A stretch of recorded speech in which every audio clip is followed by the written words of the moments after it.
Discovery, go and throttle up.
Hello.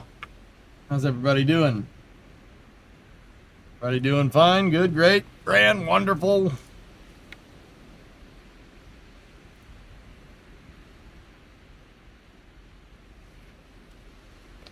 Yo, better than I'm doing? Why?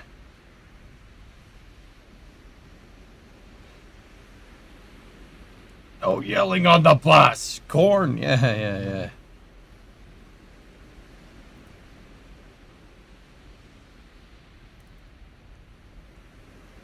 Norminal.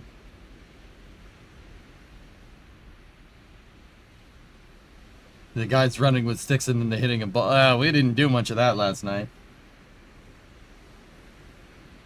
Oh, yeah, nah. You won't see any more baseball interruptions from me for a little while. At least until April. Yeah. Now we're back to space and hockey and hand egg. But mostly space. Some cars.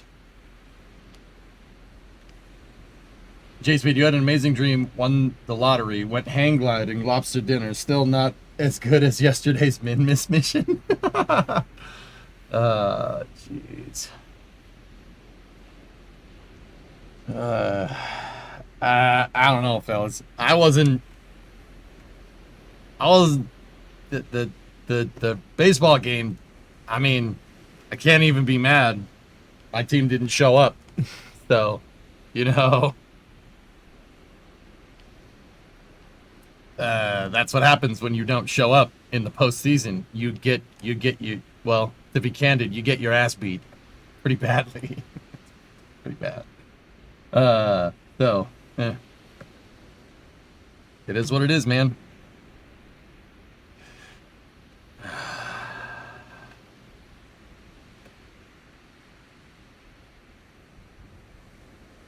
I mean, you play like that, you deserve to lose. It's pretty simple. It's pretty simple. You play like that, you deserve to lose. I mean, at least we didn't go out like the Padres. The Padres.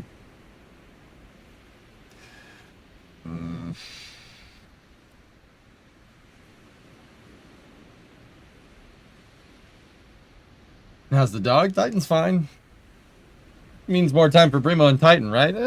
Yeah. Dan, today's Charlie Duke's birthday? All right. Good. Boy. Tough going out like that, dude. Take solace in the fact that the Sox aren't the Rockies. We had more errors than the Rockies throughout the season. Panta. So, I mean, yeah. But you won 43 more games. That means something. How at this point in time, at this juncture, that don't mean nothing. Errors, though, we made a lot of those. Steve, seeing the Tigers throw away a 15-game lead only for it not to matter at all was absolutely hilarious. Yeah. I mean, yeah. Have you seen the live-action Battlefield 6 trailer? No, I played Battlefield in the beta though. Don't worry, you know the Yankees aren't going to get past Toronto.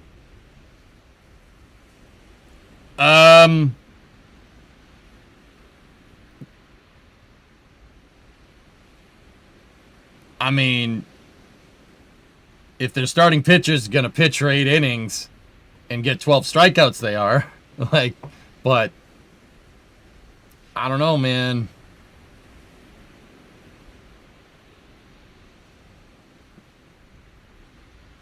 I mean, they barely beat us, and our team's terrible. We're objectively terrible. So, did you hear about the Xbox Game Pass situation? Consoles. BF6's trailer is really good copywritten music.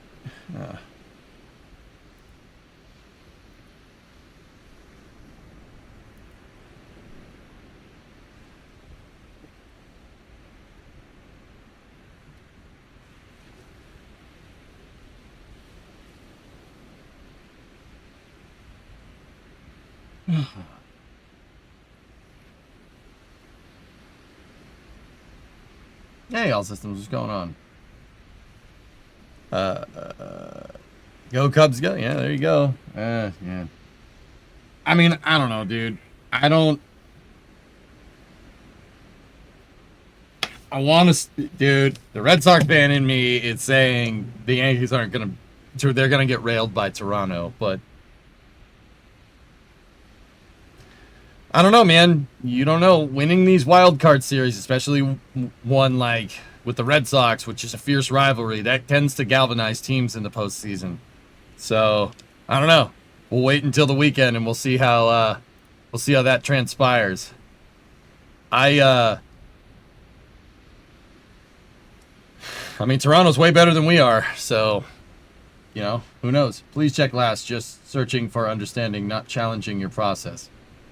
Help me understand. I know you will do ground stations, so more true to real life. How do ground stations talk to KSC if they don't have line of sight? Tidris. Tidris, dude.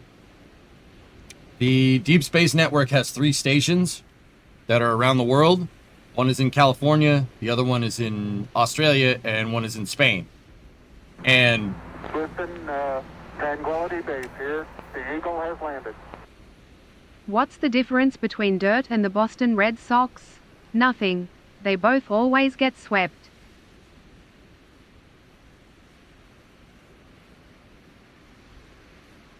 Geeson, go ahead and talk, please, so I can ban you for the rest of the day. Yeah, go ahead. Come on, say something in chat. If you don't do it now, I'll just tell my mods to do it. Come on, come on, come on. Say something.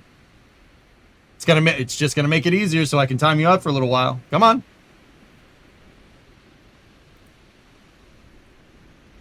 I dare you. Okay. Bye. Bye. Bye-bye. Hey. That's the way she goes, man. Okay. Anyway. No, don't remove the timeout. I didn't say do that. Don't remove it. In fact, double it. Go ahead. Come on.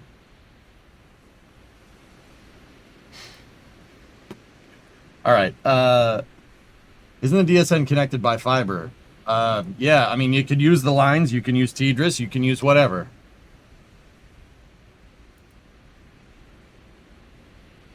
Black Ops 7 beta is up. I don't care. I don't care.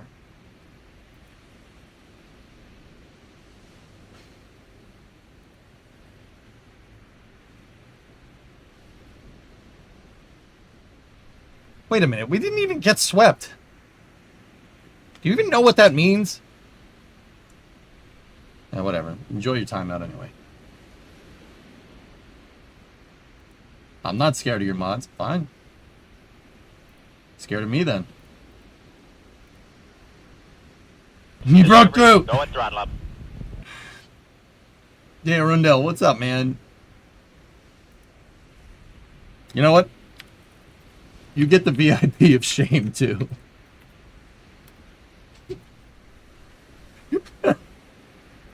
You know, that's better. That's better.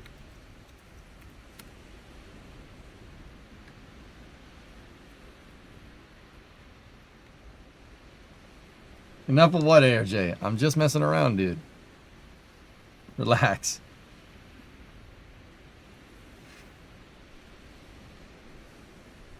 Okay. So basically you would do ground stations so close to real life, but just wondering if you have relay sats set up, wouldn't you not need ground stations as they can relay back to KSC?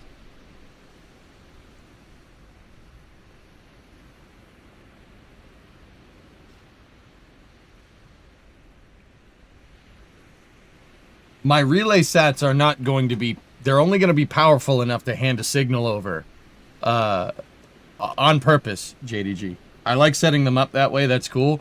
I could just have a relay network, man. But the antennas in KSP are omnidirectional. They're not, in real life antennas are directional. You know, the Tidris network is facing towards Earth. All of them are facing towards Earth. So they don't work very well when you go behind them, right? That tends not to work well if you get behind a parabolic dish. Now in Kerbal, it doesn't matter.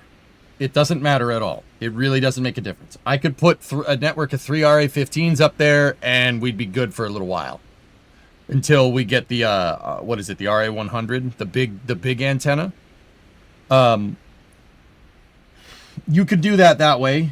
But, you know, the reason why I'm doing it is because I'm trying to use it as a teaching opportunity.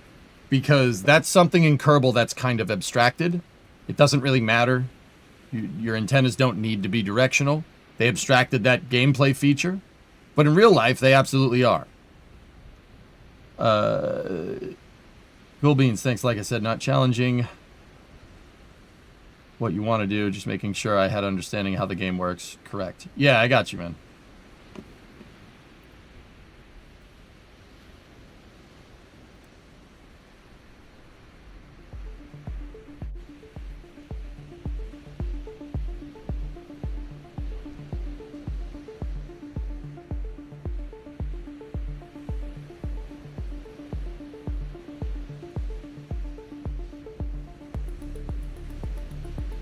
Happy Friday. Yep.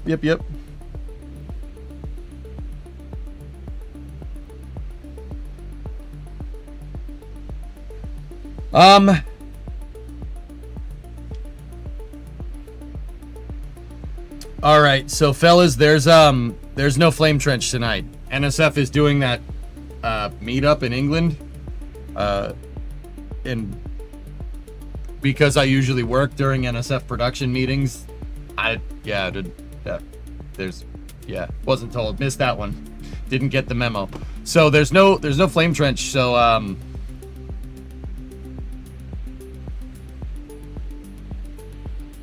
yeah, let's just play Kerbal. Let's just play Kerbal until GTA tonight, shall we? Let's play KSP just until 9. I think that's a good idea.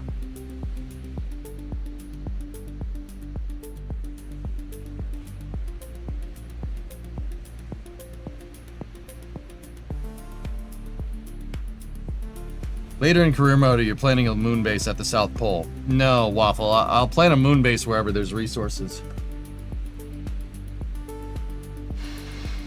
Yeah, Duber. You still do hunt the streamer? No, not really, Metric, but that's because we switched to playing 5M.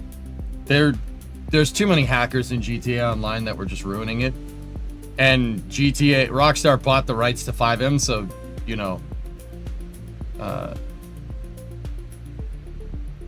so I'm cool with streaming it. Before it was kind of a gray area. So if it's in 5M, it has to be, we have to code it. We have to code hunt the streamer. So it gets Discovery, go and throttle up. But this bird. Yeah, that's a lot to do. So I ain't making it pressing for the guys that do 5M. For the guys that work on 5M, we just do racing for now. The boring neutral, watching KSP makes you happy. Right on, man. K3, 24-month resub. Is the NSF meetup in London? I think so. Your door was locked in Stationeers, right? Probably.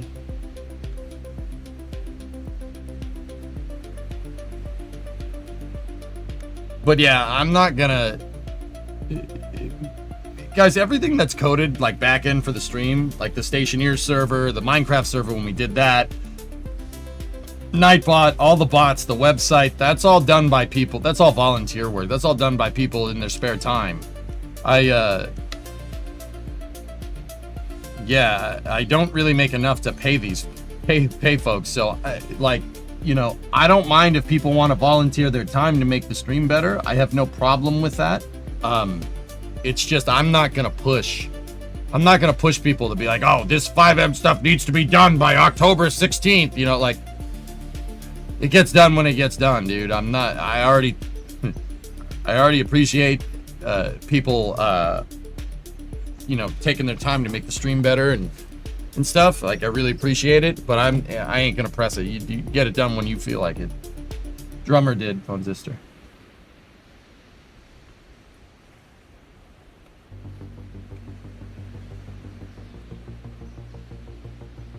Flight 11 Cuban NOTAM posted for the 13th.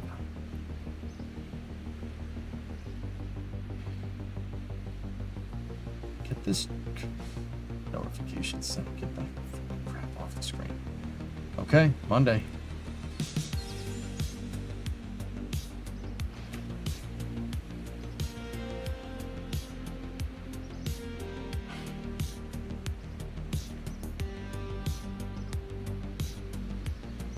How do I volunteer to keep the stream running? Oh, I don't know, man.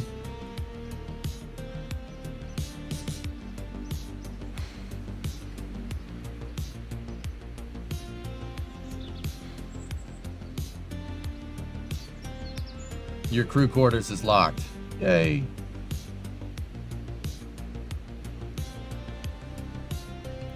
All right.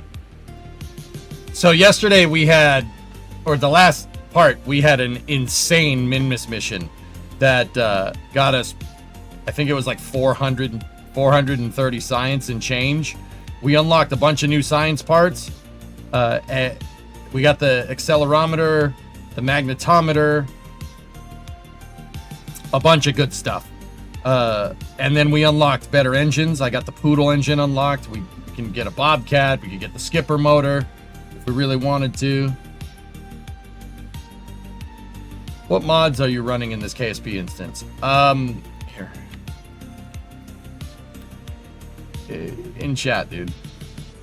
That command is actually outdated. I don't have KSP community fixes. I uninstalled it because I don't like it.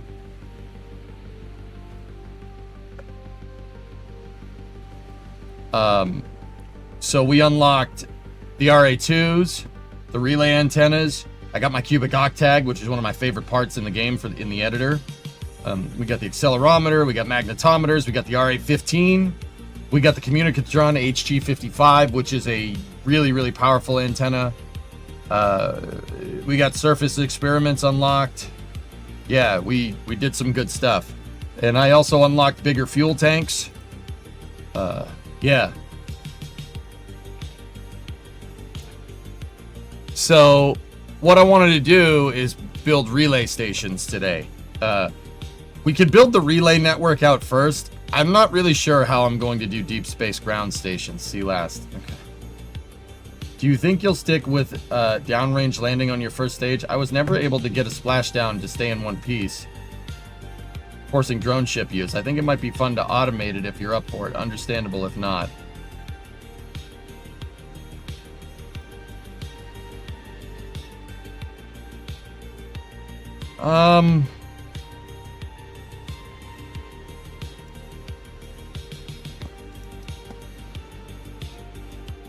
I'm not sure, dude.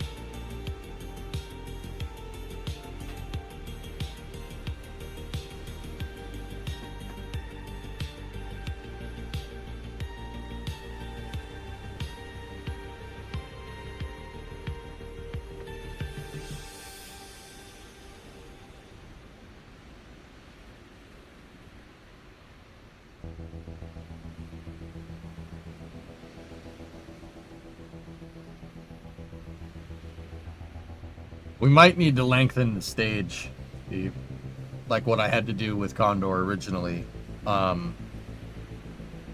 This is really not good for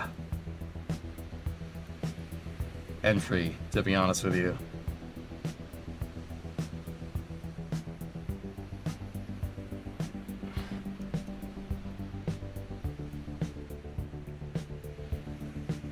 But yeah, we did make this vehicle. It's pretty good. Not bad, not bad. Hey Chief, how you doing? So does that RA15 fit in here? Oh yeah, easily fits in there.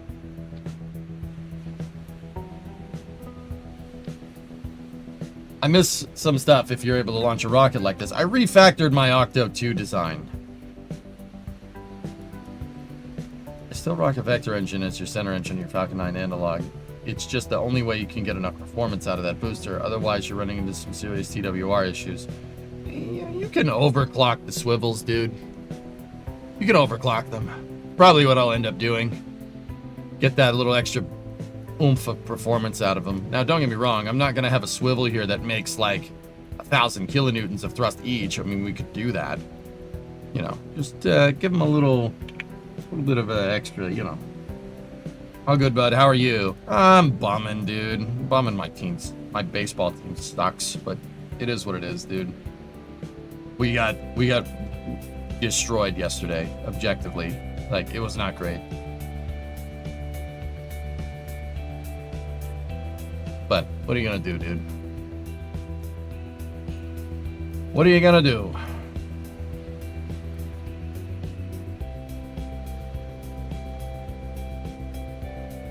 No, we guys, I'll be honest, I don't really want to talk about baseball. It's not gonna make me feel better.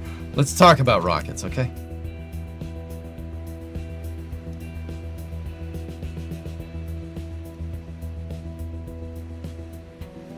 The Sox for last in division that year.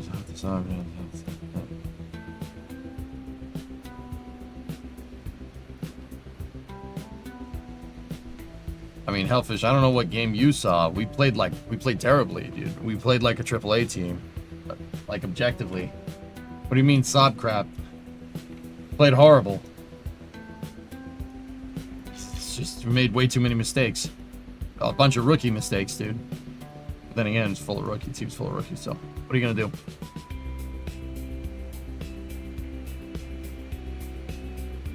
Rookie was on fire. I mean, that's very... He pitched great, dude. Yeah. Yeah.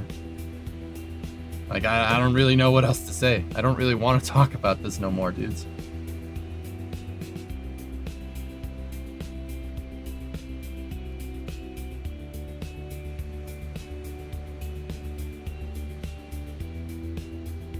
I mean, our starting pitcher did good too, man, but we had no defense, dude. In the 5th inning, we collapsed. It was pretty upsetting to watch. It's like, okay, all right, that's a thing. Discovery, go at throttle up. But yeah, I mean, that's baseball, dude. It happens. I hate losing to the Yankees, man. It Discovery, sucks. go It's at the throttle worst up. feeling ever. I hate those guys so much, but they played good, so they played better than we did. Like, I don't know what you want. I hate losing to them, though. I hate it. I hate it so much. Anybody else, it's like, yeah, okay. Like, I hate those guys. What's the plan for today? There's no flame trench today, Nocturlox. So, yeah, because NSF is doing that whole meetup thing. I've been a little bit out of the spaceflight loop this week because of all the baseball. So, yeah, I did say there was flame trench yesterday. There actually isn't. Everybody else is busy doing meetup stuff. So, yeah, I think we'll just play Kerbal all the way to GTA Racing. Yeah, Preston, that's what makes it hurt, dude. Like, you know, game 2, yeah, we made a couple of mistakes here and there, but it was a good game. But gosh, man, going out like that, getting your crap pushed in and just making too many mistakes, that one hurts, dude. It hurts. I'm not gonna lie to you. Like, that hurts. You hate to see your team go out like that to their rival, but it is what it is, dude. It's always next season. Yeah, Preston, it's what are you gonna do, man?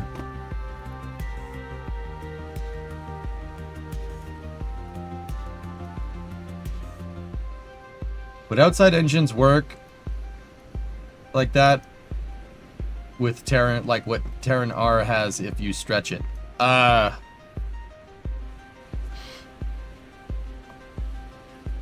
Yeah, Mark, that's it, man. Oh, Starbase Live is doing some... cicada went off there next to the camera. Yeah, Mark, we got a young team. They're inexperienced in the postseason. But, you know, the guys that aren't inexperienced in the postseason made a bunch of sloppy mistakes, dude. It is what it is, man. Like, it sucks. It sucks. It hurts to lose like that. And it is living in my head pretty rent-free. I'm not gonna lie to you. I don't know what else to tell you. I'm trying to do Rockets. You guys want to talk about baseball? Like, I'm trying to not talk about this. Like, don't get me wrong. I'm not gonna time anybody out unless you're an obnoxious Yankees fan, in which case you get banned for a day. What? Oh, come on. Come on. Don't look at me like that. How do you feel about the Phillies? I don't know.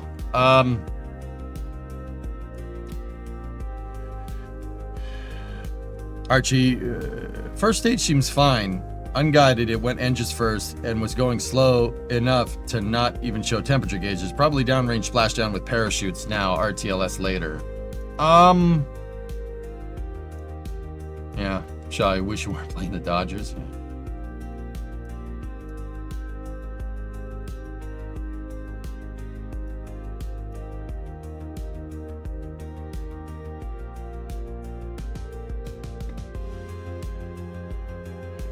Yeah, I mean, I don't know.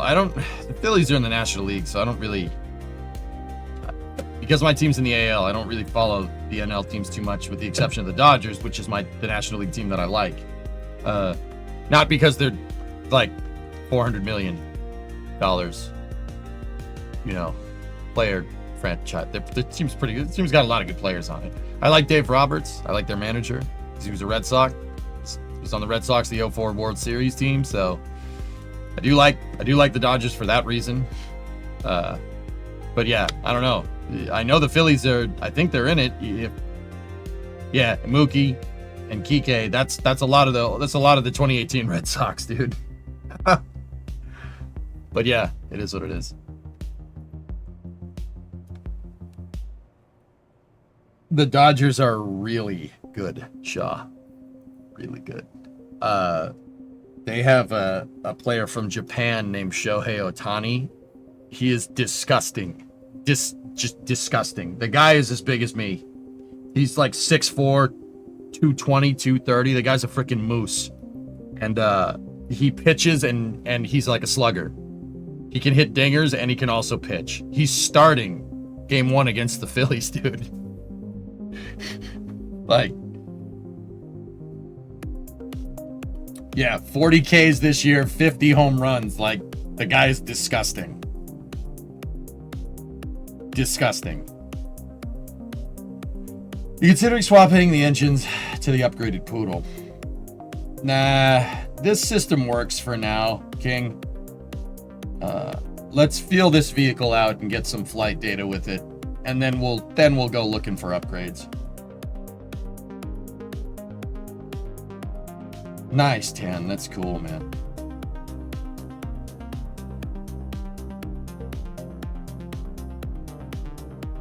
And he's coming off of Tommy John's. Unbelievable.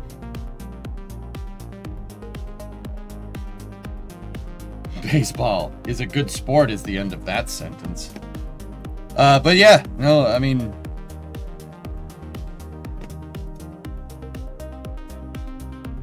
yeah. Ah, God, that game's limited my head rent-free, dude. I can't get it out of my mind. Baseball ticks me off like Counter-Strike does, dude. I get so mad. Not even like, I can admit that. It's fine. I can admit it. It pisses me off, dude.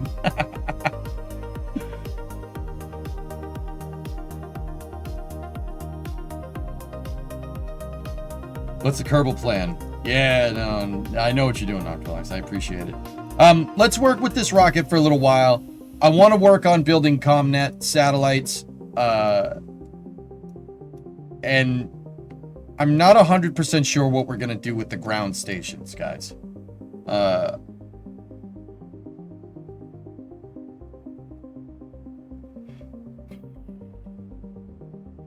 I'm not sure.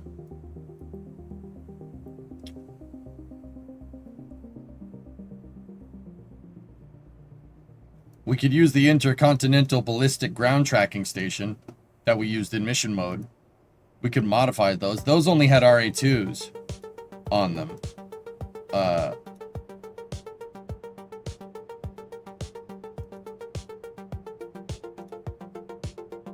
How small can you make them? You can make it pretty small.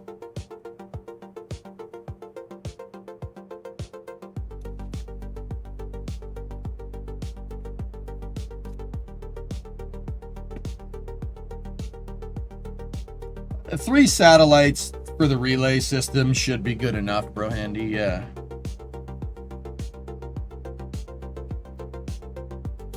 Yeah, we tested this rocket out. We got a good design. I don't really want to mess with it too much. The first stage is going to need to be stretched a little bit, and then we might need to figure in some overclocking eventually for the swivels. But I really do like the way this vehicle handles. It's a pretty nice little vehicle. We really did good with its design. What's its payload to orbit? Expendable, it could probably do 9 to 10 tons. With reuse, probably 5. It's got that beefy upper stage and that's kind of hampering stage reuse right now. I kind of we built the stage around requirements for moving landers out to Minmus. And yeah, that's because I had to build the stage big. We really don't, the first stage is kind of getting stretched too thin.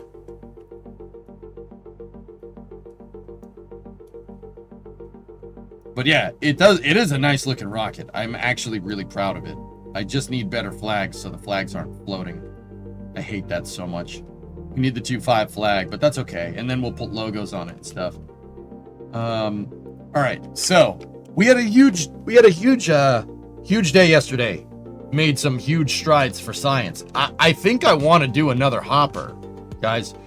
We did the Minmus biomes, right? And we got slopes, flats, greater flats, lowlands, midlands, and highlands. Here, let me go over to this side so you guys can see. We got everything here but poles, lesser flats, and great flats, which is pretty damn good. Do you watch any other sports besides baseball? Yeah, American football, hockey, Formula One, if you want to count that as a sport. And actually, I don't really watch Formula One anymore. I just get the highlights from the race.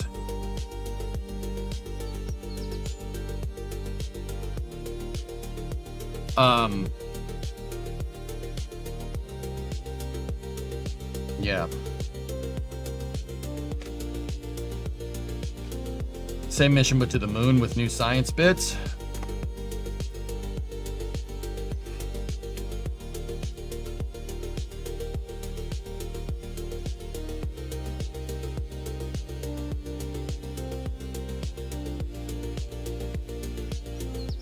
Oh dear.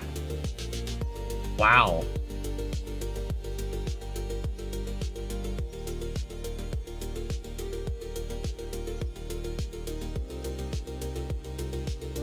Did you watch Verstappen on the Nürburgring? No, I didn't, but I heard about it. It's pretty cool. There's plenty of science to get on the moon, dudes. Holy cow.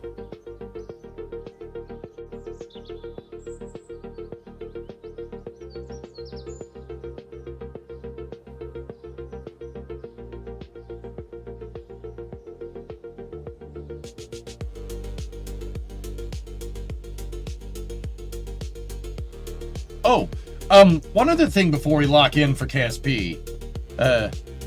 One other thing real quick. I did make some pretty good progress on the Coronet this morning. I did get up early because Titan got me up early, but you can't really see. If you see the rear cross members on and the bumper brackets are on, I got all the captive bolts that's needed on the frame to hold the rear bumper on because it needs to be bolted in. If you look up there at the very back of the car, there's brackets. The bumper brackets are on. I was just doing test fits there for the brackets to make sure that they they're fitting correctly. So in order to do that, I had to weld in a lot of captive nuts into the back of the car. So yeah, pretty good.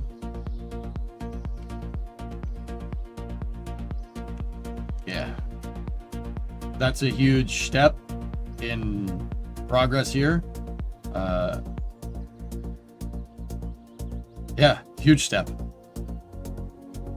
The next thing that I'm going to do is I'm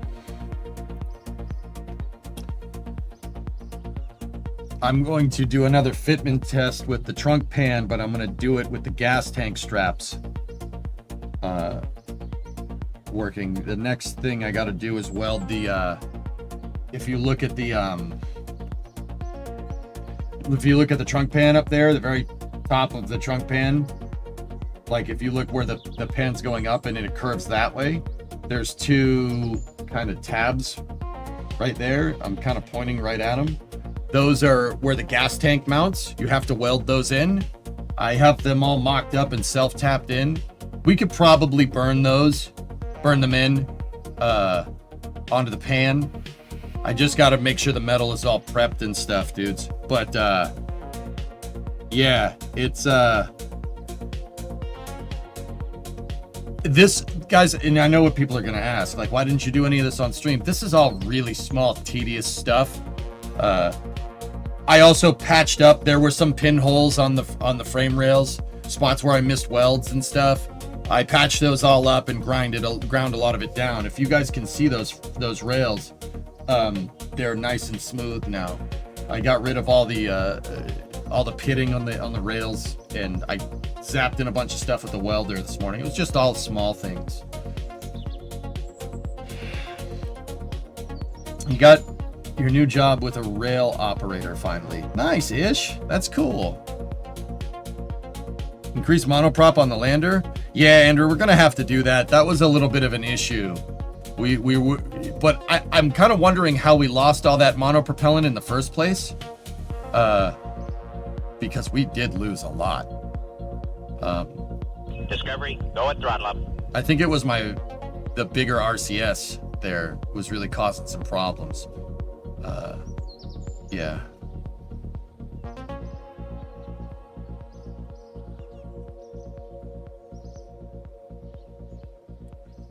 Just saw this the other day for anyone. Leno drives a big boy. I saw that video, King. It's pretty cool, man.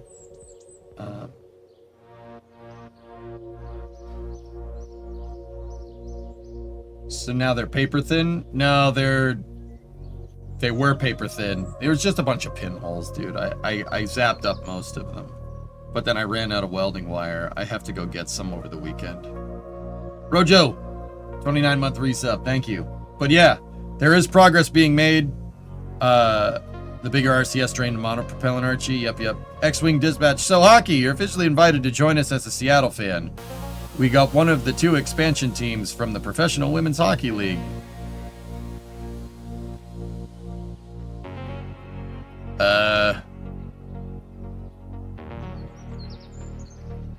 I'm not rooting for hockey teams from the Pacific Northwest, X-Wing. Don't take that the wrong way. But whatever the women's team is in Boston, that's who I'm cheering for. Sorry. Sorry. You think I'm a disgusting Red Sox fan? I'm a even worse Bruins fan. Hell no. Remember, Kraken sucks. I know that's not the women's league. Anyway. You can join me as a Mets fan. No. No. Don't like the Mets either. don't like the Mets either. Don't like that. don't like them. Sorry. All right. 06 or nothing, my guy. Great, that's the first step of being a Mets fan.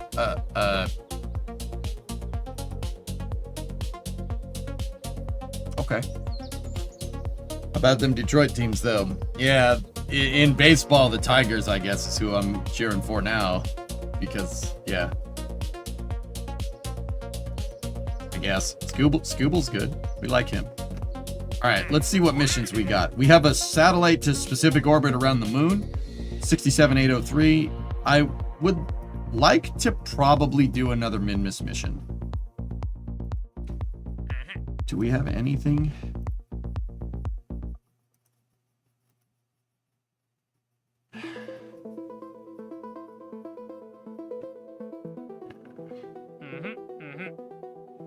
No.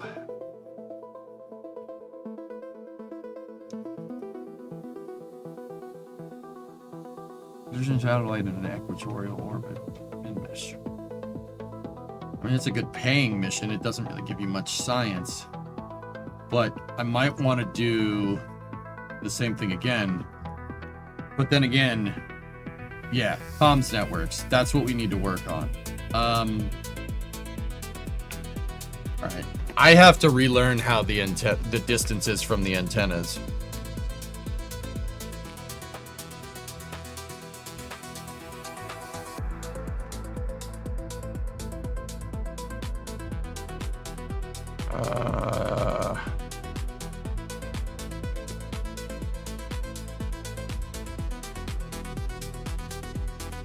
There we go.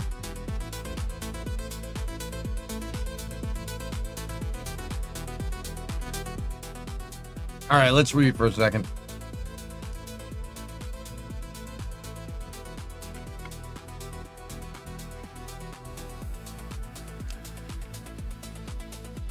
Range calculation. Individual vessels do not have a fixed minimum range. Whether a connection is possible between two vessels that are a given distance apart depends on the transmission strength of the vessels at both ends of the connection. Each antenna has a power rating, measured as a unitless number, which contributes to the overall power rating of the vessel it is attached to. A connection can be established between two vessels when the geometric mean of their power ratings is greater than the separation as measured in meters.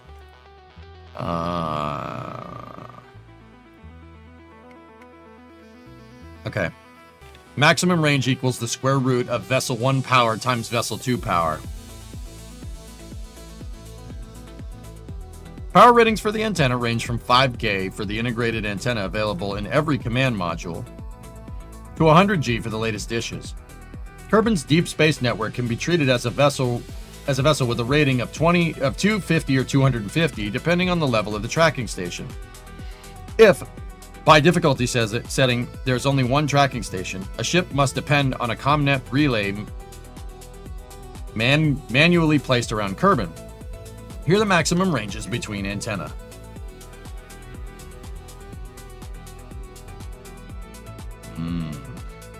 Hey, Red Panda, thank you for the raid. Have you ever failed a contract? In another career mode save, Pigeon, yeah. It's okay, SJ's fan will take you under her wings. Yes, King, kill them. Kill them. Kill them. Sweep, kill them. Kill them!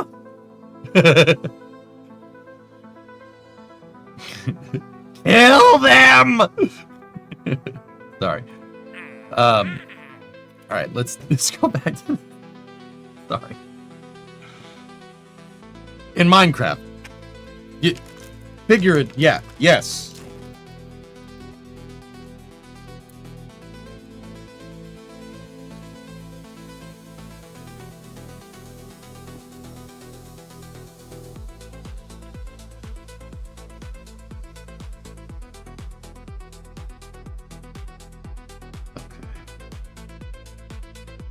Okay. 5K 36.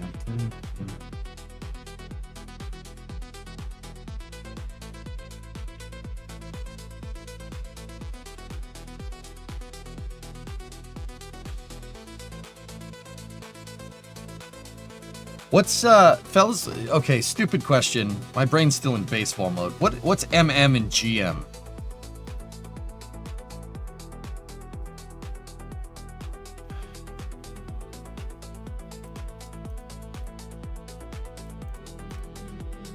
Mega and gigameters? Megameters and gigameters? That makes sense. Why don't they just say distances? What is it? Million meters? Grandmaster, rank in League of Legends. Ah, yeah. Mega Master and Grandmaster. Why I will start talking about baseball again. Don't make me turn this stream around. 1 mm is 1,000 kilometers. Okay. So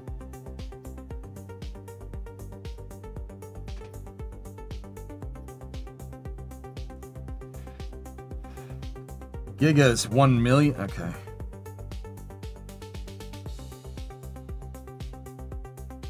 One GM is a million. Okay. All right. So if we're gonna do a relay network, we're gonna need 3 satellites in geostationary. So that's the geosync version of synchronous orbit around Kerbin. KEO, Kerbostationary orbit, or KSO, I guess. That Kerbostationary orbit is 2863, 2,863 kilometers and 300 meters. Do you want? Yeah, that's the right way to say it. 2863.3 is what we're looking for. Now I need something that's. It's 4,000. So 5M and 5M right there. It should be good for a geostationary or turbostationary orbit right there.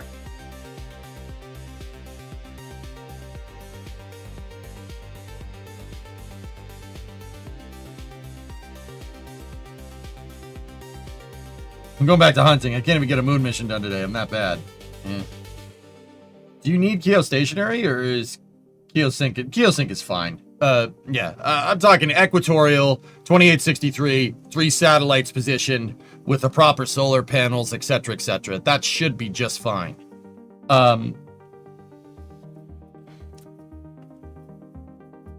So yeah, this should be good enough to go from geosync down to Kerbin and anything in between.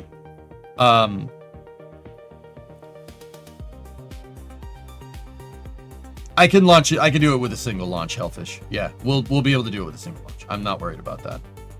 We could use the Octo 3 launcher with 3 of them stacked on top of each other. I'm not worried about that.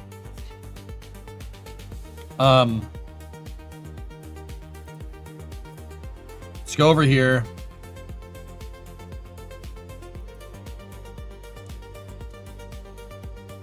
Let's start looking at antennas here.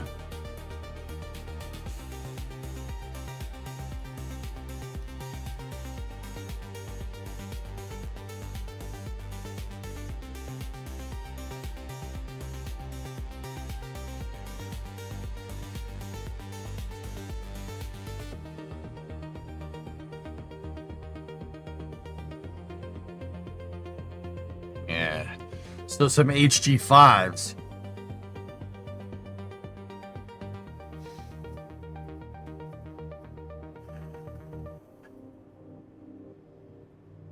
No. See, okay, so here, let me go into Paint and let me show you guys how I want to do this. So, what you want is, if we're looking at Kerbin right here, and this right here, that's the North Pole.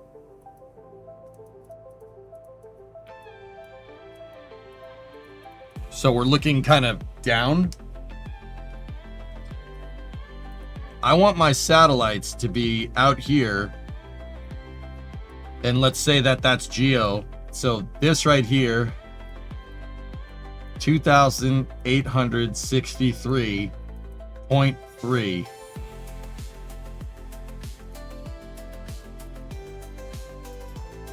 All right. That's what we need. And if KSC is at the equator, let's say KSC is right here.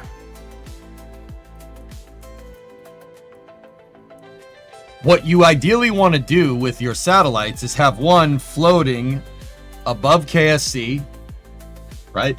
One floating above KSC, one about a third of the way around over here, and one about a third of the way, another third of the way around over here. The idea is that you make a network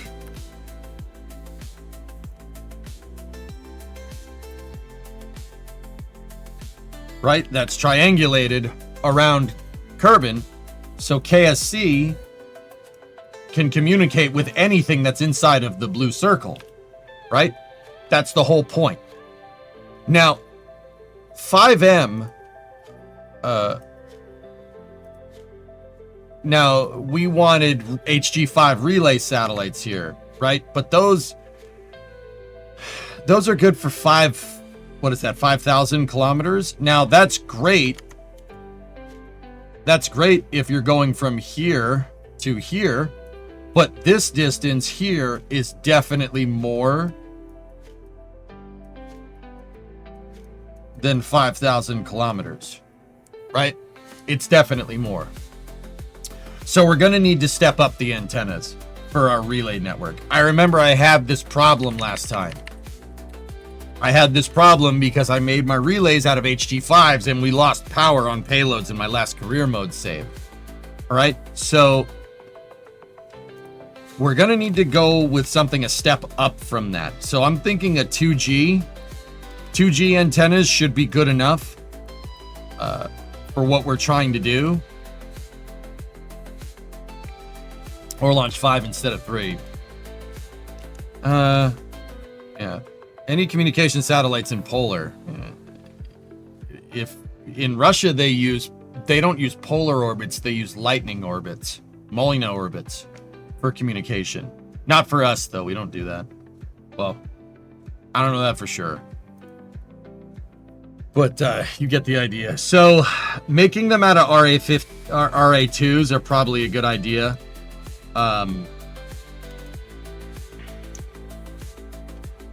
And then I'm thinking our ground tracking stations will be made out of RA15s. Now, what we need to do here, let me think about how I want to build this satellite. What we need to do is basically find spots around Kerbin where we want the satellites to be. So,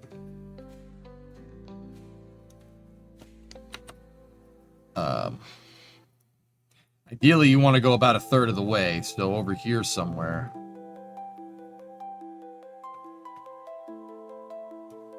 These are going to be the big ground tracking stations, the big guys. So the RA-15s. The coastline over here should probably be all right. If we, yeah. I mean, we got to fly a long freaking way out there. And I don't know how we're going to land. There's nothing here. But,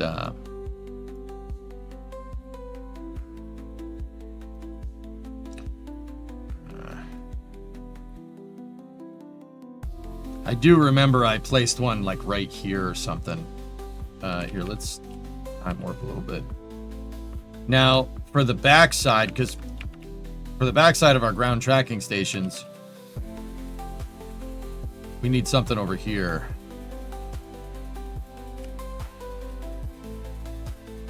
No, idiot. Wrong key. Stop fat fingering the damn keyboard.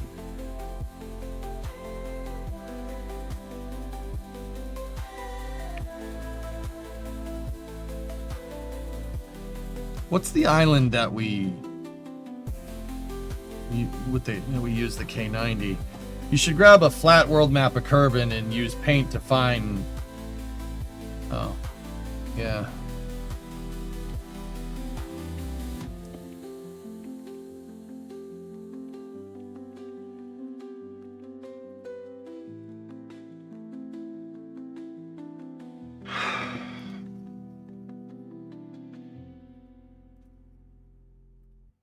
That's a good idea.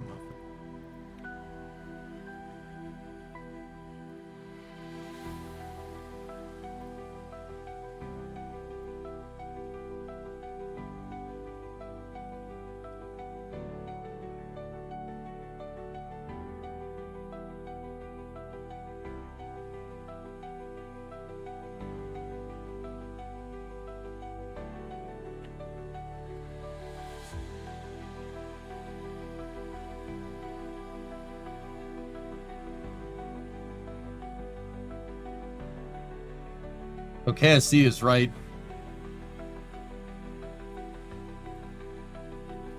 there.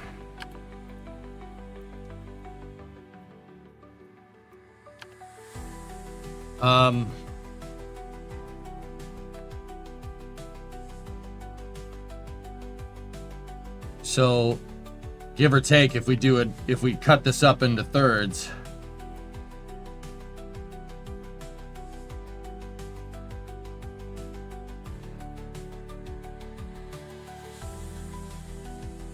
right? So that means we'll have one on Crater Lake, one tracking station on Crater Lake or around, basically close to Crater Lake, one at KSC, and the other one somewhere out here by this lake right here. Instead of flying, can you launch it on a suborbital trajectory and land it in your desired area? Yeah, that's what I did in the other mission mode save.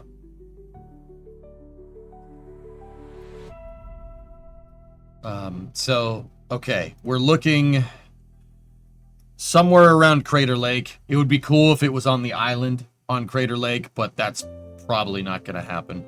I'm not sure I have that type of accuracy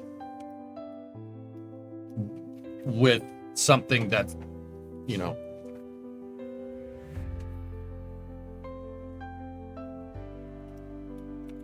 I mean, find the distance on that line. I think this is pretty good, dude. Like, Kerbin's basically a third of the way this way, and if we cut this in half, that looks to be 3 equal parts. Make a cargo plane. I've done that in the past.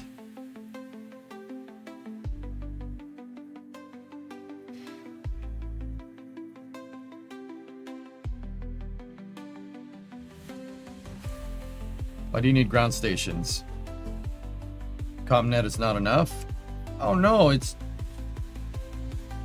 I want to do it realistically, Dysor. Yeah, I want to do it realistically. It's fun, and it's a challenge. Dude, I could make a ComNet network right now in one launch. That's good enough for the Moon and Minmus for a really long time and be done with it. I do like the challenge of making ground stations, though. That is fun for me.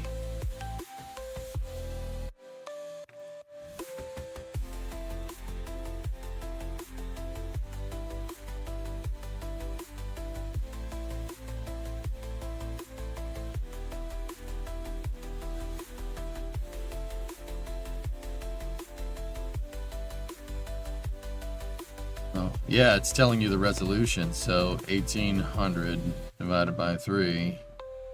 So every 600.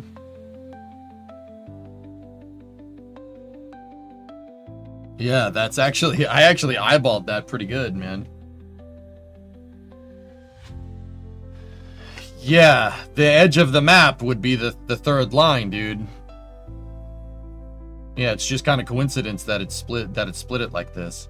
So we need one around Crater Lake, and then we need one by that thing. It'd be cool to build airports out here. It'd be cool to build an airport there. I mean, we have the desert. The desert is right... no. The desert is right there, give or take. KSC 2 is over here somewhere. Woomer is up there somewhere. KSC is right here. Island Runway is, like, right there.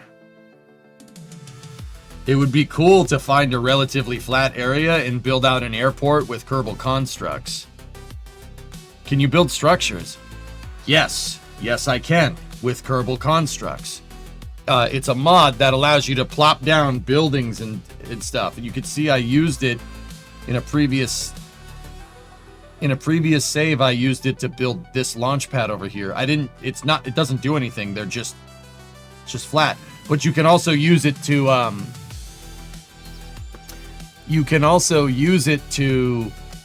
build runways and stuff.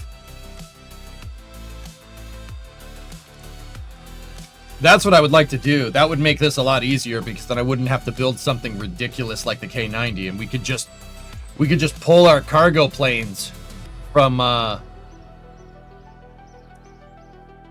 we can pull cargo planes from other saves, because yeah, I have a lot of those, and we could just go and land them on runways. Easy peasy.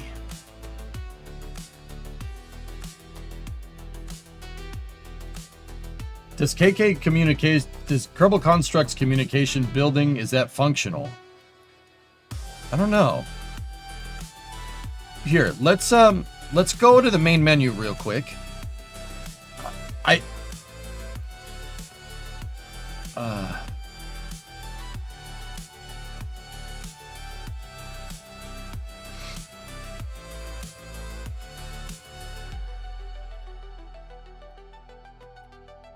What is this?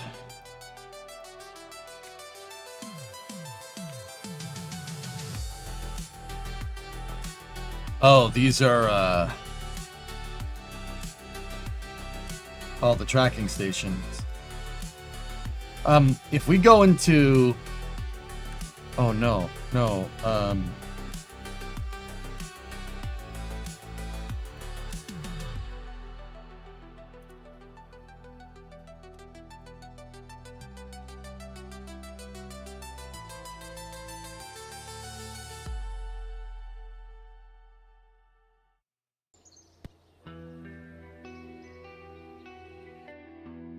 Settings.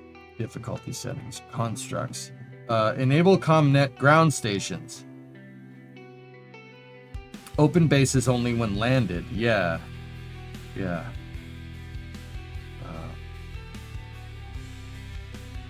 Enable this if you don't want to use the tracking station to open new bases. With this enabled, you need to land at a base to open it.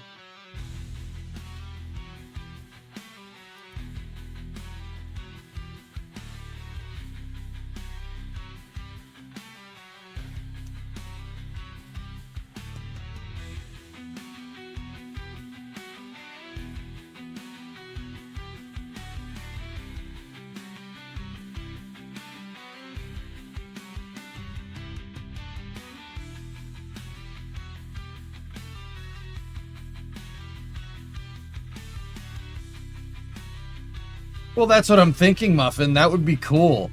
I got Kerbal Constructs after the last mission mode save, dude.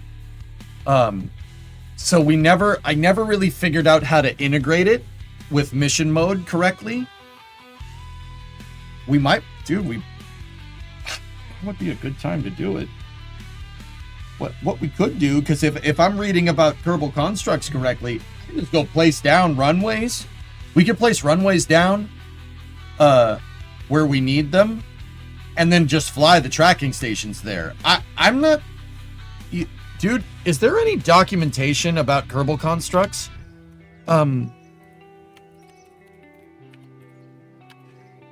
It is...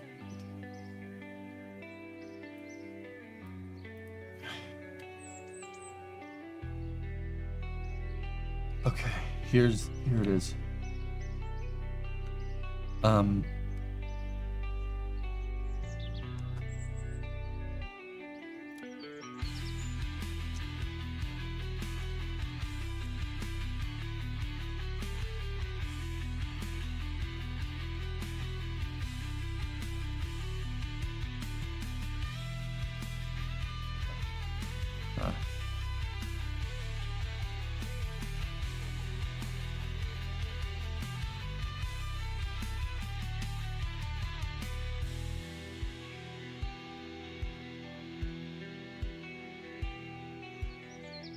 Would be great if you could colonize planets and build cities in KSP. I mean, with Kerbal Constructs, you basically can. Dragonhold, what is that?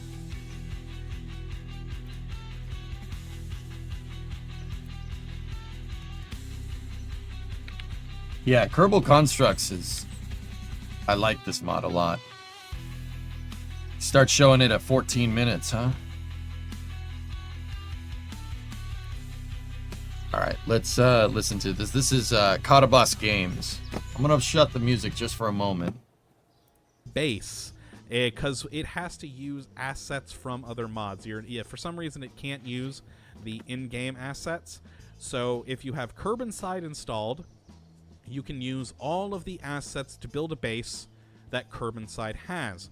Now, it's also compatible with the Cities of Kerbin, KSC++, Cosmodrome, and the Kerbin City mod. So if you have, it's just pretty great. I absolutely love that we have all these things. But you know what? Let's grab the rocket launch platform. Oh boy, there it is. Look at look at that. And now that we have it popped into the world, we get this instance editor. Yeah, I remember how to do this. this. Editor, it shows you the X, Y, Z coordinates, the altitude. You know what? Let's just... I'm gonna just jump Kerbal Constructs right in here.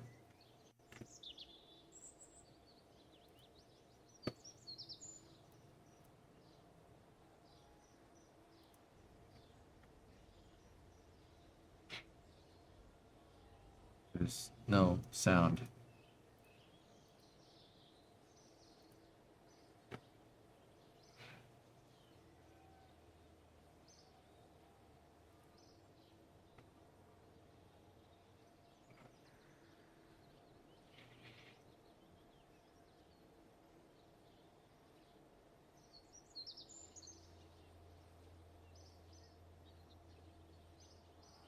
Discovery, go at throttle up. Hey, Hellingar.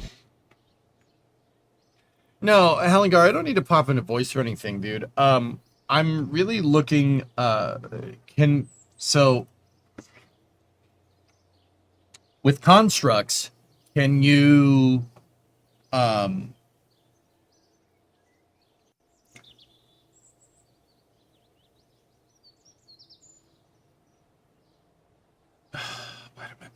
did my brain just go blank? Can you place down the tracking station and have it work? Can you make like the one at KSC is a tracking station and it works. Can you do that with constructs? Can I place down a tracking station? Like the actual tracking station? Can we do that?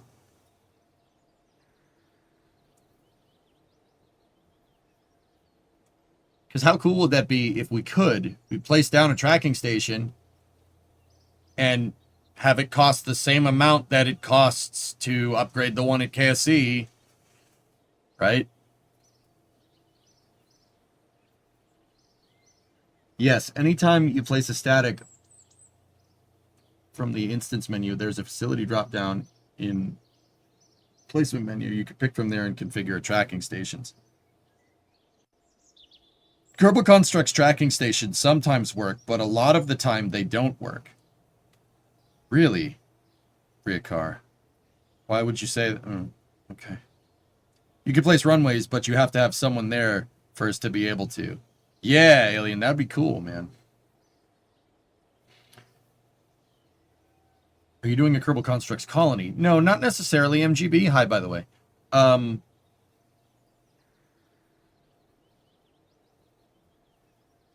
Yeah.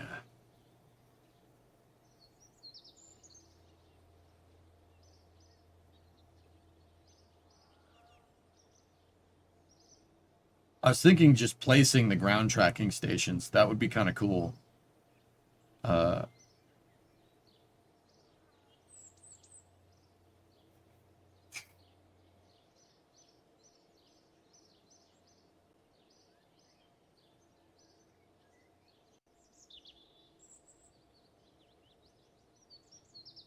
Kerbal Constructs just Forge mode from Halo for KSP? Not really. I mean, I guess. What did this dude place down?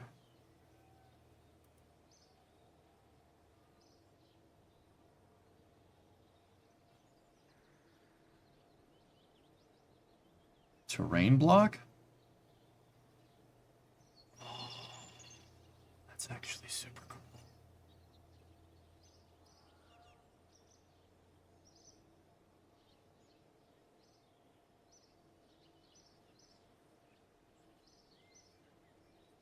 Discovery, Oh, go at throttle that's... up. Yeah, this thing is pretty damn cool.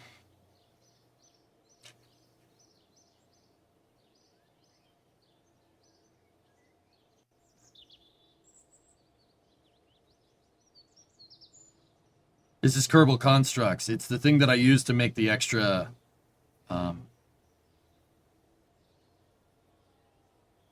Oh, you can use it to make a foundation. Oh, that's cool. MGB, 61 months. What's up, man? It's good to see you. I like that. I like that a lot.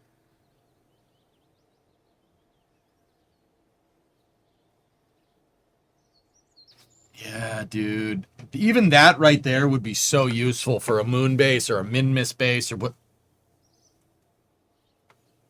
What is this? Discovery, go at throttle up.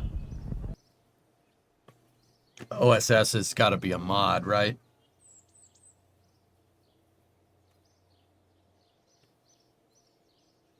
I'm wondering, MGB, if you can use Kerbal Constructs to build tracking stations on Kerbin.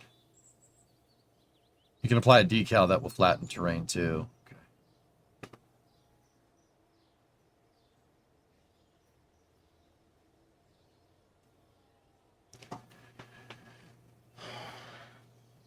It's just Control plus K.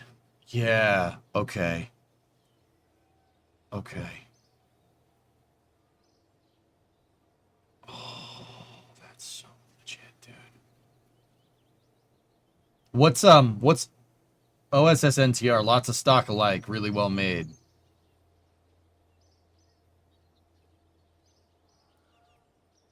Yeah, it's pretty cool.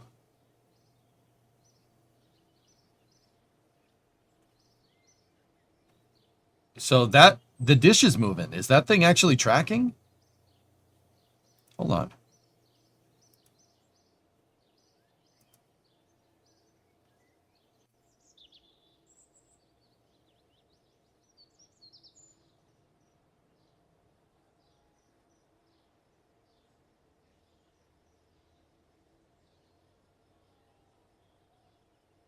I'm surprised I knew this thing was cool, but damn.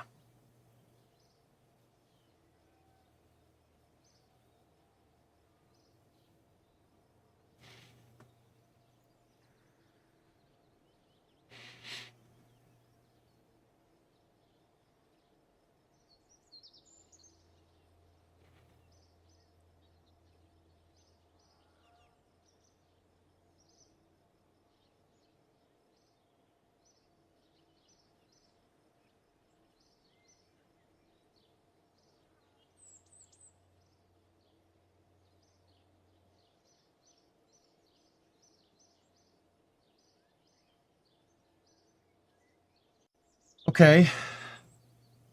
All right. I'm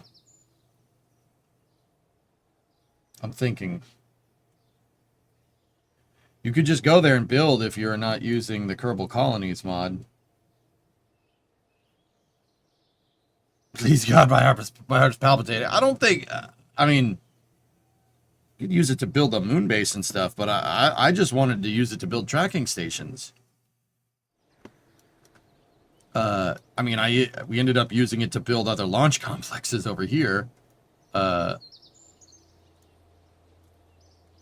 because this was specifically I put it in specifically for mission mode to have a flat space, to have a flat area to work on stuff.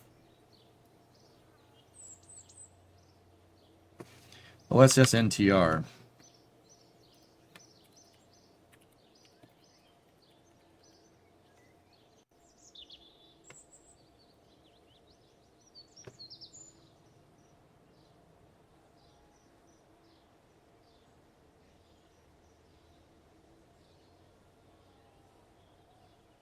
Oh, the Spock and the Smurf.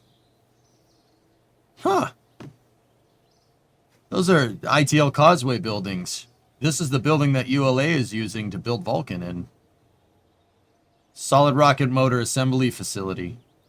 So this is the solid rocket motor assembly facility and the solid rocket motor integration facility. Those are real buildings that are at Cape Canaveral Space Force Station. Ooh. Ooh.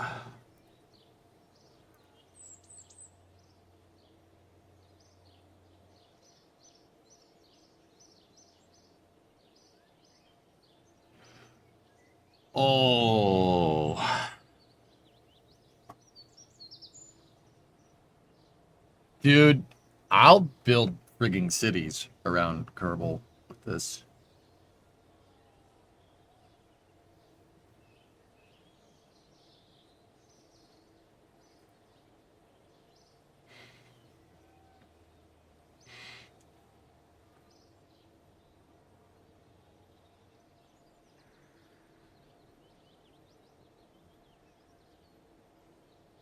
Wow, that's pretty good.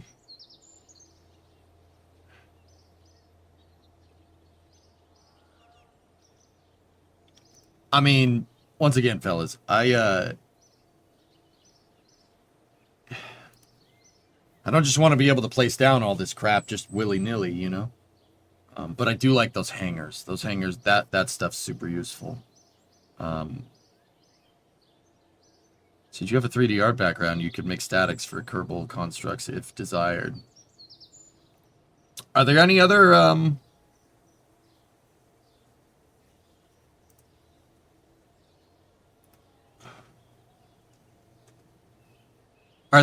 additions for Kerbal constructs, fellas?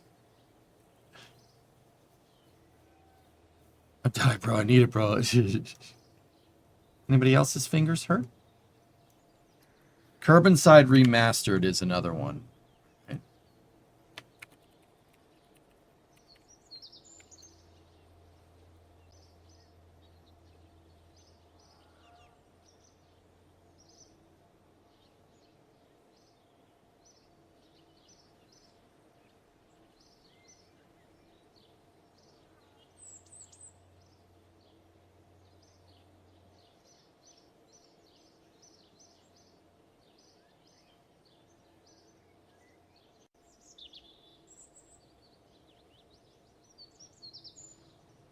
Let me see here.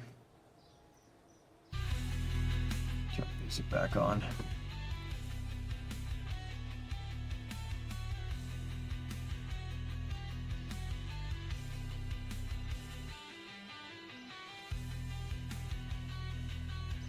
This is a list of static buildings that Kerbal Constructs adds. Oh boy. Okay. Tundra, I've heard people talk about this before. Cool. Yeah, these are all historic launch complexes. That's cool. There's Omegas. Ordinary Construction Co.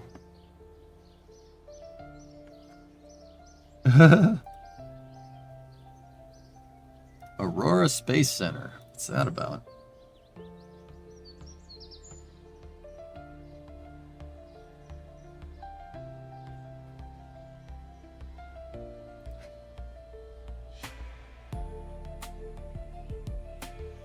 Do the buildings have doors that open? You gotta be kidding me.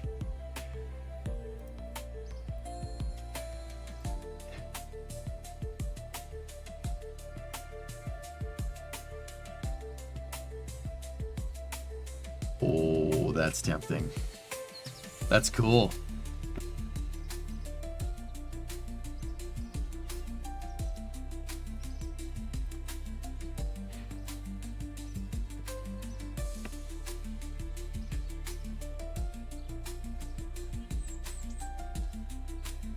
Racetracks. Nice.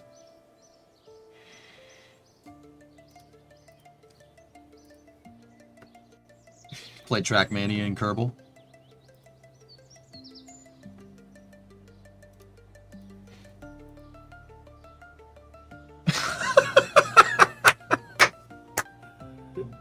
Hey, Noobly, we're looking into how we should go about building the ground tracking stations. Part of me just wanted to launch intercontinental ballistic ground tracking stations like we did in the past. That works really well.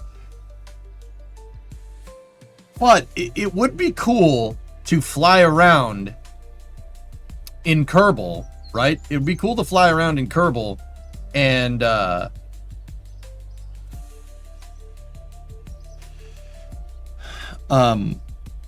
you know, use Kerbal constructs to build them if you really wanted to. Colony blocks and platforms. That's kind of neat.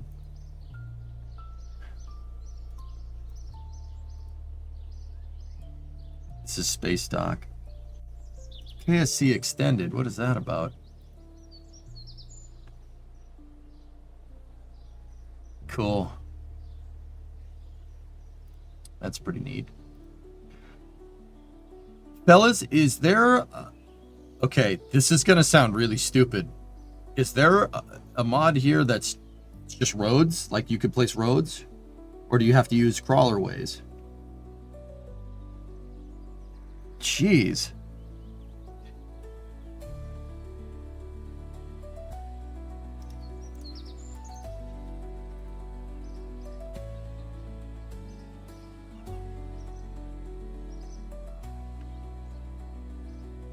Fast Corps roads. Fast Corp roads, there it is.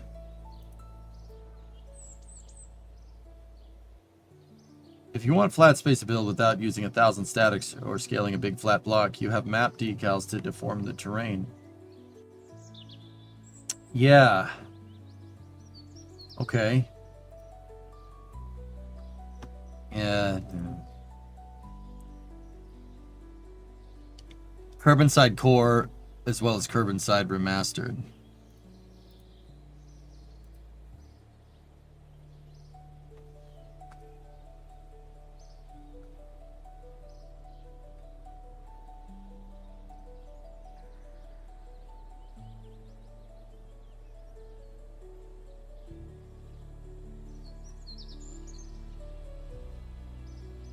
I like the idea of using ICBMs instead of mods. Yeah.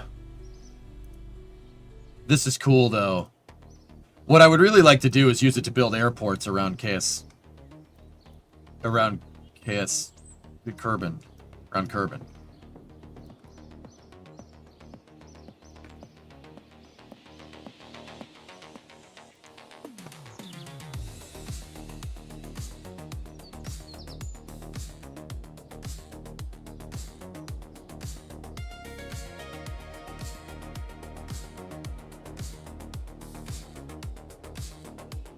Now my brain is going, how can we do this with mission mode integration?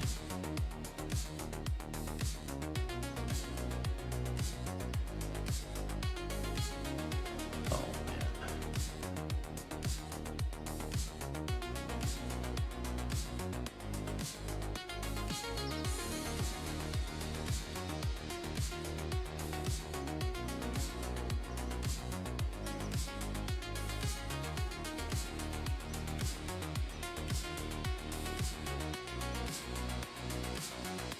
Airdrop tracking stations from a plane.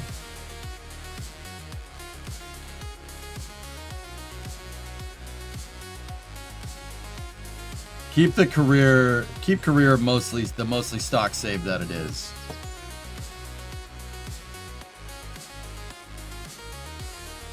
Well, the Kerbal Colonies mod, the drummer that Hallengar is working on with a couple of other people, integrates cost into the game. Or I'm pretty sure that somebody was telling me that it was a difficulty setting in KSP the other day. What's the difference between career and mission modes? Mission mode is using the same rules as career, but it's a much, much, much harder. There's a bunch of self-imposed rules.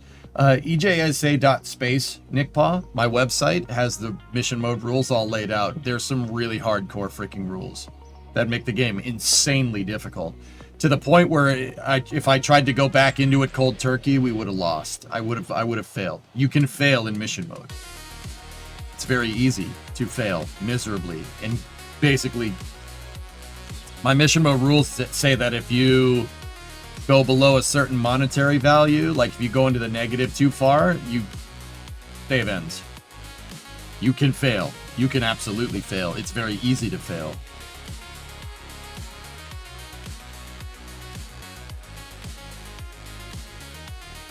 Yeah, Helendar, I got you.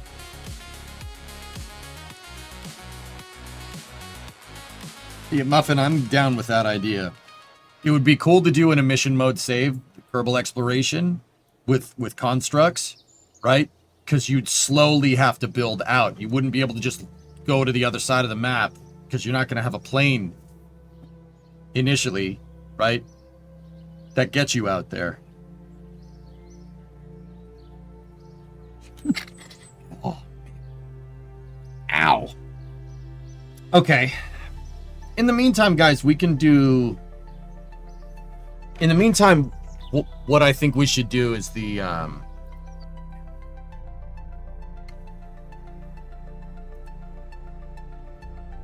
let's go...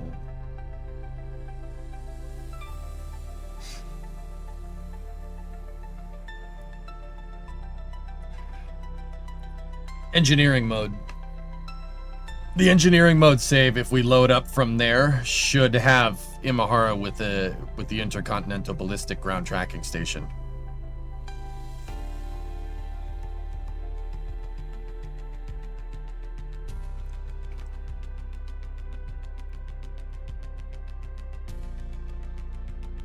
There it is.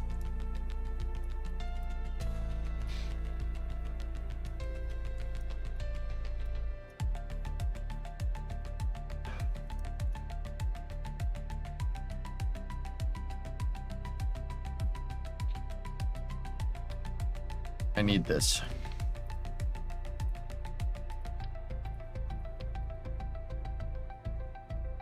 Intercontinental Ballistic Ground Station.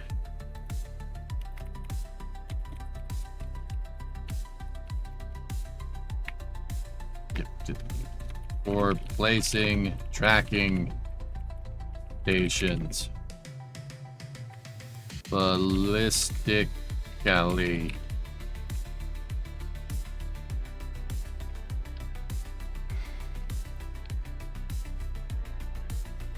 I hit the wrong button, didn't I?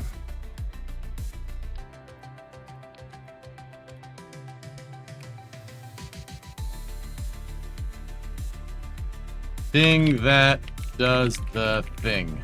Save.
Okay, so how this thing worked is it came down, we launched it, it opened up its landing legs, placed it down, right?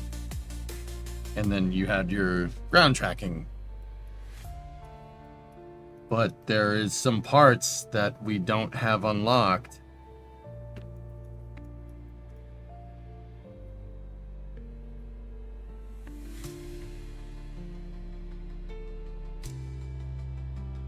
Discovery, go at throttle up.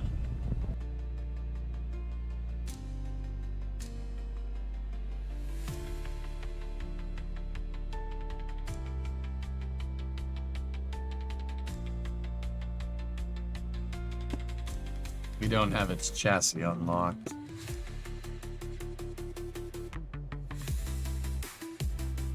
I don't have docking ports either.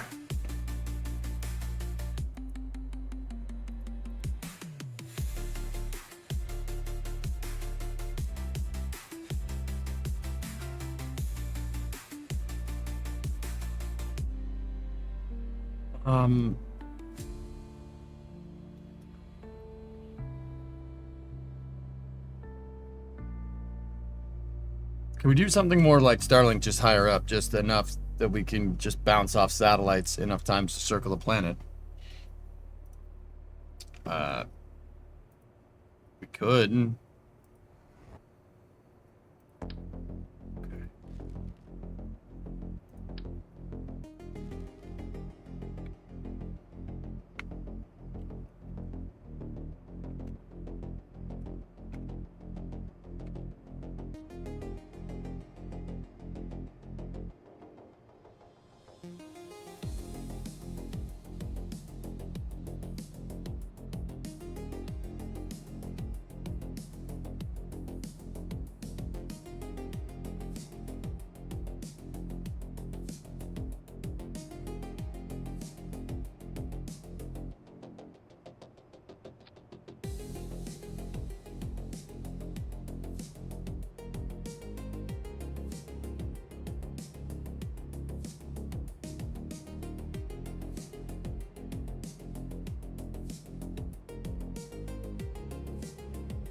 Okay. The ballistic satellites are all fine and dandy. Let's build and launch Tidris first. The reason why I want to build and launch Tidris first is because these intercontinental ballistic ground stations are going to need to land. And in order to precisely place them and maneuver them around, right, through re-entry and stuff, guys, you're gonna need relay sats. So I decided let's build the relay sats first. Now, fellas, in the future, it could be cool just for Kerbin science farming, because there is tons of biomes around Kerbin.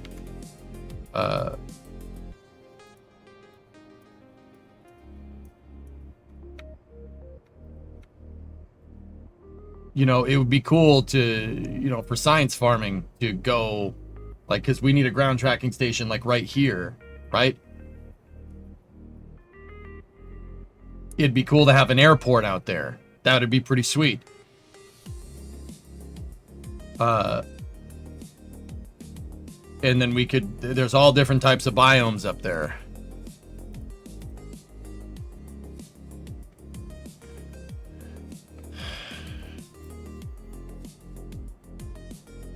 But, yeah. For now, we won't focus on that. That'd be good for a mission mode save later. Let's work on our tracking data satellites. So we know we want, what pieces do we need? We need that thing. We're gonna need one of those, right? And then we need the batteries to back it up.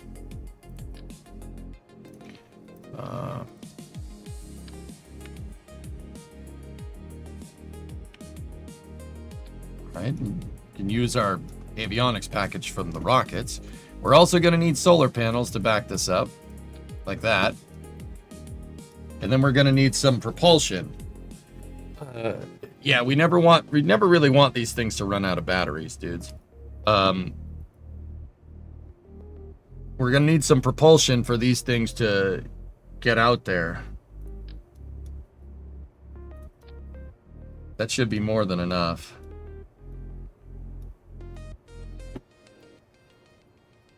Okay, that's everything that I want. Okay. I love using the service bays. They've ended up becoming one of my favorite parts to use. They're superbly useful.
Remember, you want to fit 3 of them in a fairing.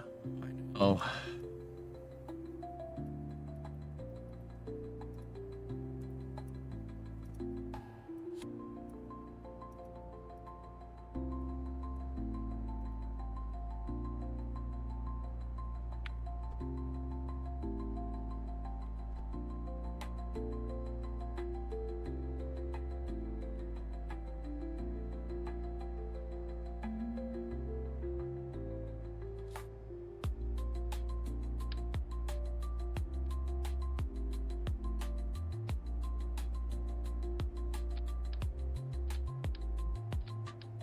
Discovery, go at throttle up.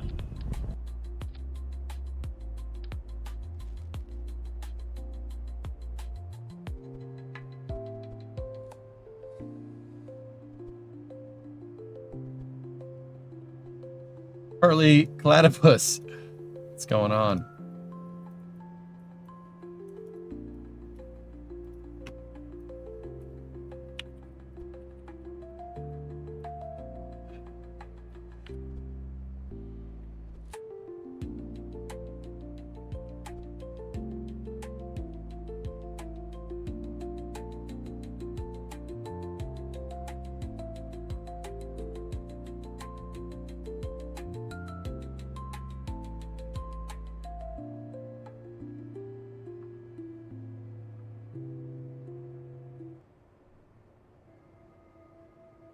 I don't hate it.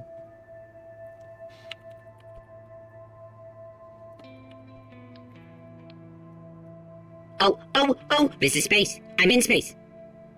Nova gifted a sub to Perry the Platypus. Thank you.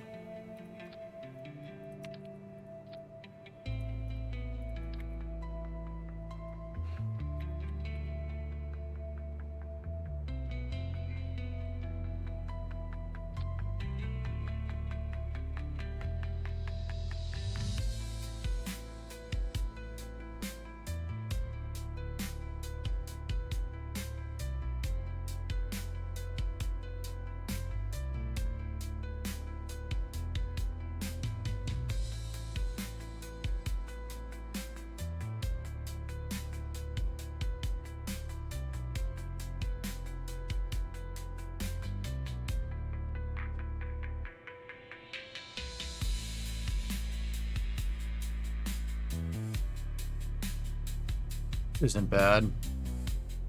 Yeah, the service bays are really awesome. Are are these things stackable? No.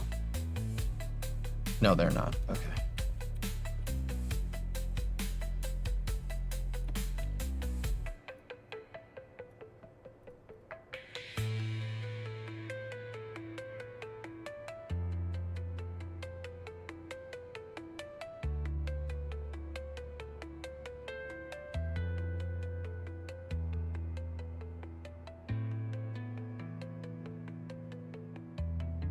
No ant engine unlocked. That would have been nice.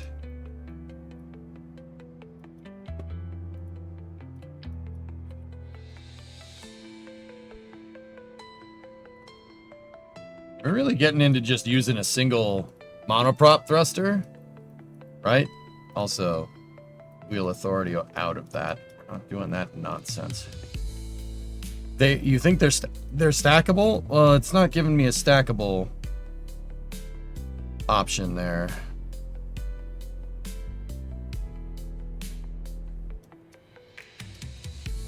Yeah, using that thing for a satellite this small as your main propulsion is actually pretty cool. That's actually pretty good.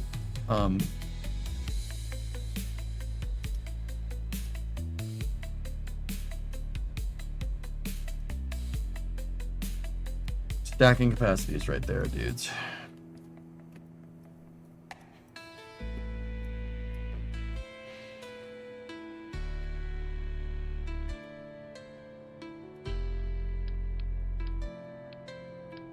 You know what?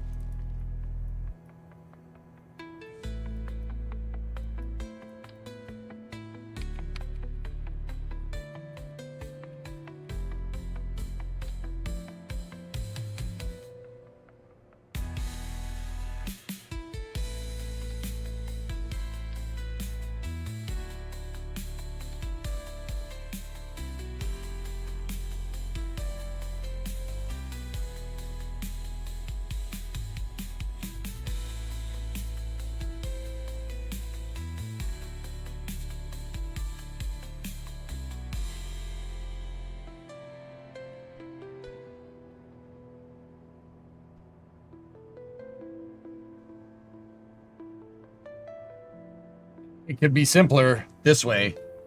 This thing will never run out of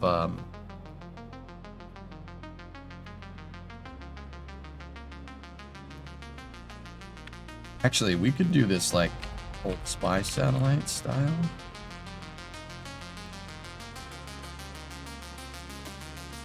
And have the dish mounted like that, and then make a mounting piece right here. But then again,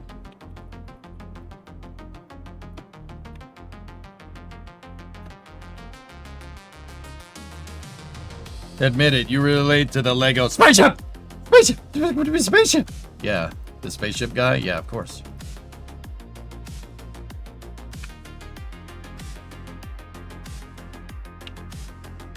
Spaceship! I mean, we don't need to open the... For the probe core, we don't need to open that. That's fine.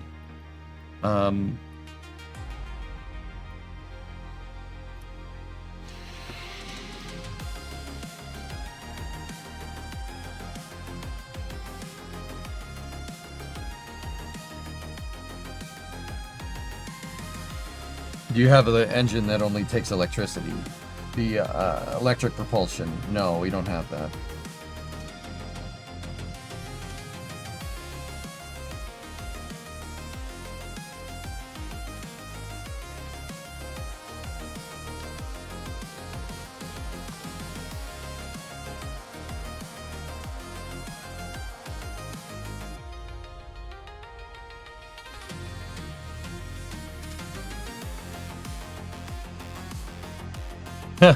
I don't mind the nose cone idea, but I don't think the satellite needs to be this complicated. I think that is fine. The only thing is that just it looks funky because it looks like Telstar 1. It reminds me, I mean, Telstar 1 isn't exactly the same shape, but it reminds me of it for some reason. Because they were like, oh, if we make it a sphere and then just put solar panels everywhere, it'll always have power. We never have to worry about it not having power.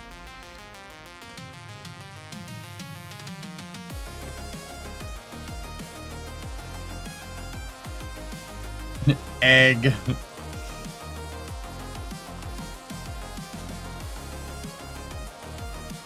But see, if we mount the satellite, if we have the satellite like this, right? Say Kerbin is the doorway over there, right? If we have the satellite like this and we mount it, we mount the dish like that, then it's always going to have sunlight. It's never not going to have sunlight because it'll orbit. Yeah, I mean the only thing that it'll do is basically this as it orbits around the planet. But if we're at the equator, right? We're at the equator.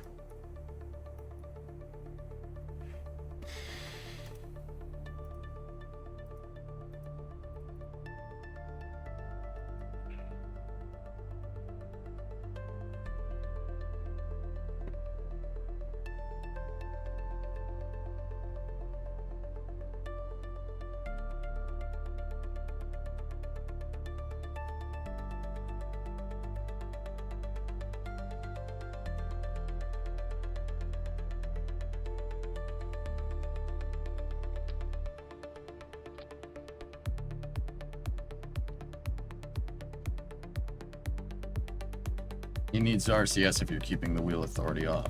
Yeah.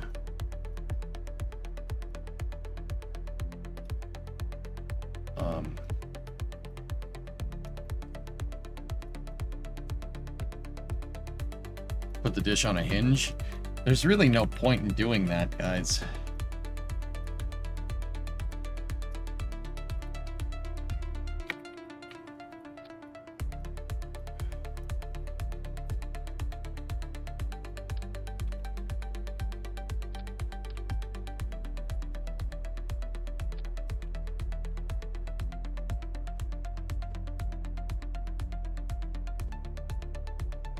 This did give me an idea, though.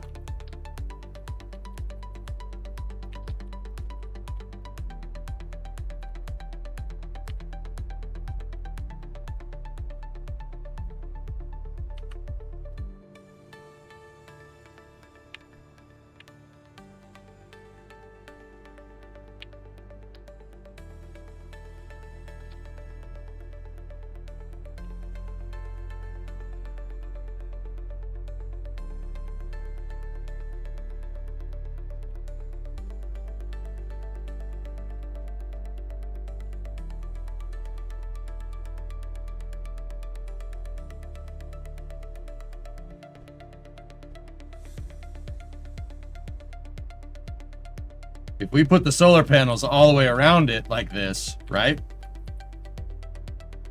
And we angle them like that, right? Put them all the way around. If we do that,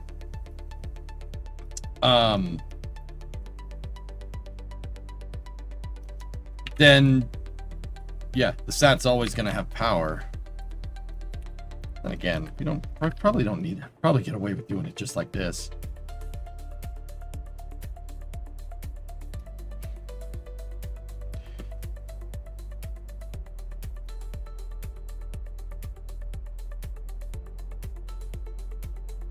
Spinner satellite, look at that thing.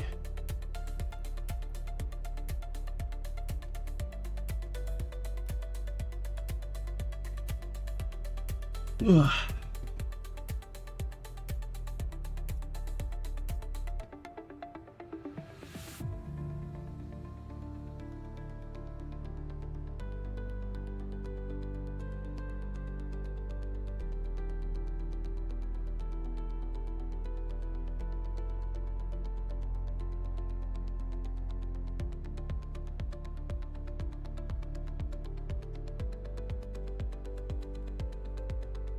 Yeah, guys, I designed in the SPH.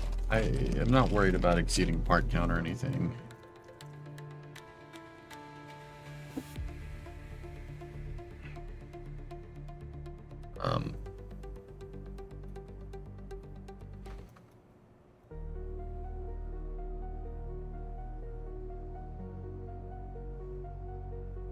I feel like I'm missing something. Like, I think we're okay. I think this is everything we want.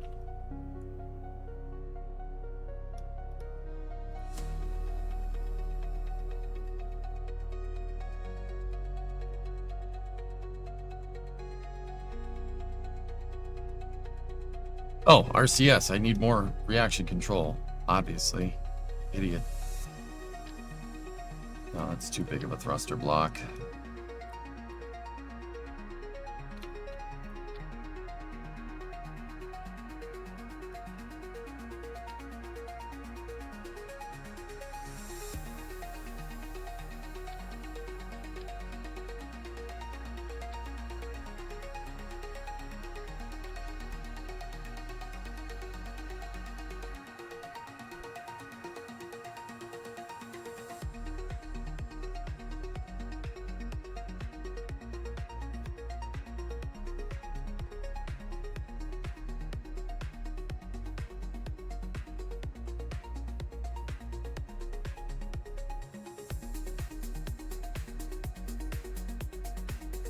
You just use RCS or gyros to stay oriented.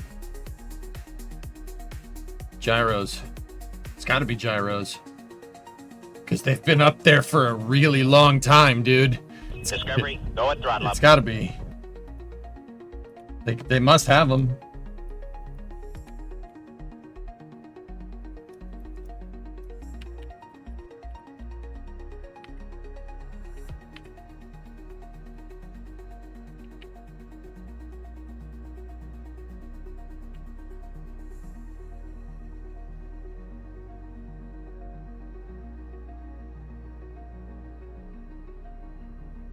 Hey, Jabrowski. I believe you could set the bottom thruster to use main control. Yes, you can.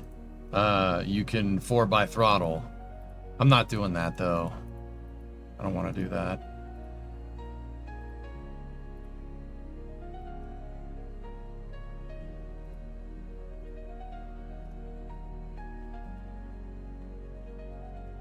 Yeah, wheels and magnet torquers. Yeah. Mm-hmm. They have to. They've been up there for 40 years. They've been up there for 40.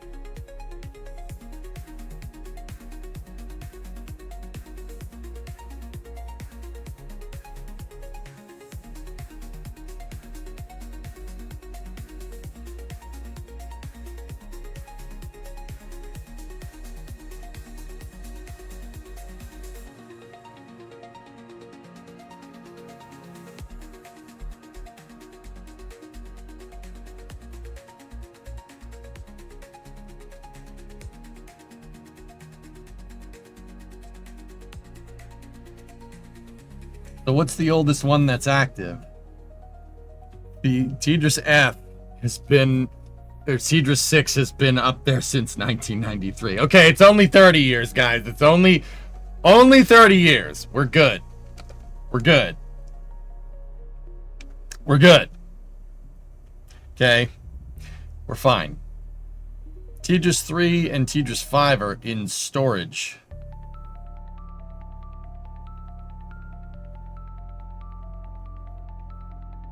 Which means they're just chilling up there.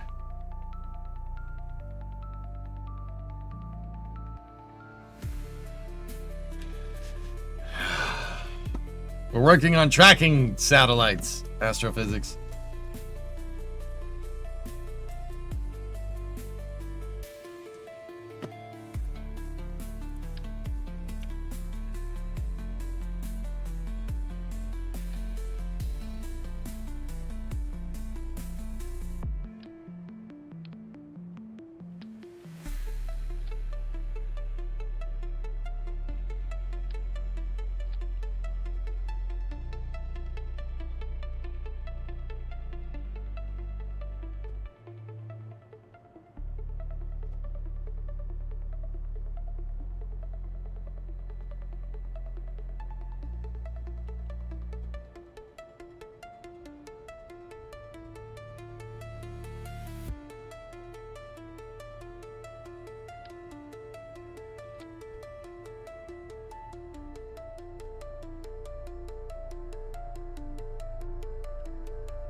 So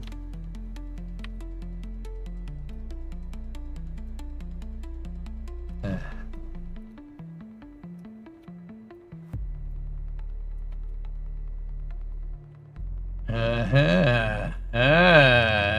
right. I like that. That's pretty cool.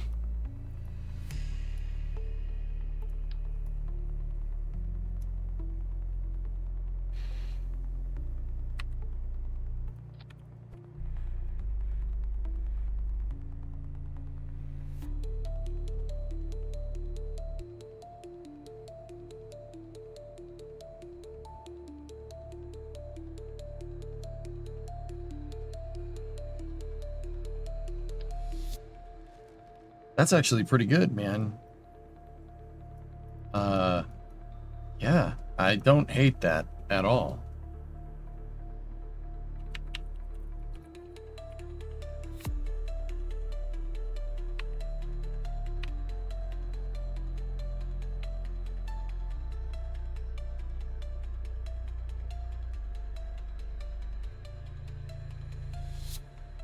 One building in the SBH make your rockets launch sideways. Well, Drew, you can hit the switch editor button, dude.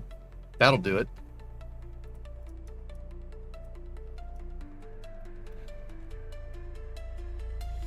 I just don't like outgassing.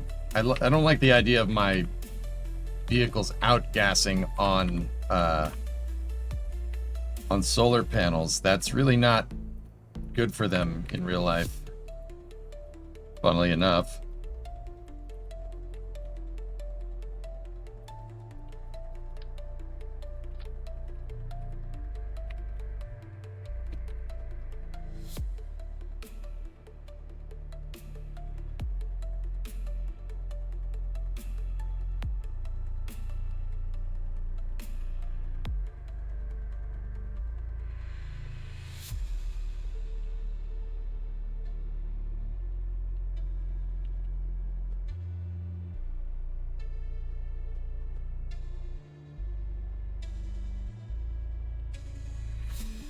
But I suppose it's fine.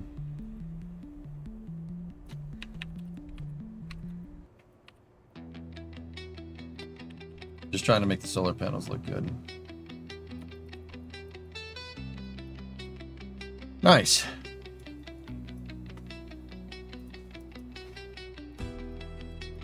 Now the only thing that I'm like about here is we hold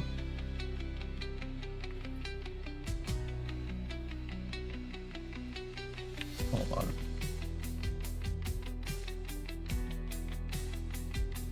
There.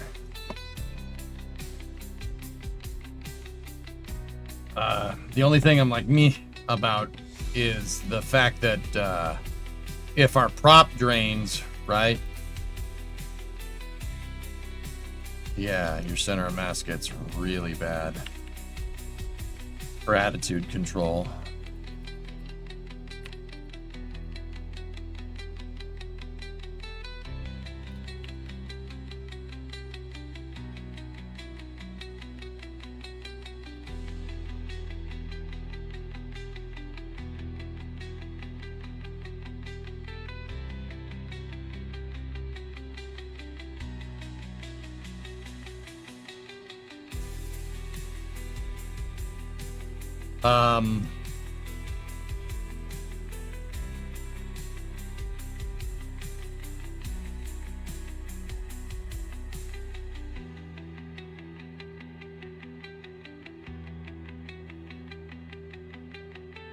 How much maneuvering do you plan on doing? Well, not much.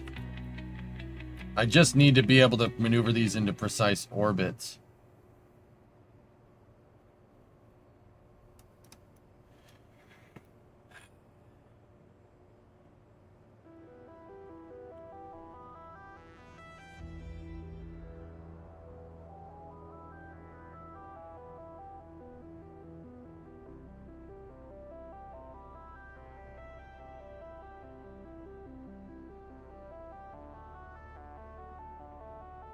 You know, if the real ones have torque, wheel authority, I don't mind that. The real ones have those. I'm cool with it. In this instance, if they have them. So if that's the case, we don't even need those. If they have magna torquers in real life, we don't even need them. So yeah, I'm kind of okay with it.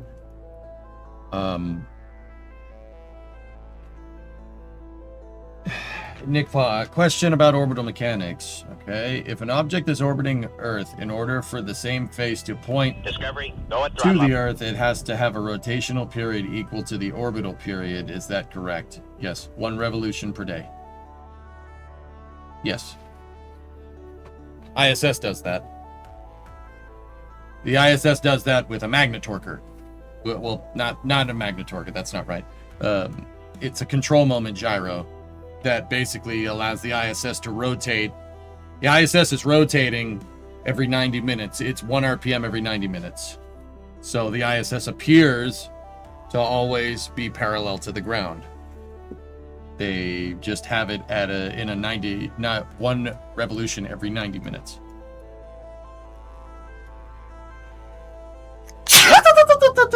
It's turbo.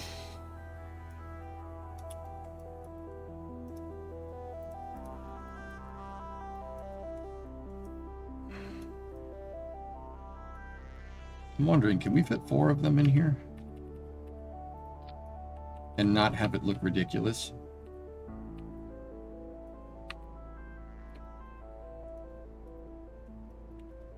That would be not having it look ridiculous.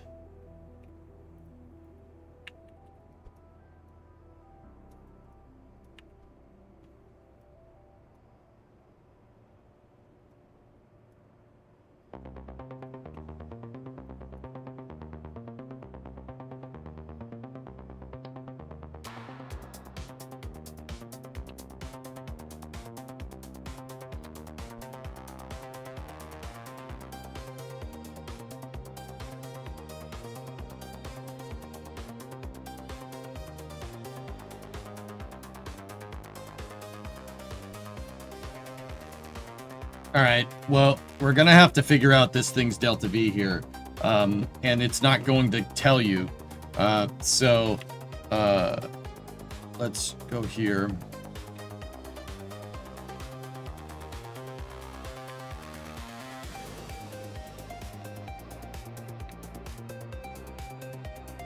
So what's the mass of the satellite? These sats are going to have a good amount of delta V.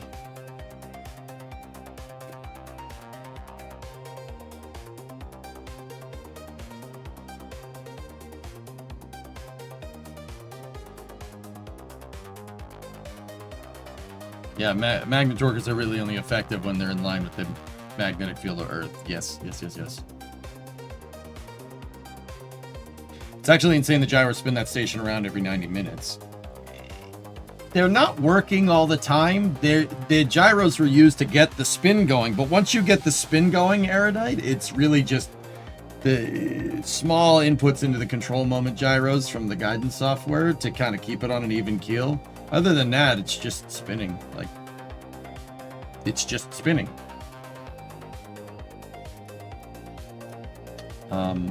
So what is the specific impulse of one of these things? 240 in the vac. All right, so let's get the math up here. And we'll do a new delta V equation here. So specific impulse is 240, or dV equals 240 times 9.81 log. What is our initial mass? Discovery, go at throttle up. 0.89 to 0.65. Ooh.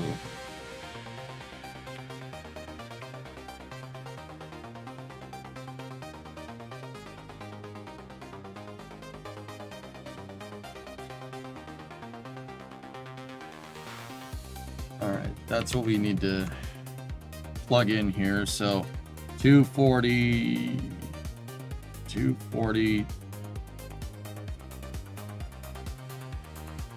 times 9.81 log 0.89 divided by 0.65.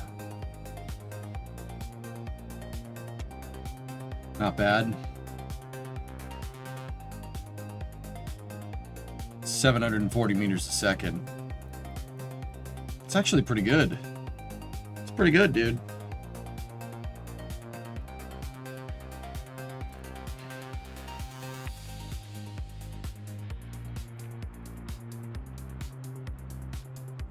Okay.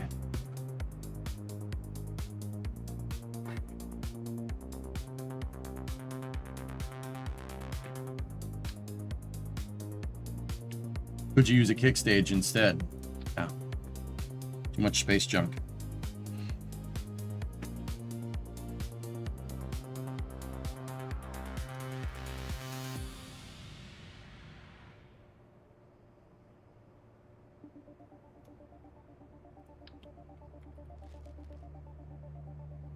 To do fine adjustment of this stuff, I am going to need a set of these. Those. That's what I need. For precise translational control.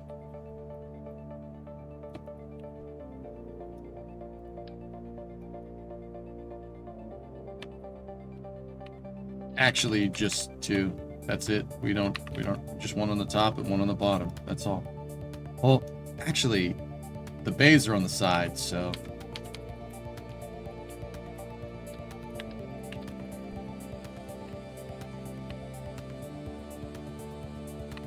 I mean, those don't have to be lined up with anything.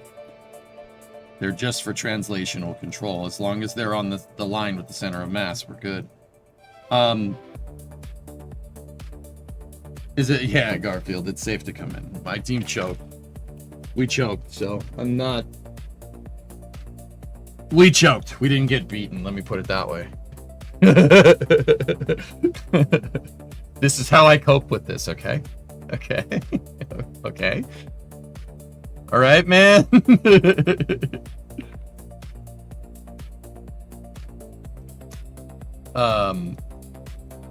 Yeah, so that should be good. But that means we're gonna need some for maneuvering. Do we have any other monoprop tanks except for that one?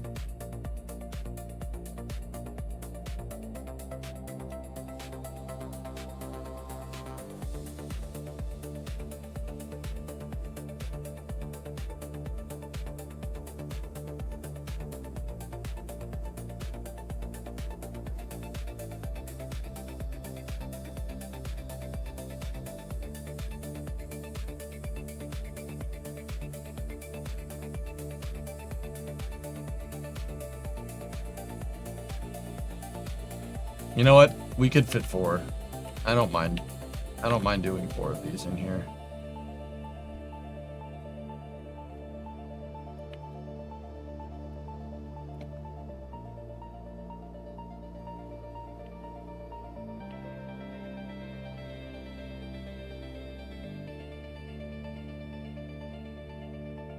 The lobes from the tanks are barely touching each other.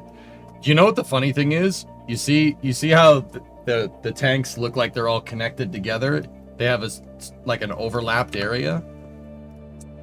Dude, that's a thing in real life. Here.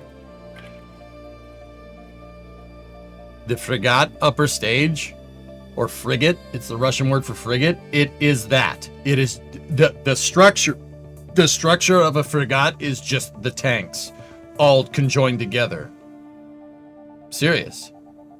That's a upper stage for precise insertion for Soyuz rockets. It is just a bunch of tanks welded together. That's it.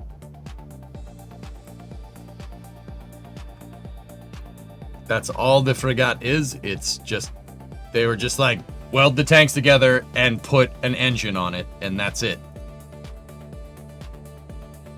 So they didn't even bother making a structure for it. They just said, use the tanks. Tanks are integral to structure.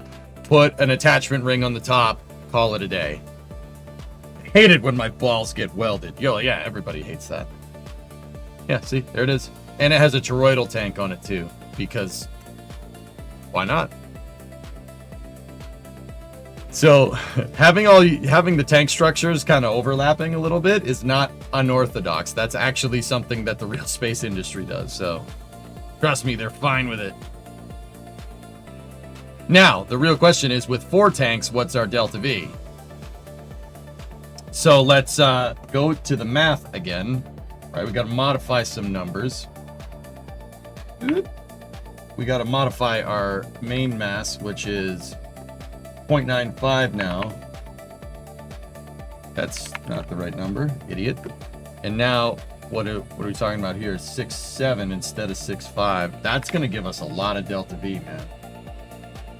All right, now let's go into the Google Quackulator. 240 times 9.81. Natural log. 0.95 divided by 0.67. No, back. Equals 822, up from 740. Good. Good. Sat bus delta V equals 822.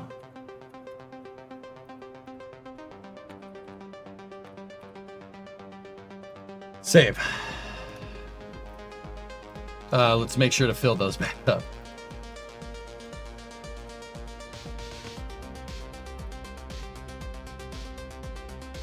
All right, we can get rid of the math there. Now, let's just check.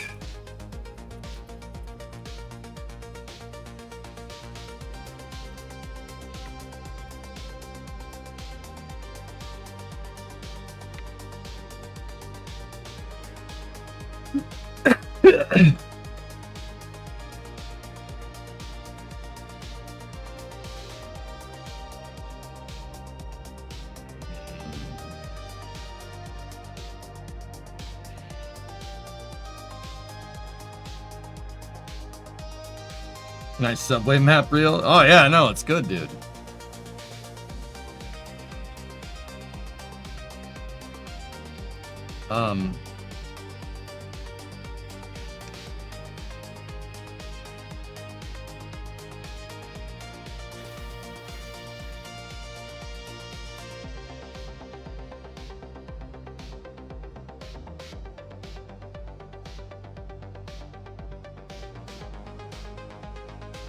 So it says 1,115 from orbit.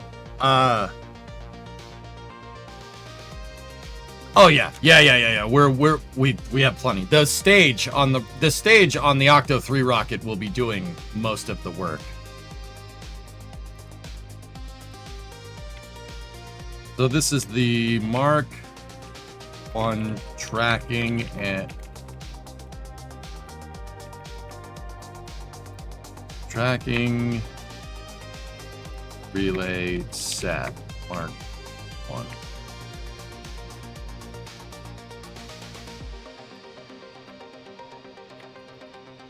I'm gonna start doing this right again. 10.3/25. That bus delta V 822 meters a second. Bingo. Going to direct. No.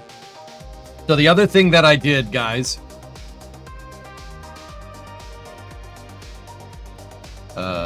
Hold on.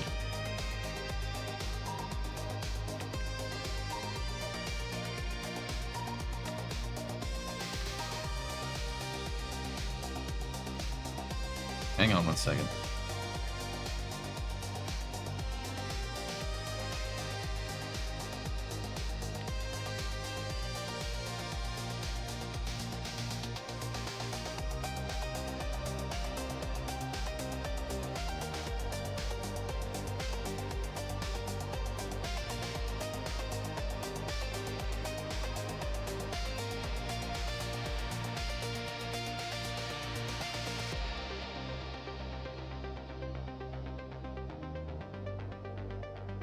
I needed to move that up because what I did here was we could set that as root.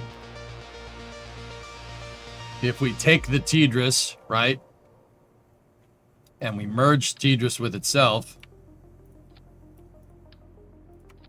they're stackable. Stack as many as you want. Well, as many as you could fit in the fairing. Really, really hope I can...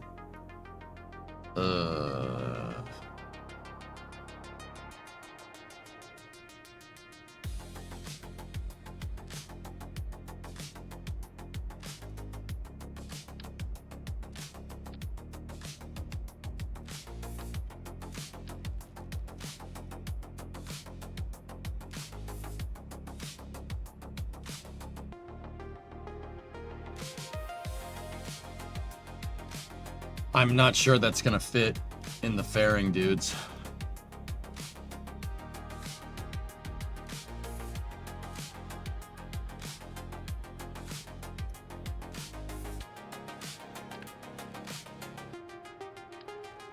Ain't gonna fit. Won't fit that.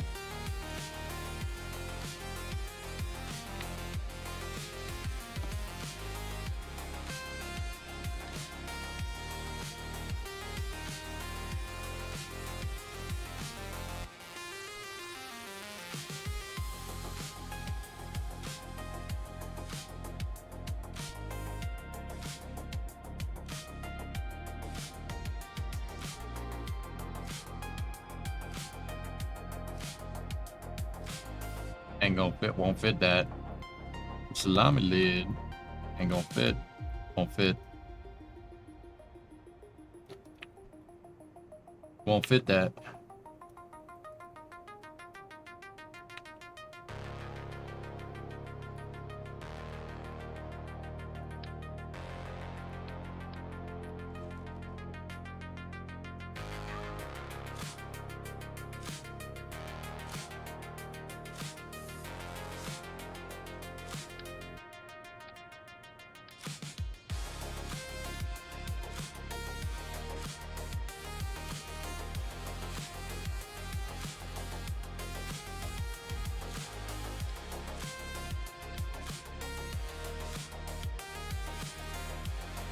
That works.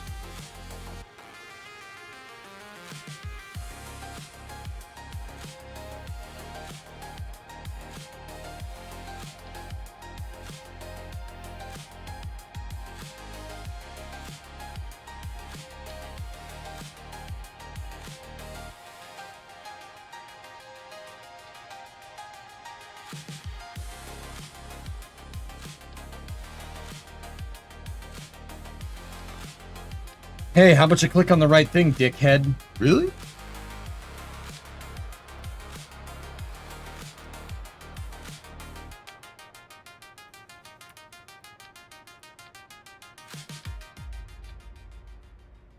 Okay. So we got to safe all the tanks for each sat. Shut the thrusters off. Don't mind the little antenna there. Did that little guy? Don't worry about that little guy. Shut the thruster. Disable that. Shut the tanks.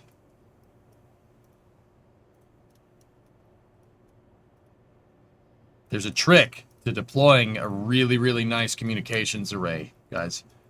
The trick is to stack. Stack all your satellites in one, just like this. I'll explain why in a moment. I think this should be adequate for electrics.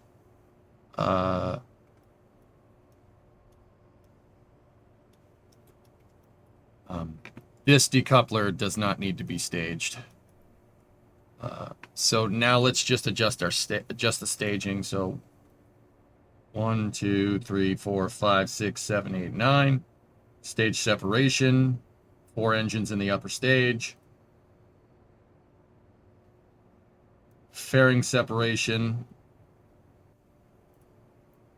First sat deploy, second sat deploy, third sat deploy. Perfect. Discovery, go at throttle up. How good is the stock orbital period readout? It's fine. Should be fine.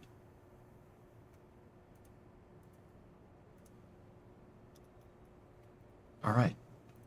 These satellites, this is like 3 tons of payload. These are, what was it, 0.95? 95, brother.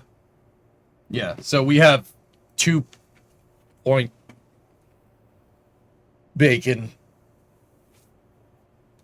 It's like 2.85 or something, 2.8 tons. This is nothing. This is well within this vehicle's capability. Basically about 3 tons. So this should get us a pretty good communications array. We're still going to have to worry about... we're going to have to basically do a mission after this to get paid. I'm actually wondering... no, you don't need to alt-tab out for that. Back it up for a moment.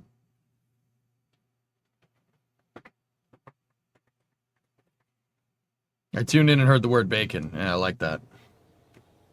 Let's look at our missions. Science data from space around Kerbin. We could do that. That should be pretty easy. I'll just put a thermometer on the stage.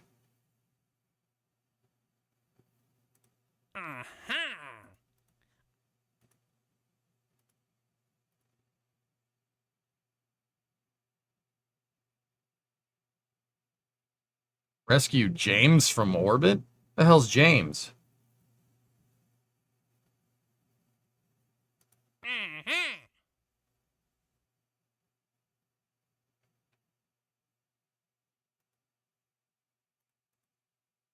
Test the skiff. Phew. Just freaking test it and just keep using it. Oh no, I launched that one in that stage. The skiff where we didn't get our testing criteria. He's the lead singer of Curbtalica. How did James get up there? No idea. I don't like those missions. We can do it to offset the cost of these. James Tiberius Kerman. So science data from space around Kerbin. I'm just gonna put the magnetometer.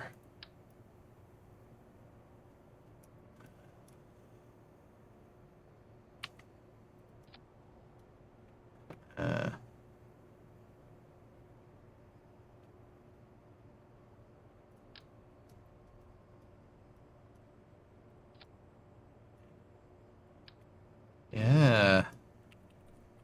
Yay. We can do some stuff with those. Secondary science mission. Good. Yeah.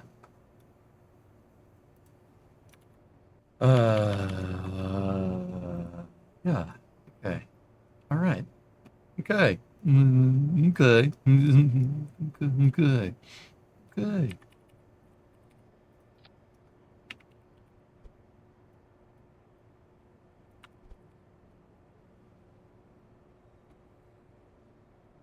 Discovery, go at throttle up.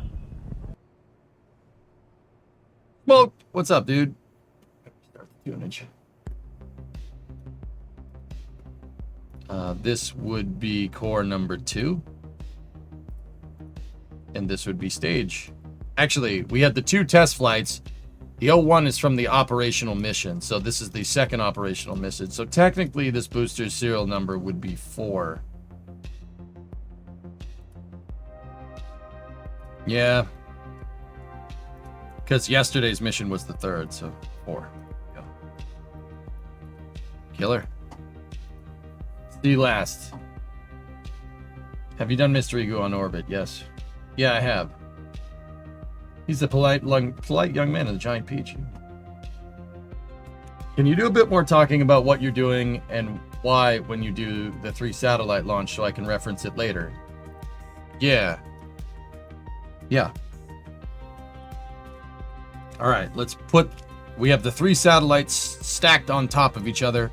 All their thrusters are disabled. We'll manually enable the 3 thrusters. And I will manually enable their wheel authority too. I do not want that screwing my trajectory up. So shut the wheel authority off on those.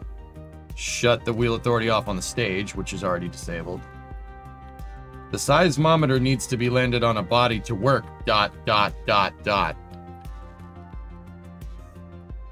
Thank you for the pro tip. You know, I appreciate you. ...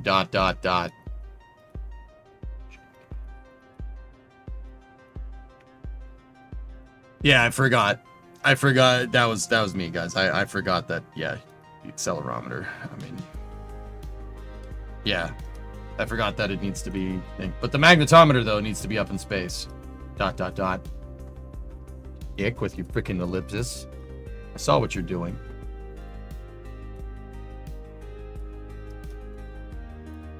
All right.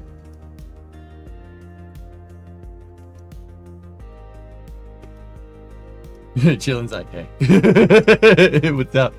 All right. Oh yeah, one final touch here.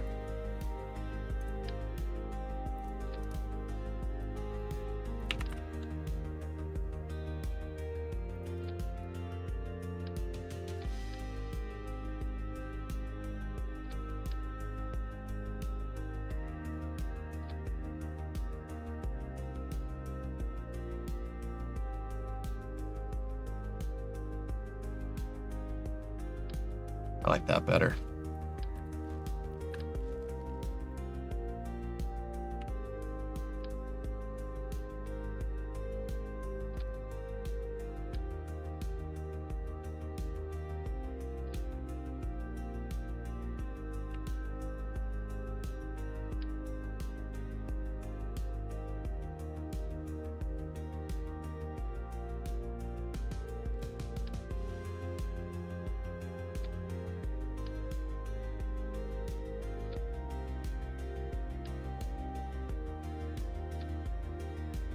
You don't have any wing solar panels yet? No.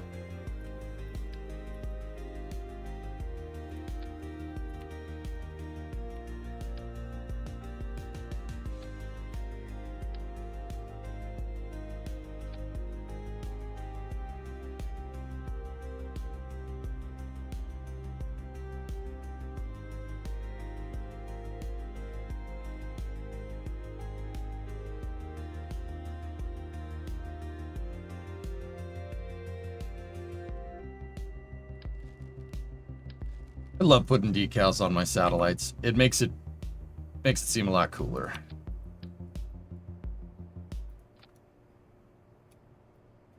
Actually, you know what? Put the flag in the center. Right there. Put it in the center on all 3. Right? And then over here, I'm going to take my logo. I'm going to put my logo up at the top on these sats like that. The reason why is because what we should be able to do is take these, right? Make them smaller.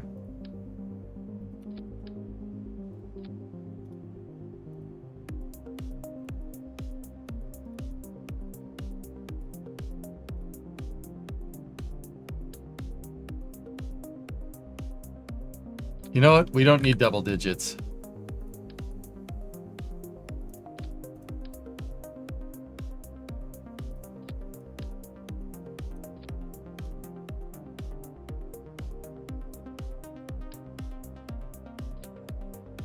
I like that. I like that better.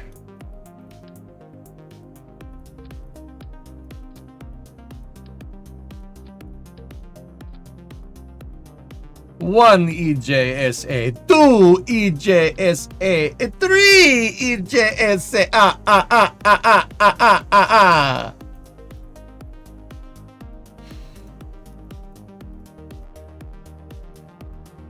Shouldn't the bottom one be 3? I mean, all right.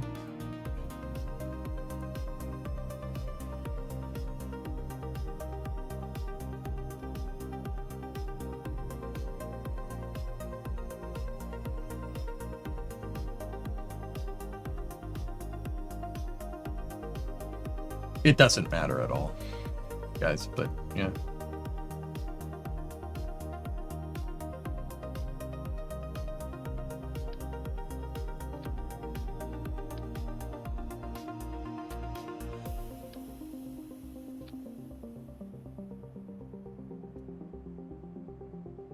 There we go.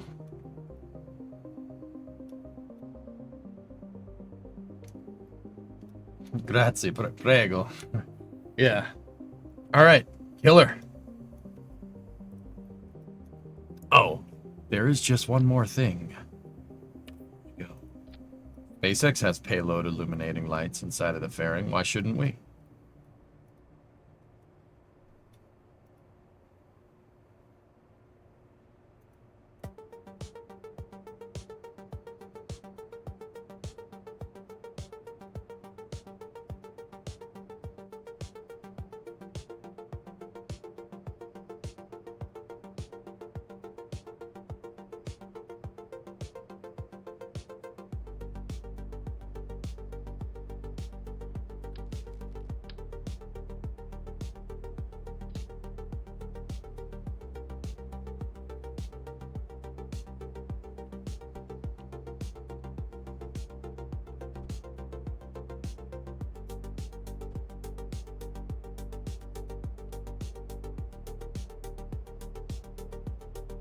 See, I'm getting back into the swing of things, and I'm happy that we've done this because that we did this career mode.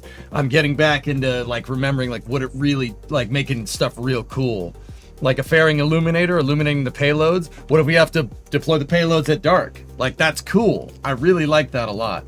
Space question, EJ, was Apollo the only spaceship to require stirring the tanks?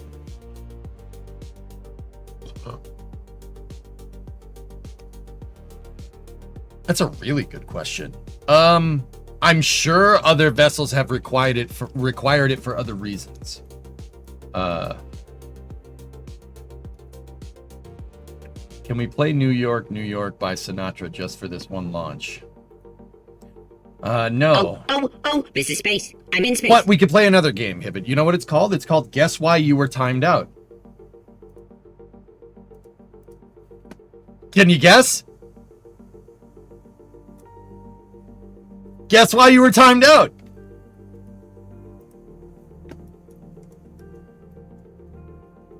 Come on. Why were you timed out? Let's play this game. This is a fun game. You don't need to guess? Oh, come on. Come on.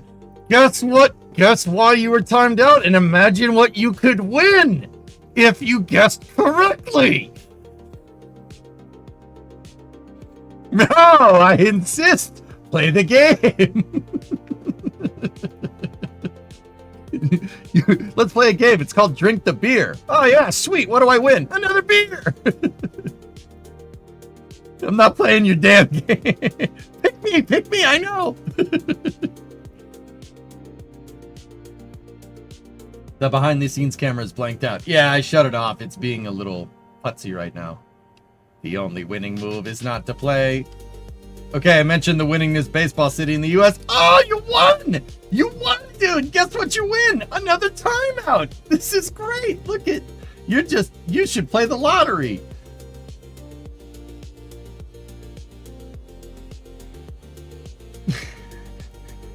You should play the lottery. Look at all these things you're winning. You know, your baseball team wins, you win. Look at all the winning you're doing. I wouldn't know nothing about that. I wouldn't know anything about this. Damn it. Sorry, that was a little over the top, but it was funny. Guess what you win? Postal retrieved ad time. Oh no. Hey Vargon, what's up, man? Alright. It was great, don't apologize. Guess what you win?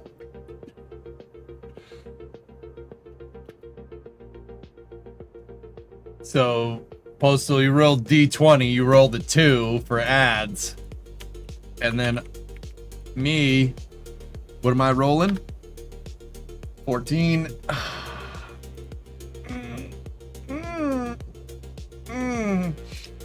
I win. Do I need to time myself out now?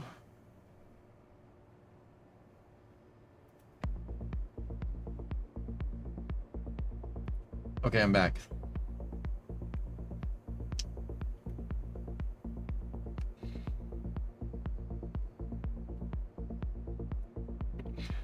All right. Want to play Drink the Beer? Oh, believe me, I played that game last night, Nova. You know, I had beer, and you know, it was supposed to be celebratory. I had a six cold six of Guinness for celebratory purposes, and it became a not celebratory beer.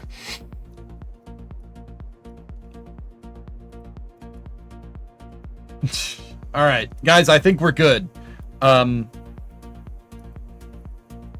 Is this Chinese Falcon 9? No. This is Kerbal Falcon 9. It's actually not Falcon 9, Misty. It's too short. If anything, I guess the closest, I mean, so, okay, little bit on this. So, Misty, back in the day, like from like 2016, actually from about 2014 to about 2020, when I built rockets, I built copies of rockets. So I did have a Chinese copy of Falcon 9 that I used a lot in my Kerbal saves called Condor 9. Condor 9 is basically, it's a Falcon 9. It does exactly the same thing. The payload capacities are very similar, etc., etc. I also built a shuttle that was very, very similar to its real-life counterpart, albeit built for KSP, etc., etc. Nowadays, I don't do that. I build rockets designed for application, if that makes any sense.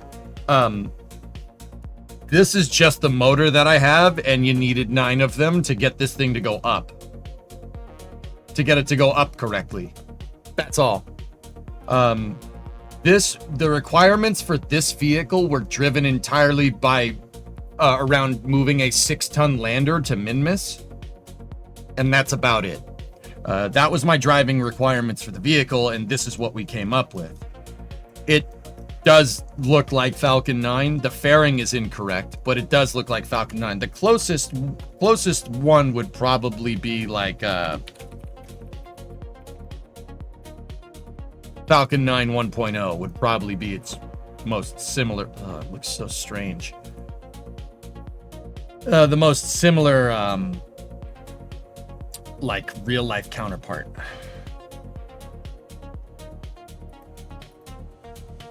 Yeah, for reference, Falcon 9 is over here. Falcon 9 1.0, comparatively to Block 5, which is what flies right now.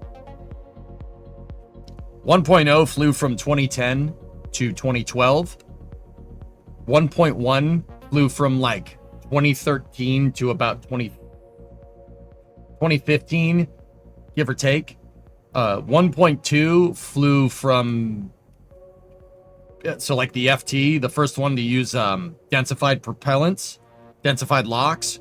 Those ones flew from like 2016 to about 2019.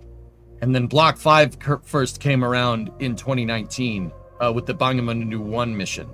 Yeah, Booster 1046, if I'm remembering right. Didn't we agree not to show that stupid engine block? I purposely did not show. It's so bad, dude. But hey, that's... I'll bet you SpaceX did that like that to, I bet you they did that like that to, because it was easier. It was easier to make that.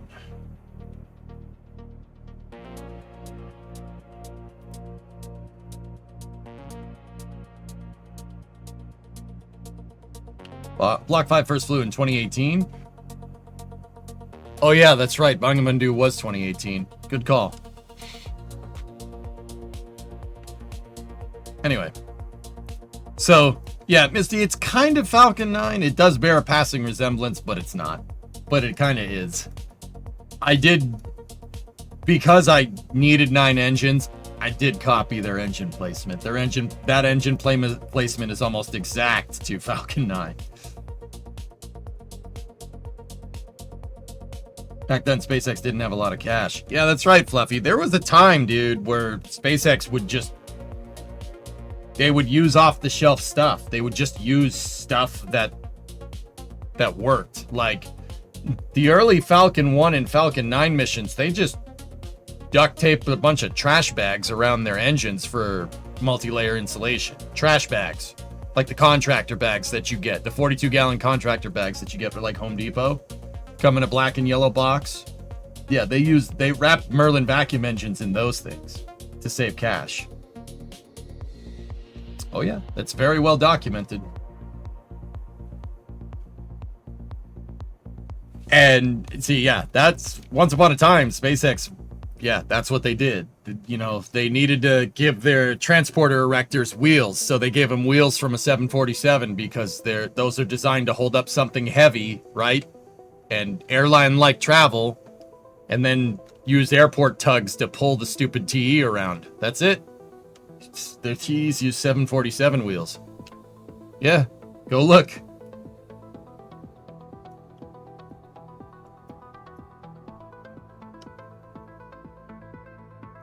Yeah, I actually have a picture up close if you guys want to see. Falcon research pictures. There's one of the Jason 3 transporter erector that I specifically saved for this bit. There it is. So yeah, there was a time where SpaceX was just using off-the-shelf stuff. Now that's the Vandenberg transporter erector. This is Slick 4 West. They use an airport tug. Pull it around because there's plenty of those. And look, the trucks to hold up the transporter erector. Trucks and the bogies. 747 wheels. See?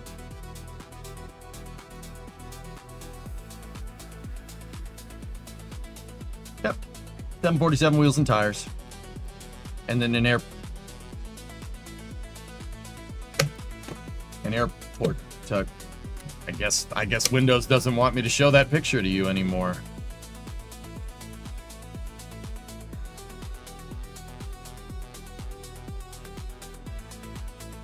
You good? You sure?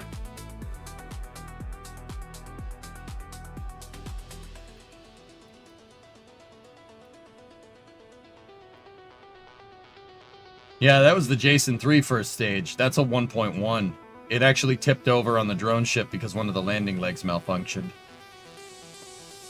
New Chinook. U.S. Army moves forward with operational fielding plans for Boeing's CH-47F Block 2. Nice.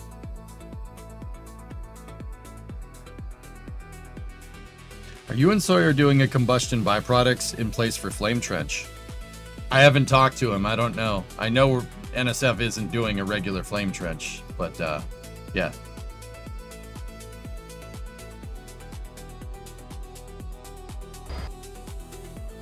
Oh, nice video, Phil.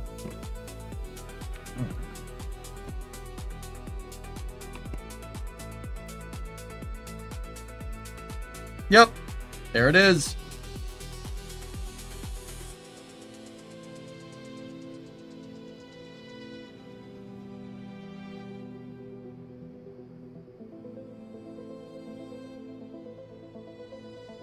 Yep, they're still using the airport tug, they just painted it. That's what Slick 6 is going to look like sometime soon.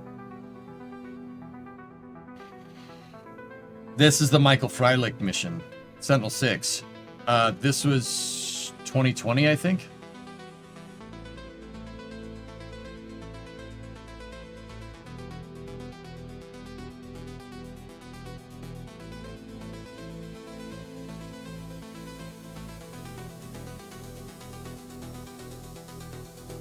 Good footage, dude. All right, speaking of launches, I think we are good to go. So, let's go over here.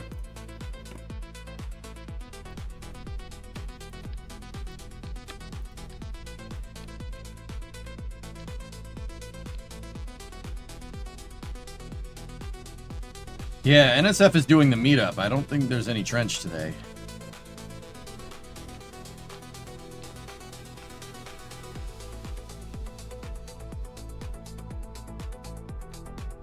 And by I don't think, there isn't. All right, dudes.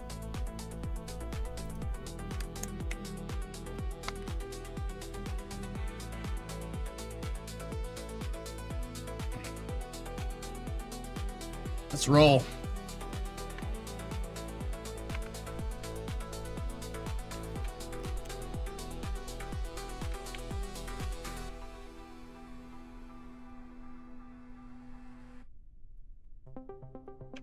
Okay. The window's at any time.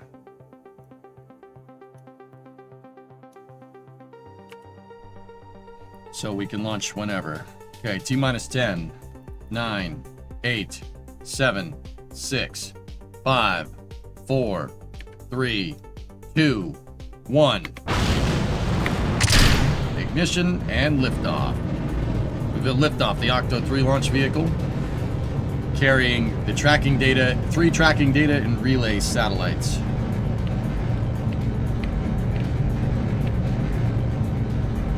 Vehicle's pitching over.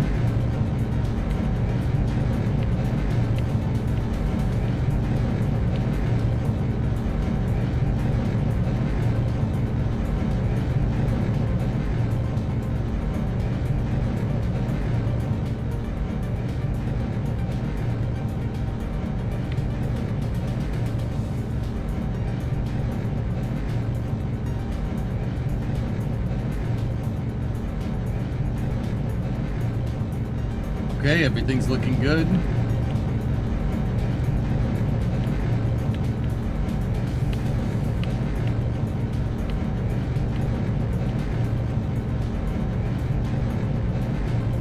Max Q. Vehicle's now supersonic.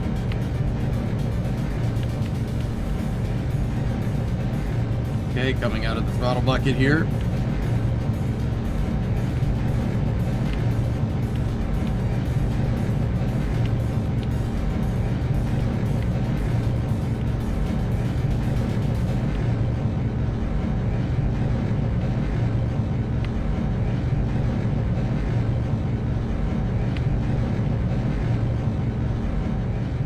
Throttling back for Miko.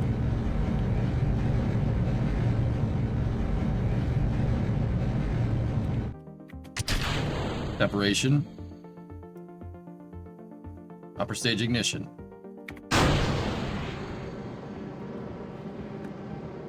Good upper stage ignition. PLF jettison. Bearing separation confirmed.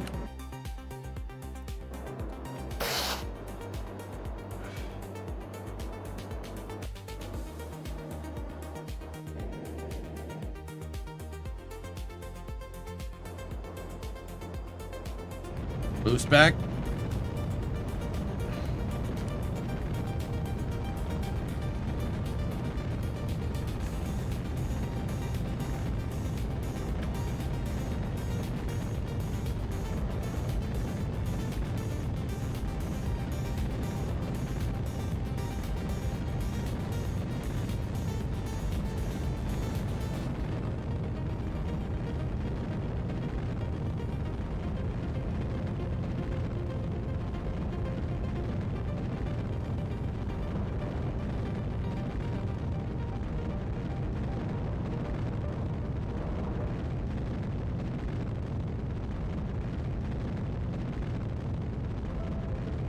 Yeah, she doesn't have the Delta V to do it, guys. We need a bigger first stage.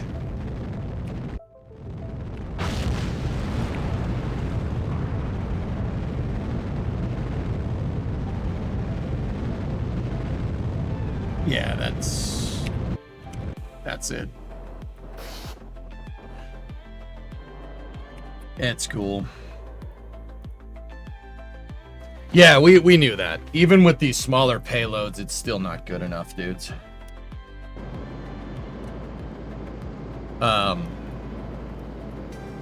Yeah, it's just good enough for going up. But what we could do is parachute it down, follow its ballistic arc, and have it just parachute down. Yeah, that wouldn't be too hard. And we'll be able to do it with the communications tracking networks now.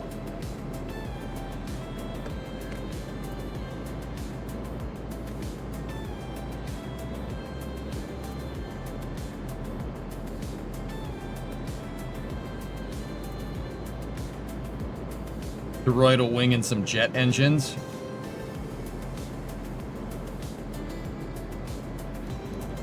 I mean, dude, that trajectory, if I put the toroidal wing on it and some parachutes, we could probably fly it back.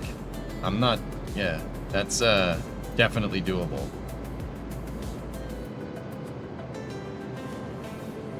Stand by for Seco 1.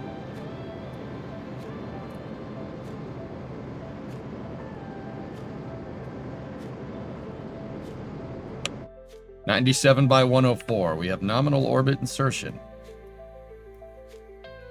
Cool. I can ride the stage down if you want. Alternatively, make a drone ship.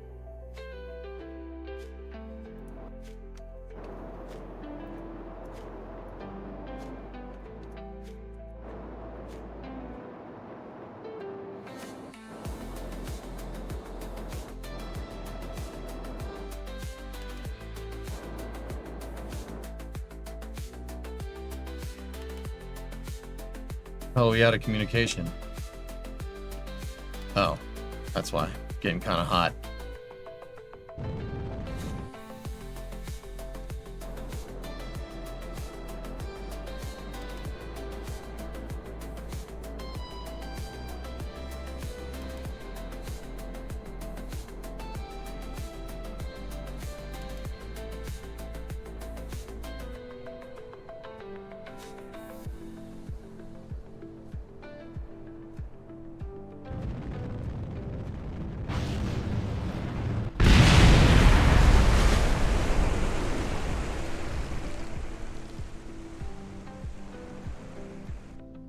Life imitates art.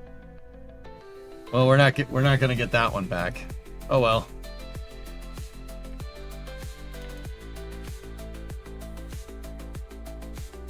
Hey, some of the engine section.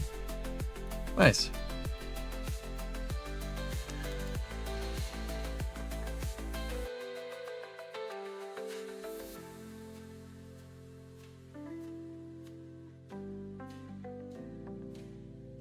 I'll never let go, Jack. It's Jeff Bezos' problem now.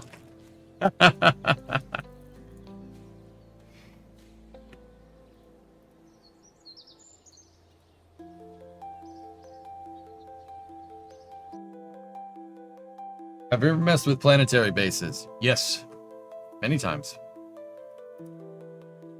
I built a gigantic base on Minmus once, and I built not a skyscraper on the moon once, but pretty big building with no mods or anything. Okay.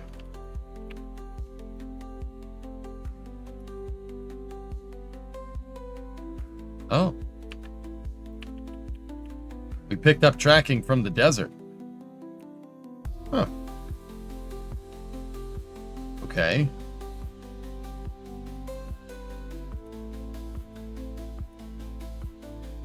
All right, we need to set this to 2863.3, give or take.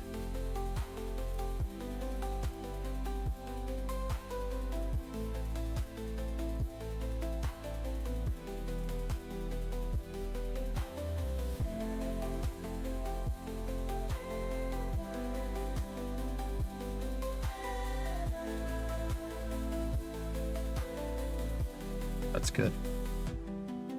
Okay, reorient the stage.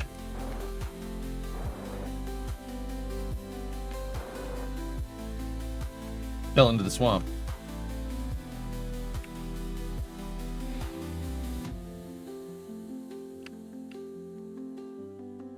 Okay.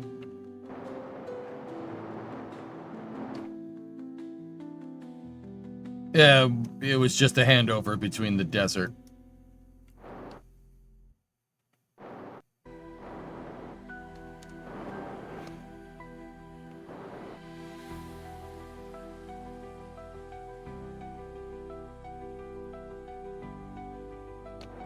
Are you going to do the science before satellite deployment? Oh, the magnetometer is going to punch out the side. It doesn't matter. No, I would generally want to deploy the magnetometer after all payloads are deployed.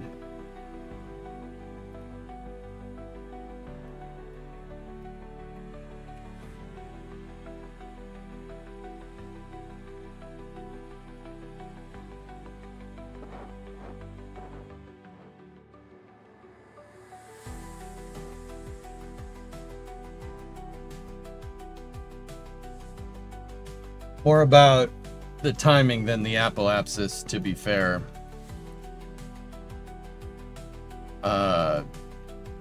Sure. Okay. Stand by for second stage engine restart.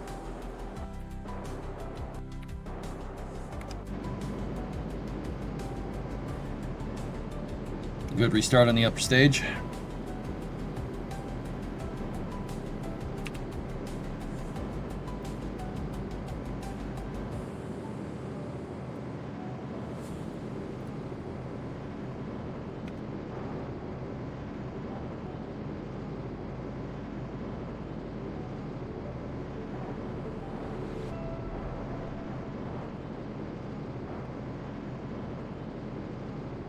Stand by for Seco 2.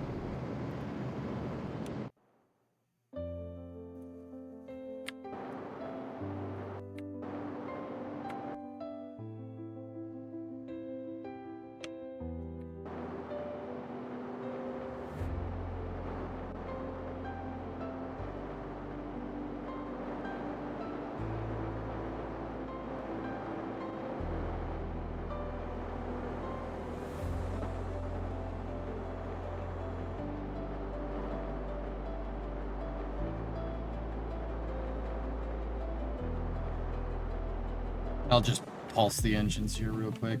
That's too much.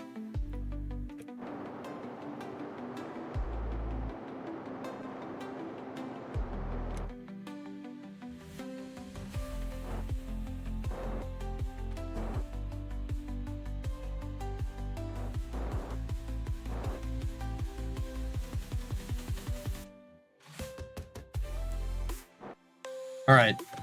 So let me show you a trick about deploying comnets and stuff. I'll if you want to get a nice constellation of satellites, I just have to set my AP correctly.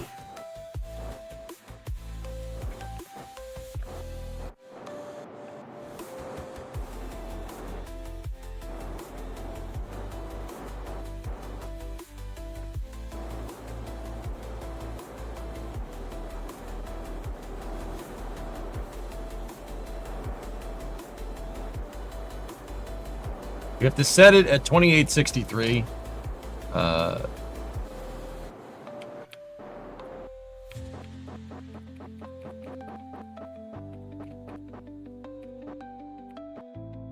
Good enough. All right. So shut that off, turn that on. Now,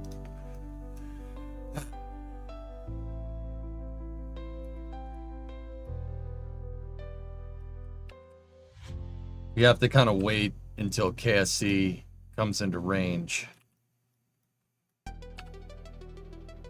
Because we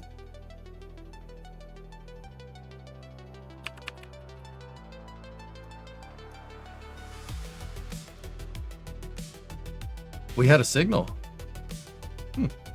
Go figure. All right.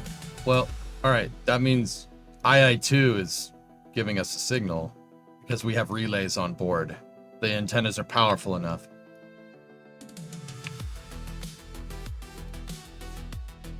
We're just gonna have to time this until KSC gets directly under us at apogee.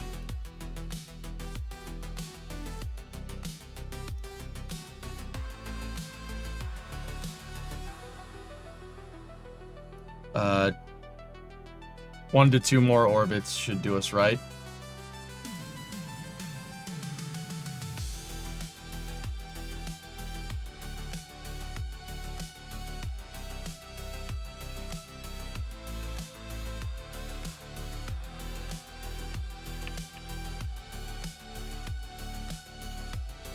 We could do 3 more orbits to get it perfect.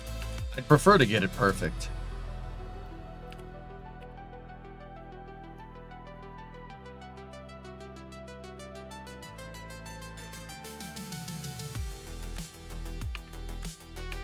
Okay, we're at AP directly over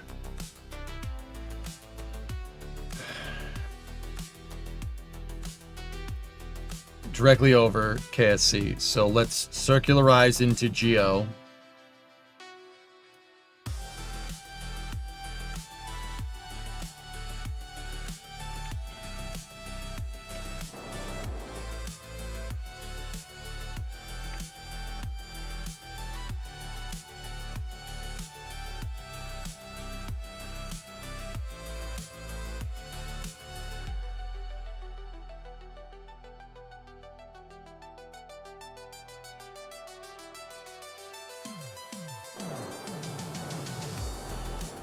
All right, so SES3 here momentarily.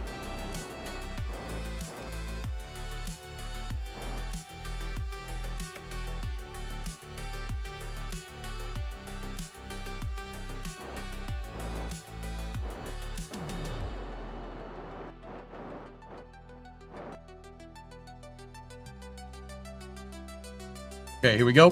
SES3.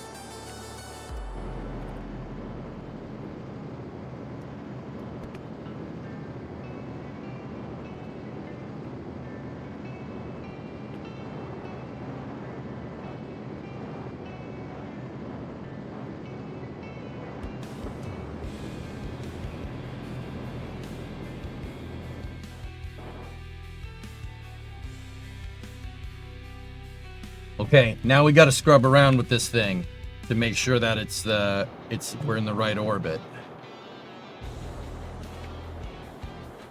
Get rid of that.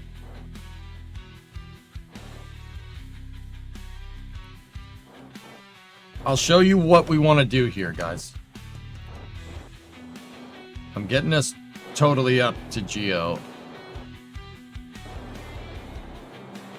And I'm going to use some of the onboard monopropellant to do a radial in burn. The idea, what I'm trying to do right now is set my AP after circularization. We need to set it back to 2863. And I'm doing that by burning inward. We could probably pulse the engines here. Yep, that did it. That got us close. But if you notice, it's screwing around with our PE, which is all right. That's fine. for now.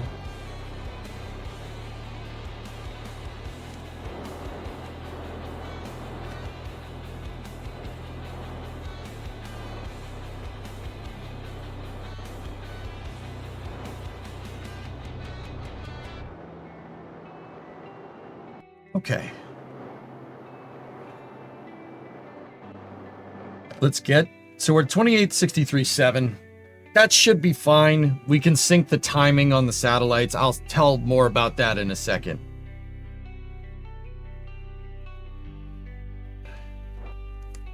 What I'm going to do now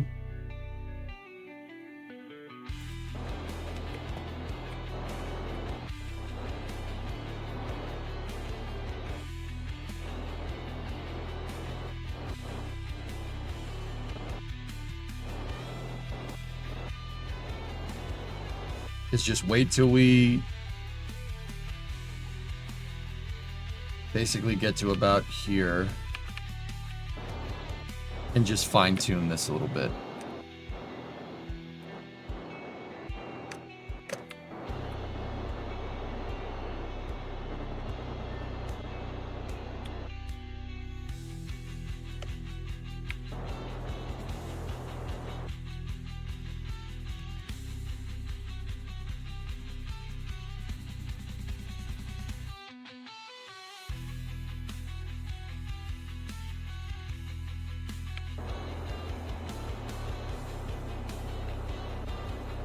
All right, so now I'm trying to circularize, and we're trying to get our AP and our PE to be as close as humanly possible. Kerbin is a 6-hour day. See Kraken.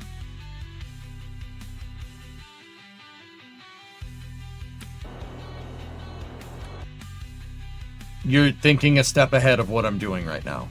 Don't worry about it.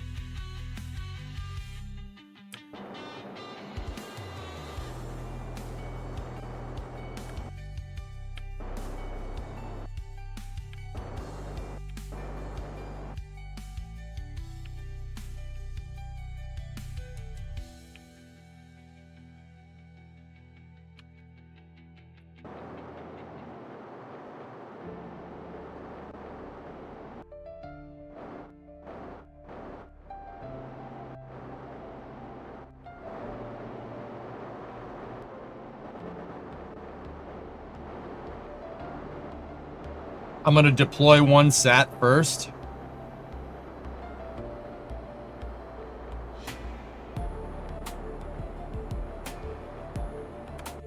There we go. We are basically circularized. Perfect. We are 0.1 degree off inclination here. I'd prefer to just weasel that out.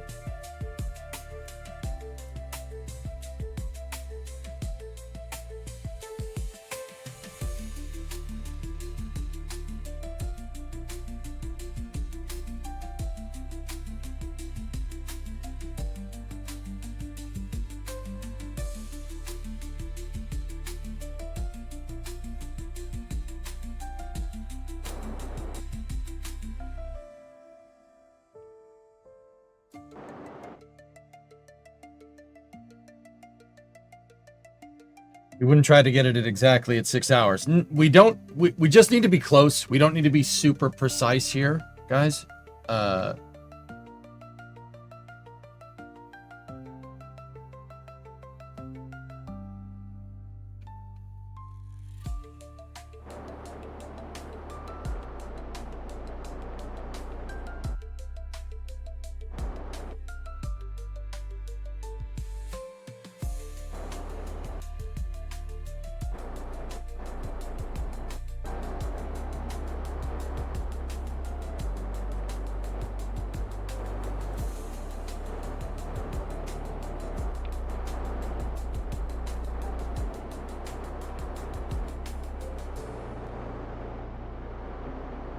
Just getting us into the right orbit. Give me a moment.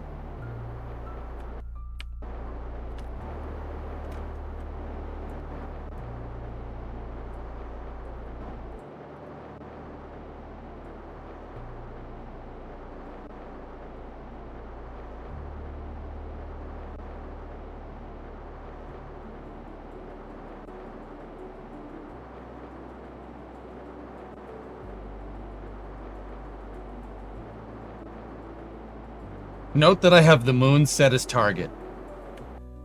The moon is set as target, and I'm using it to make sure that we are perfectly on the orbital plane here.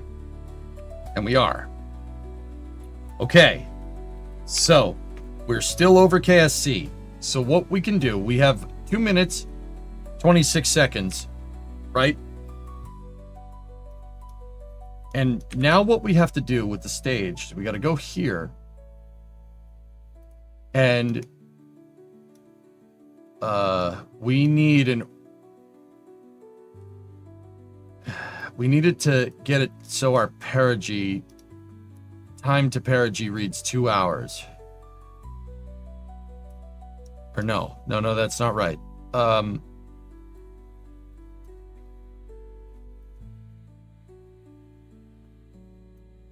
Yeah, that is right. That needs to be like right there. So, all right, look. Geostationary orbit in Kerbin is a 6-hour orbital period, meaning it takes 6 hours to do 1 revolution, right? That's how long a day lasts in Kerbal. You get 3 hours a day, 3 hours a night. By putting my orbit, by doing this burn and putting my orbit into a 4-hour window here, this is a 4-hour period with AP at geosynchronous. If we deploy a satellite right now, right? And then I burn the stage into this type of orbit, right?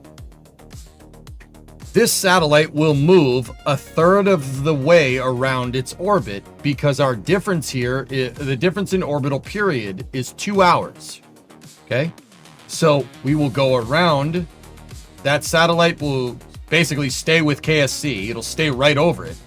KSC will be a third of the way around the planet from here, so it'll be over there with the satellite. We'll come back up here, deploy the second one, right? Circularize that bad boy, and then we'll deploy the third one after the third revolution.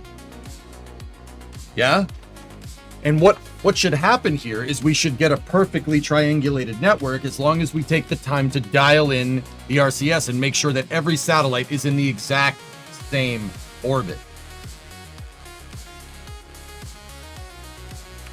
So, what we're going to do is go down here to satellite stat 1, and we're going to turn on its wheel authority here. And we're going to turn on its RCS, enable all that, and we're going to turn on its propellant tanks.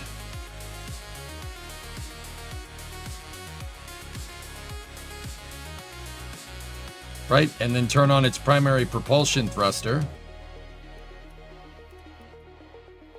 And we're going to deploy it.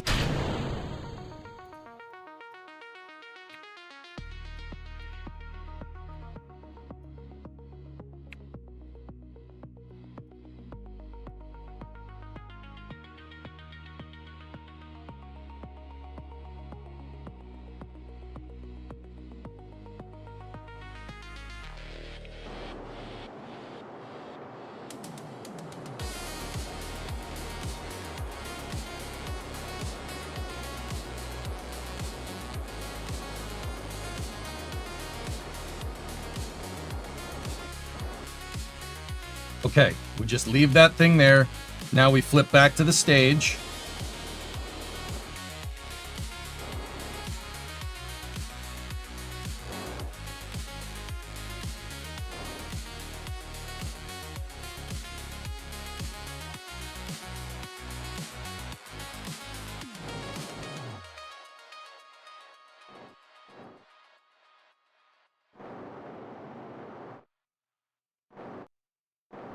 Right? Start up the engines again. Sloppy.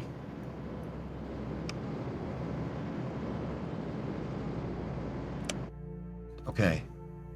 We're right at AP. That's 1 hour and 58. Too far.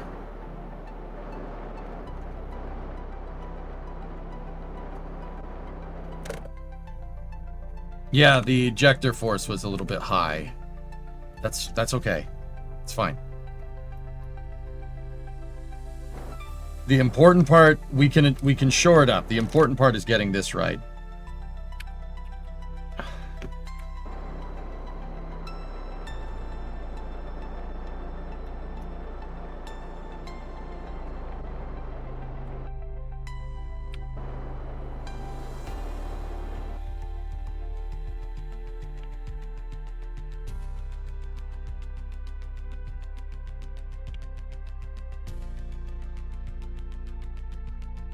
Good. That's fine. Okay. Now, we just leave this here. Okay? And switch back. We switch back over here. Should be 1.89 for that period.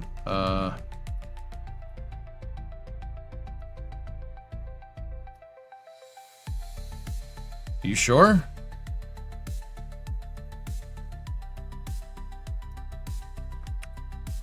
I think we're fine.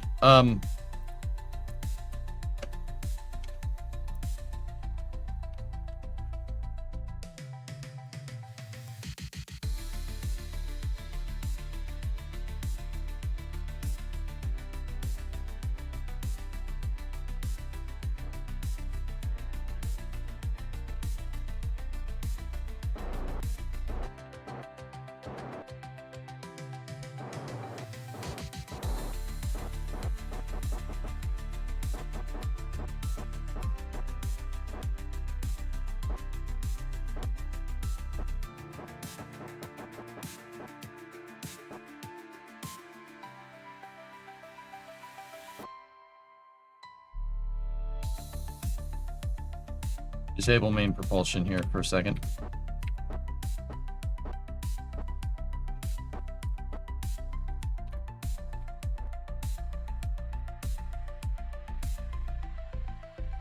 Okay.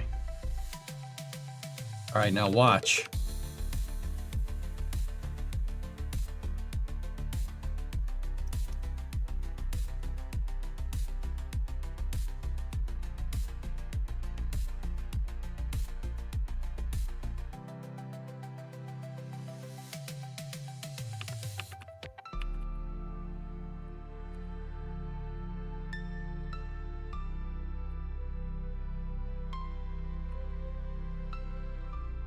All right, so see the stage?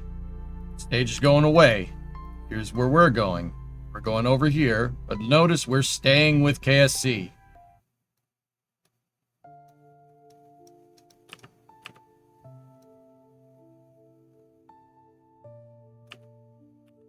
Now we're going to go over here.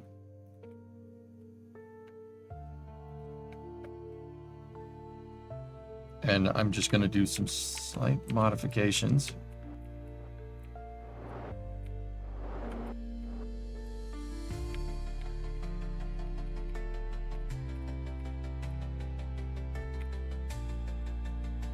(2863.303 by 2863.301). That is perfect. And see, look, we went 2/3 of the way around, guys, and we're right over KSC. We're pointed right at it. It's right there. There's the island runway. We are A-okay. All right. Sick. Go back over here.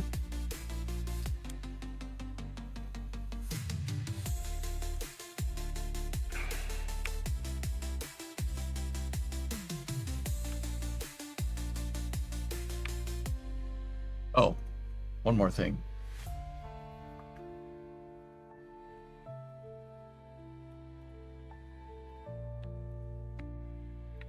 This is Idris 1.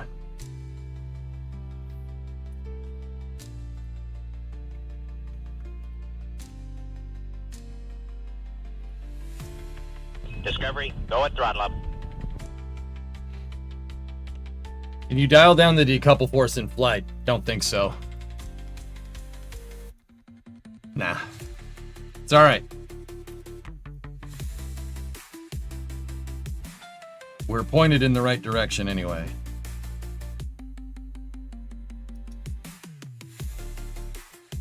So We're at AP.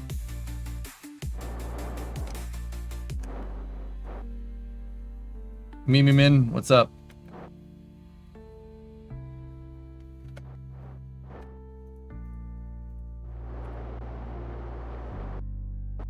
Okay, stand by for second sat deploy.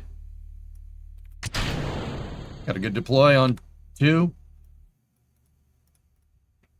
Enable the small RCS thrusters. Open the cage. We can turn on 2 of the tanks.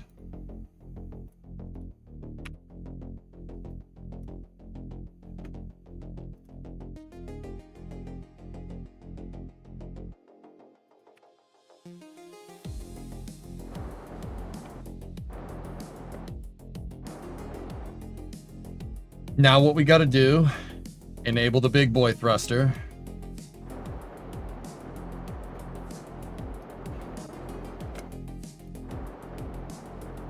Like this, and here we go.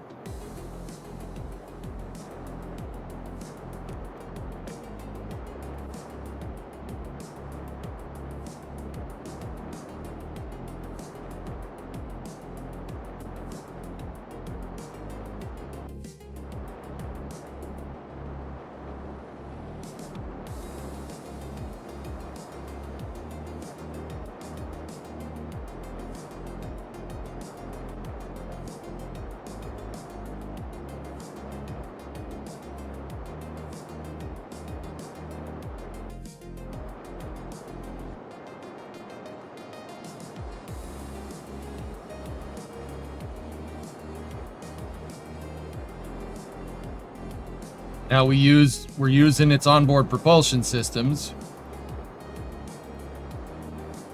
Those really shouldn't, it's fine. Don't worry about it. We need to set 2863.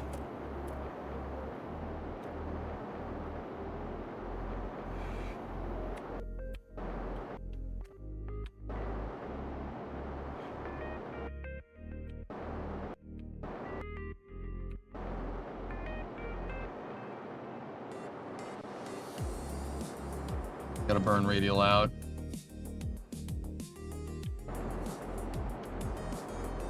That's why I wanted to give these satellites a lot of delta V.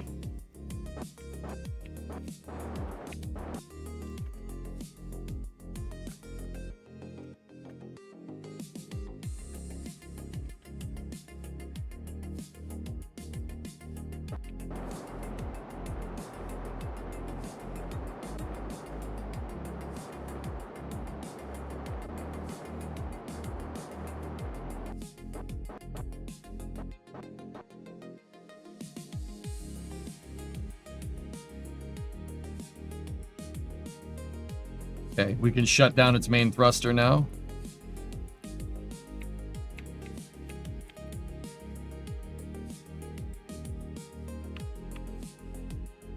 And now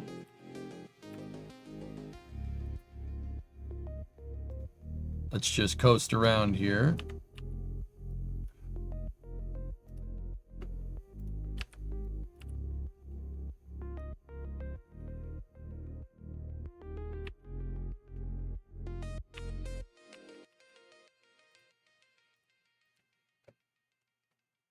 And now we just putz around with the thrusters.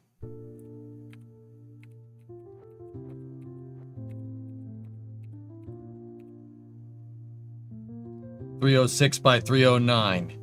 Cool. Tidris 2 is in position.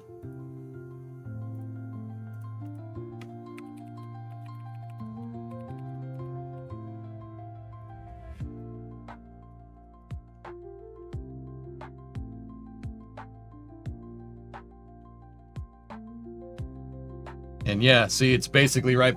Well, we're not pointed exactly at that lake. We're pointed like right there somewhere. Hello? Hi. What's going on? Nothing. I think I'm gonna get Mexican from that place. Go ahead. Alright. You just want fajitas? Yeah. Cool. They might be expensive, the DoorDash, but I don't want them. Had a day. Why don't we get Domino's or something? It's cheaper. No? Um, Okay. I've decided. Don't make me feel bad about it. Okay. That's fine. Love you too. Okay. Yeah, I'm fine. Are you okay? Yeah, okay. I know, you're sad about the Red Sox I'm too. so upset about the I know. Red Sox. They She's really so ruined upset. my Friday. She was inconsolable. Inconsolable. Inconsolable. Titan! Titan, here! Titan! Come here, buddy. Come on up here. Come on up here, Bubba's. Come here. Come on up here, my boy. Hello. Yep. Nope. He didn't want to today. He didn't want to jump up today. Titan! Come here, buddy. Come here. Come on up here. Come up here. Say hi to chat. Oh, Oh, he sat on my leg. he got his artwork bill today. I think it makes him money. I think so. Yeah. Boop. He's a good boy. He's a good boy. Good boy.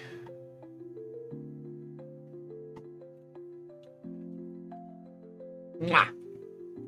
Oh, you all right? There you go. All right, he wants to leave. All right, I'll let you know when it's here. Okay, cool.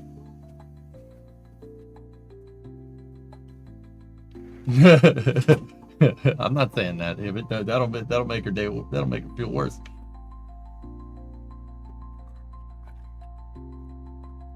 Okay, so Tidris 2 is in position, right?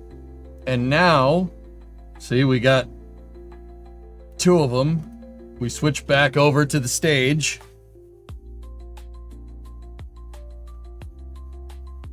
Right? And then we coast it out.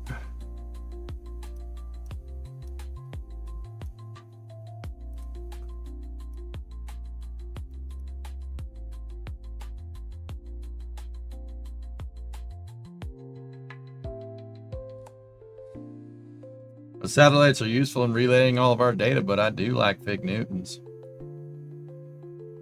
Yeah.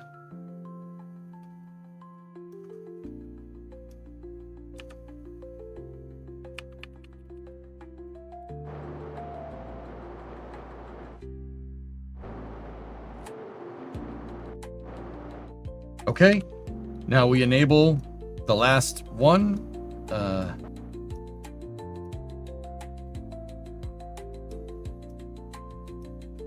Stand by for deploy of Tidris 3. We have Tidris 3 off on time. Perfect. All right, enable the engines. Enable the wheel. Wheel authority is on. Cool. Stir the tanks. No explosions. Okay.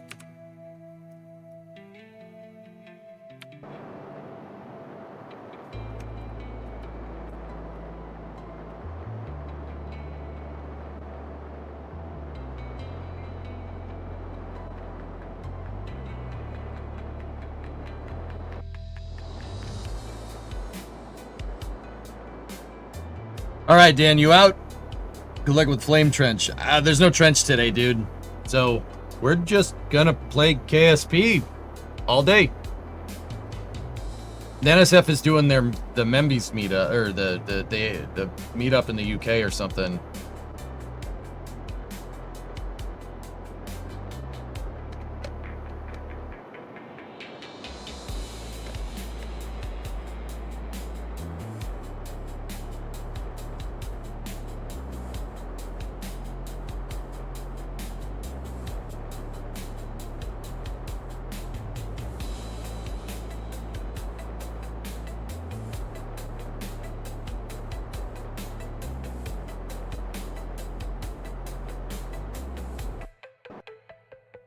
Okay, shut off main.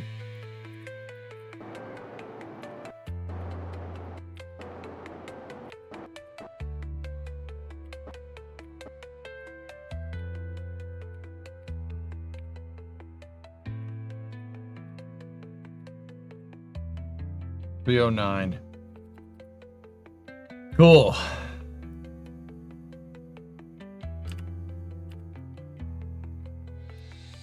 There's the stage. We're going away from it.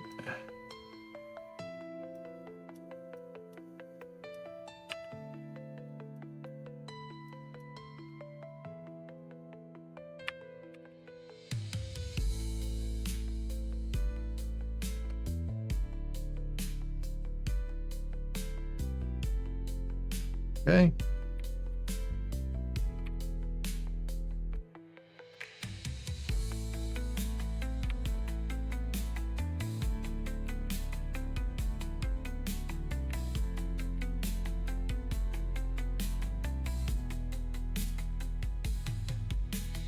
Twenty-eight 63 306, 28 63 309. Perfect. And if we enable compaths,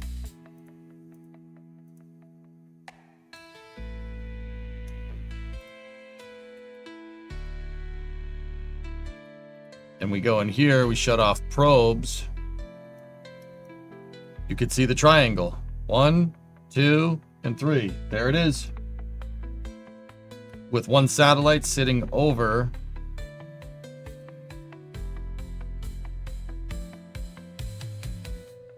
KSC.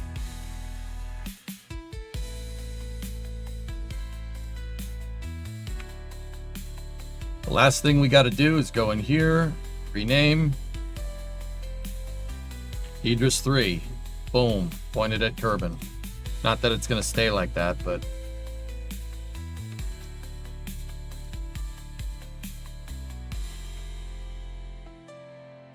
done. There it is. See? That's how you triangulate a comm network. We use differential orbital period to set your satellite spacing.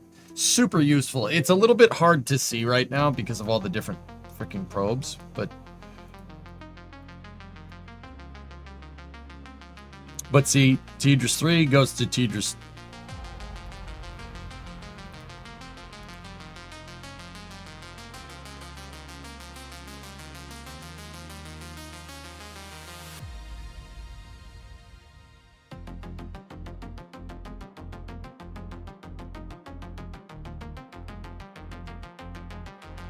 There it is. See? Perfectly spaced apart. Orbital velocities are all pretty much the same. The timing is pretty much perfect. I got that thing pretty straight over. But there's the triangle right there. That's the drawing that I was trying to show. And right here is the stage. The stage is somewhere around there. Actually, the stage should be rendezvousing with Tetris 1 soon. Thank you for the bits, Gaw. Well, JDG, the whole VOD will be on YouTube. All of my stuff from the YouTube streams gets uploaded to YouTube, so you should... I mean, I could ask Drummer to clip it down if he has some spare time. Made the Delta Airlines logo. Yeah.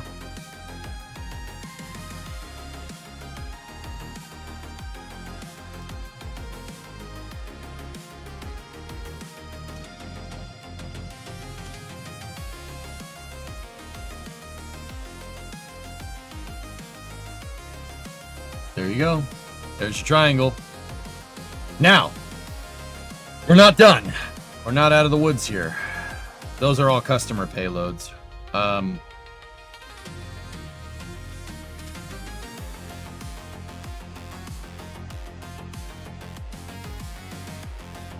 That's set to path. So Tidris 3 is bouncing off of Tidris 1 and communicating with KSC. So now anywhere inside of that blue circle, we have comms. Anywhere. And I mean anywhere. Ground, orbits, airplane, whatever. We have communications if we have a powerful enough antenna. Done. Easy peasy. So now the next thing to do is to go to our stage because we're not done here. But isn't that cool? You guys saw what I did, right? We use differential orbital period. Put the stage into an eccentric 4-hour orbital period window, right? With the AP at deployment altitude. So I have 3 satellites. It's a 6-hour period that we're aiming for. It being in a 4-hour period means that one satellite in that orbit will go a third of the way around in the time it takes us to do one, right? We go a third of the way around, right?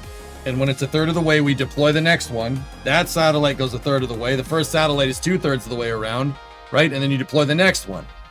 So they're equally spaced apart in their orbital period, right? So we're at the stage, but TDRS 1, TDRS 2, TDRS 3. And if we did our math correctly, if I set TDRS 1 as a target, our rendezvous to it should be extremely close. And it is. Good. Yeah, 2/3. I said 1/3 because it makes more sense that way. The 4-hour orbital period means 2/3 of the way around, but you get the idea.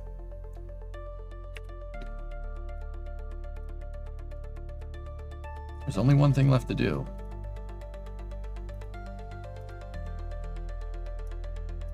Just pretend that that's not doing that.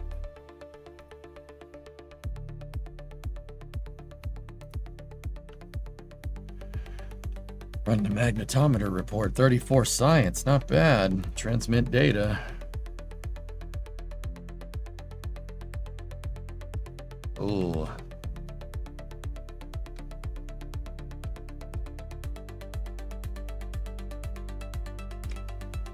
Good. And we got the contract. Good.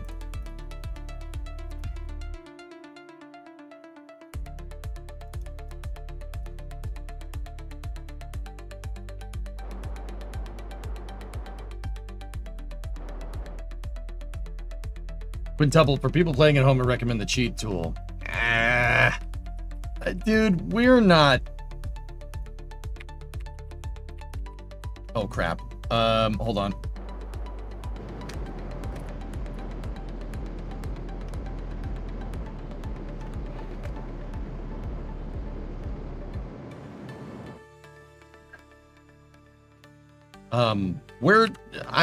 Dude, these things have plus or minus a 3-meter difference between all of their orbits.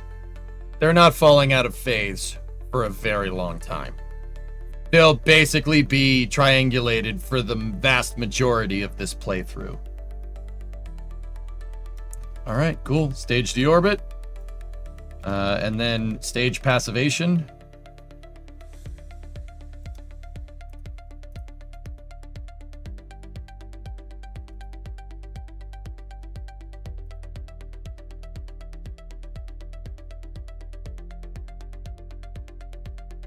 Stage passivation confirmed. Cool.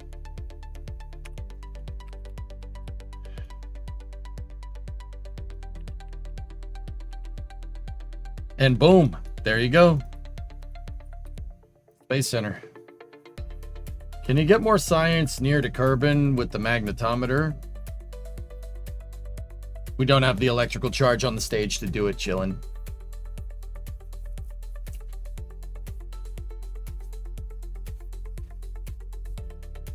So, go to the daytime.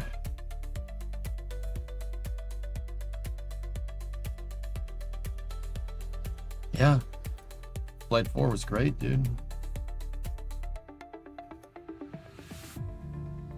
Oh, there's that other stage left over from the mission.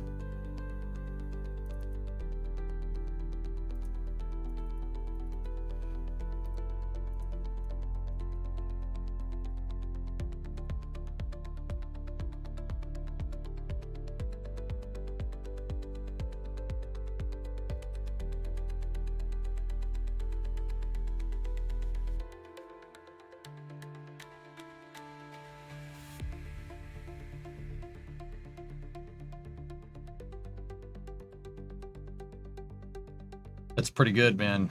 It's pretty damn good. Pretty damn good network. Watch.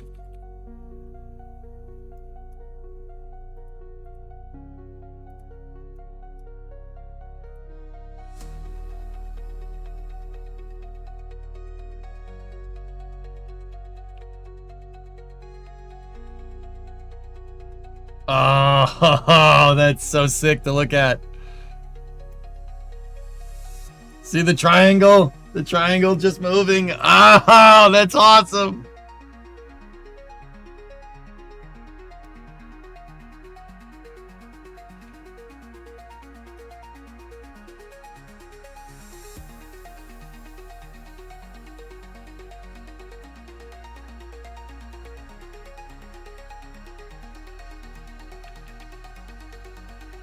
Cool.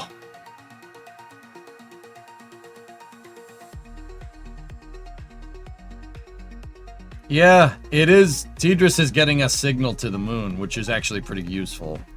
It's not really what I wanted it to do, but that's okay.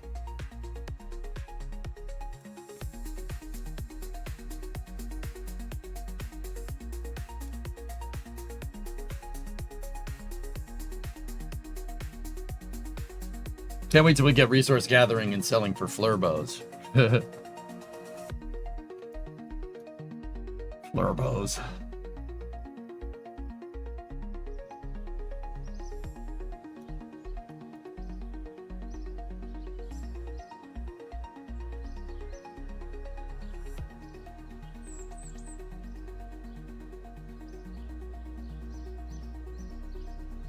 Curious if you got the ARC spacecraft reveal for Inversion. Never heard of them before, but seems kind of neat. Yeah, Mike, their little re-entry vehicle that they're working on, which is basically it looks like a thimble. What's the range of those relays? They won't go any further than the moon, Robolai, which is not really how Tidris works in real life, but because in reality, Earth is a lot closer. Geo is a lot closer to Earth relative to like the moon in real life. So like geostationary is 23,500 miles. The moon is 250,000 miles. So the distance between Geo and the moon in real life is way different than it is in KSP. Yeah, so I do have range out to the moon. It's a little strange, but we do. Why is the money called flurbows again? Do you know what you can do with flurbows?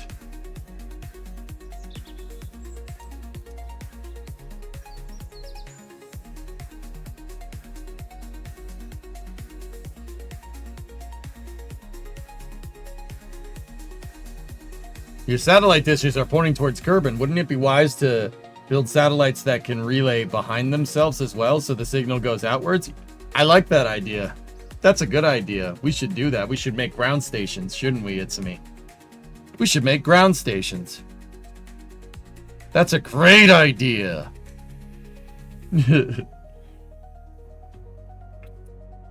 So,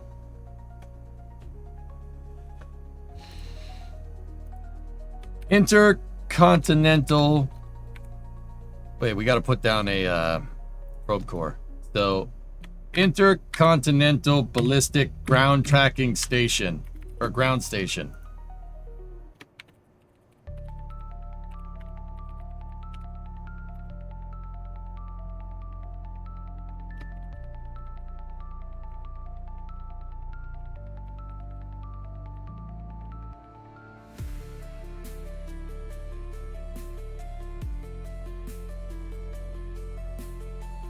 Last, please. Whoa, whoa, whoa. We don't use that language around here. Geostationary is 35,786 kilometers. It's funny you telling me how to talk on my stream, Ponzister. 23,500 miles. Reject modernity. Embrace tradition.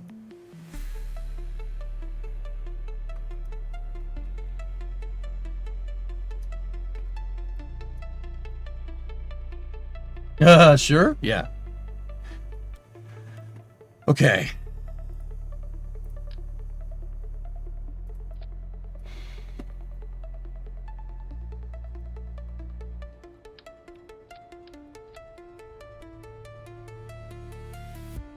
Here is a box.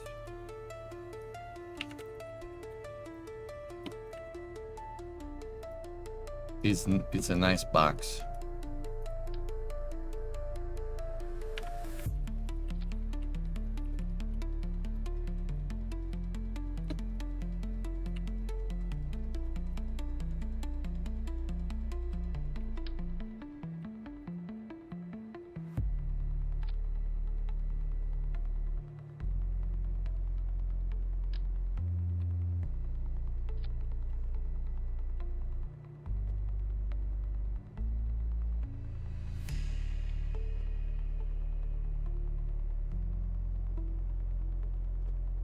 I am straight up copying my design from the other saves. Guys, yeah, sorry.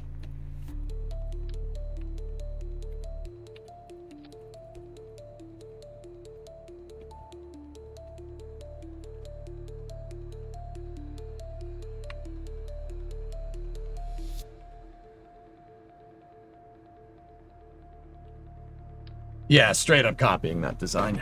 I don't, but I'm using the parts that we have available to do it. So we want an intercontinental ballistic ground tracking station. I'm going to use, for these ones, we're going to use the RA-15s. So those are 15G. That'll pretty much, our ground tracking stations will be good out to Minmus. Well,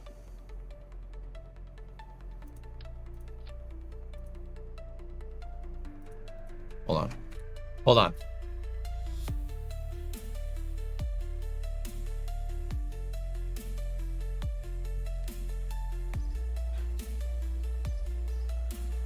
That thing's 50, and it's good. Well, that thing is good for well into deep space.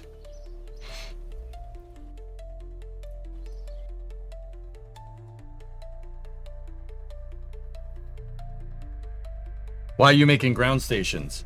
I like the idea of having deep space networks. I think that's fun and cool.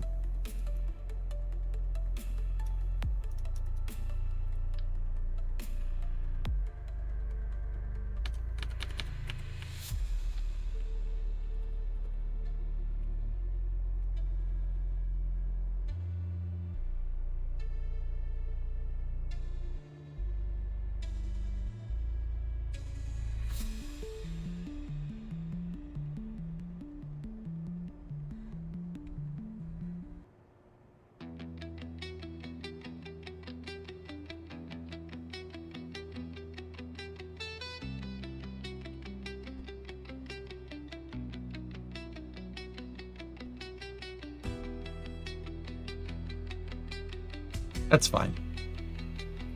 It's fine.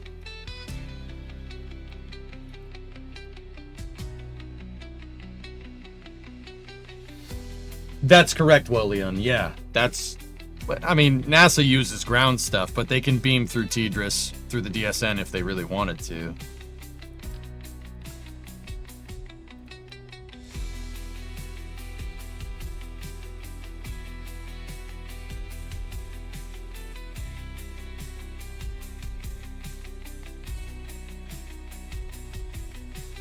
Yeah, we can't use... Exactly, William. We can't use that. We can't... There's no ground lines in Kerbal.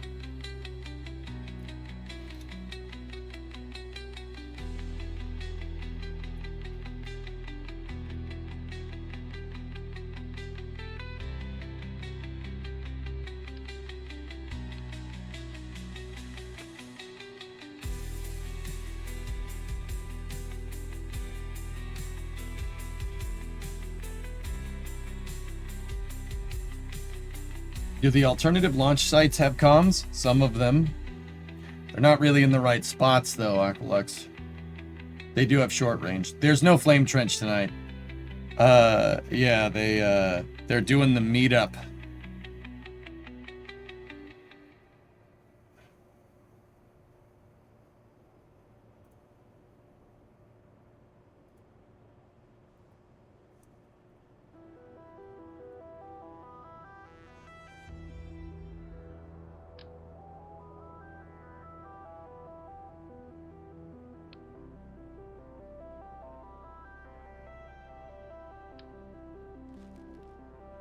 That's Miley, yep.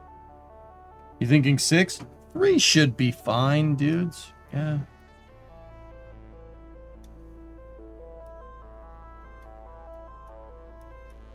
Can you... These stackable? No, they aren't.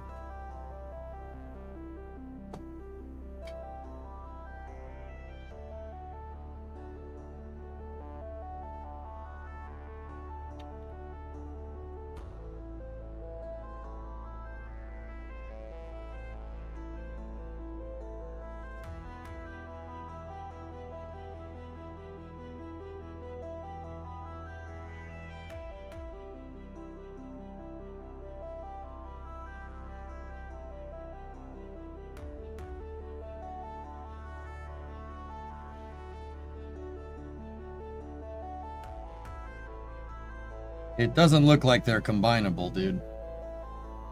I think you missed it every time I typed it. I went with your advice and started a liquid propulsion team. I just wanted to thank you since we're starting to gain decent support. Nice, Sea Kraken. There you go.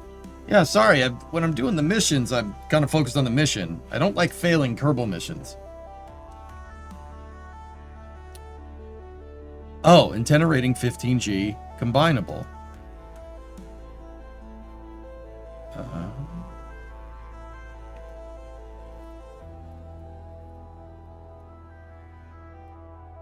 Okay.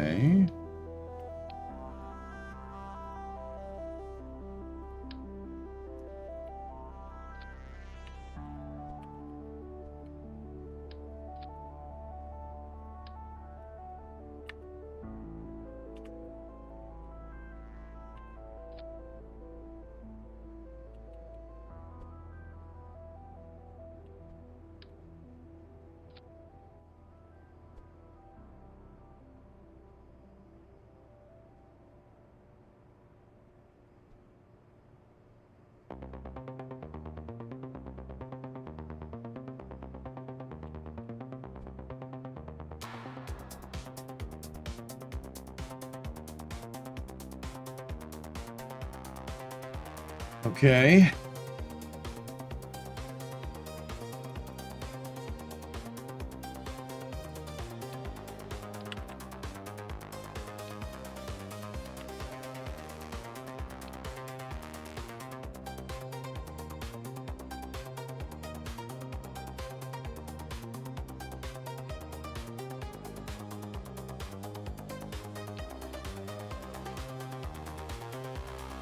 I'm thinking.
They're combinable, yeah. If we combine a bunch of these RA-15s, so combining antenna, vessel power equals strongest antenna power, the sum of the antenna powers divided by the strongest antenna power. So RA-15s are 15. So it's 60 divided by 15.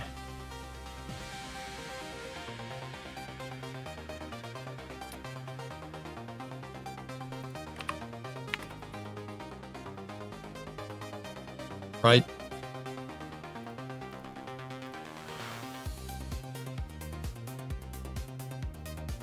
Yeah, that's it, Uncle X. So it's 15 times, parenthesis, 60 divided by 15 equals. Yeah.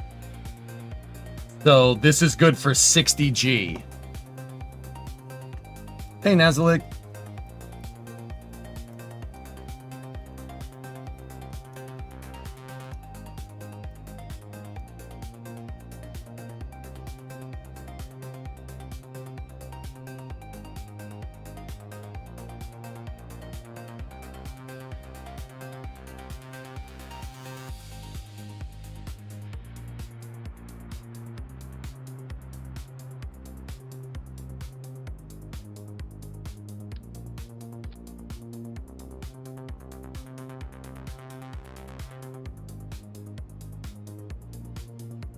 We're gonna need more batteries than what we have, dudes. That's for sure.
Is there any space news today?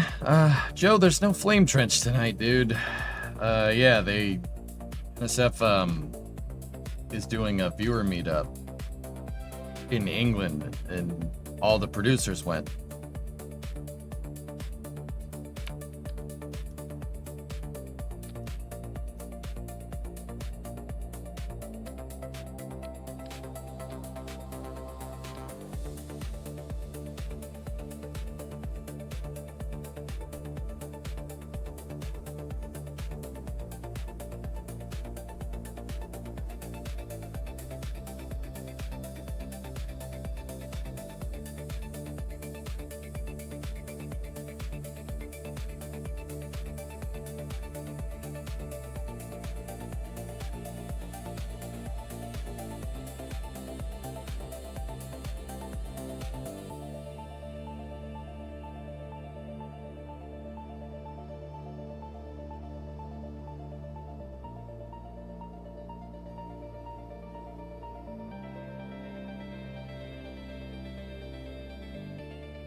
$15K per ground station and to launch 2 or 3 Octo 3s for around $70K total, 17 per tracking station. Yeah, but the range on these is way further. Like way further, dude. Our antenna is commutative? What do you mean? Cumulative?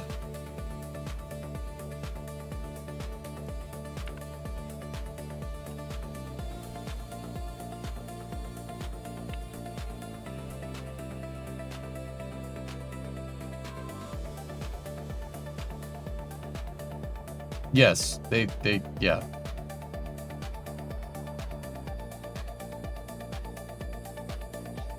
It's on a curve. The formula for it is right here. We were just looking at it.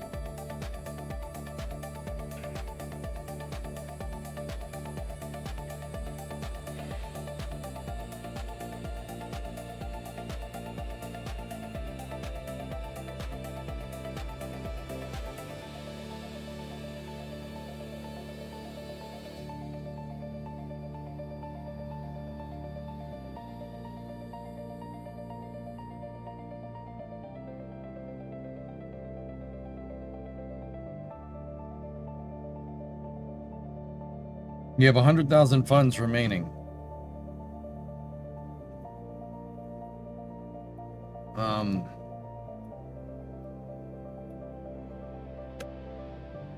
Where do you get the...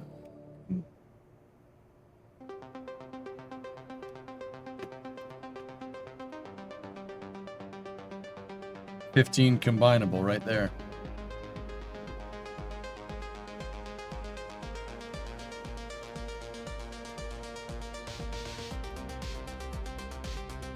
I always get confused which sats are for data and which are for remote piloting. So Kuzo, the ones that say relay, antenna type relay, those are for data, like moving data around. And the ones that say direct are antennas for spaceships. So direct antenna spacecraft can send and receive signals, but they can't bounce the signal to something else. That's what these are for.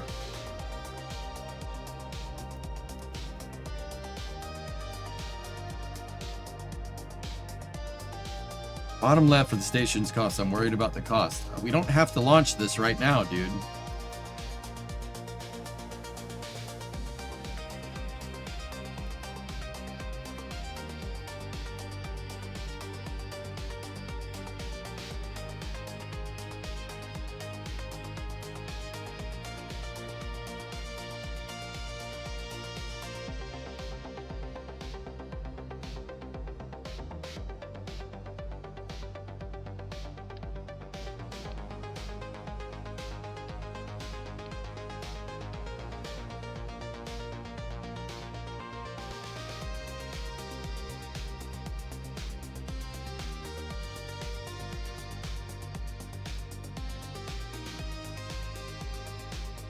So if you have a communication sat with 75 GM range and another with 25, does that mean they can be... No, that's up here. Here. The table. See.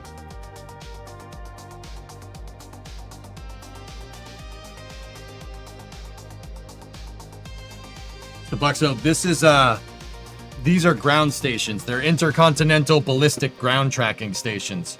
So this thing's... I'm going to launch it suborbital on a rocket. It's going to... Hold up.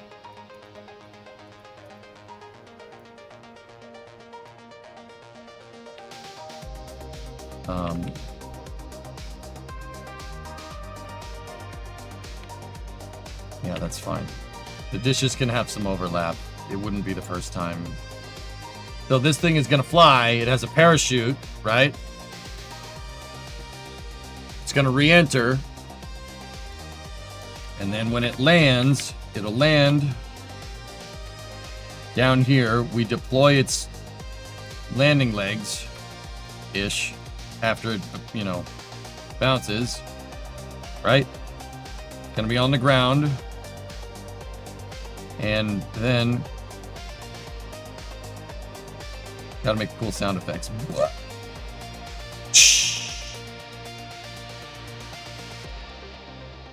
I kind of hate it.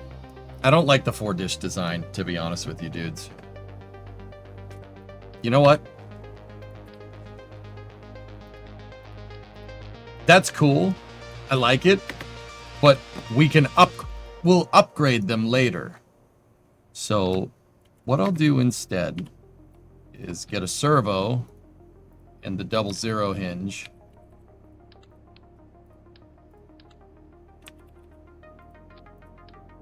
And we just do that for now. It looks a little funky, but last.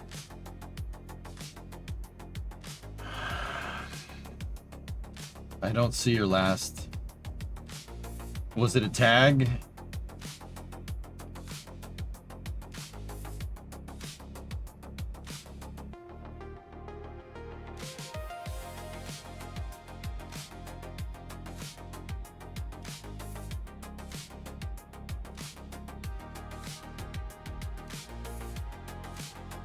It looks wrong.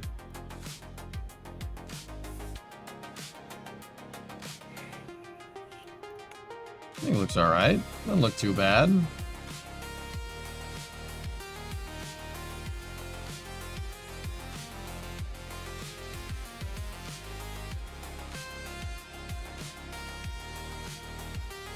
Don't the DSN upgrades also improve relay strength? To an extent, yeah.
How'd the S come out all messed up?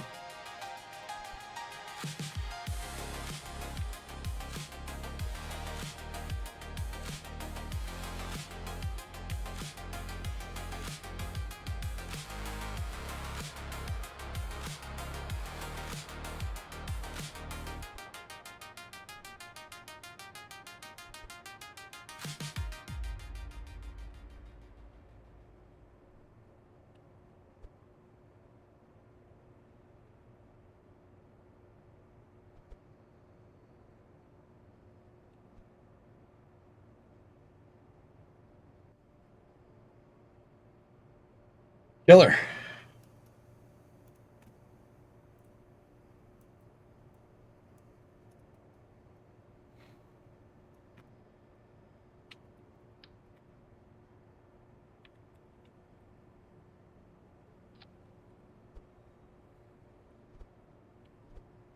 Discovery, go at throttle up.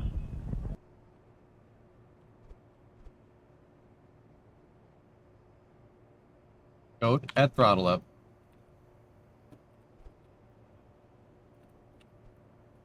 There we go.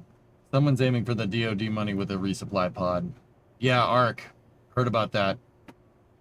Interesting. Hey, Gary. What's up, man? 87-month resub.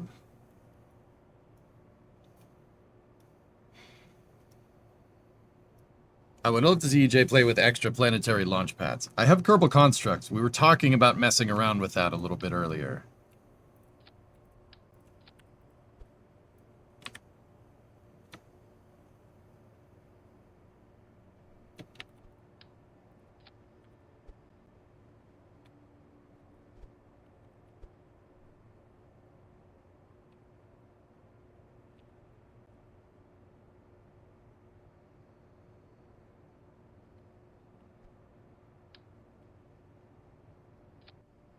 It's a little bit more parts, but that does look a little bit nicer.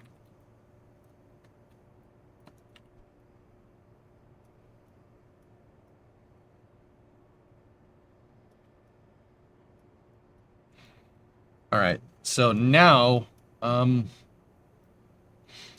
just got to figure out the shoot. You're getting back into being able to create cool things in KSP, knocking that rust off? Well, yeah. Yeah, I think so.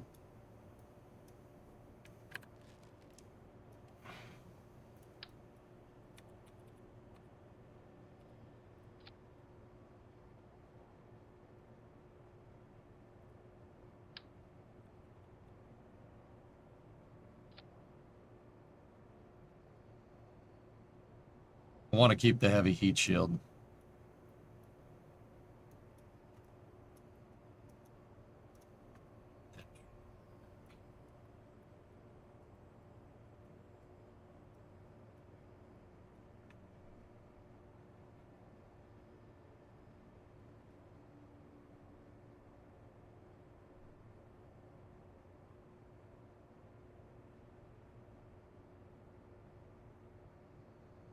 Yeah, we really want it to ballistically stabilize. These are ground stations. They're small ground stations, but yeah, ground stations.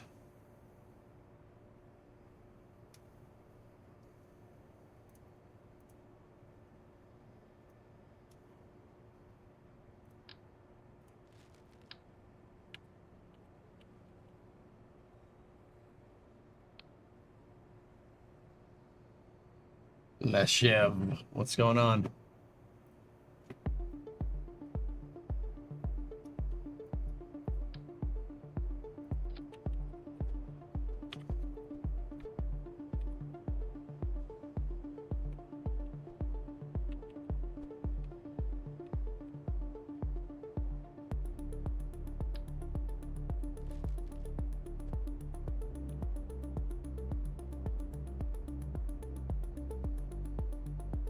You'd make 3 solar panels per arm?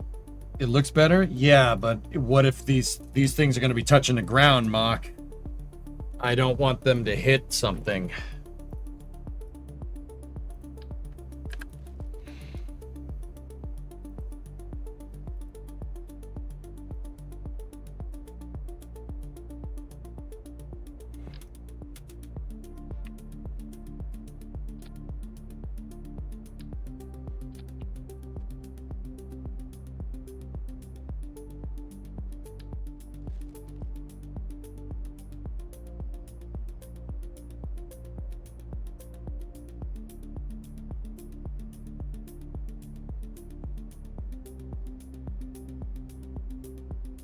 Friction pads? I don't have those.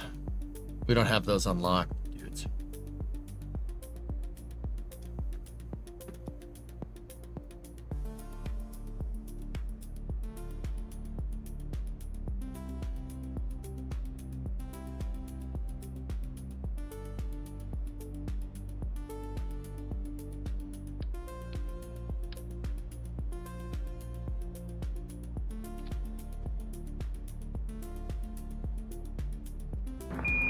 Listen, Tranquility Base here. The Eagle has landed. This needs canards.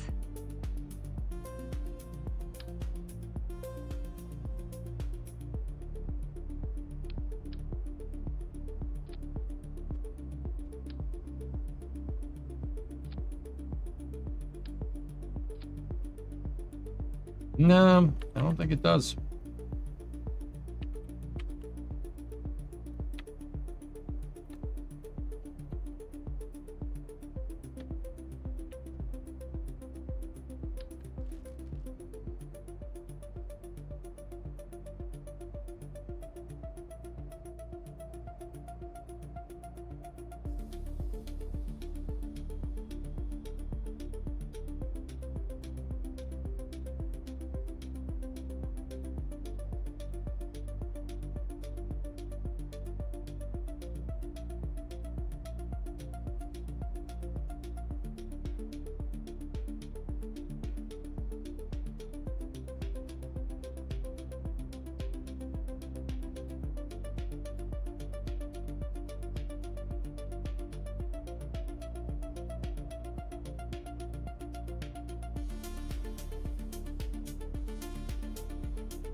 Guys, I don't think this needs to be any more complicated than this. I think this is good enough.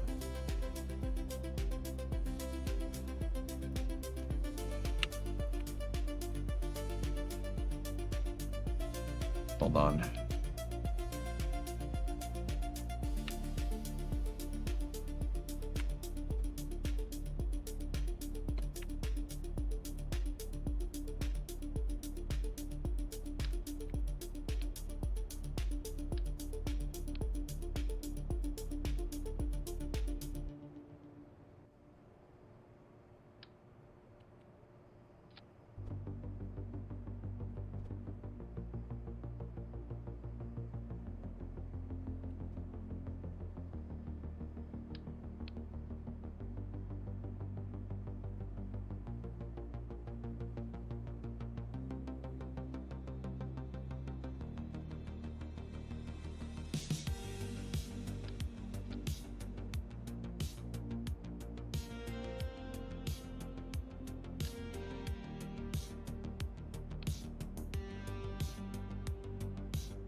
Nice.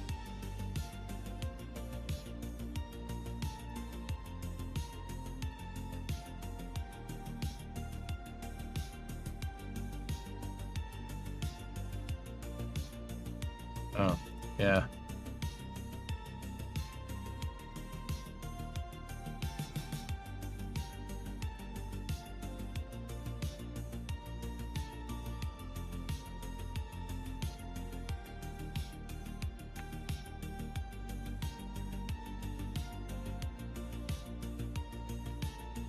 I can't fit the dang letters in.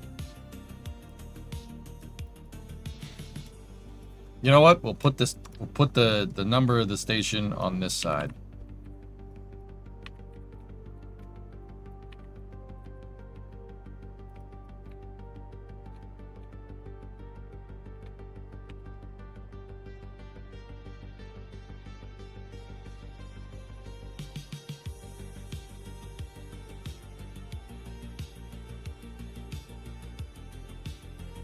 How's this then?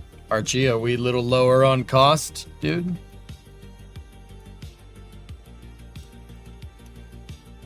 Feel better about the cost now?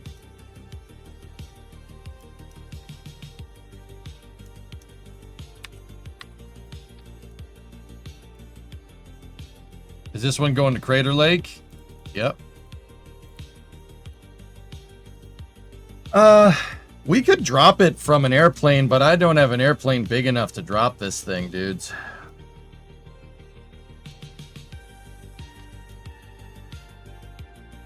You know what? I don't want the part count with all those, have all those cubic cog tags. A better thing to do would be to do this. We're gonna waste parts, waste it on solar panels.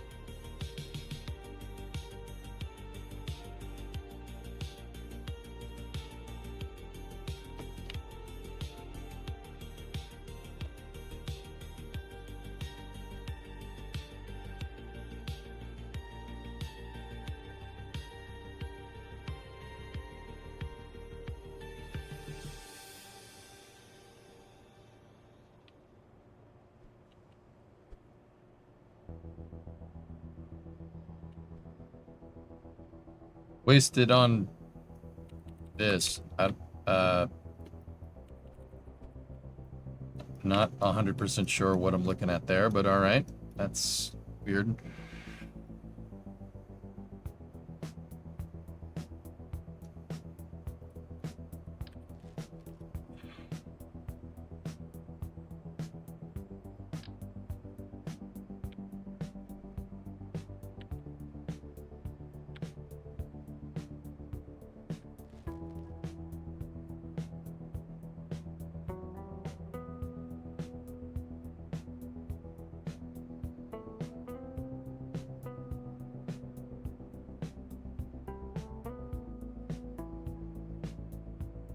Discovery, go at throttle up.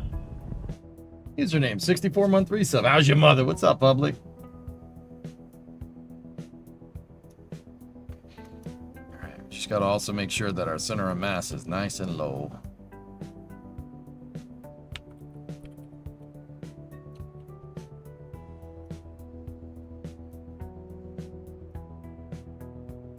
How many batteries do we have here? We have 600 charge. If we mounted all the batteries down here,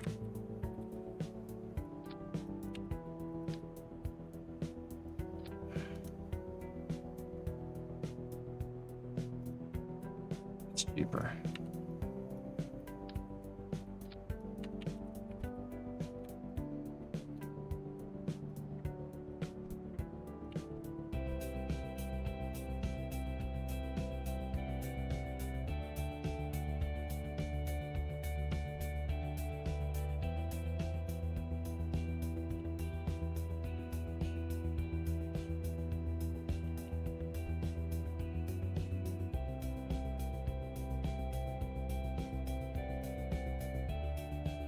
Ugh.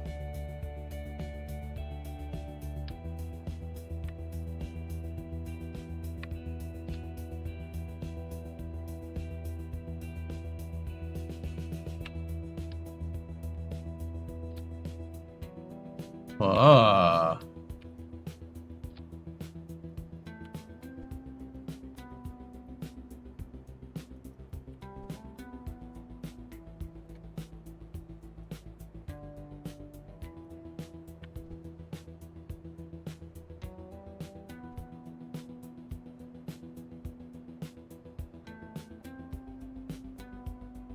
Cool.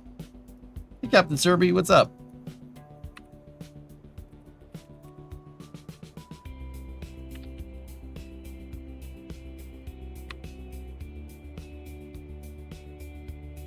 I don't know if I like those drogue shoots doing that, but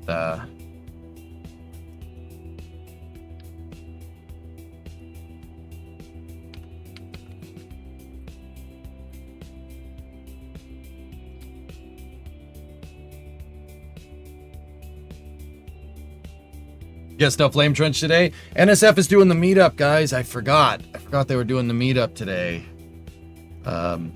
Yeah, that's on me, dudes.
Oh, this is space. I'm in space.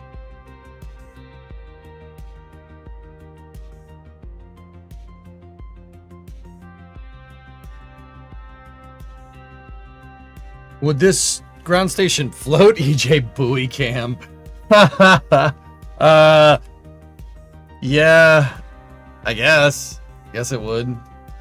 All right, that's good for when we have to go do that, for when we have to go launch this. But you know, we should do a mission. Archie's right. We're kind of low on cash, so let's put our communications network as best as we can to the test here.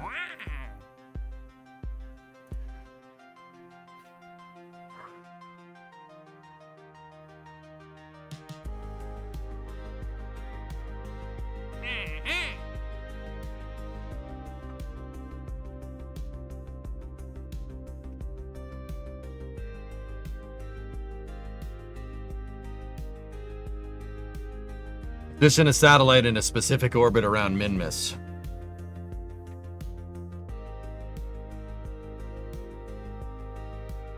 Hey Ren, what's going on? 8 science. Yeah. 30 degrees. It needs to have the magnetometer and a thermometer. Cool. Let's take that. Plant a flag on Minmus.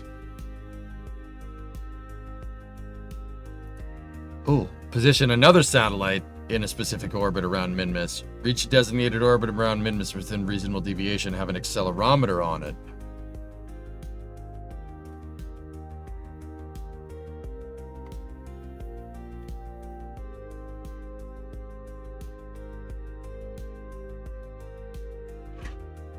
Are you gonna fly them around Kerbin and the tracking sats? Yeah, Element. We gotta build up some cash though to fund that project.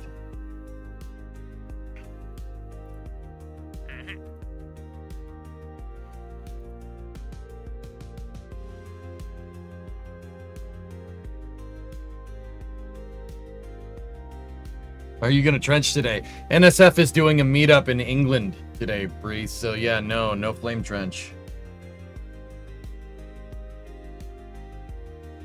Can these be two sats that stay in their spots? Yeah, sure, Blackness, yeah. The UK blocked all Imager access, so I can't even see KSP mod progress.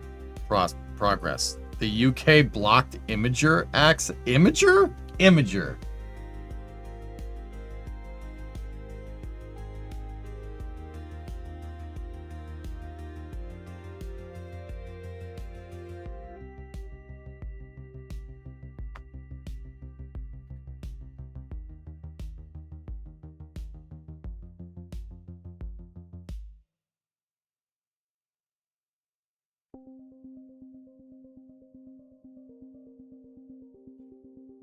Okay.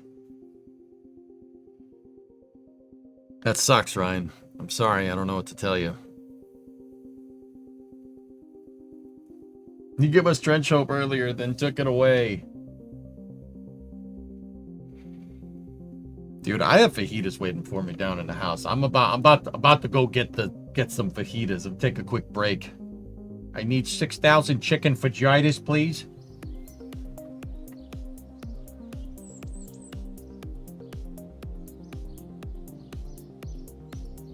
I'm looking at it, Perry. I have it up there. Here, look. I'll show you. I've been watching it this whole time. See if I alt tab, see it right there? I've been watching the SPL this whole time. So, fellas, all right. This is the time where I'd usually do flame trench, but I'm not going to. So, give me about 15 minutes to just go eat. I'm not going anywhere. I'm hungry and I want fajitas. Okay. And I'm not really into doing that whole mukbang thing, so.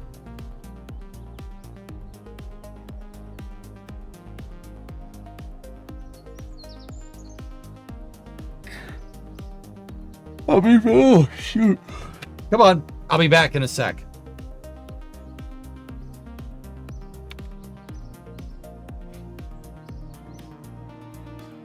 You know what? We'll test it.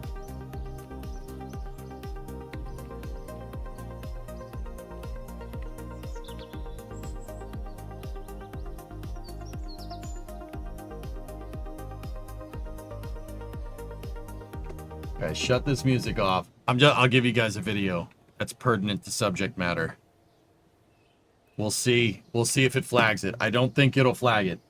But anyway, I will. Here, let me add the text. He's starting soon text. There we go. It's a little too big.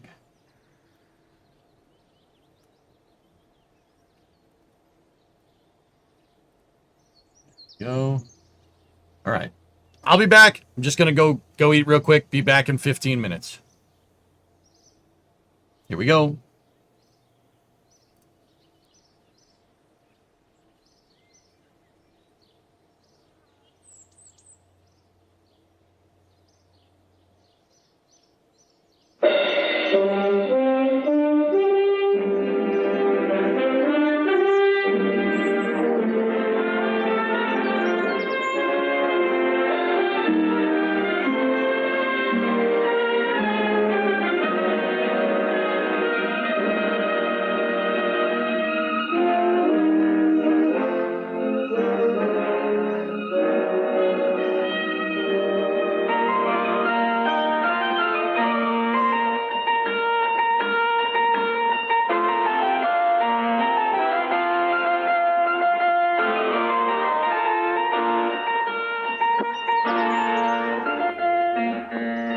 Time when a meteor flashing through the sky struck man with a deep sense of wonder. Even today, man's reaction to a meteoric display is likely to jam the switchboards with reports of imminent invasion from space. But as heirs to the knowledge, disciplines, and apparatus of the scientific revolution, we are familiar with and at least partially understand the meteoric phenomena. A meteoroid traveling in space outside our atmosphere remains unseen by man, for the molecules in space are so dispersed that collision with them causes no visible effect. If its trajectory traverses the Earth's atmosphere, it becomes a meteor. Here it begins to collide with more molecules.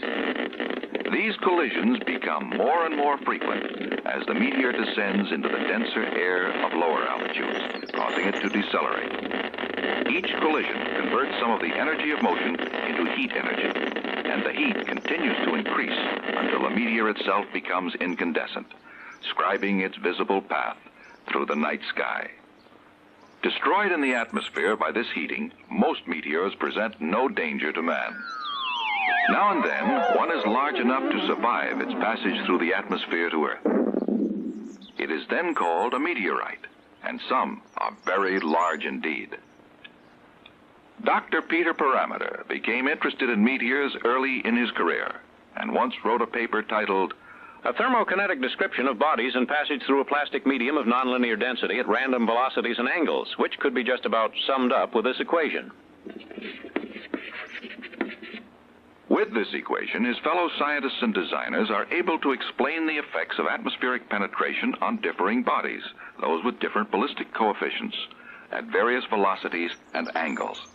For example, if two bodies of different weights enter the Earth's atmosphere with the same velocity and entry angle, both the heavy body and the light one will begin to heat up at the same time.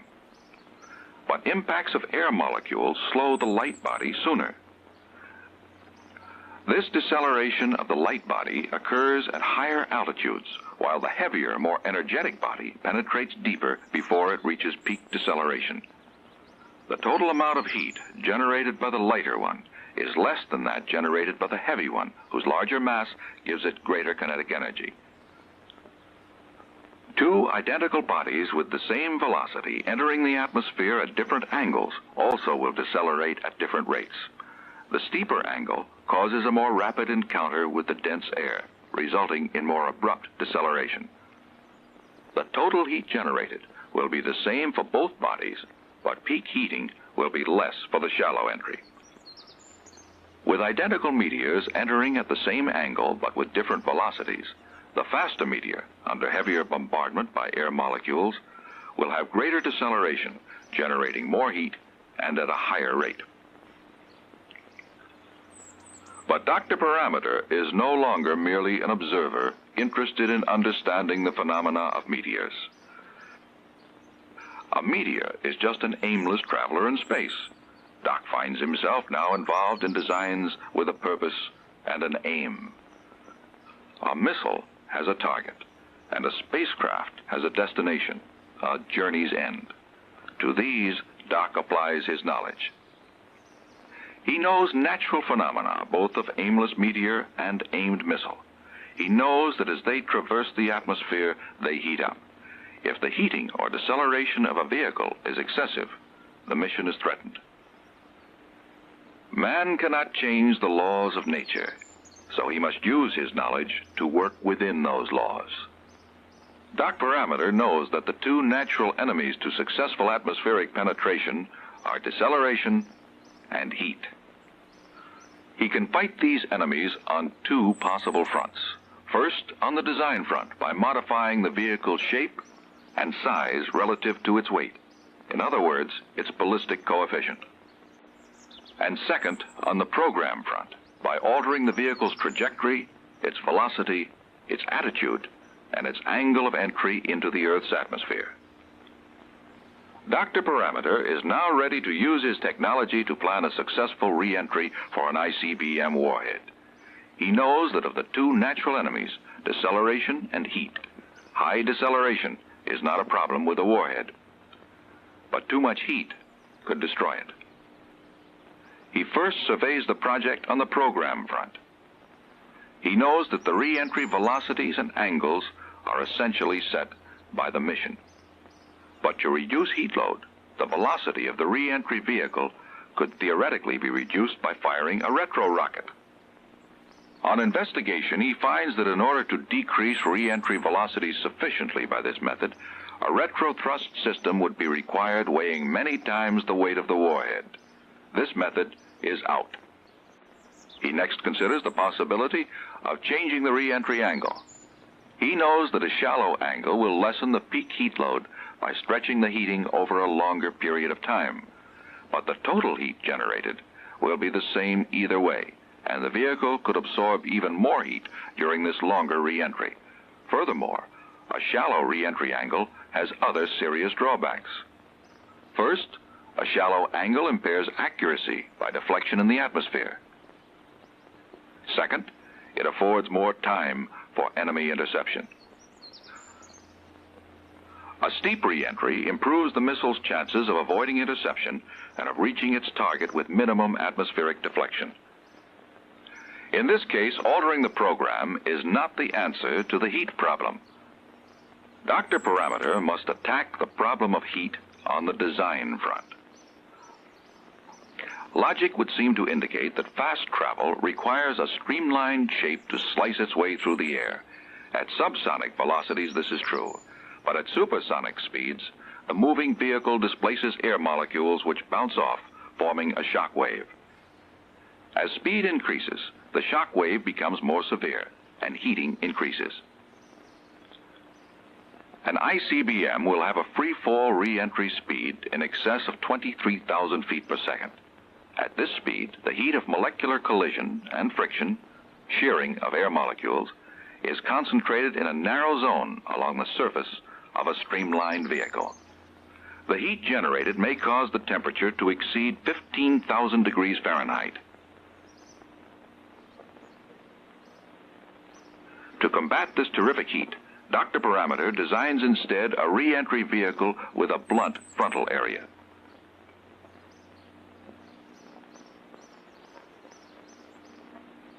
The blunt shape creates its shock wave somewhat ahead of the vehicle.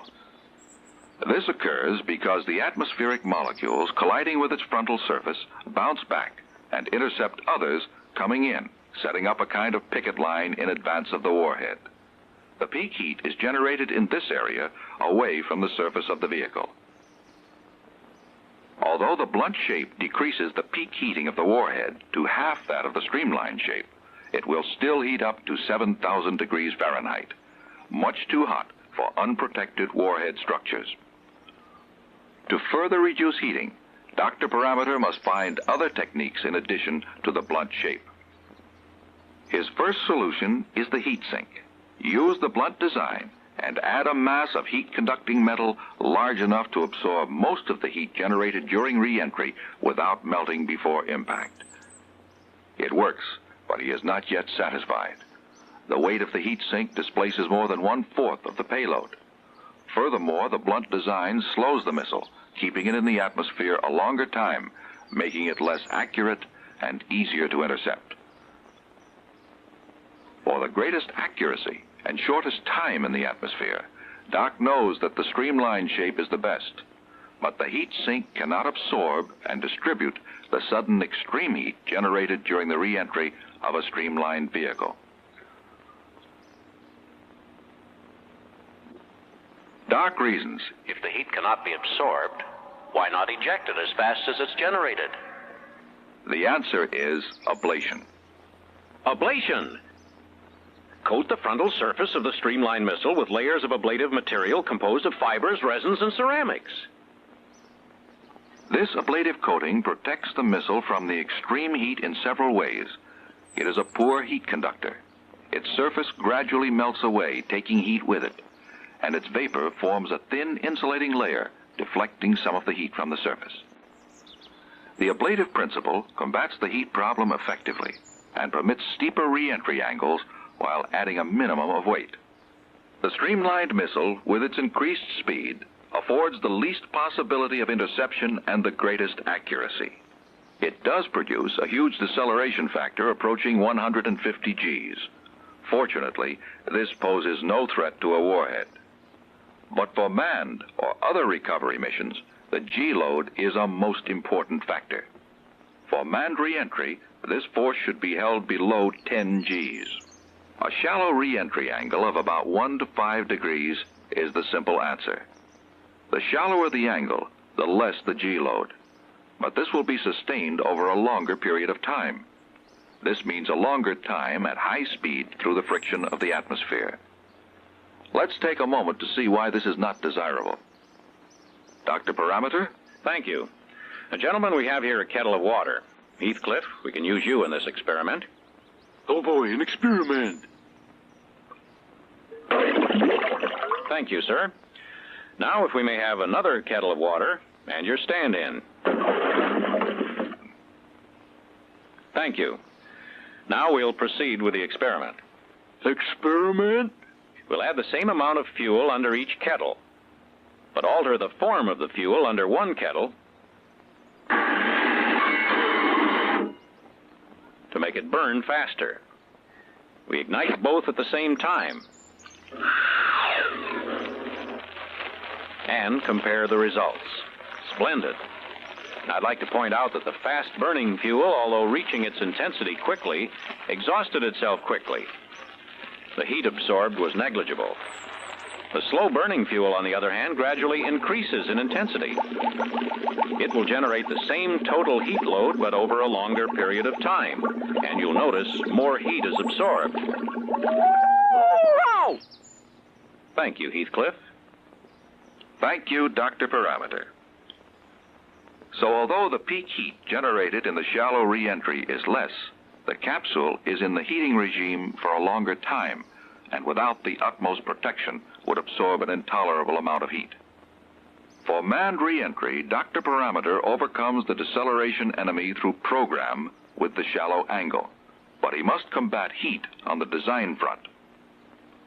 A blunt shape to cause a detached shock wave, a picket line against heat, and ablative materials for additional heat control. The doc is confident his new design will fulfill the requirements. Now to try it out. He wants low peak deceleration, so the shallow re-entry path is mandatory. This brings him down safely, if a little off target. To achieve some control and accuracy as well as safety, Dr. Parameter has been working on other design concepts, particularly shapes that produce lift. He knows that a ballistic missile is designed and programmed to hit a particular point on the Earth's surface. A manned ballistic vehicle with the same objective is much less accurate due to its design and long, shallow penetration. But a lifting vehicle, which is capable of descending at a still more shallow angle and with an extremely low deceleration rate, is able to change direction. This control gives it wide selectivity of landing sites within a large footprint area. For the shortest range within the footprint, the vehicle is pulled up into a maximum lift attitude at re-entry. This induces maximum drag, causing a steeper, more abrupt descent. For the longest possible range, the vehicle must assume the attitude of maximum lift-over-drag ratio. This footprint, huge at first, shrinks gradually as the vehicle descends. Dr. Parameter, while considering the advantages of lifting vehicles, is also aware of their drawbacks. First, the lifting structure itself imposes weight penalties, which compete with the all-important matter of payload. Then, lifting vehicles may also spend up to 20 minutes in the heat regime, and being more streamlined, they require a still more complex heat protection system, competing still further with payload. Dr. Parameter, with his associates, has studied the strategy of atmospheric penetration. He knows its natural enemies, deceleration and heat, and has met them on the two fronts of program and design. He has accomplished important objectives. For the intercontinental ballistic missile, the objectives are rapid atmospheric penetration and accuracy. The warhead's natural enemy is sudden, intense heat. Its program? High velocity, steep re-entry. Its design, streamlined with ablation to combat sudden heat. For a manned or other recovery mission, the objectives are, first of all, safety, and then control. The mission's natural enemies, high deceleration, sustained heat. Its program, shallow re-entry for low deceleration. The vehicle's design, blunt, yet with control capabilities, a maneuverable lifting shape. The resulting long duration within the heat regime exacts a weight penalty because a complex heat protection system is needed. There will always be problems to solve. Dr. Parameter has worked out successful compromises so far, but he is still puzzling, still exploring. He plots his graphs, his curves, and flings them boldly into space. But he knows that we have barely gotten our little toe into space, and he constantly seeks to improve that toehold. He must hold to the possible, yet he constantly works along its impossible edges. He has opened the way for man's safe re-entry into the Earth's atmosphere. Journey's end for space travel.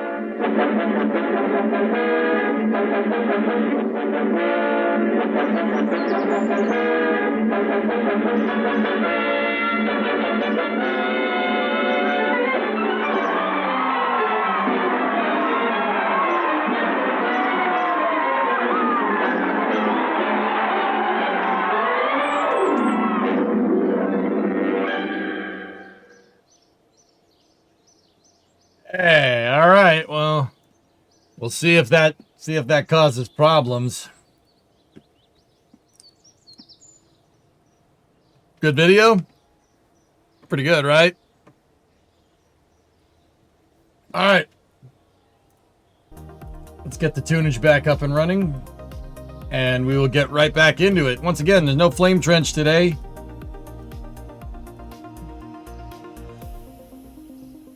When was that video from again? The 50s? Late 50s, early 60s, maybe? Dr. Parameter.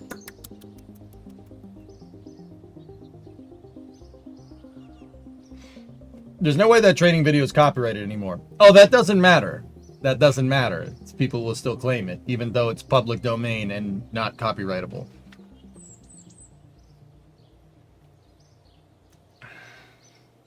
Cartoons to teach nuclear missiles to beginners. Ablation. The thermokinetic displacement through a plastic nonlinear density at random velocities and angles, which can be summed up with this equation right here.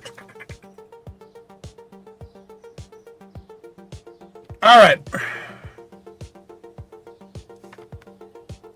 Let's do this. Never know if it's classified when the USAF just first showed it. Yeah, probably.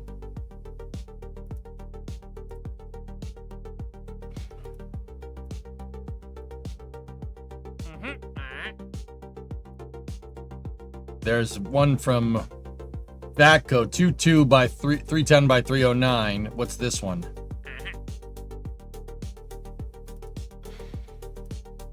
.2, 310 by 309. 30 degrees, 6. Yeah, we'll take that one too.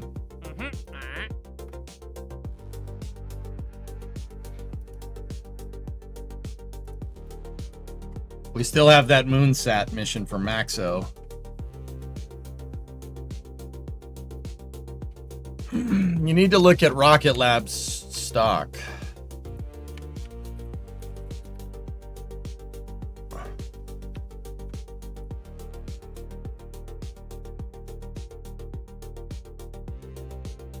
Wow.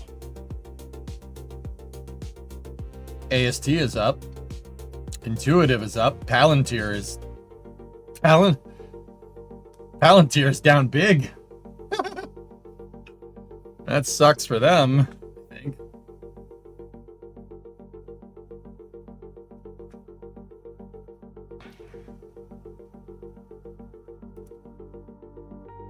Pretty good, man.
Interesting.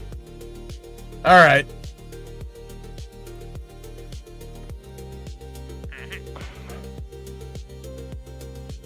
That investigation announcement along with the kaboom didn't help matters. Yeah, that's what it is. 17.8 degrees, 650 by 547. This one is 156. That one's retrograde.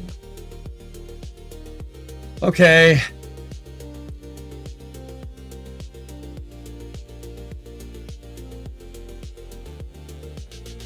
Yeah, their stock got wrecked after, yeah.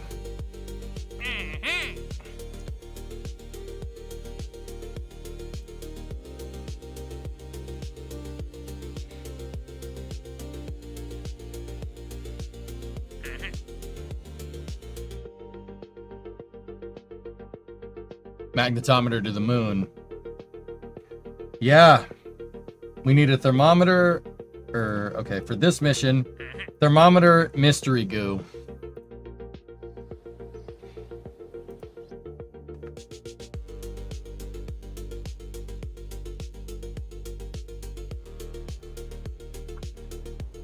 All right, so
there it is.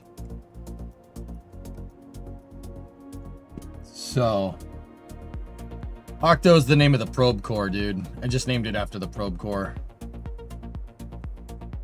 I don't really have a name for this launch vehicle yet. I haven't decided. We'll name it something. So,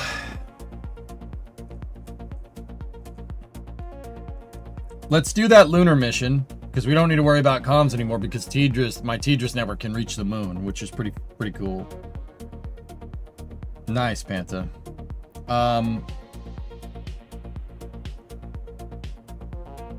Thermometer mystery goo.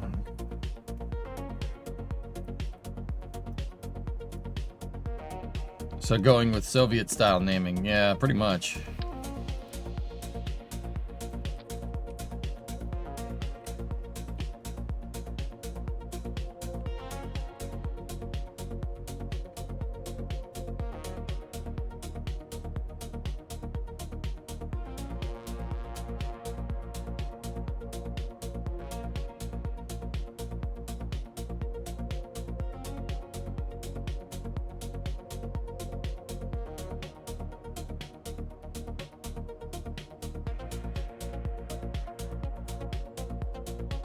You know what? We don't really need the lander for this. What we can do is use the Octo 2 sat bus. This is more than adequate for what we're trying to do.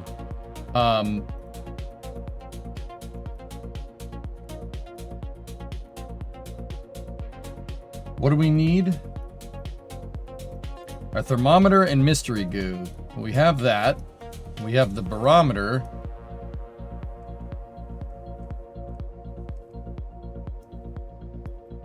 Yeah. So what I'm gonna do is just do a little bit of a thing here. I'm gonna put that there like that, and you know,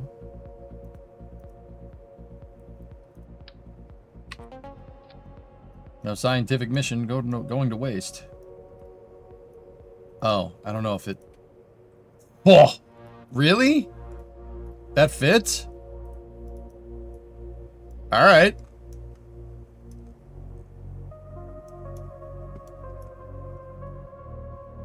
Thermometer and mystery goo for the moon orbit. This is Maxo construction, so hang on. We also got to shut the RCS off. Shut off the RCS main propulsion, and then close the tanks.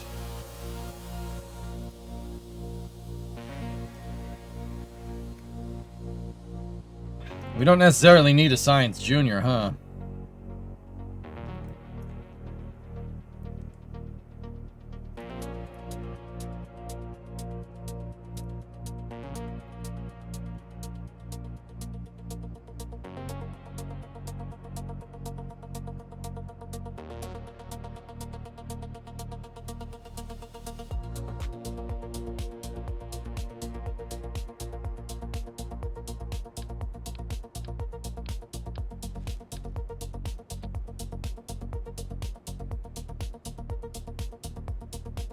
Good.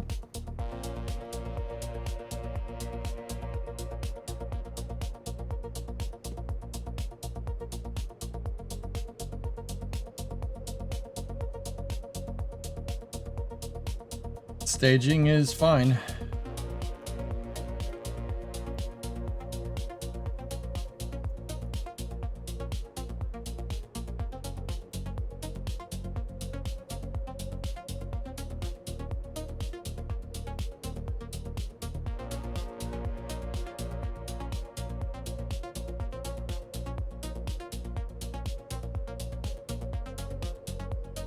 Okay, we're gonna get this moon mission here out of the way, and then we're gonna do another Minmus Hopper.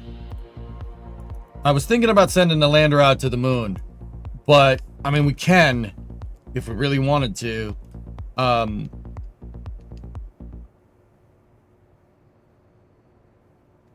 it'd be pretty much good for like maybe one landing.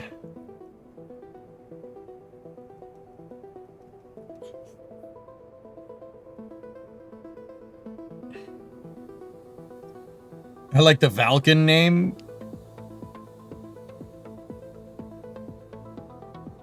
Yeah, Archie, that wasn't bad. Zombie, a little bit of an odd question, but think you could answer. If you have a bit of a wanky roof and high winds, is it best to seal the room up or leave the door open and let the air flow through? Airflow. I mean,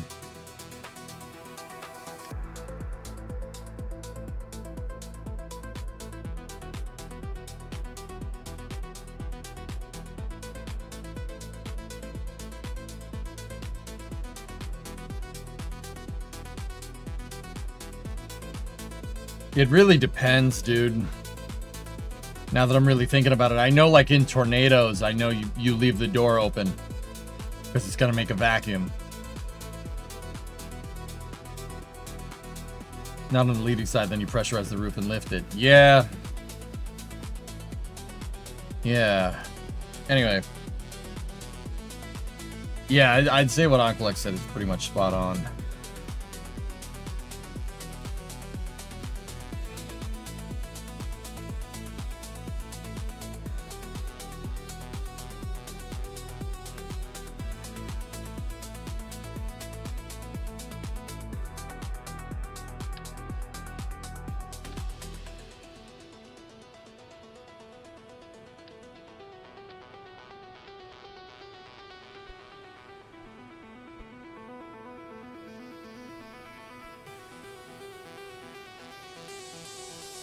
I added an extra battery because if we're going to roll with the magnetometer... Actually, I'll take the barometer off.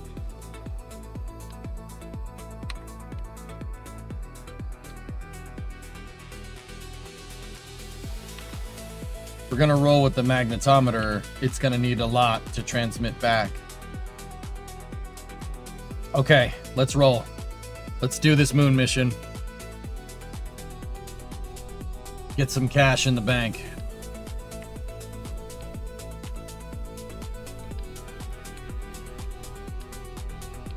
All right, let's roll.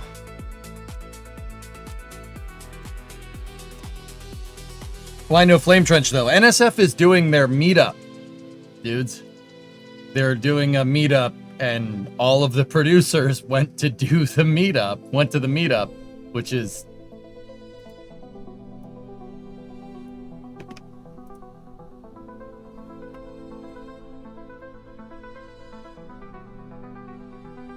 The second stage still has the magnetometer on it. Oh, let me recover that.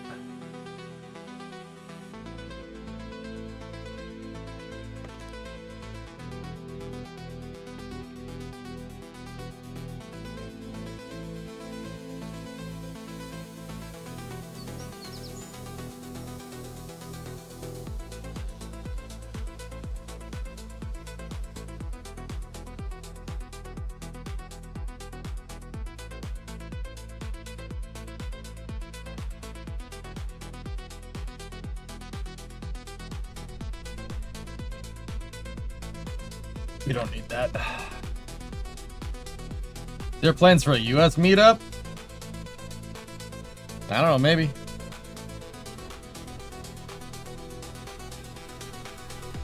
Add fins for stability? I don't need that. I induce drag on the bottom of the vehicle on purpose to basically have it self-stabilize.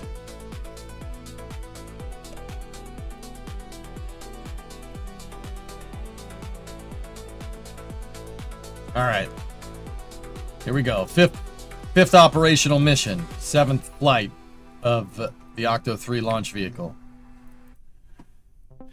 T-minus 10, 9, 8, 7, 6, 5, 4, 3, 2, 1. Ignition. And liftoff. Liftoff Octo 3.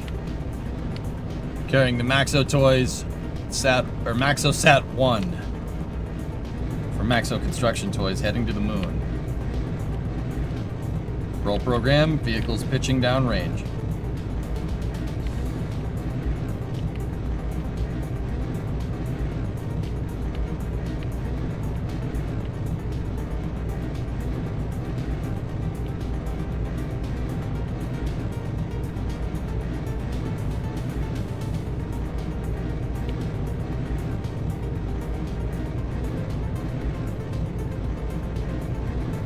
Throttling back into the throttle bucket. Max Q.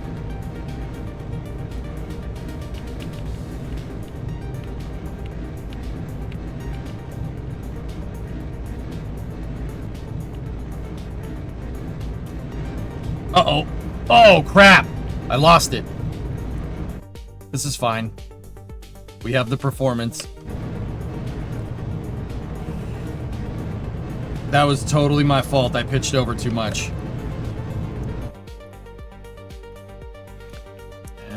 We can't do this for much longer.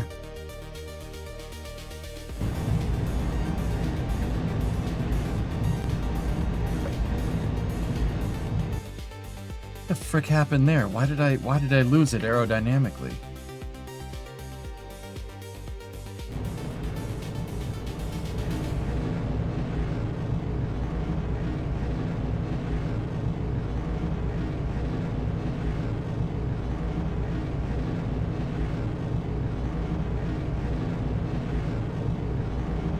Alright, we'll burn this stage to depletion. We might still get it.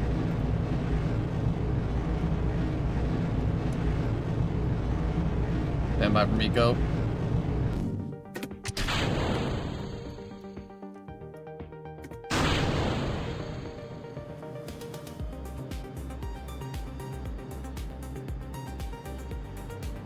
I'm still gonna try for it.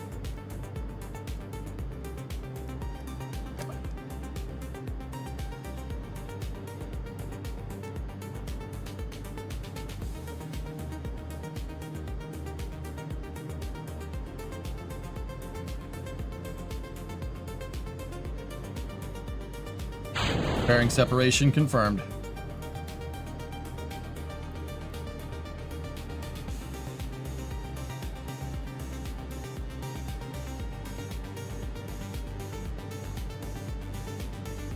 I think I just pitched it over too fast, guys.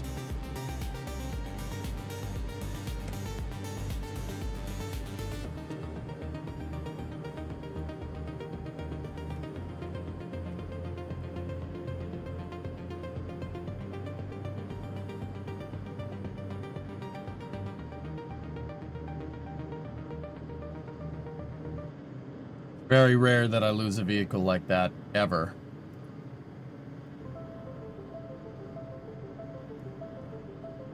It could be because the payload was too light.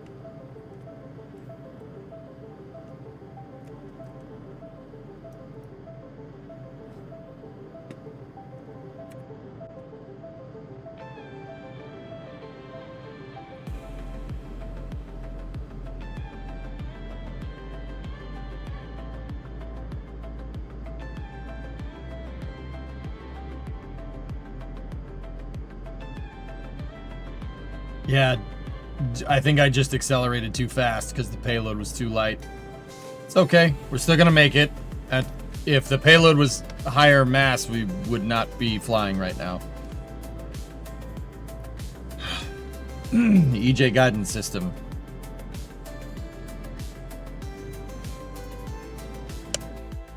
$84 by $111.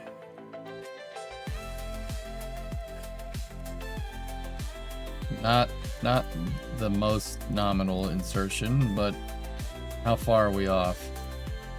2.2.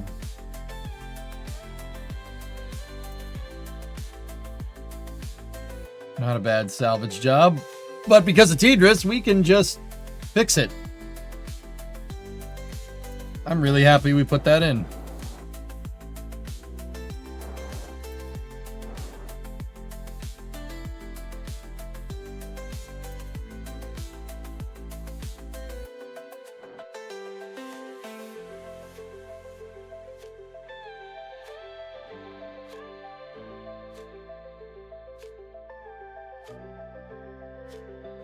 What's the mission? We're sending that communication satellite out to the moon.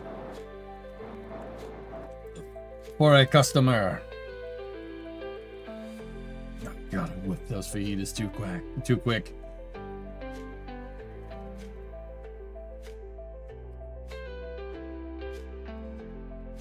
Okay, we gotta do a slight correction burn.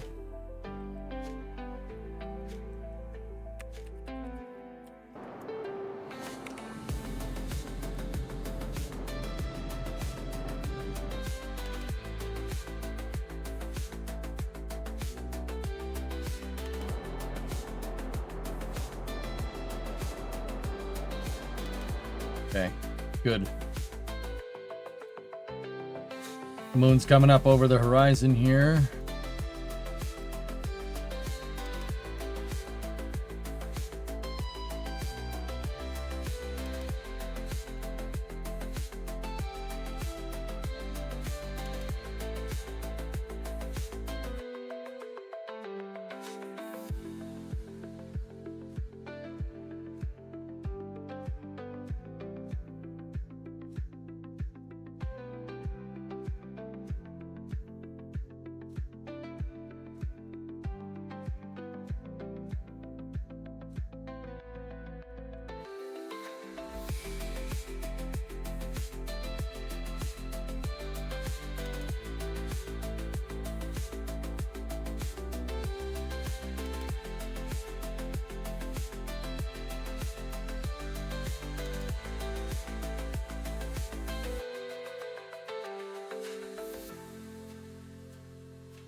That should be good for an insertion.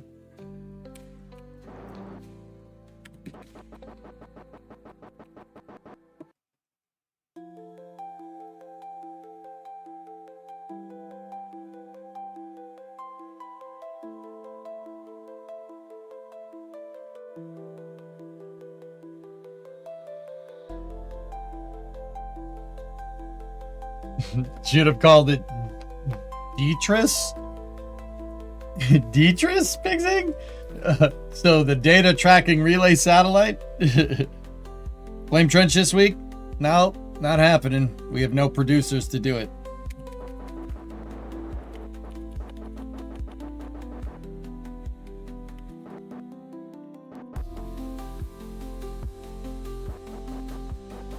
So I'm just sitting here playing Kerbal.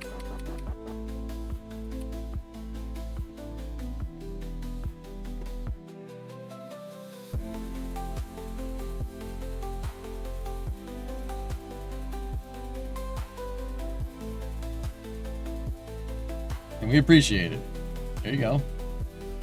Think a worse way to spend Friday evening. Yeah, there you go.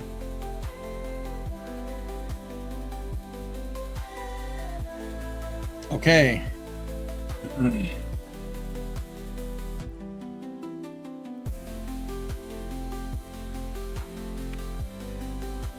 We're go for translunar injection.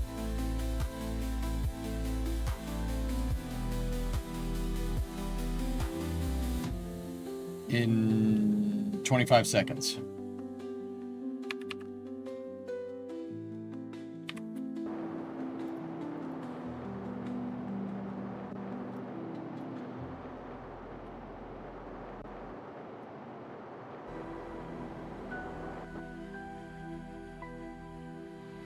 The engines are slightly tilted out, nuclear, so they would not get in the way of the interstage during separation.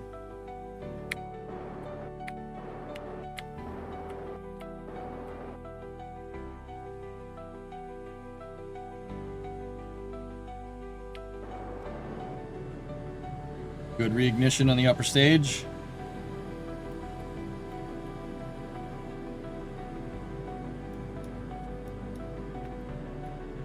That was a great idea that, who came up with it?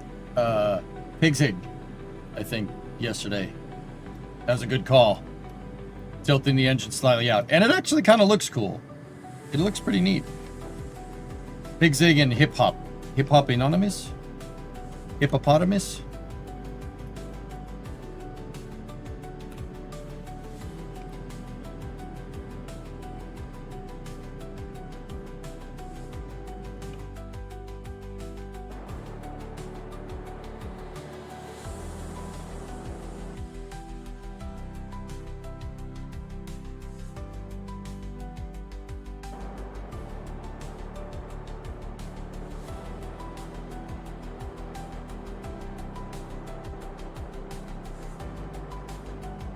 Stage looks like the 4-engine Centaur proposal for Vulcan.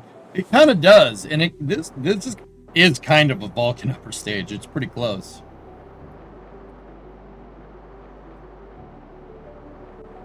Speaking of angled, are Falcon 9's 8 outward engines angled inward slightly? I don't think so.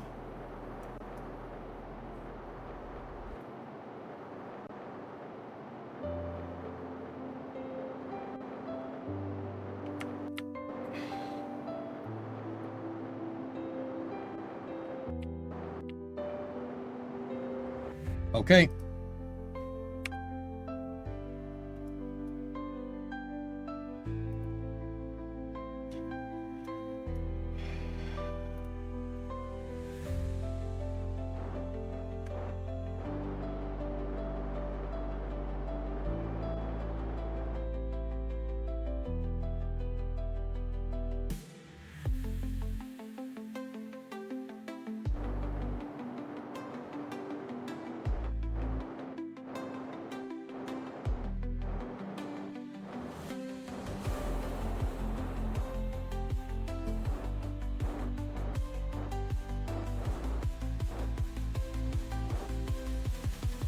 Okay, solar panels are oriented for the transit.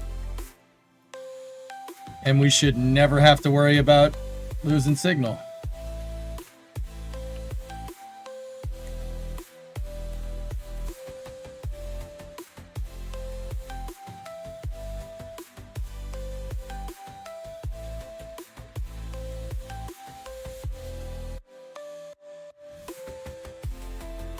Oh, look at that.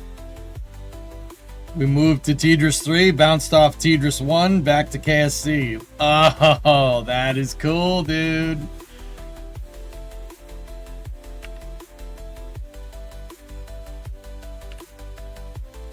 Look at it bounce. Oh, that's awesome. And now it should go direct line of sight to KSC. Oh, that's cool. I love it. That's great.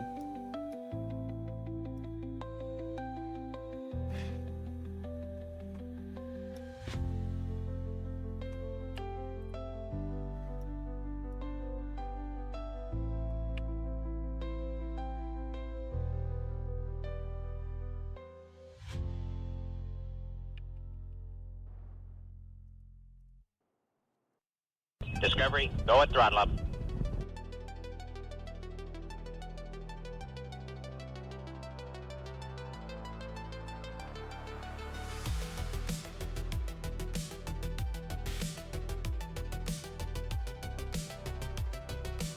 We have to do this before we go onto the far side of the moon. Or does it matter? You know what? I don't think we do. I'm just gonna go over here. Hey, Bob. What's going on, man?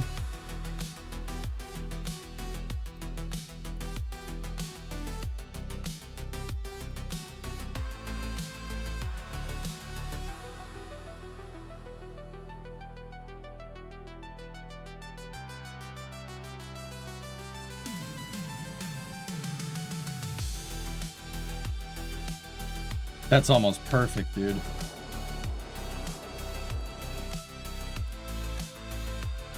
Oh yeah. Tidris can see behind us. We'll definitely have line of sight with it at the burn. At least I think we will. Yep. It's weak, but it handed over through Tidris 1. Okay. Settling burn. Here we go.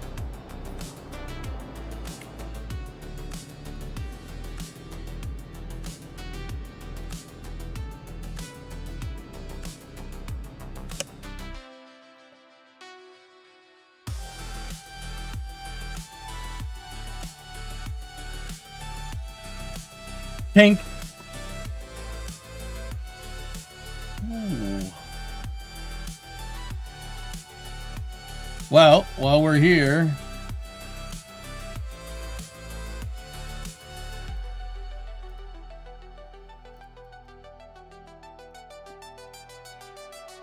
I think we've already gotten mystery goo from over here.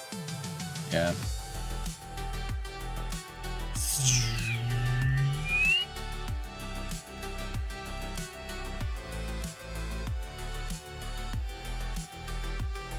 Run magnetometer report. Oh, yeah, dude. There we go. 40 science. Boop.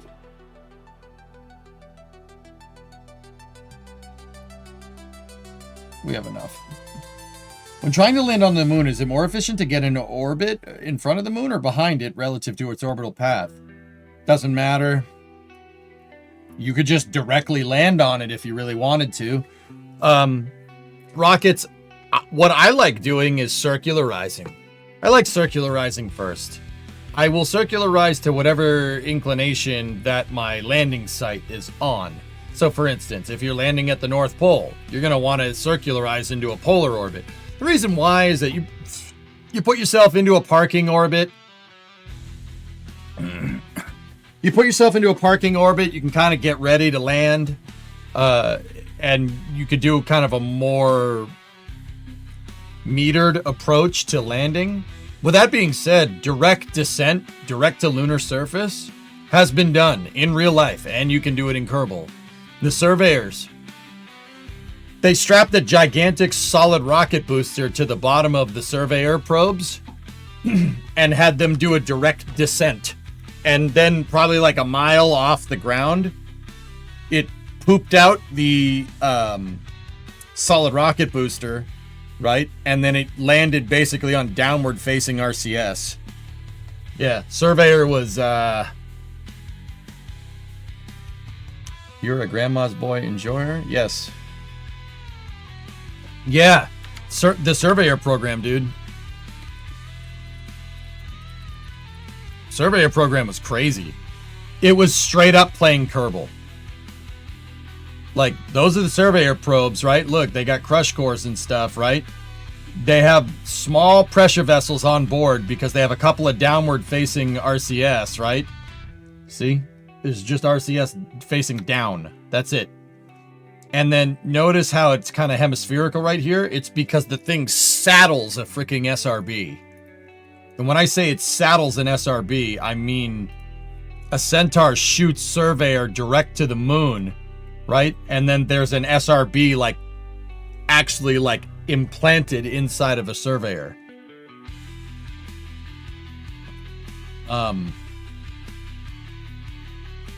Yeah, the Surveyor is basically a truss structure that was built around an SRB. And then during Apollo 12, Pete Conrad and Al Bean landed next to one and proved that's what Apollo 12 did. That was its big thing.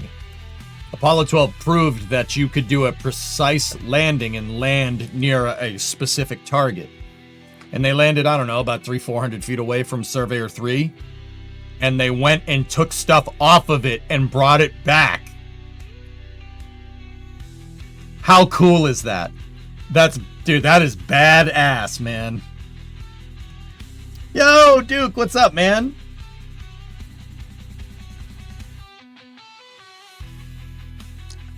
They brought we sent a probe up there with an SRB quite actually jammed up its butt that did a direct descent and landing on the freaking moon, right? And then we sent two guys up there to go take all the freaking science equipment off and bring it freaking back with them.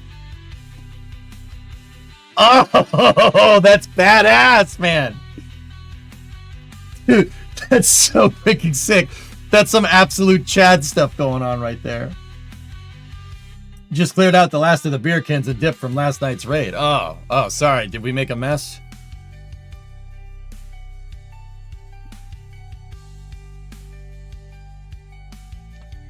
Oh. Yeah. So like I said, dude, there's a better shot of it. Surveyor, it's just a truss structure, like an aluminum space frame that is saddled around an SRB. An SRB is like up its butt, so to speak. That's it. That's all it is. It's not complicated, man. No crazy like, well, we gotta send one and it's gotta be like $5 billion. No. We're just gonna build a space frame around an SRB, put some RCS on it, and literally dangle some solar panels at the top. Frick it. The SRB did impact the moon. It's direct descent. Yeah, of course.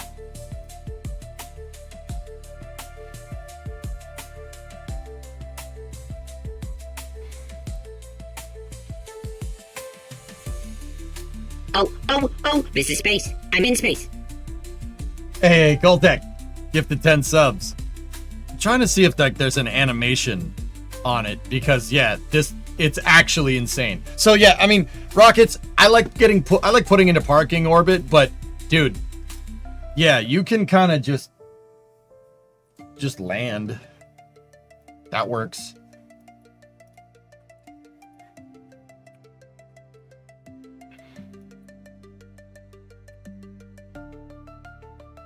Speaking of which, do we have enough?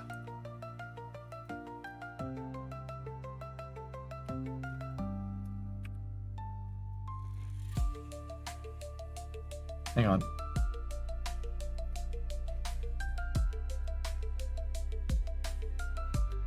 High over the moon.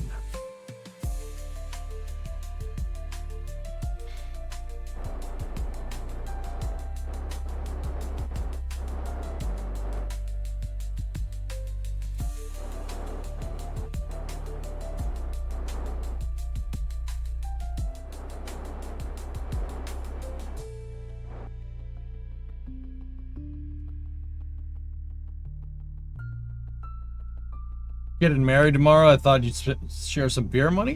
Hey, congratulations. Good for you.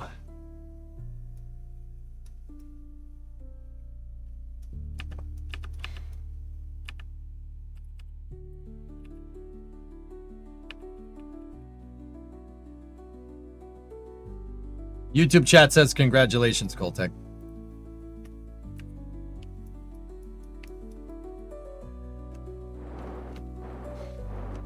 Okay. How do we want to do this?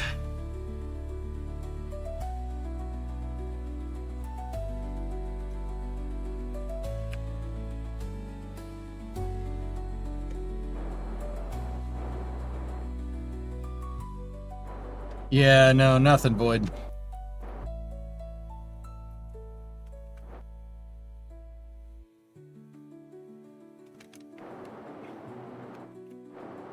Actually, you know what, dudes? I'm just gonna dispose of the stage. We'll just crash it into the moon.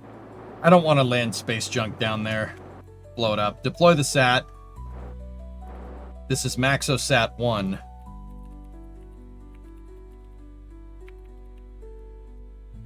Okay, go for payload deploy. Go for extend the moon because that's cool.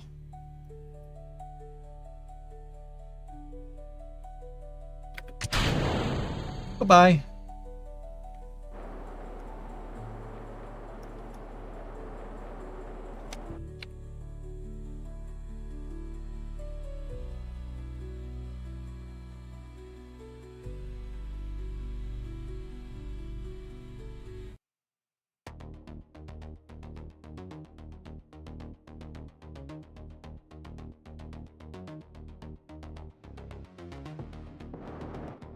Do magnetometer experiment low above the moon. I will with the probe.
Thanks for the stream. All right, Antares, have a good night.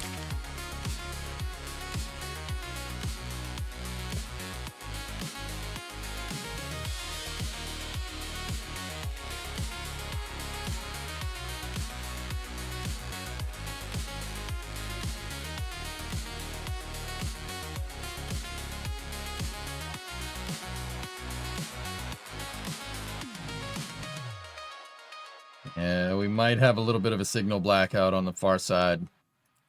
But that's okay.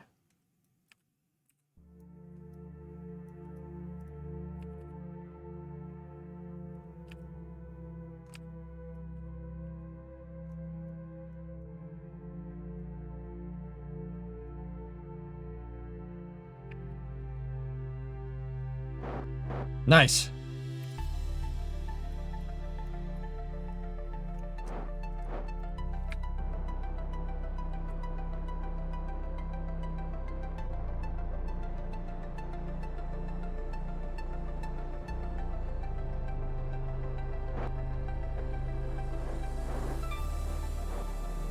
Hey Reaper. Go at throttle up. What's up, man? 61 month resub.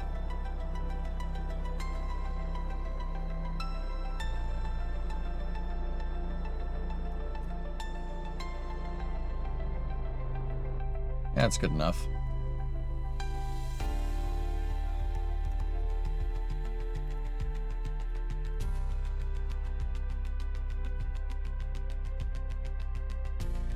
Near the moon, 62 science! Hell yeah! That's what I'm talking about, MaxoSat.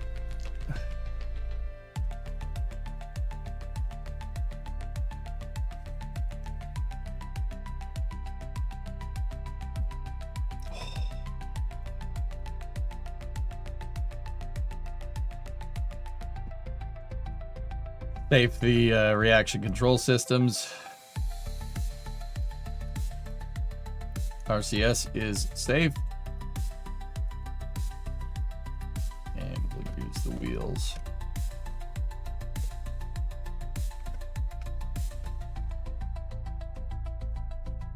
Sick. Mission success, baby.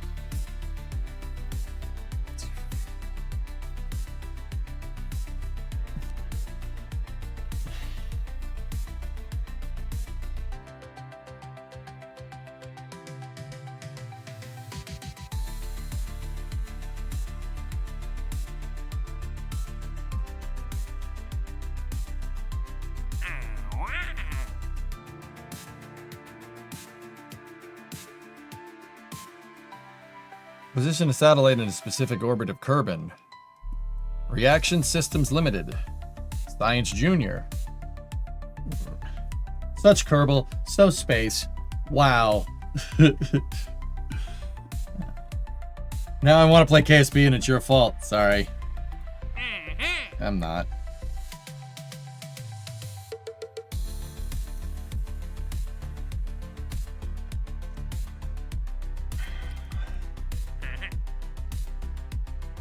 Science data from the space around the moon. Oh.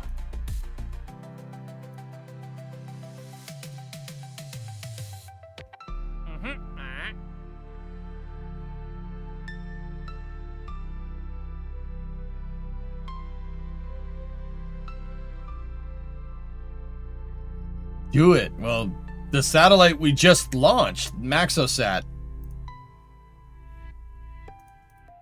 That has science data. That has science packages from around the moon. How about we go back to MaxoSat real quick? 1 million science. Yes, yes, yes. Activist. Okay. Log temperature. Transmit data. Easy money, baby. Easy money. How much science we have? We have 163 science, dude. MaxoSat, the gift that keeps off the gift that I screwed it up. You know what I'm trying to say. Wait, how did you just edit the craft file name from the tracking station? Hit the I down here and then click on the icon. The icon, the probe icon, or click on its name. You can change it.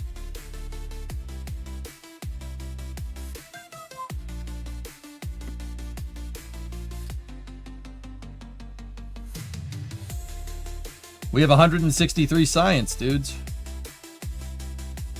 What should we get?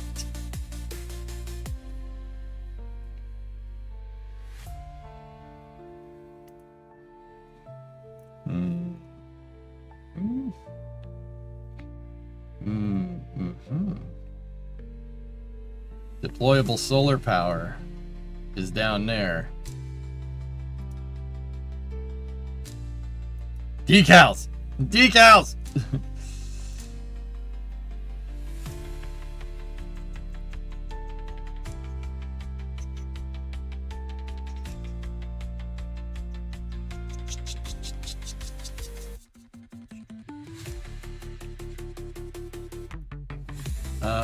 That has the decals in it. That has grip pads in it, engine plate, girders. The Stampatron ground anchor that really doesn't work. We got claws, robotic parts right there. Oh, there's so much good stuff. Yeah, there's some plane parts there. I don't necessarily need those. The strake wing, though, could be useful. Got helicopter parts, turbine engine. That has the small delta wing in it. That's just big heat shields and big parachutes and rotors and stuff. That has the cylindrified monoprop tank, which is kind of useful, and the vernier thruster. Could be useful. That one has the capsule.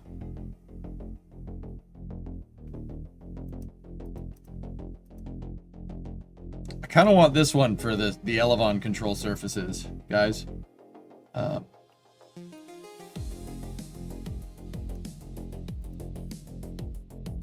But the solar panel one could be useful too. Space gun nuts.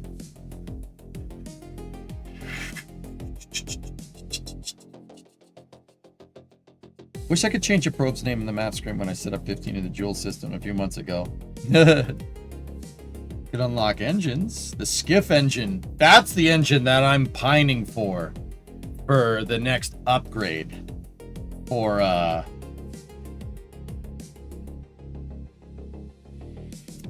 the Octo 3 rocket. I don't think we necessarily need that though right now. The 909s are doing just fine.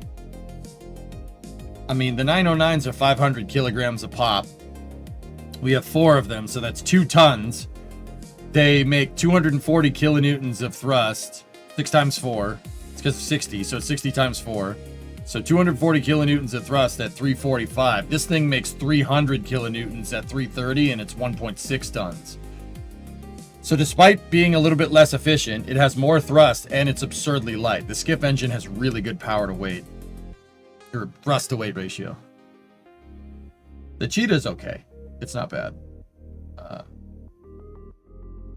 355. That's one of the most efficient engines in the game, but it just doesn't produce a lot of thrust.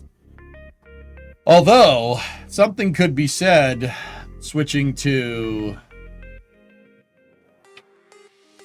twin Cheetahs could, on the Octo 3 rocket, 2 of them, could be very potent. That would actually be more Delta V. And 10 kilonewtons of thrust more.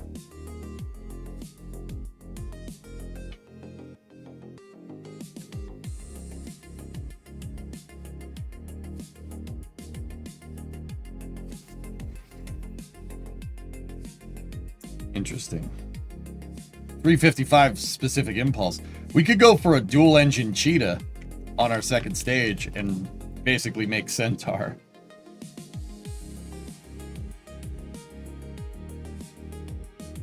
Mainsail? Sean?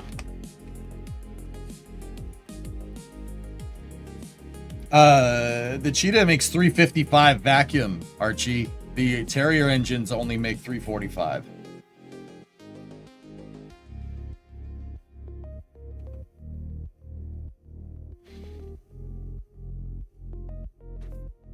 What does that give us? That gives us the Thoroughbred. That is a 2.5 meter SRB.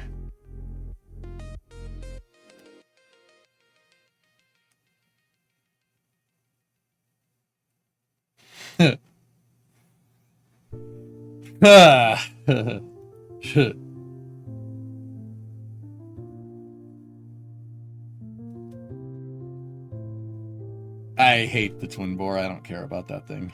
And then we got the Kodiak engine. Kodiak engine is okay. It's a pretty good first stage motor. The Poodle versus the Skiff. Poodle's 250 kilonewtons at 350 vac. 1.75. This is 1.6, 300 at 330. This is what you'd go with for a TWR. That would be your ultimate efficiency, though. 1.75.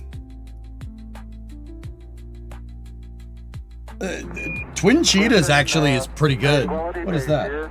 The Space Bless Pope! this Kerbal. Bless this Kerbal.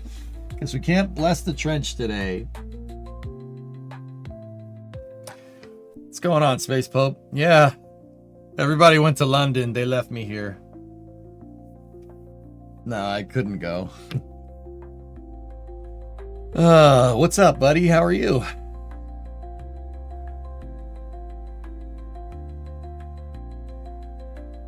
Thank you for all the support. Appreciate it.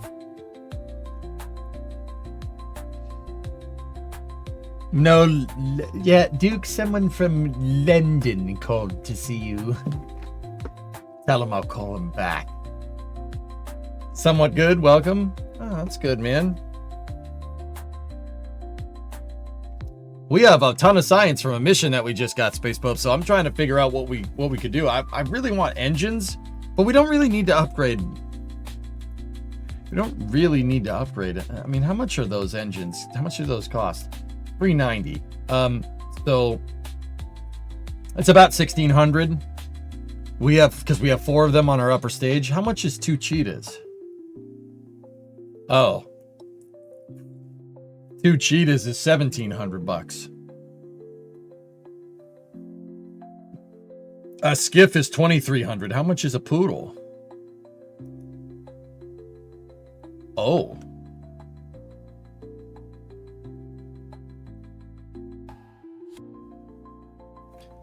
Blue, not necessarily any space news, dude. Unless you wanted to talk about something in particular. I kind of planned on playing Kerbal all the way to GTA.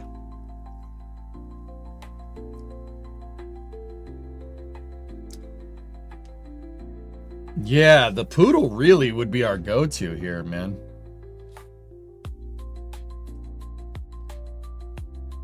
We already have it unlocked, so I don't need engines. The only reason we get engines is if we were teching to the shuttle engine.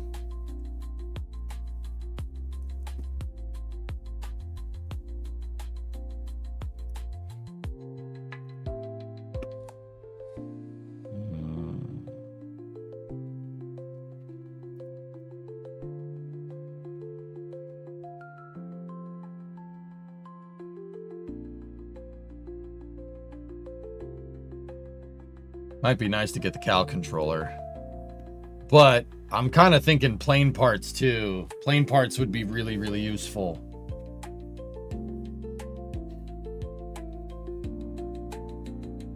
Yeah, Glue, I think most of you guys, figuring most of you guys would appreciate it.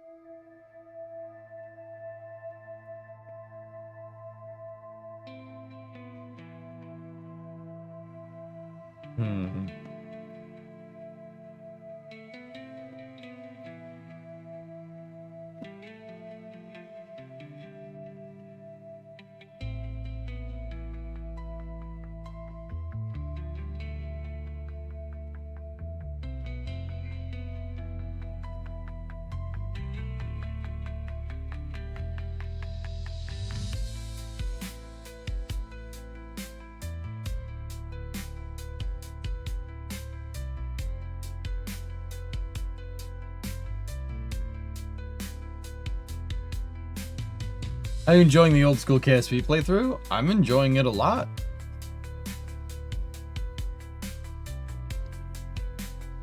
We have some dumb space news. The Smithsonian is directed to prepare Space Shuttle Discovery for relocation.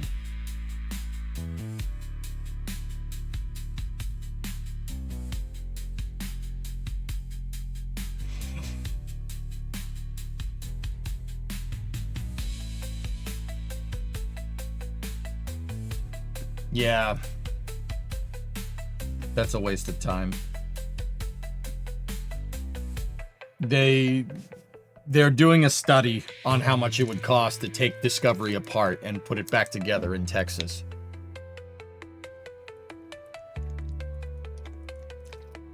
which is an abhorrent waste of time and money.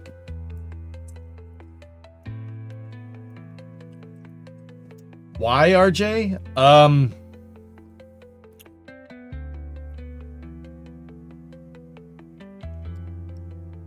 The representatives, the federal representatives and senators from Texas somehow have it in their mind that Texas was done a great misjustice by not getting a space shuttle orbiter when the space shuttle program was retired.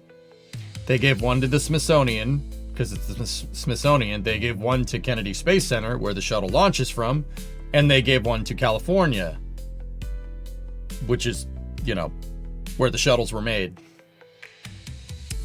Enterprise got, somehow Intrepid paid a lot of money to get Enterprise, but Houston, Mission Control, did not get a space shuttle orbiter.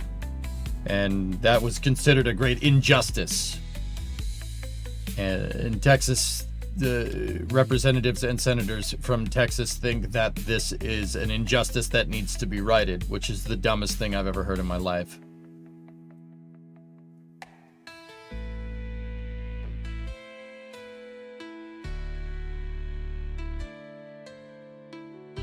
It's also thanks to these KSP streams that I've had to go at career mode again too, and I'm getting pretty close to completing the tech tree for the first time. I've only really done sandbox before. Yeah, Glue, it's fun. Think of all the modern surveyor type missions we could have for that study. Yeah. Yeah, I know. It's pretty stupid. You know, if you wanted a shuttle, you probably should have made more orbiters, but you know, nobody complains about that.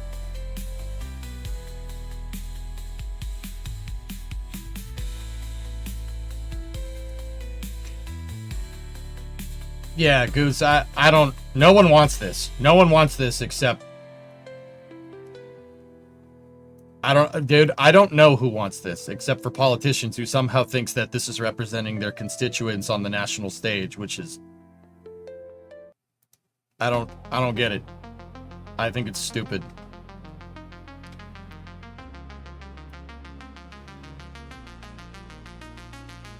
Yeah, it's a waste of time and money. Yeah, it's pretty stupid.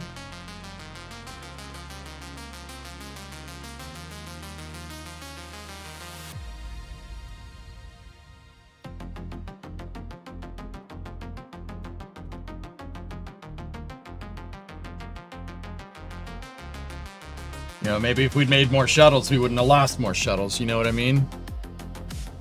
Just saying. If Texas gets Discovery, can Virginia get the battleship Texas since it was built there? Yeah, I know. It's the stupidest thing I've ever seen.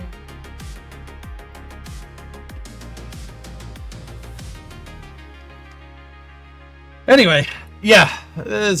You know, I've been not doing space news much this week because baseball. But yeah, I don't have to worry about that anymore. No, my team didn't win. So yeah, but there are other reasons why I'm not doing space news either. It's just not, there's not much good pickings anyway. I'm kind of happy we didn't do a flame trench this week. There's not a lot to talk about, guys. There really isn't. This is the thing to talk about, right? Like,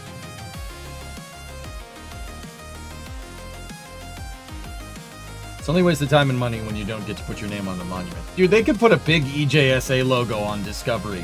I still wouldn't want them to move it. Don't move it. It's fine where it is. Leave it alone.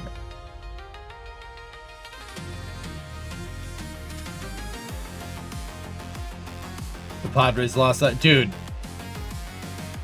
Tom, Xander Bogaerts is a more patient man than me. I would have put my bat through the umpire's head in Minecraft.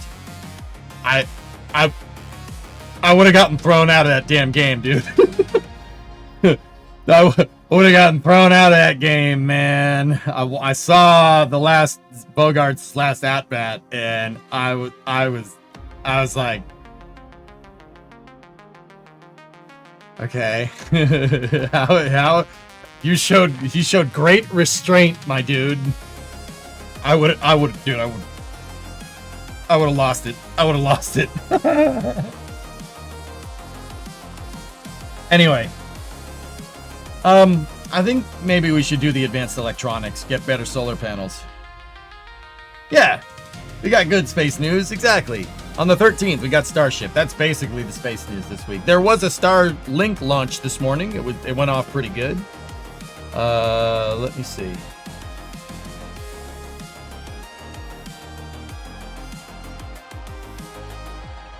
Starlink 1139 went off this morning. It was booster 1097 second flight. Second flight. All right, we're good.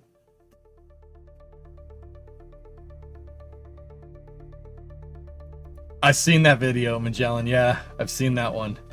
Flight 11's on the 13th. Tentatively, Jonas. Yeah. Someone mentioned a not so bad idea in your Discord, taking all the debris that was recovered from Columbia and donating it to Texas for a memorial.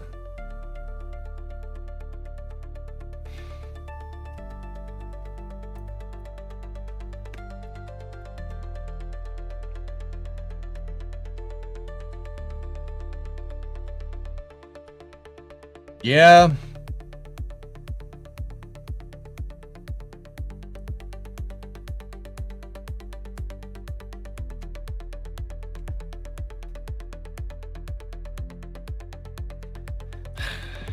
I have thoughts about that, Snarfer, but I don't want to. It's not.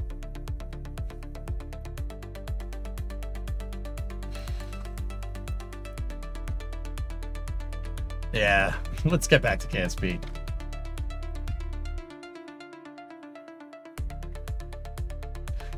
Mario, that's pretty much it. Shouldn't laugh about that. That's awful.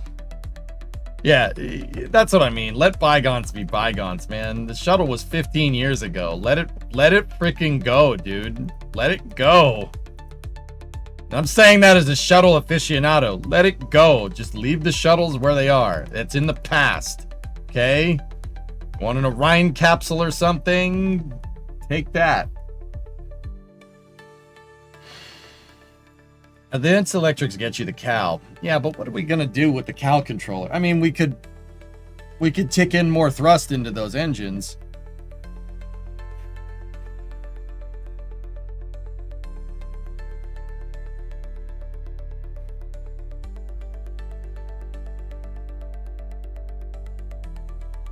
Yeah, if they wanted more shuttles, they should have made more shuttles. The shuttle was supposed to be built en masse. They were supposed to build hundreds of them, but they built 5. 5. Okay. And a couple of test articles. What does a CAL controller do? A CAL controller is a piece of equipment that allows you to semi-automate equipment. Rubble eye. It's actually super useful. You can also use it to add a little bit of spice on top of your engines, if you really know what you're doing. You can make engines generate more thrust with it. You could even refuel SRBs with it if you really want to. Yeah, you heard that right. Refuel SRBs.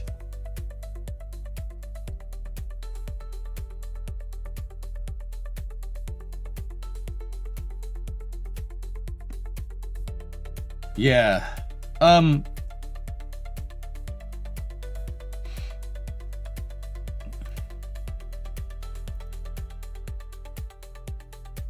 Is this a no pad save for now? Yeah.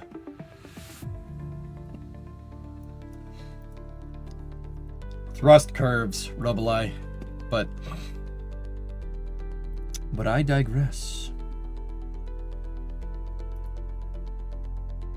The Sentinel could be super useful.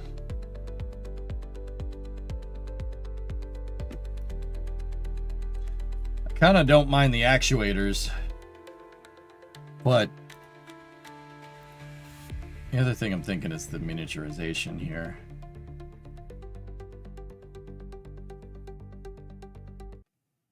The miniaturization is decent science points on the regular.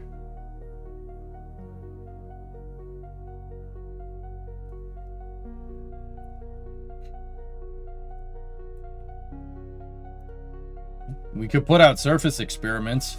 Can you put these down on Kerbin and will they generate you passive science on Kerbin? I don't even know. I can't afford anything in this tier over here just yet. Yeah. Yeah, but they don't generate much. But it would be passive. It would be passive income, right?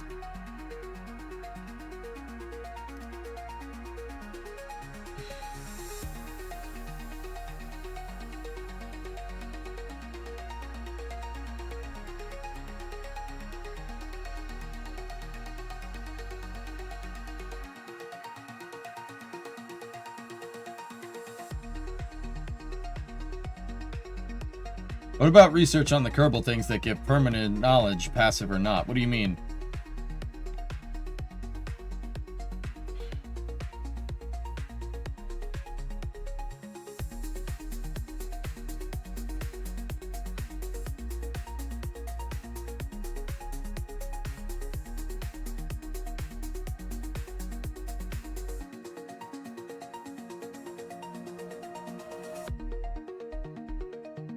The science lab on orbit converts data to science. Where is the science lab in here, Tessa? I don't even know where it is.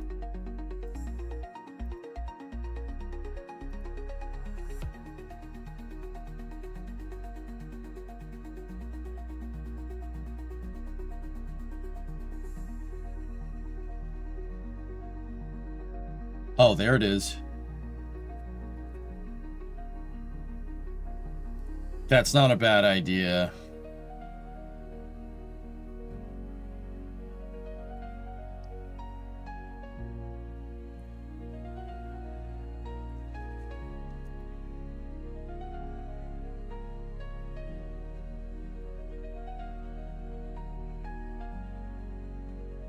You will need manned missions for it.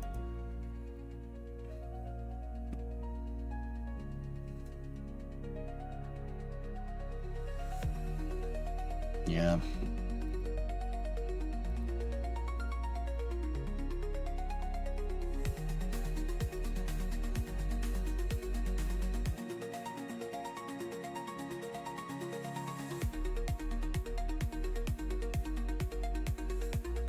Rovers? Nah, I'm not even sure where the damn rover wheels are, Chief.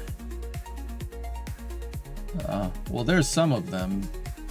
But see, like, the TR2L is, like, at the end of the tech tree. That, like... Okay. You gotta load it up to the brim with science.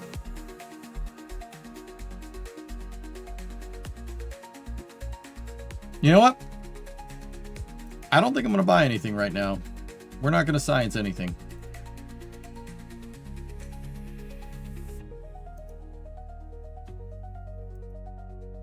If anything, I would probably... The capsule could be useful.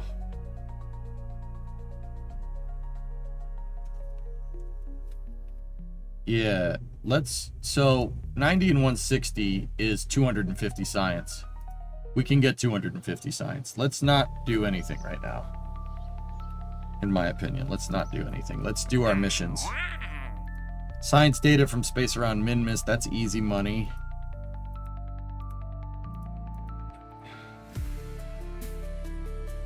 Position a satellite in a specific orbit around Kerbin, 54,002, that's easy money.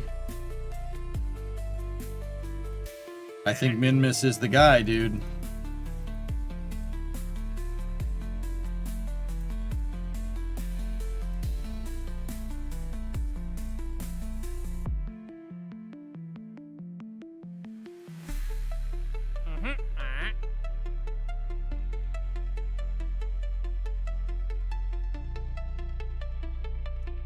Rescue a Kerbal. Free Kerbal recruit.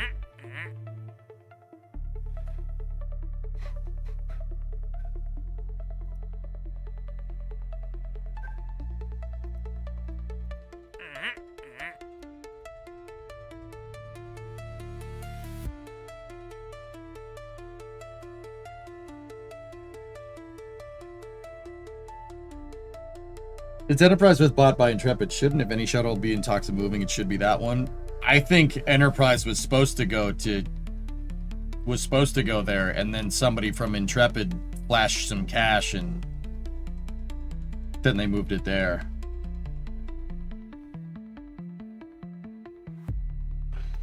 I don't have a crewed vehicle for them to get to. Tessa? We'd have to go design a small capsule and do some testing for it. It is easy money, though.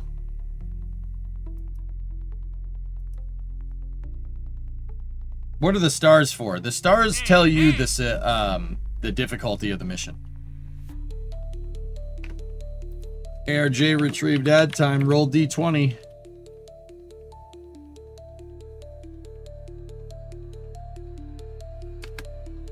You rolled 15.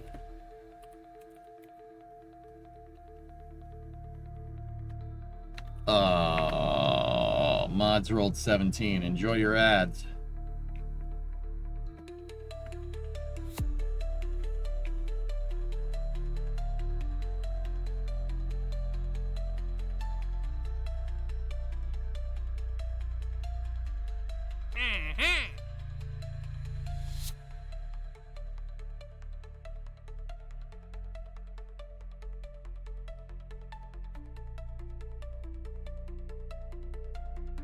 It's been flashing a lot of those. I mean, I suppose after this Minmus mission, we could... I mean, we still have to do the ground tracking stations.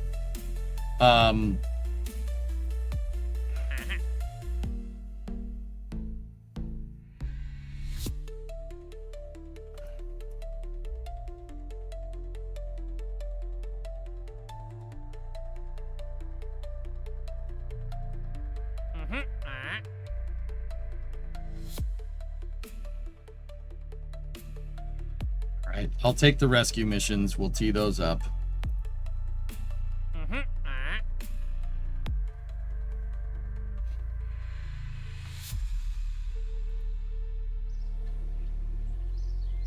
Okay, let's tool up for another Minmus mission. So, science data from space around Minmus. We need a magnetometer, a thermometer.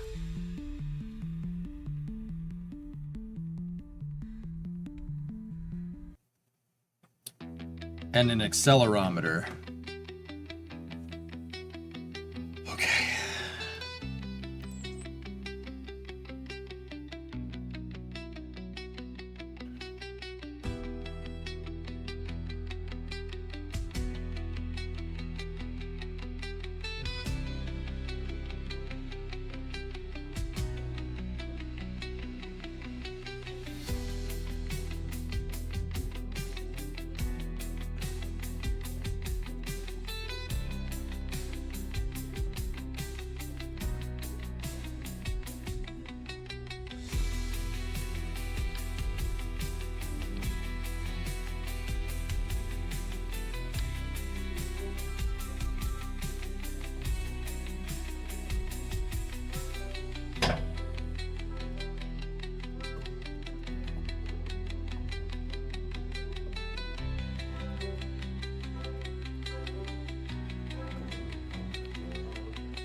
Playing.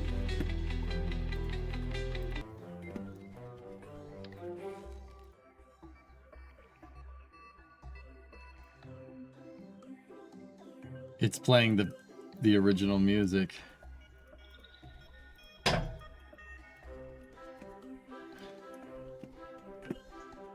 You got a 3 Kerbal pod, just send it. Yeah, I have to design that. I have to design the craft. Like, not just setting up a 3-person pod and bringing it back down, man.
Disable the thrusters.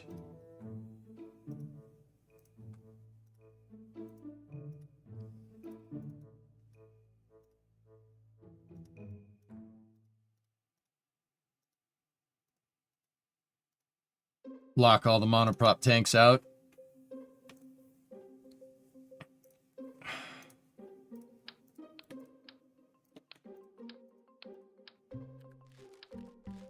Now,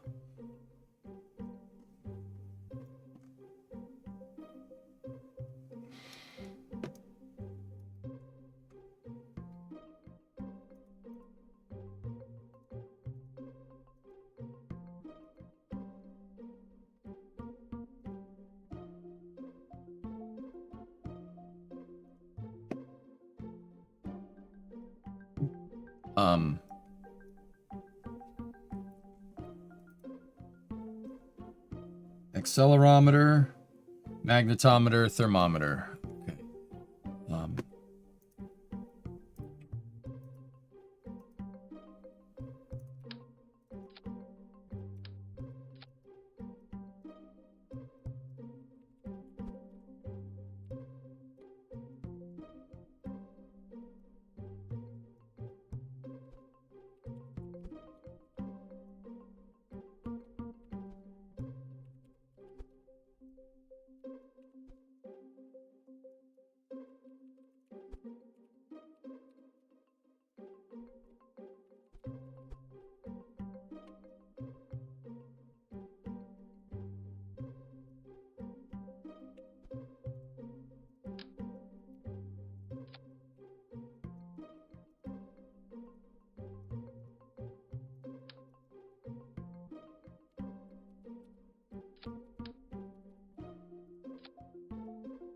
Then it wants an accelerometer on there too.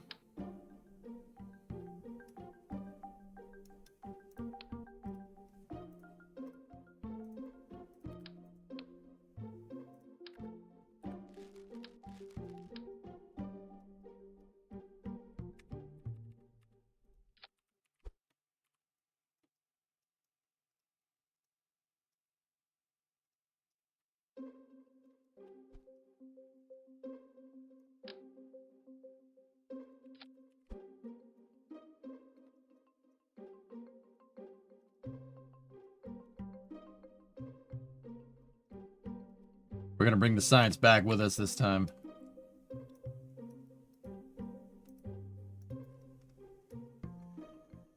Stick it on with duct tape. No, it'll be perfect. Yeah, no, it's good.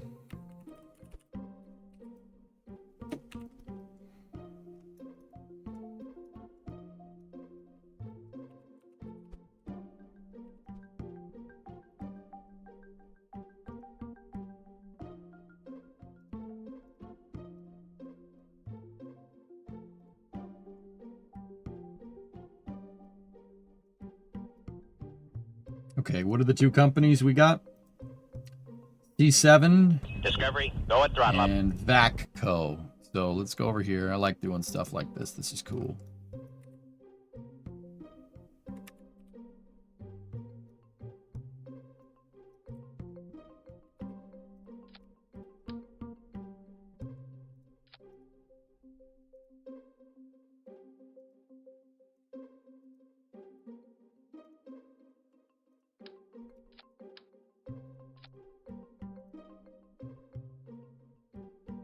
Companies.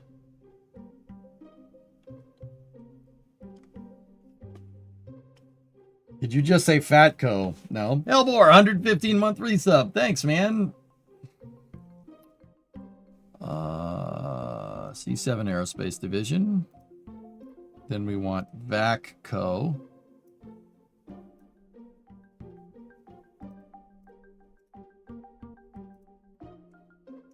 And then our logo.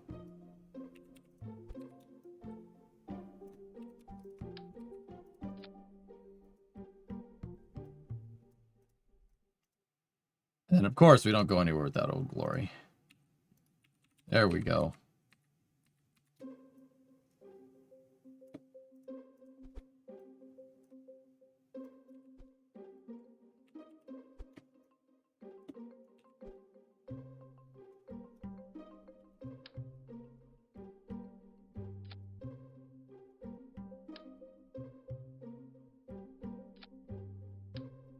You know, I like putting them over here. Put them on this side.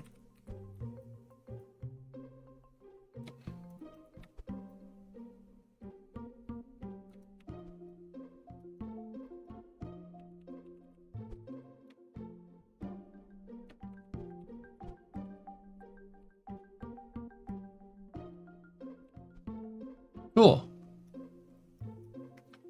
Your pug is watching like she's learning something. Hey, pugs can want to go to space too. Okay.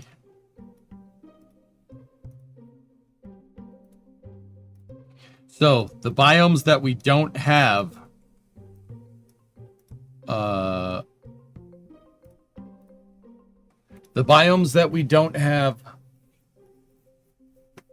for Minmus are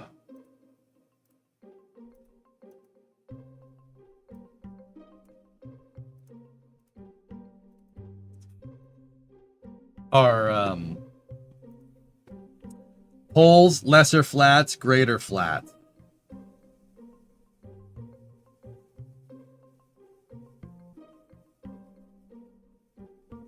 Feels like there needs to be a Pizza Hut stamp on there too. Why Pizza Hut? Well, I know why. But also the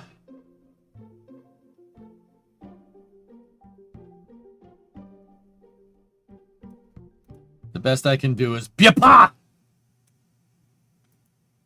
No, Buran. No, Buran.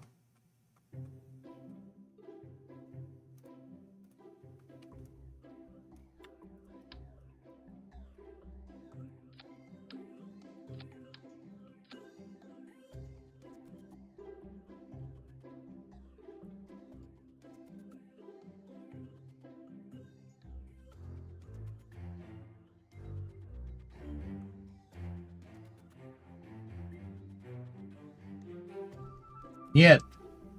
Нет. Нет.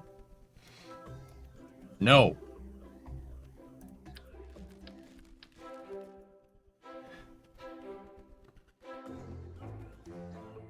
Nice, 12. There you go.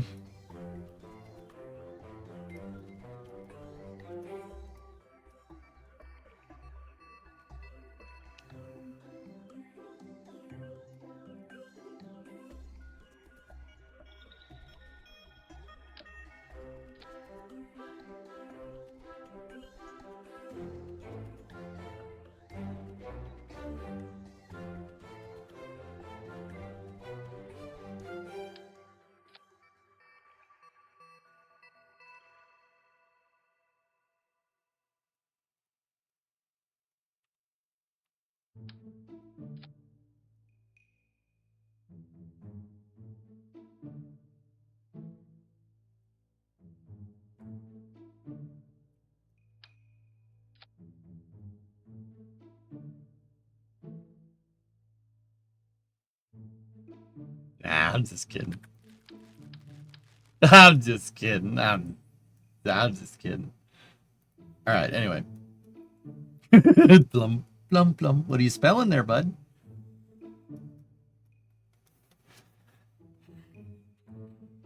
Yeah, the flag pack has Russian characters. It has Cyrillic in it too.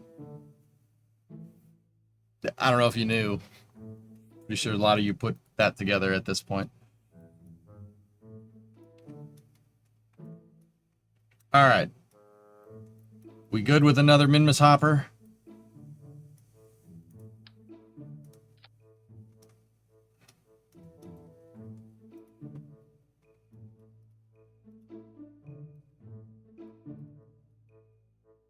Get to the polls this time. All right, let's do this.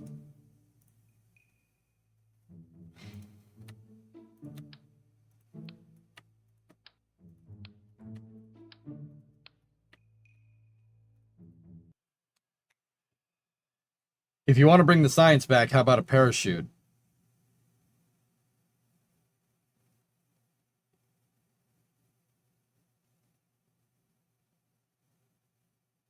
Yeah, it's probably a good idea.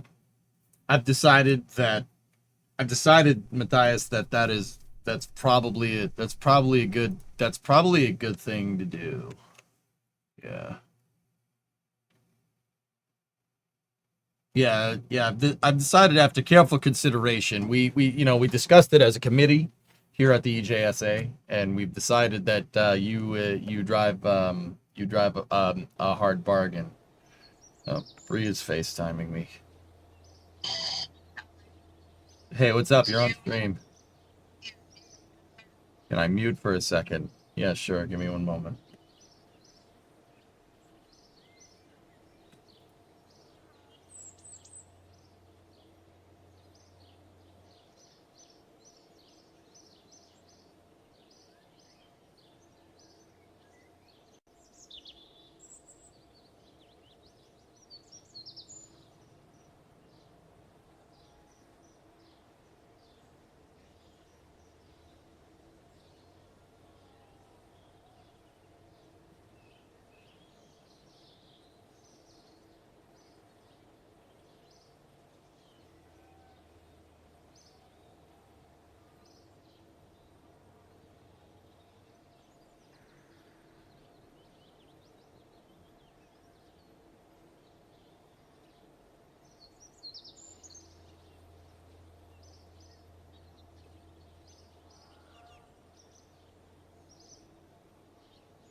Hi, I'm back.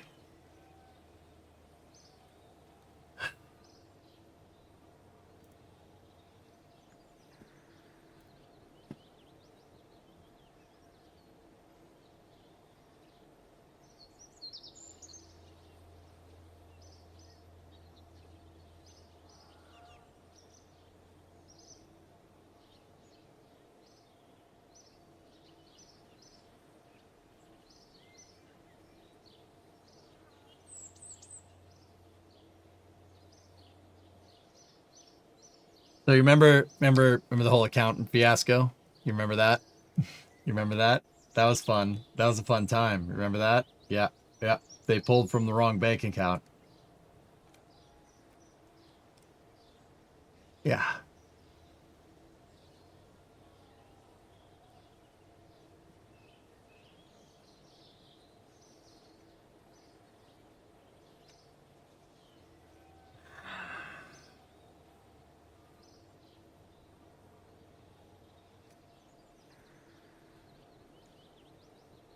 Yeah. Yeah, Tessa, pretty much.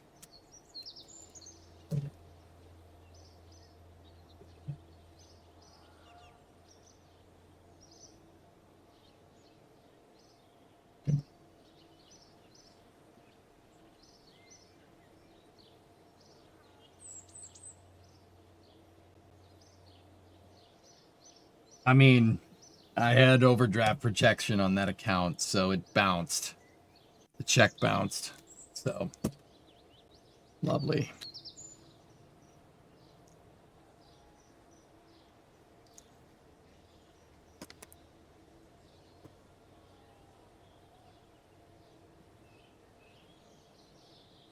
I gotta untangle that mess.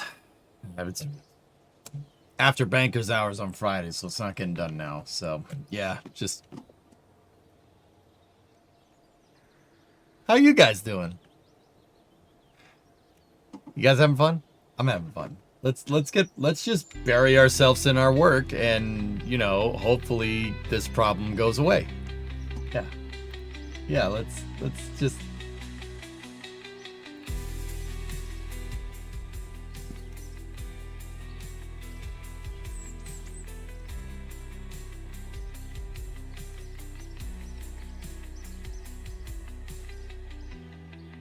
Happy Friday. I don't.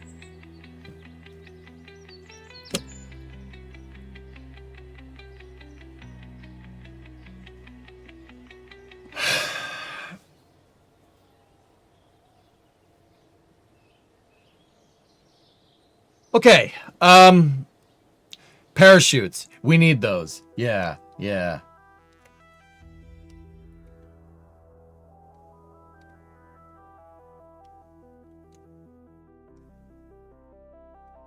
Nice, Thumpar. Yeah, that's great. Yeah. I'm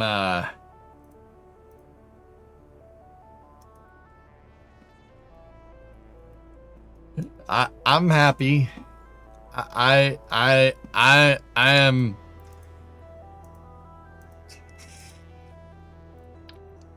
I feel happy. I think I'll go for a walk.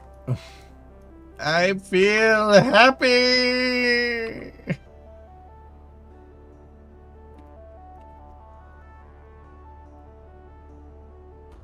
Beer o'clock yet?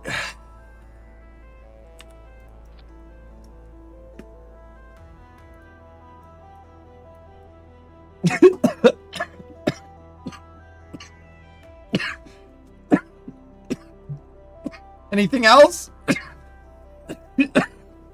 I'm just gonna forget how to inhale while I'm at it. Like, all right, fine, cool. Let's just forget how to breathe. That's fine. Great, good, lovely.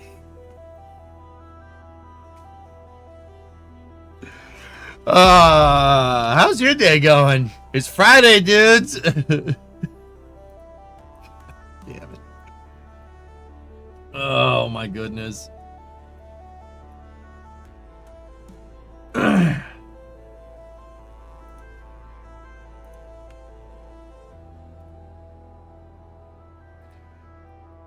I think I'll go for a walk. I feel happy.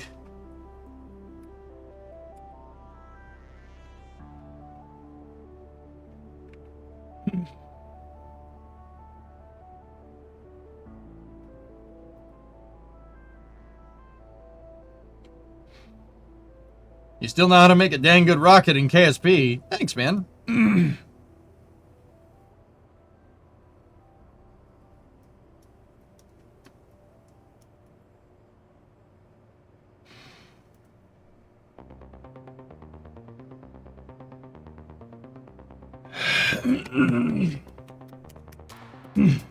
Okay.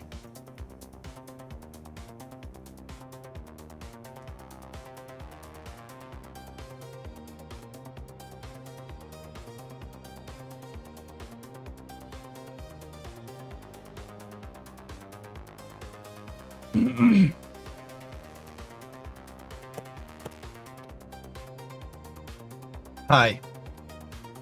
How you doing? I'm gonna take the monoprop systems off of this booster. And I will...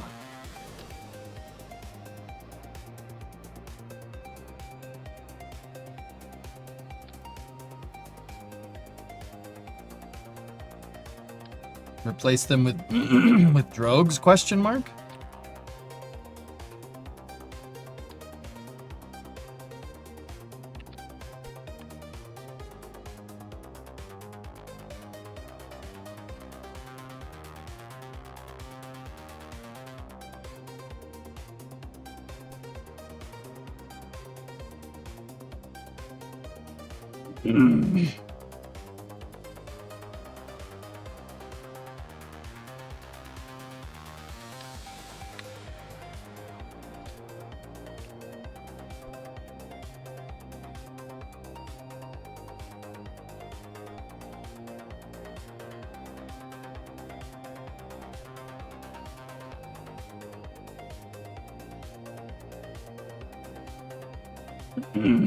Okay.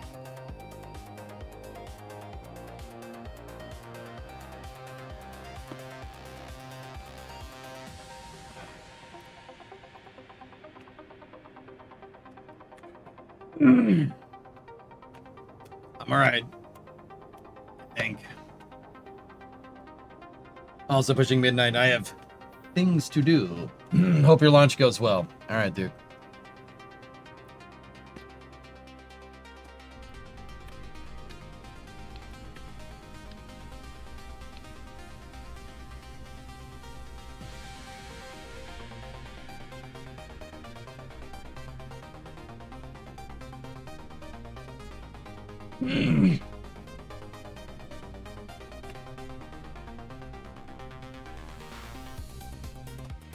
Let's go.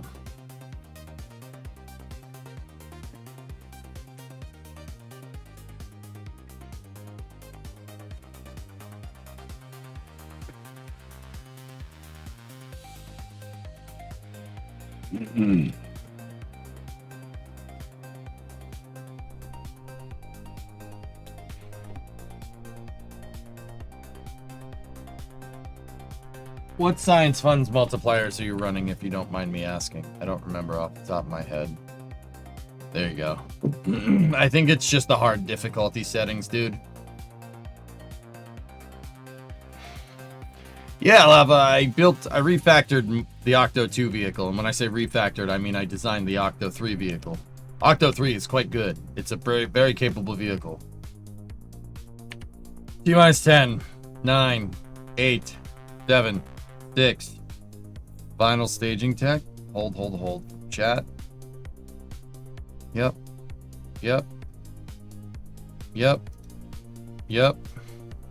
We're good. Resume count at 10. T-minus 10, 9, 8. Hold again. We're going to min-miss. We gotta adjust our inclination.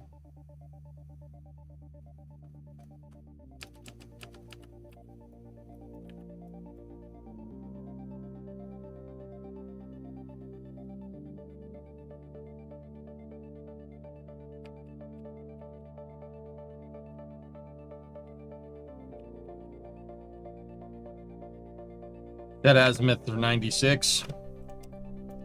Flight azimuth is set at 96. T-minus 10, 9, 8, 7, 6, 5, 4, 3, 2, 1. Engines full power. And liftoff.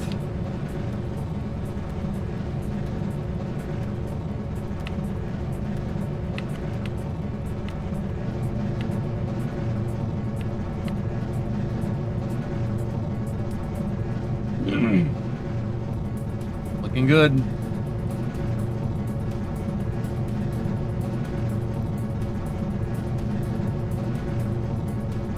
Hey, Damo, what's going on?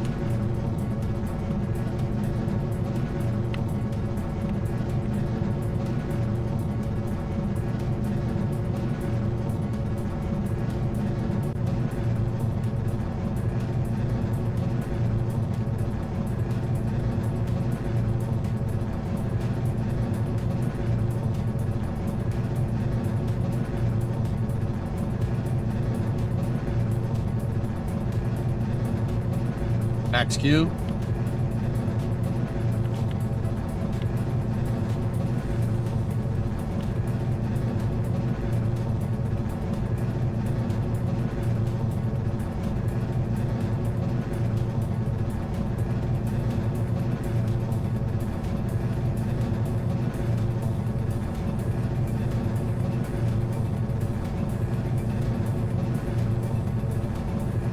Okay, stand by for staging.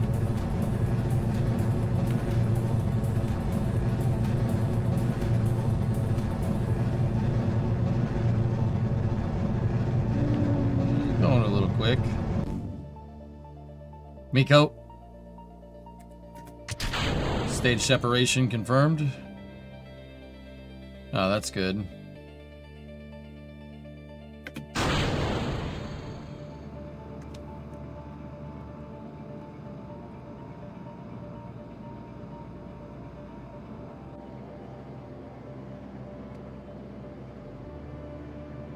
I have the stick. It depends on what type of input. I switch between the joystick and WASD. Payload fairing jettison. Fairing separation confirmed.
Okay, everything's looking good here.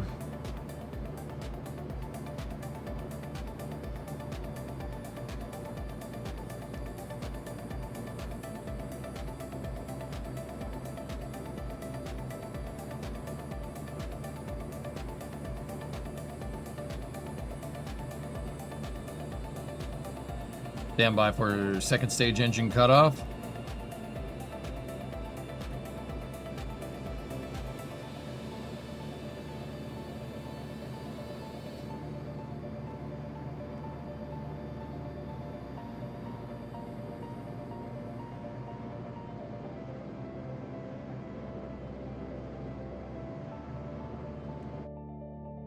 (120 by 110). Seco confirmed. Nominal orbit insertion.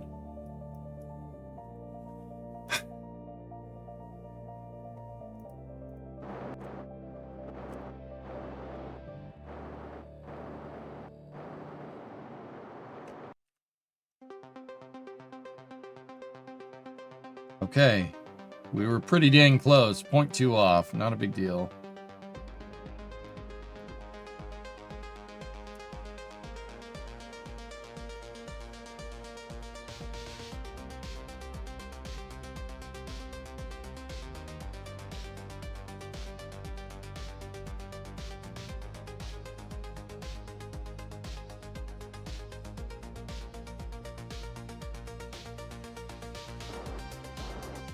Six minutes until deorbit, or not deorbit. We have to do a slight inclination matching burn, so just a 9.6 meters a second delta V change.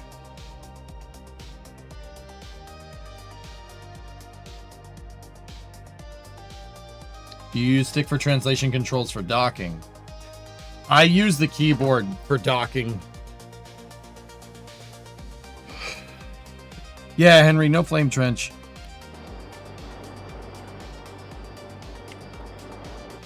The NSF is doing the UK meetup.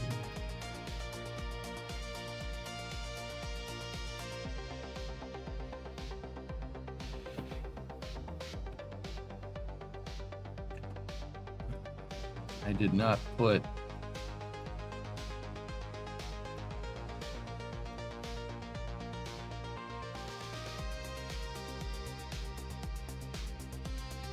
I really hope this thing steadies up and flies right. Or else, yeah, we're gonna have a bad time.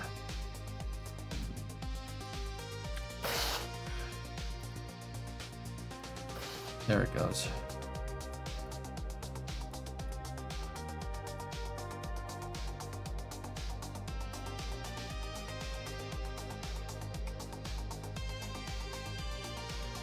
Oh.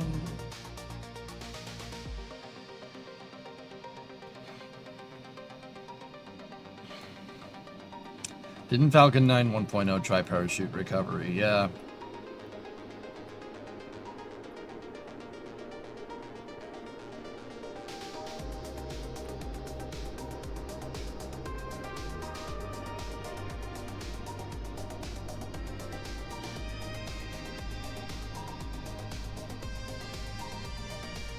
Oh. Come on, drogues. Come on, drogues. Come on. We have two drogues. Oh, boy. Okay. Two mains.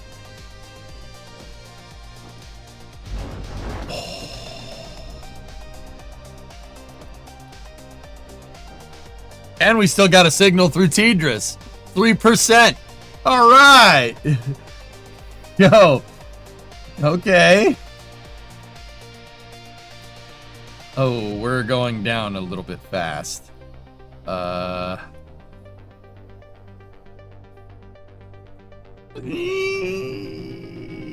Is Poseidon gonna be nice to us today, or?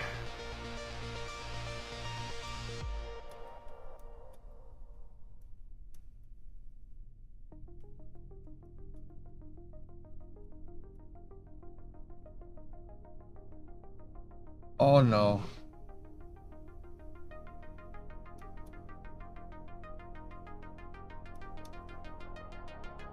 Oh, no way. Hey, all right. That wouldn't work in real life. This thing's much too heavy for parachutes, guys. The parachutes would have just ripped themselves off. It's way too heavy to do something like that. And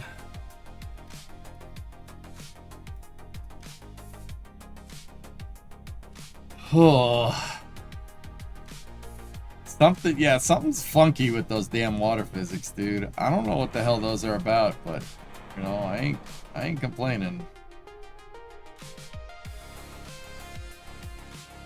I'll take it. Yeah, I just want to make it abundantly clear that it would not do that in real life. SpaceX tried doing that with Falcon 9. They put parachutes in the inner stage. The parachutes deployed and ripped the inner stage off, and the rest of the booster just kept going down. Parachutes aren't that strong in real life. They can't. The rigging can't take the tensile strength. It doesn't have the tensile strength. It just rips it apart.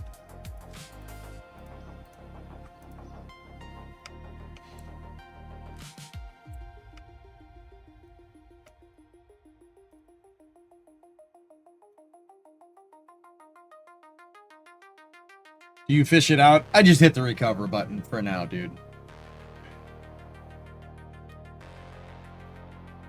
Hey, I've done that with my rockets also. Yeah.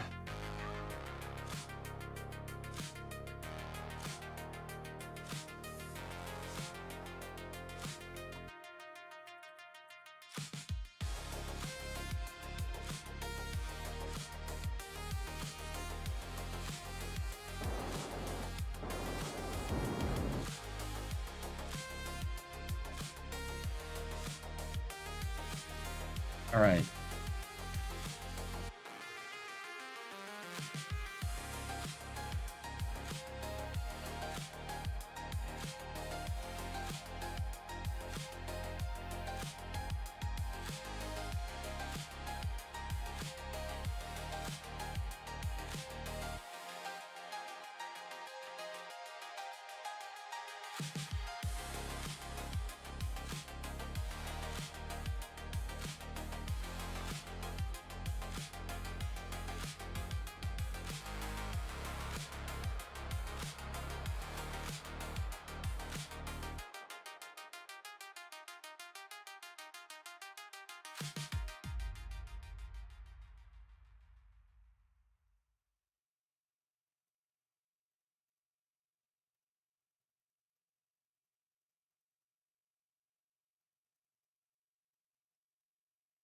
Okay.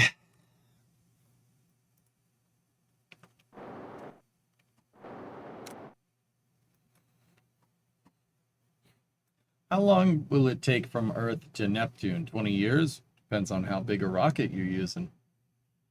Jax, missed most of today, but have you looked at making it like the Freedom rockets where they glide down? Jax, I was thinking about taking this rocket and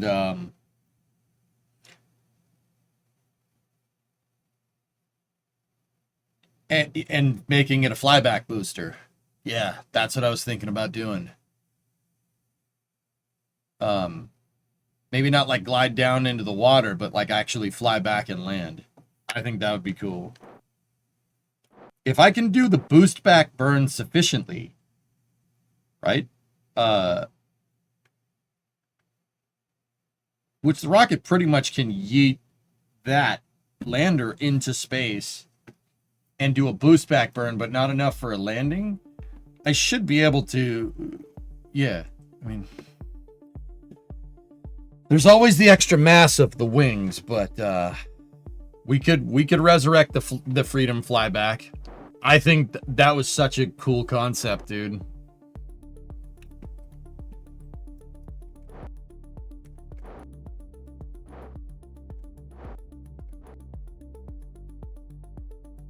You tried parachute recovery once on a rocket, but accidentally put him in a payload fairing plate and it ripped the plate off. Yep.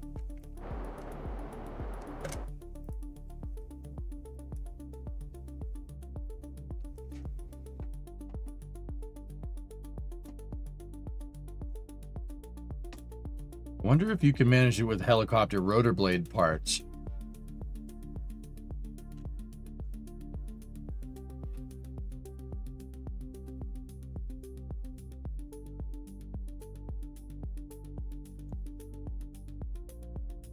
Aqualex, you just gave me the stupidest idea. You just gave me the stupidest... You just gave me the dumbest idea. You remember Roton? You just gave me the dumbest idea. Yes. Yes. We can Roton the thing back down. That's so dumb. Oh my god. That's so dumb, but I love it. I love it. It's so stupid. You have 2 helicopter blades like deploy out the sides and it just auto rotates, counter rotating. Oh, that's so dumb. I love it. I love it. It's so stupid. It's so stupid, but it's such a good idea.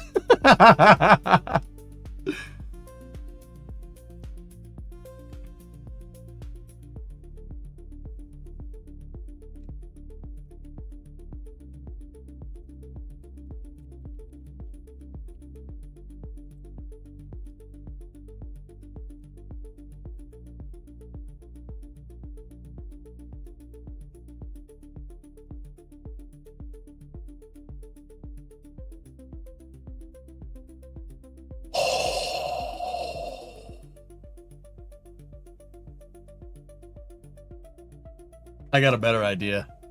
I got a better idea. I got a better idea. Fellas, I got a better idea. Oh, your boy just had a really good idea after this mission. Dude, I can take the cigarette, the Taurus Wing cigarette, and we could take that thing to the next level.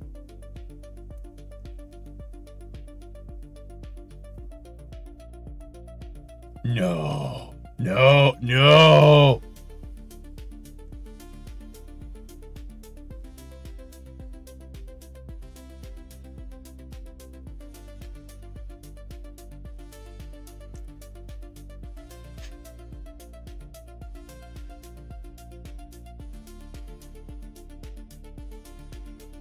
That's just dumb enough to work.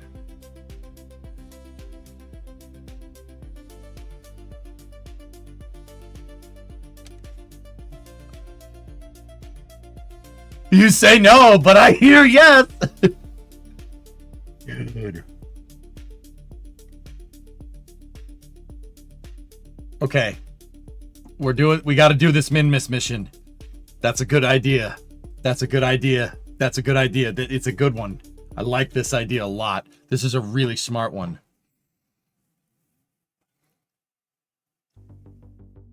It's just stupid. That's just stupid enough to actually work.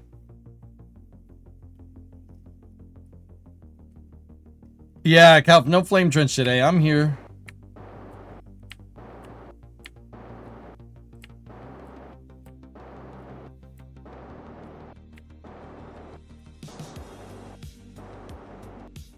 We need that science. There are parts that I need to unlock.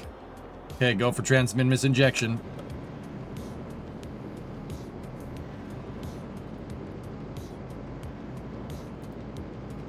Dude. I can make something better. We can make something better than the Freedom Rocket. I can make it better. I can make something way better.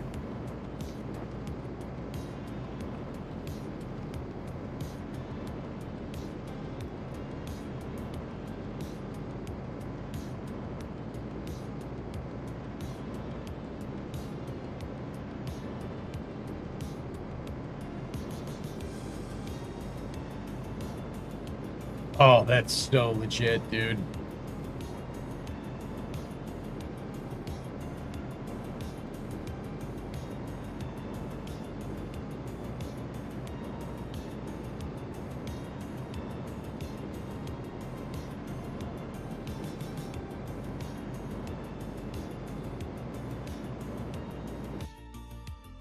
Okay.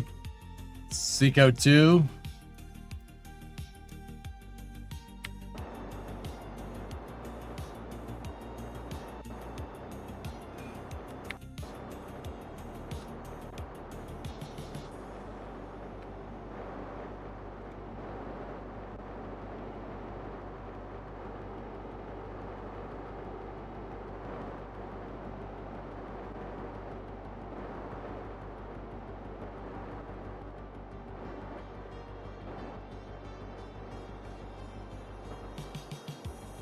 What's stupid enough to work? I just came up with a very interesting idea for stage reuse, Sea Kraken. Remember my cigarette rocket, the flyback rocket? I came up with something better. I got a better idea. It's a good one. It might require some fairing editing, though. But, dude, this is a good idea. It will work.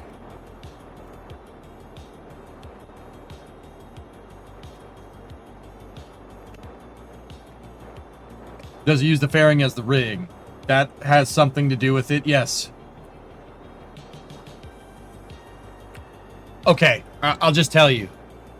Look, the cigarette rocket, right, had a torus wing. It had a toroidal wing. A ring wing that went around the booster, right? Right? That's what it had. Yeah, hey. I figured it out, don't worry. You figured it out? Yeah. Cool. Okay. It has a ring that went around the booster. Make that into a ducted fan and have the booster auto-rotate down and land like a helicopter. Easy. Why didn't I think of that? God, you're so dumb sometimes. I know, I suck. Alright. Come on, buddy. How are you? I'm fine. You good? Taito's good? Fine.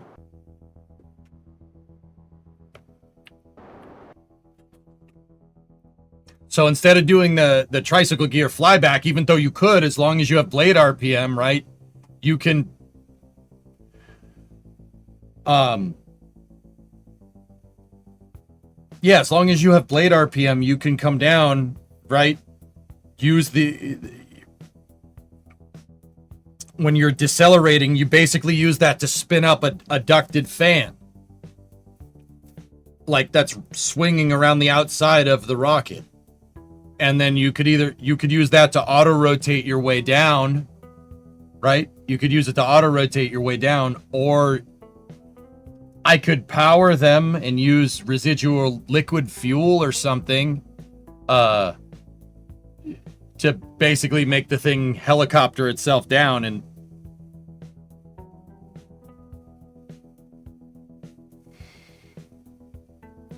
we could use you could use Cal Controller for collective.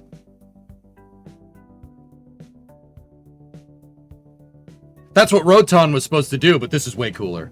Roton was dumb.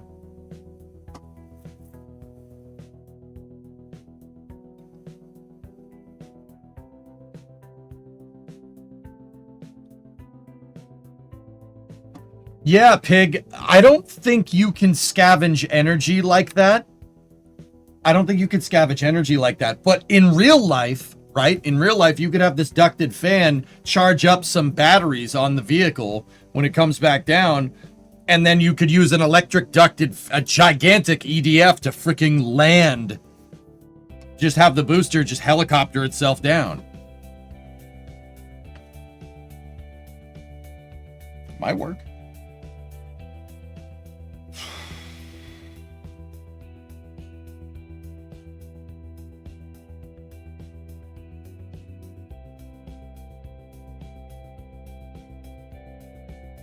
And then if we do it right and we make the prop, we have two props, right? A contra rotating an EDF, right? It'll gyro stabilize. The booster will just, and then it just sits there. It could just sit there like a drone and just, and then land it. We fly it like a helicopter, land wherever the hell I want. It might be a little bit unstable just due to the low moment of inertia of having a ducted fan blade that can move.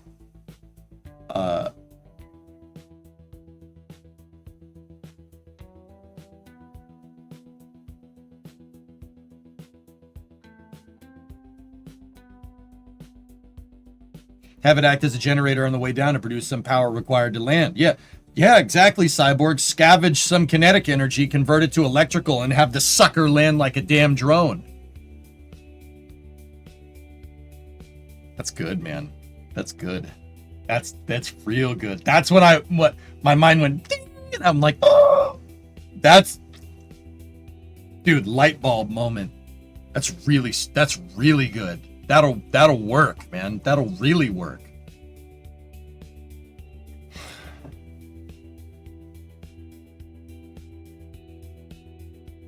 Instead of grid fins, yeah. Giant quadcopter. It's not a quad. It would just be dual. It would just be contra-rotating.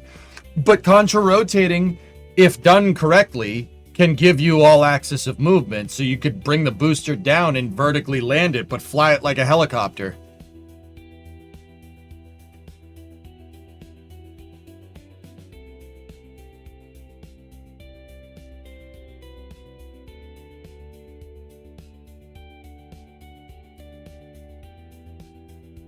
I don't know how realistic KSP would be in this regard, but auto-rotation in real life has a maximum descent velocity beyond which it is no longer effective. Yeah. So, Lava, here's what we do. When the booster's coming down, we put pitch control surfaces and a yaw control surface on it. Just like I've done with the Freedom booster in the past. Think like super heavy. So you have a stabilizer here, 2 stabilizers on the side. These stabilizers are for pitch, and then have 2 outboards for roll, right? If we really wanted to do that way. Have one up here for yaw. Take the booster with the toroidal wing, and then pitch up our angle of attack, and get those damn things spinning, right? Get them spinning real good. Fly it right over KSC. Engage the auto rotation, and then land the sucker.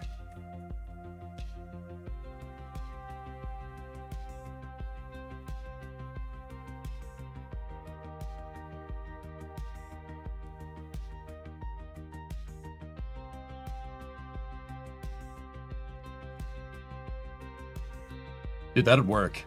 That will absolutely work in KSP. I don't know how good it would work in real life. You'd need to make some really trick mechanism for a stage, you'd need to make some kind of dastardly rotor mechanism that goes around the outside of your tankage, like the UDF. That's why I pulled up the UDF. It would need to basically be like that. Only instead of a jet engine, that's your stage is right there. Where the jet engine is, that's the stage, and you'd have to rotate around it.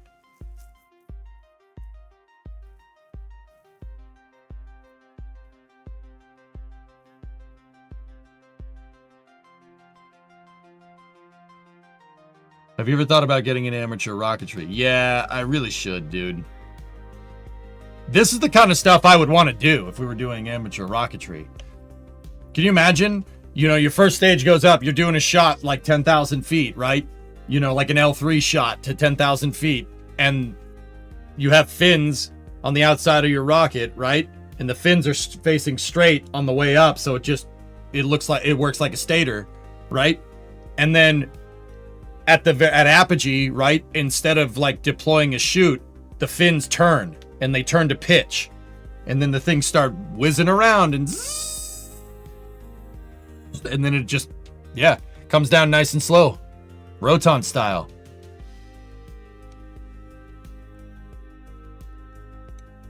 You'd never have to worry about not finding that damn first stage. Be easy to spot.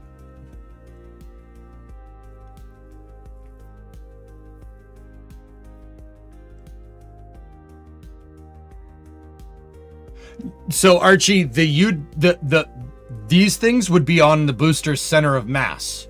Yeah, they would be on the booster's COM. In a toroidal wing. I'll show you. I'll show you when we finish this mission, dude.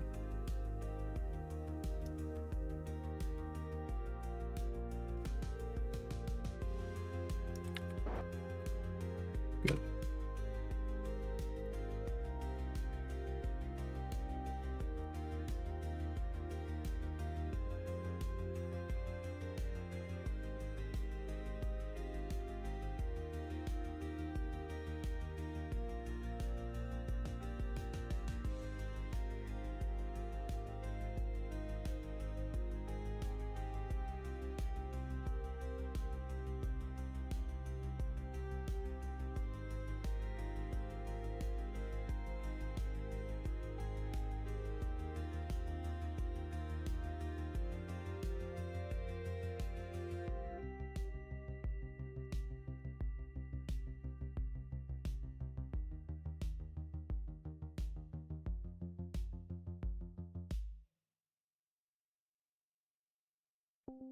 Yeah, Aqualex, that sounds like an Andril thing.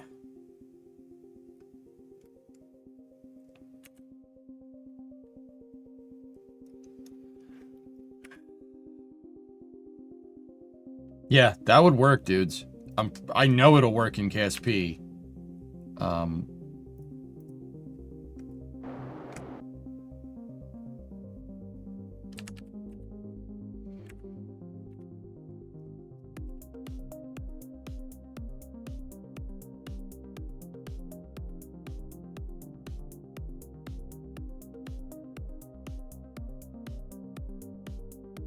Yeah, Stardust Whispers is the name of that song.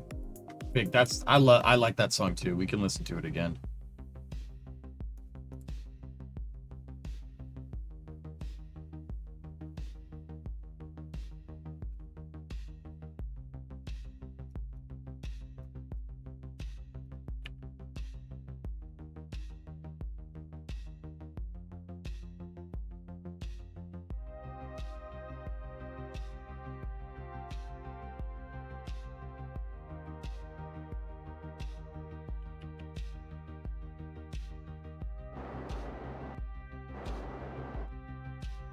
What if you hit up BPS Space and did a collab on something? Joe? Yeah. Ephemeral gifted 5 subs. Terminator Pig had 500 bits before that. Thanks, Terminator. I think I missed that one. I'm sorry.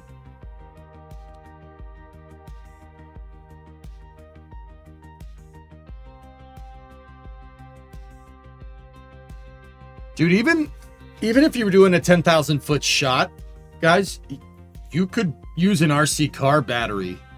An RC car battery should warrant you enough power. You don't need to do a precise landing. It just needs to land. And so if you could have some type of way to meter yourself off of the ground, right? Like a ground altimeter or something, this thing could just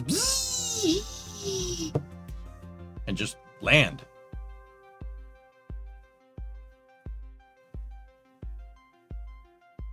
And cook meat, yeah. Could you do an American flag paint scheme on it? Sure, man.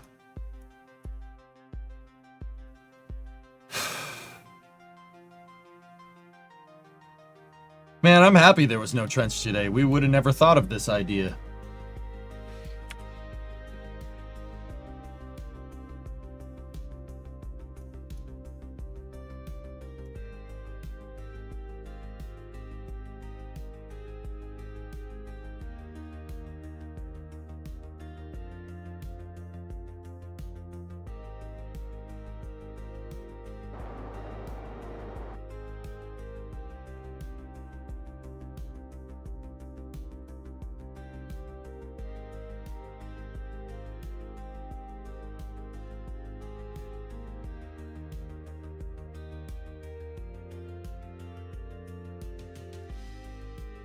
Really need KSC to come back in range here.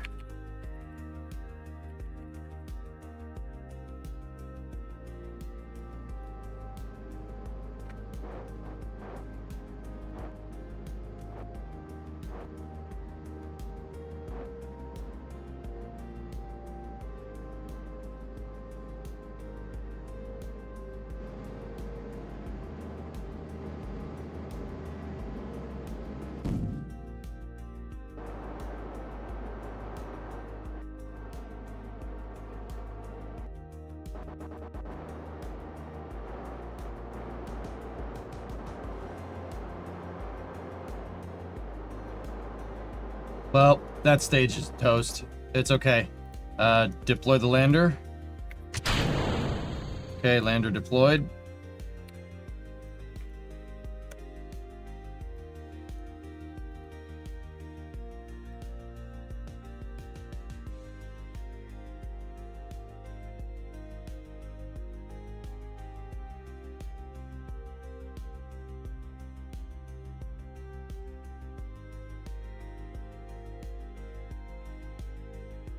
Hold up.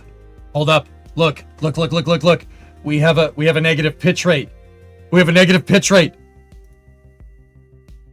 Oh, come on.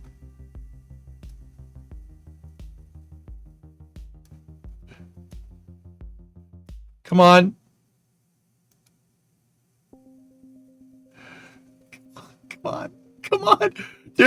it gave us a little bit of rotation from separation. Come on, charge the batteries. Pitch rate's holding steady at negative 0.54 degrees a second radian. It's going to get it, dude. I'm just worried about leaving Minmus's SOI, but...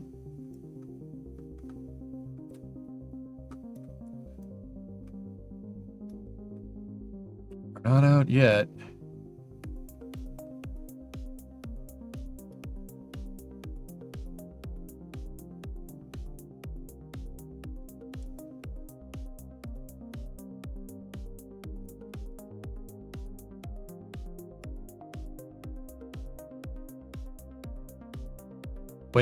Wait for it. Wait for it. Oh.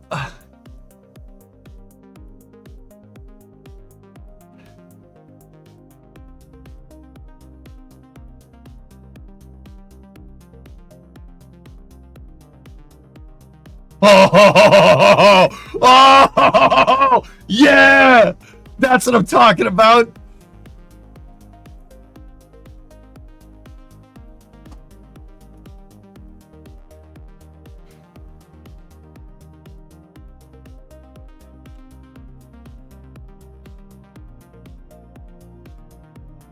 I can't believe that. I can't believe we pulled that one out.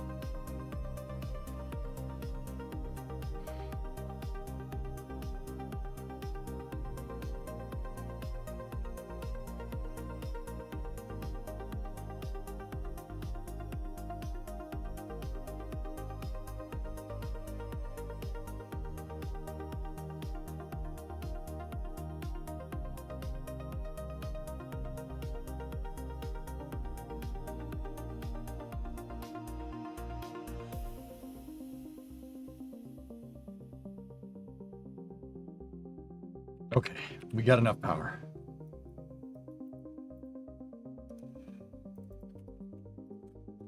Okay. Open the tanks. Open 2 tanks.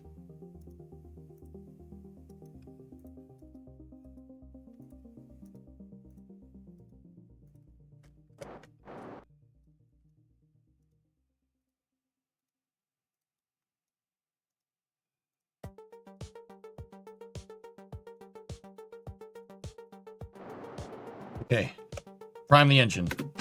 Engine is primed. Where's Minmus?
All right.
Which way is this one going?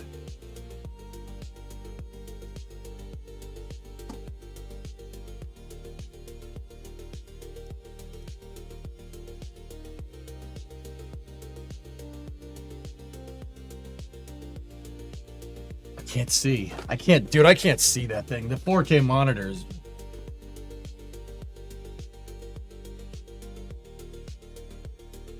It's going this way, right?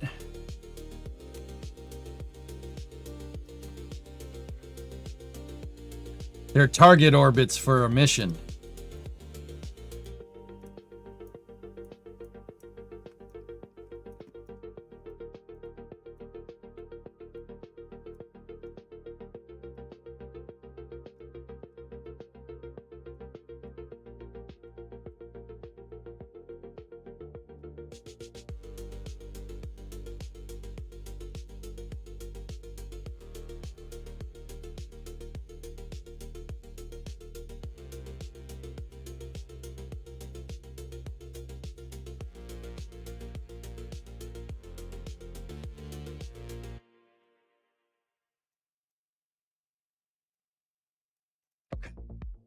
Good.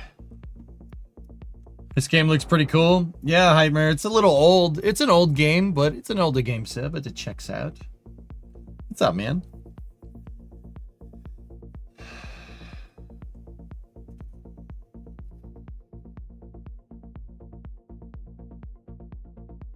I didn't want to say dated. That's fine. Can we have one Hopper mission without something going almost catastrophically wrong? No! Archie, Discovery, when go we with play throttle up. mission mode, I plan out missions and I rarely ever, well, except when the pad explodes. The actual mission usually goes really well.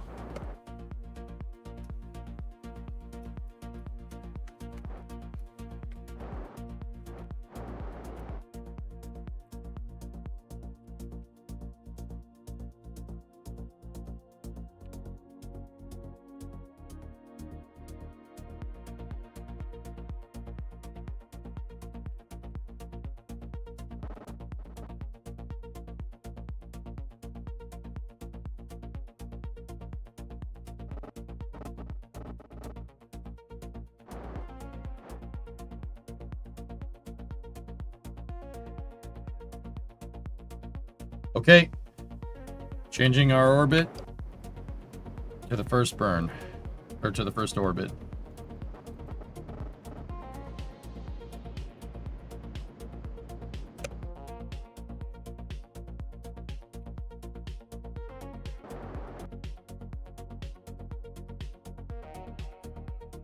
We had it, but we have to burn...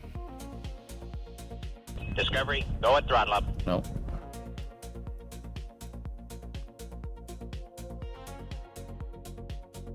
Give me 1 second. Nay, Nader, 19-month resub. Kaiser had a 108-month resub. You did a tiny upgrade.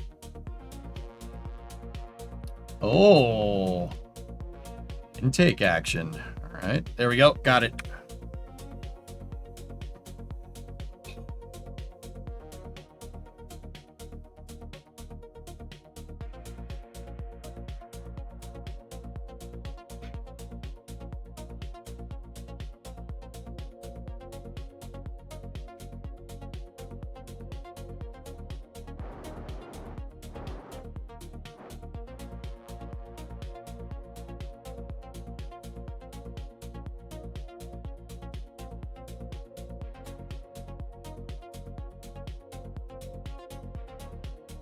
Come on, give it.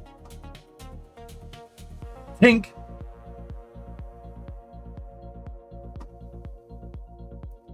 The hell?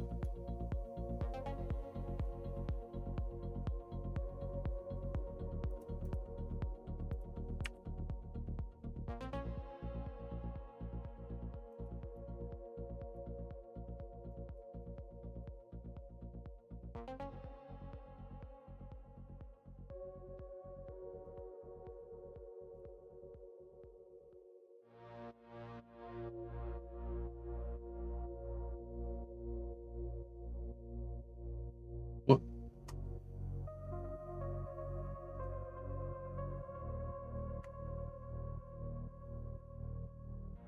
Build a new unmanned probe that has an antenna and can generate power. I think I broke it. It is a new probe, and I did have this mission before I launched this rocket, guys. It's all in the VOD.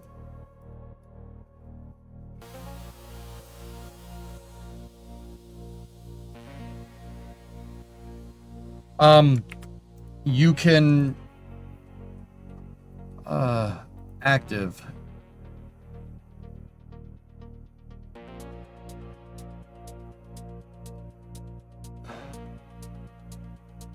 Oh, I don't know which one it is. I think it's this one.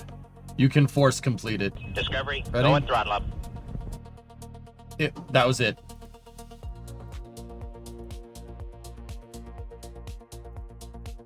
That was weird, man. Now what about this bad boy?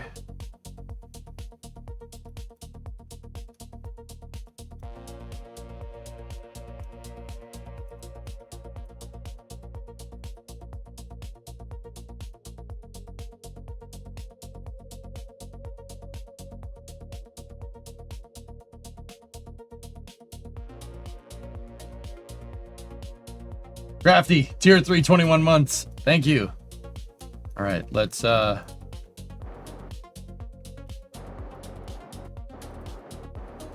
don't like that it didn't give me the completion on that. I don't like forcing it. Where is KSC?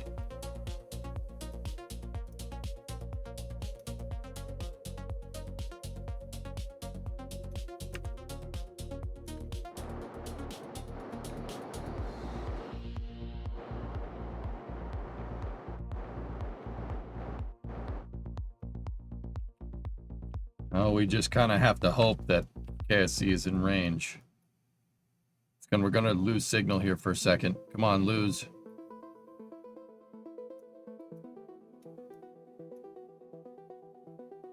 Come on, come back around in time.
Okay.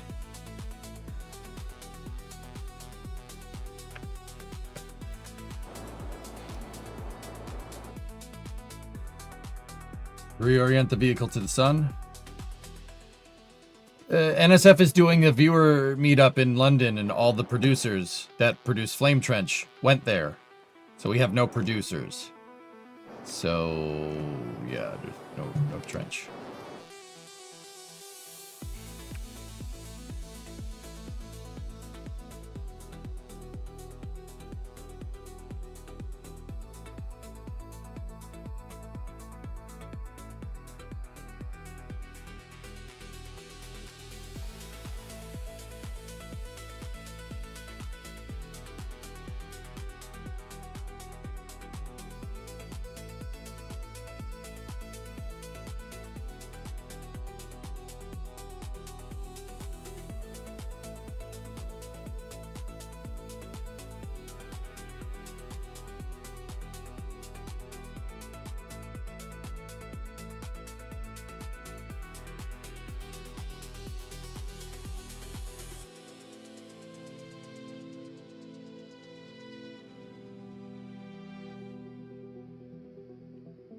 One more time around.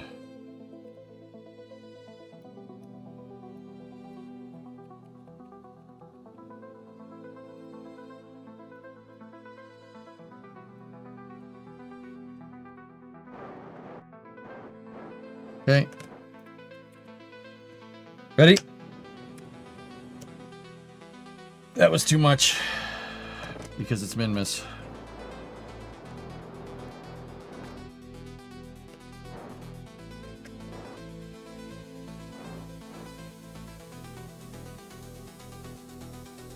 Nice.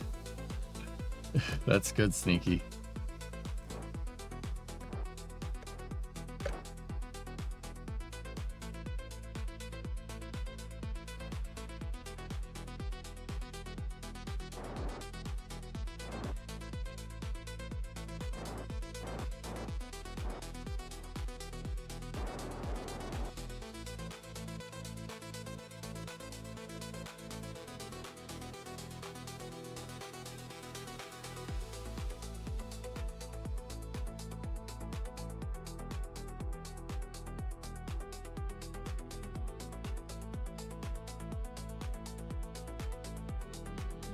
We just gotta, we're 1 degree inclined off, guys.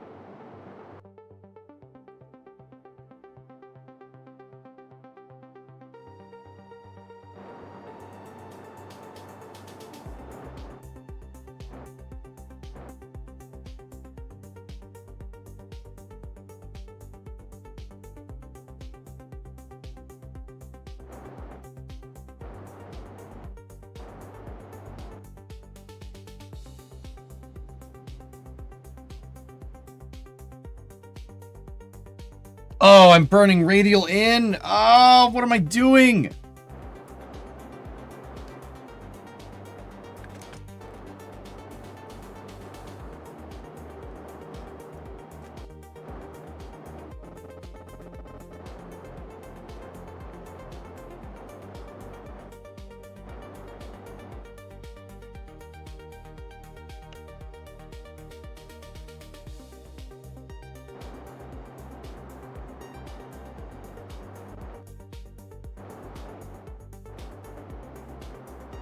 Might still be able to salvage this. Hold on. Because it's min-miss.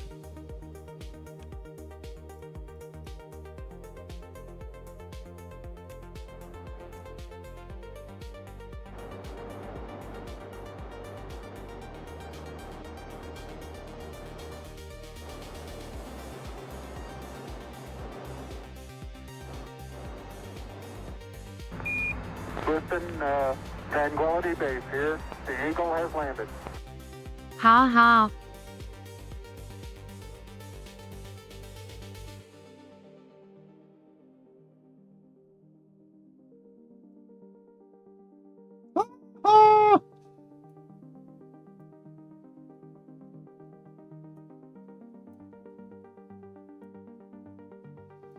Yeah, 0.5 meters a second.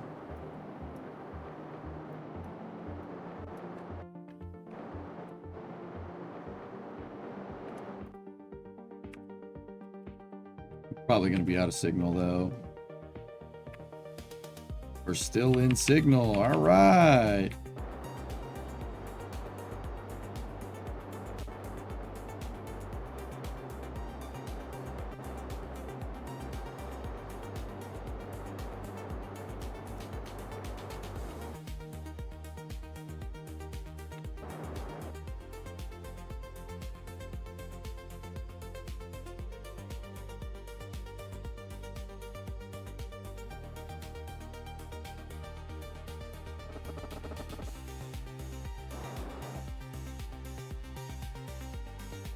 Got to be careful.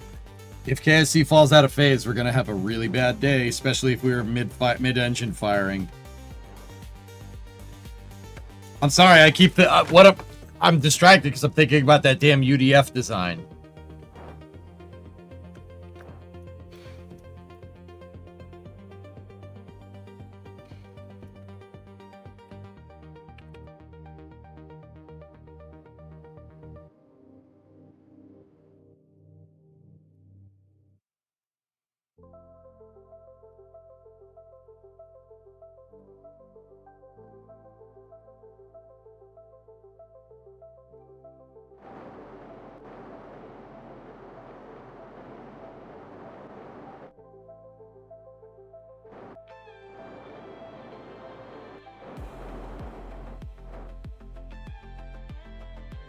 Here it is.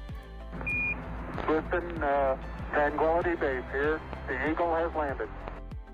Some people say that I am the biggest influencer in our solar system next to the sun, and it's true.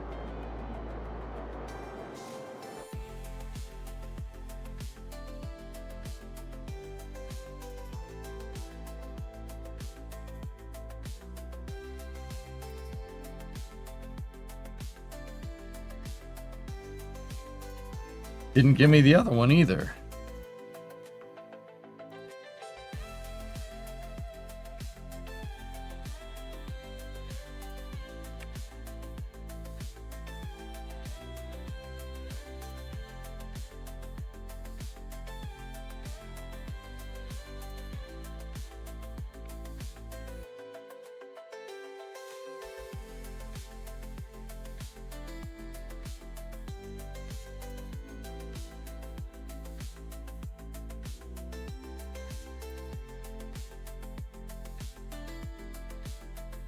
Okay.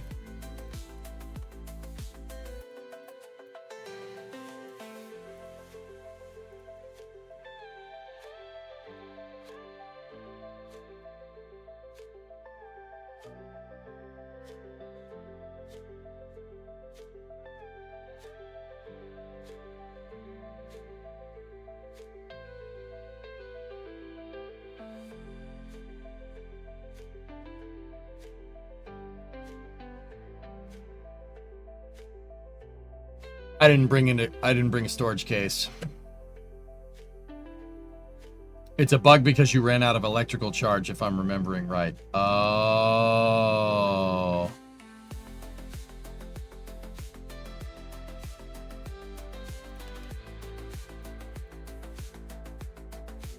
We don't have a storage container.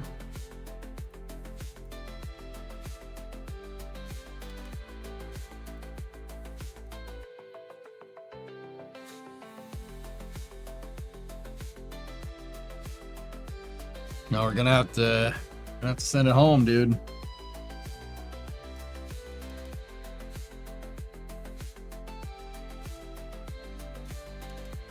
Damn, I knew I forgot something. Or we could just transmit the science and just leave it here.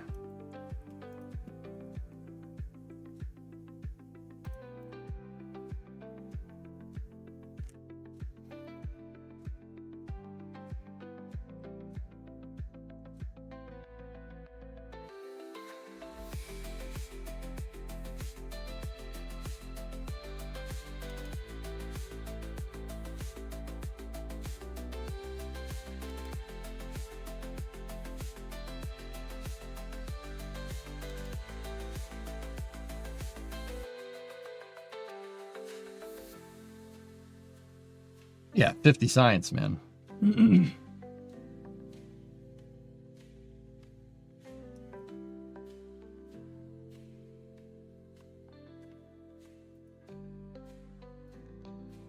Yeah, that was definitely worth it.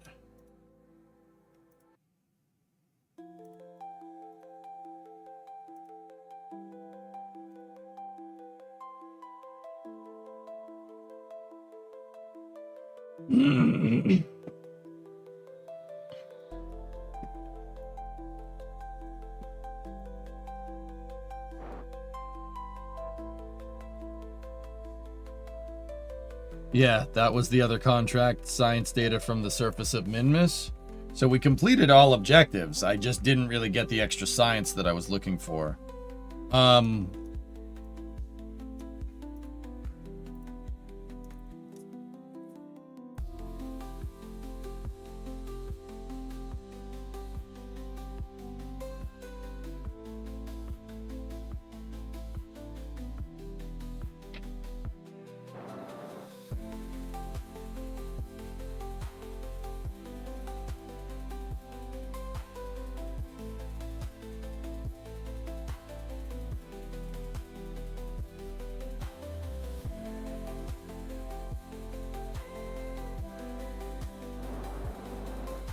They're fine, Vargon. How are you?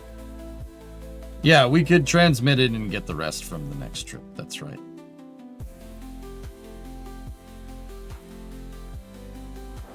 But that's not going to stop me from doing this.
Not gonna stop me from doing this.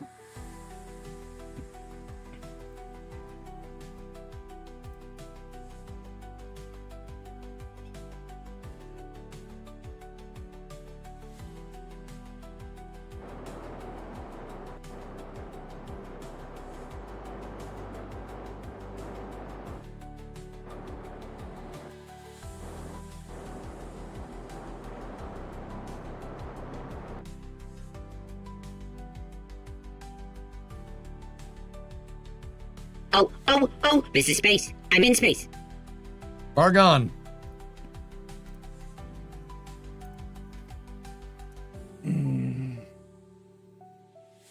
Oh, yeah. That's the way this is done. Yeah, buddy. That magnetometer is magnetomus sweet.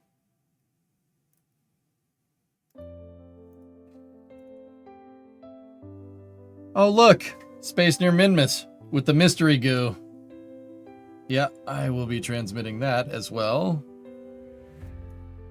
What about you? No. Okay. How we doing?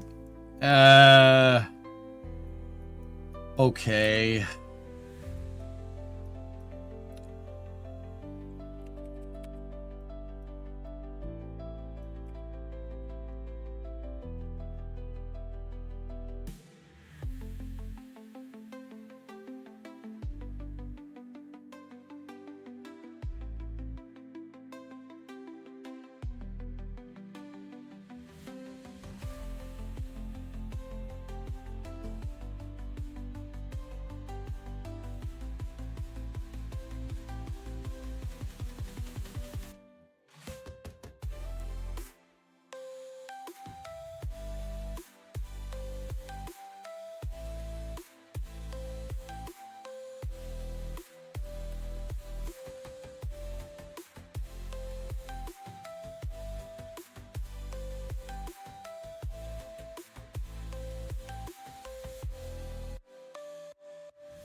Nine o'clock for racing.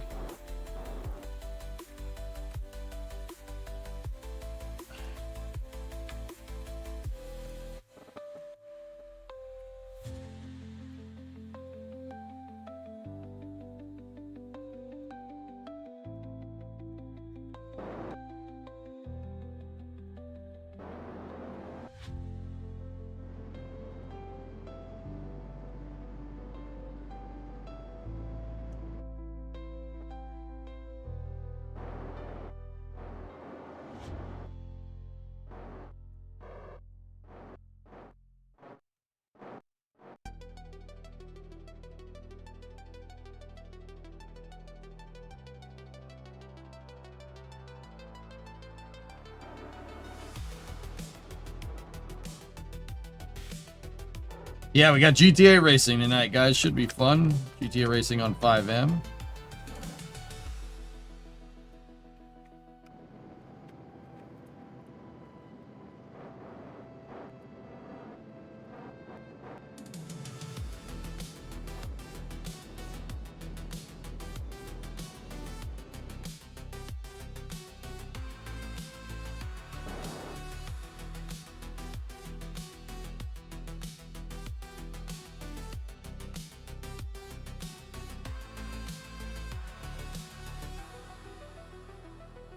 Plant relics fuel in the main tank. This is a hopper probe, Sneaky. The idea is to hop around different biomes, but I don't have a storage unit. I'm an idiot.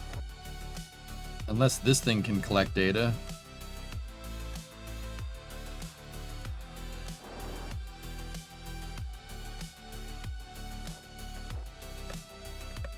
$1,900.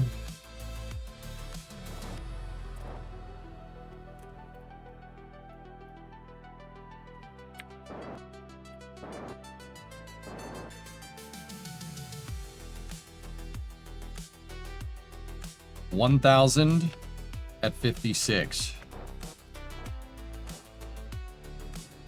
Beginning descent burn.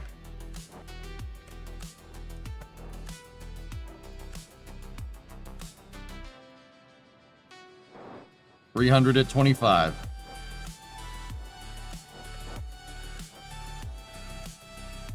$180 at 7.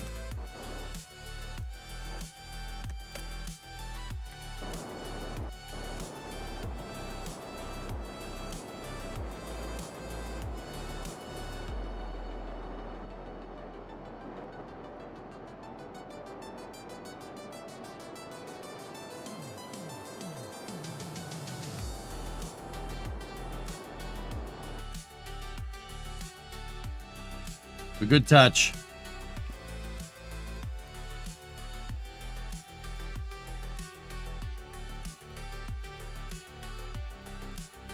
I wanted to test a landing because I gave this thing the vernier thrusters. They do bleed fuel, but they are super useful.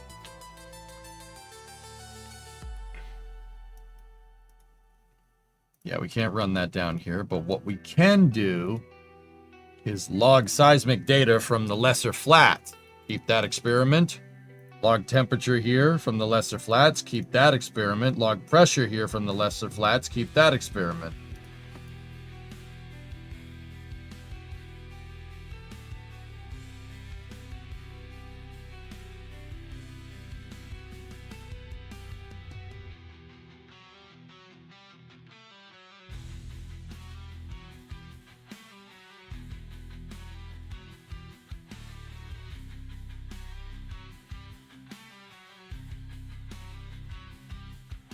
See, we can get the lesser flats here. We can do one biome. We got lesser.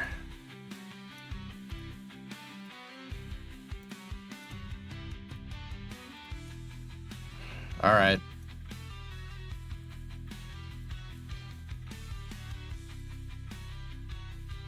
Transmit it all and go to the next one? Nah, I was gonna return with it, dude. How much science is this?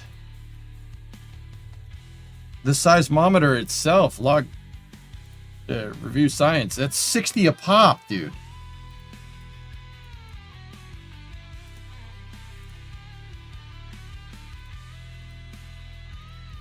$36 and 24 is 60. Dude, that's 120 science right there.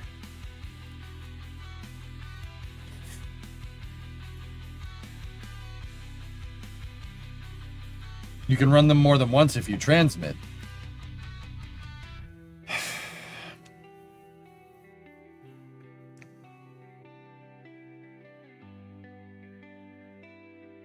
Yeah, but the loss, dude. It's like half.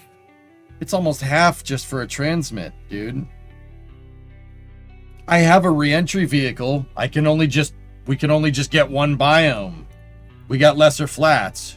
I'm about to just get out of here, dude. I don't have cargo storage. I didn't put it on here because I'm a moron. Did you see that Blue Origin renamed the TLI burn? They call it their apogee raise maneuver.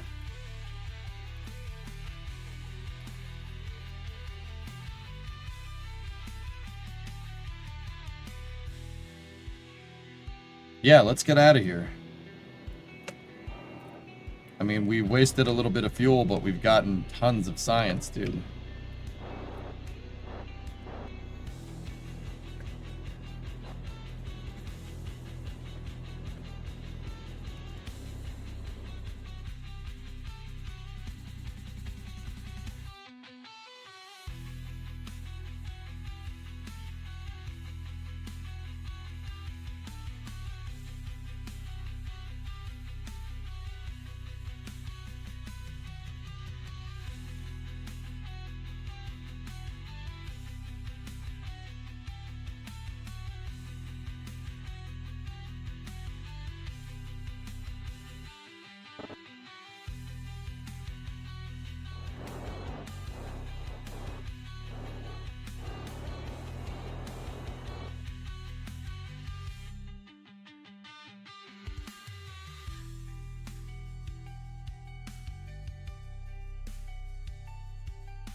Just dialing it in.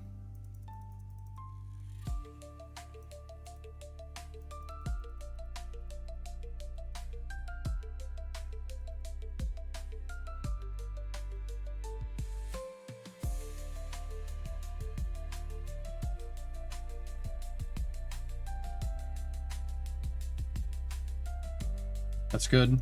That'll work. 216. Can you thicken the orbital lines in the options? I have no idea.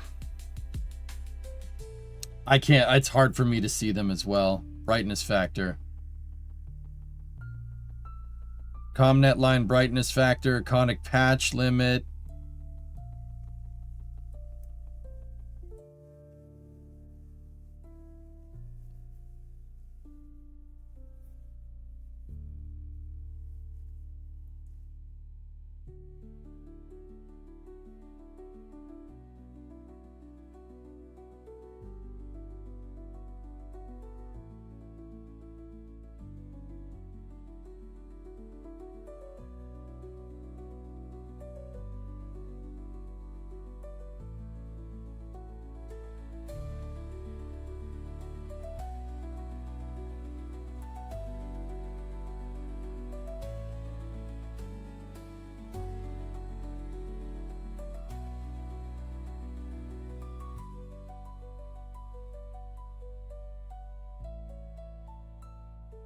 There's probably a mod, dude.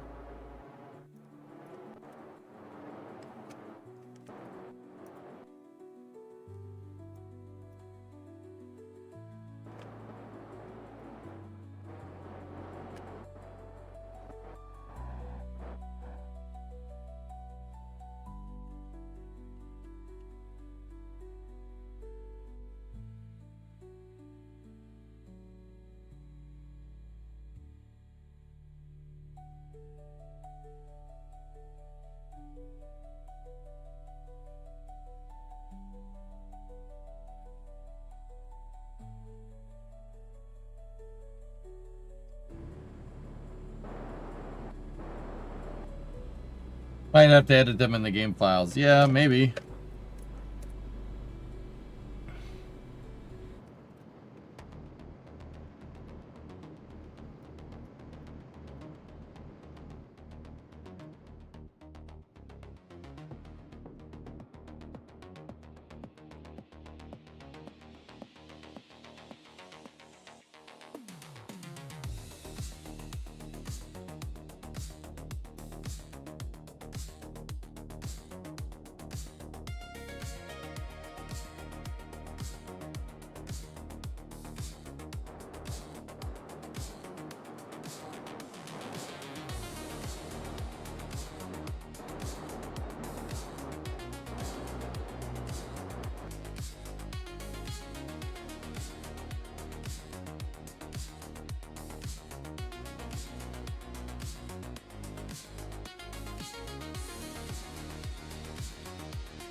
Bye, Min Miss.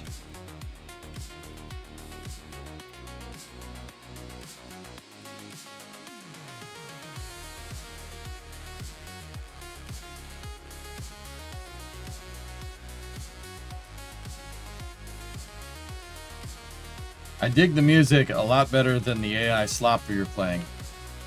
I got some bad news for you, RJ.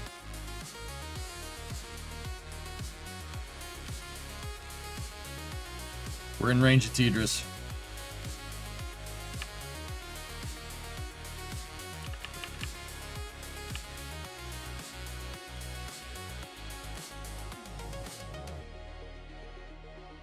I mean, RJ, this is all AI generated, dude. I'm telling you, that is the only thing that won't flag a YouTube vid. It's so stupid. But it's really good, man. It's actually gotten a lot better. I don't like doing this way for what it's worth. But that's truck driving, man.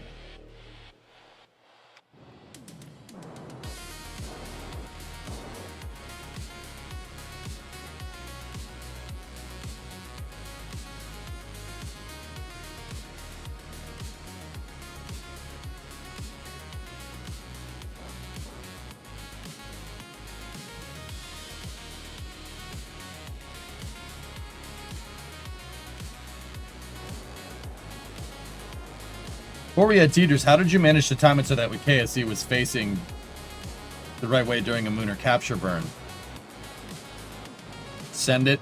I mean, send it, and then KSC usually... I would leave my... Green, I would leave my transfers wide, so you spend the most amount of time in the Moon's SOI, so you were more likely to get one. If that makes any sense, dude.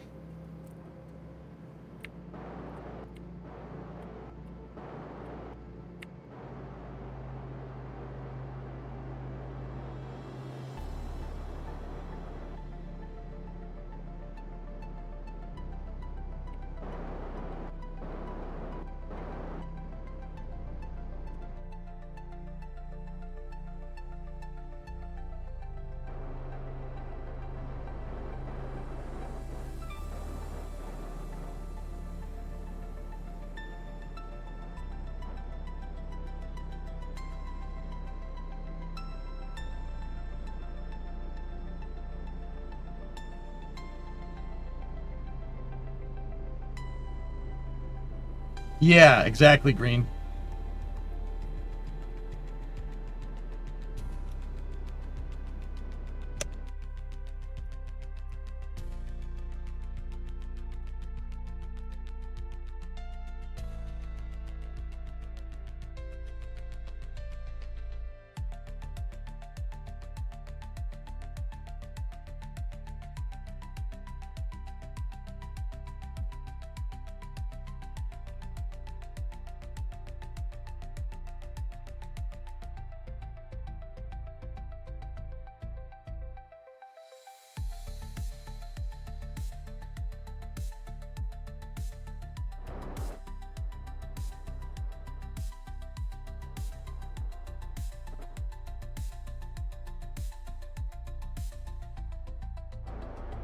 Good enough.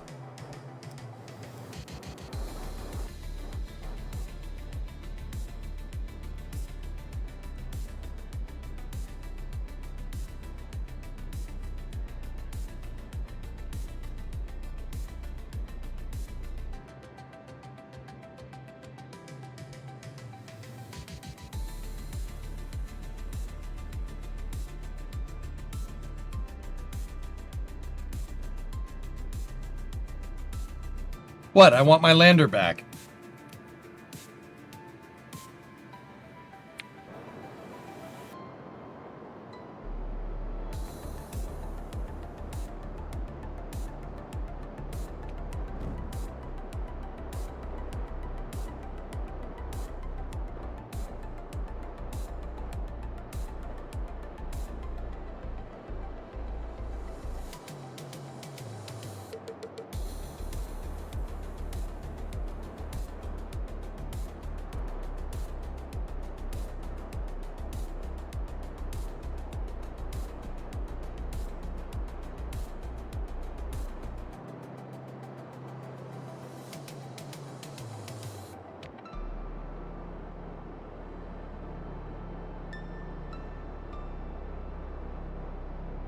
Alright, that's good enough. Put those up there. Drogue chutes and everything, just in case something goes weird. And KSC is down there, you could see it.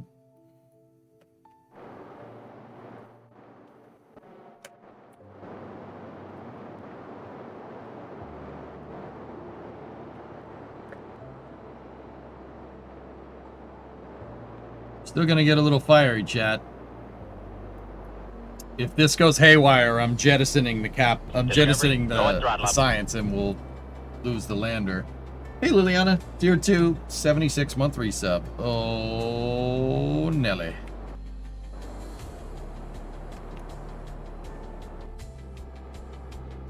Not this again.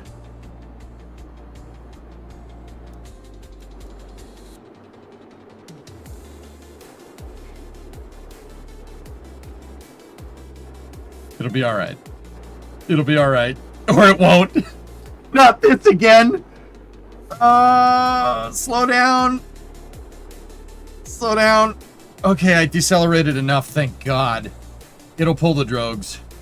Drogues should go, like, now. Woo! Hello.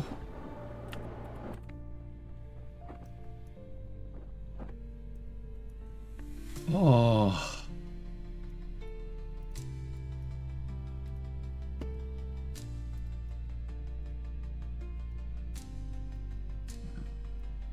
That wouldn't have worked. We would have deployed those chutes head first and they would have just gotten tangled. So why'd you not separate before re-entering? I thought I actually slowed down enough. And I mean, I was right, but...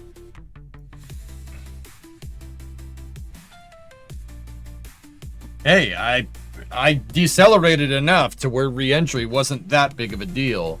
The problem is I just did it in a bad orbit. If we did it from 70, it would have been a lot better. I thought you played Kerbal realistically. Dude, you thought this wasn't AI music like 5 minutes ago. Be quiet.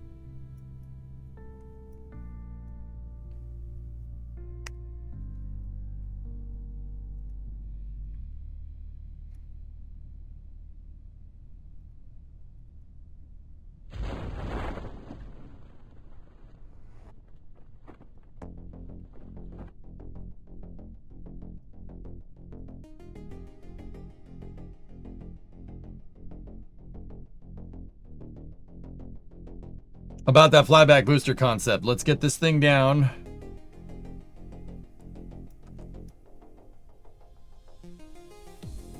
I can see the water. Hey, Baramus. Okay, we got 2 good drogues. Main chute. Oh, we're fine. We're fine.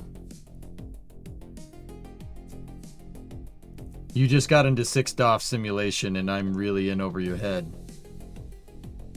Yeah, that gets complicated.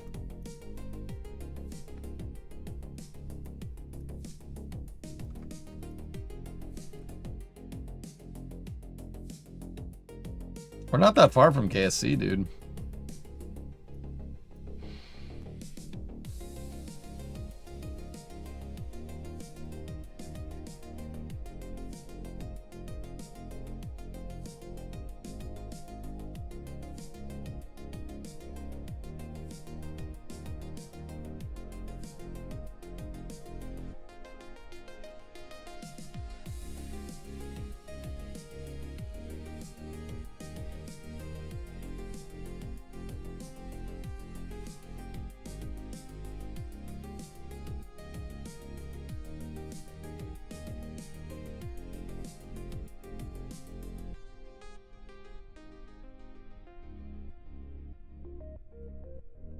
last. RJ hates the angry accordion. Play it for him? He does.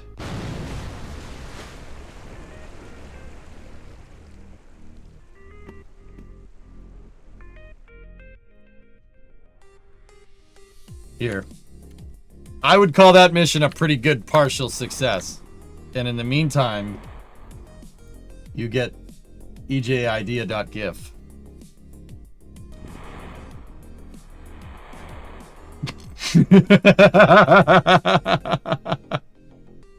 Discovery, go at throttle up.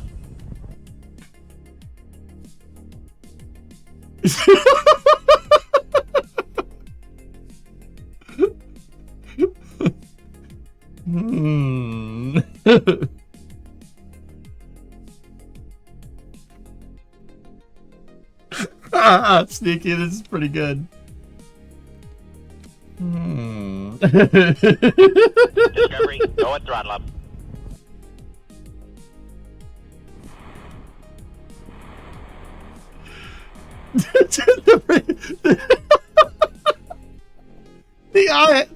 The click ding, you know.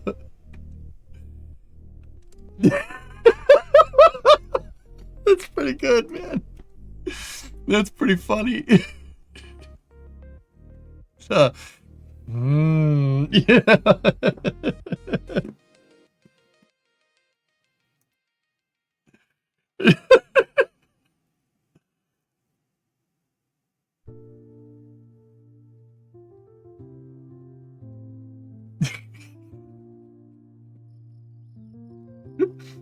Oh my.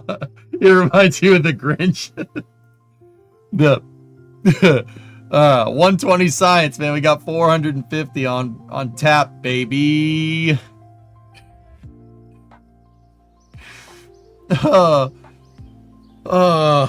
Okay.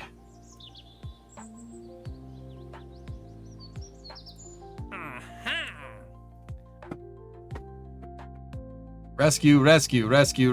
Wow.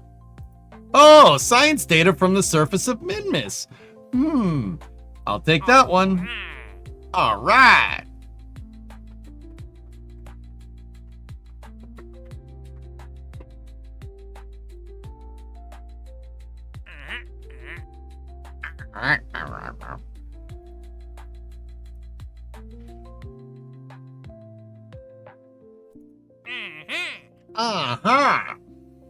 Temp survey from Minmus.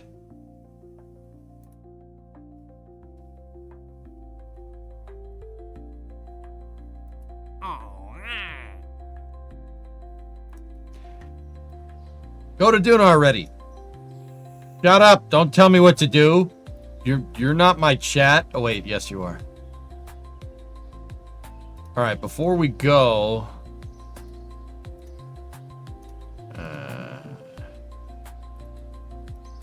not building that crazy idea? No. Before we go on the next mission, not leave the stream. There's still plenty of stream left.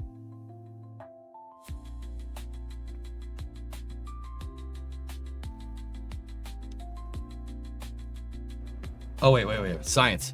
Ciencias. Amigos. Ciencias. Ahora.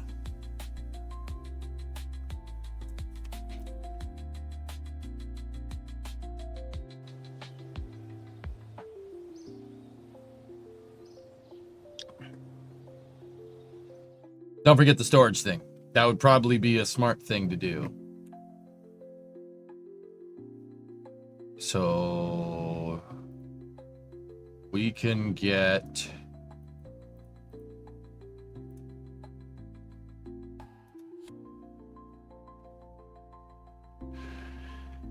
fluid spectrometer.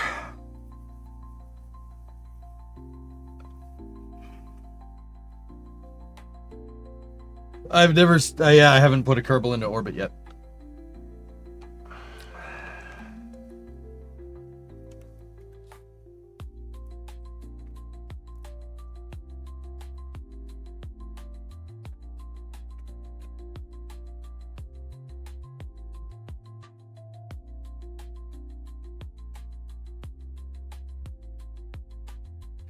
That gift, dude, that gift's cracking me up.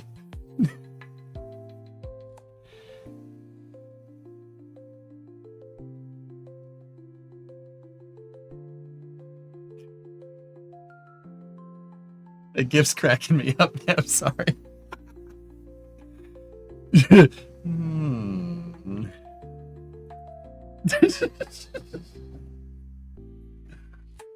All right. Science. What do we need to do the idea that I'm talking about? We have some ducted fan blades here. I'm gonna need that, guys, to do this. We're gonna need it. I'm gonna need advanced arrow.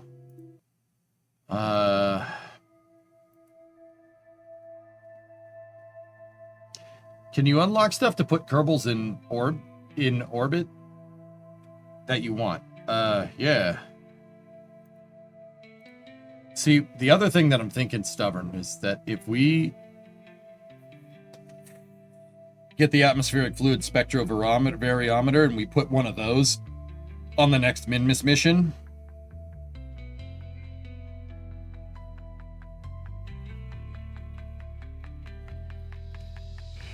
and we just hop around. Oh boy. We want the Thunder Screech rocket. Okay. All right. I'm going to need this then, so let's unlock it. And unlock all the parts. We have 289 left. I'm going to hold, and we actually could unlock the spectrometer here very quickly if we just do a quick mission. But let's go over here. This is what I want. So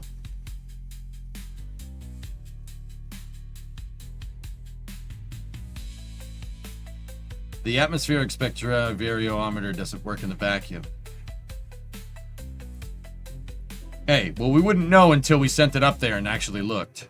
Just saying. Quick adventure. Just a quick adventure, Dink. 20 minutes in and out. You and me, Morty. You and me.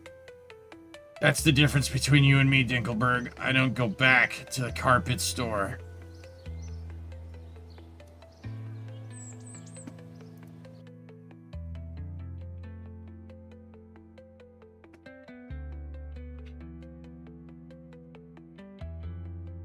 Remember the science container this time. No. We're working on something a little bit different. Something a little different.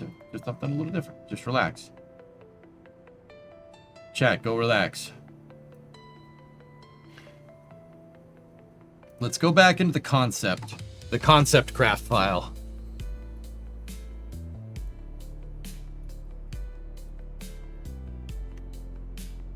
That one is stacks of Tidris. We don't need this anymore. Get rid of that.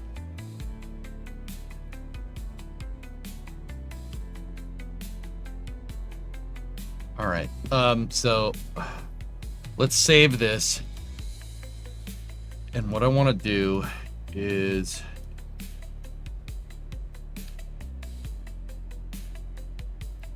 not that.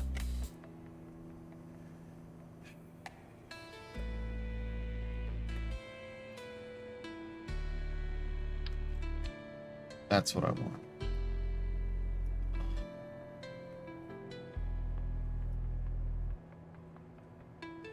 I'm gonna have to separate this like that.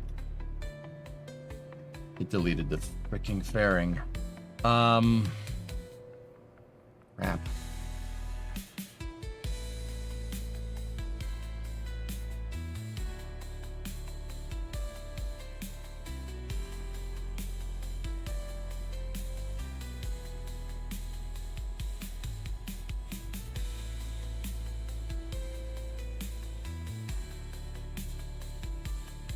So in this concept file, we're going to have to change some things around. So the first thing I have to do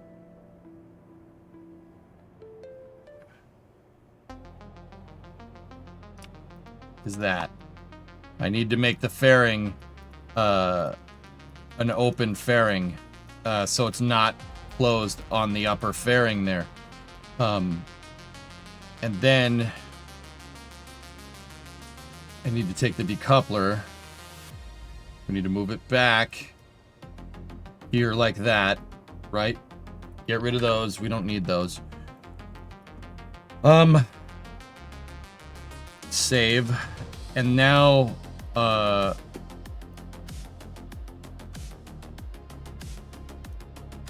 okay. You know what? Screw it. Let's go for the concept while we're here. Give me this.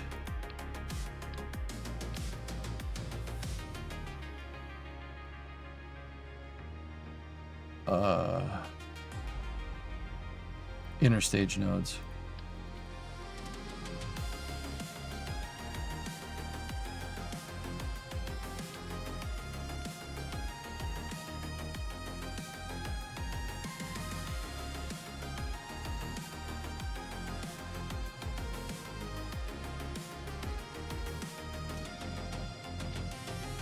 That works.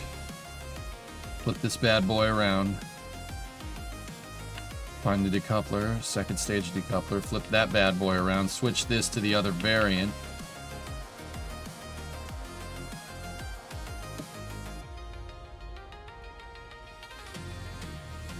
Oh, mama, does that look good. Oh. Oh.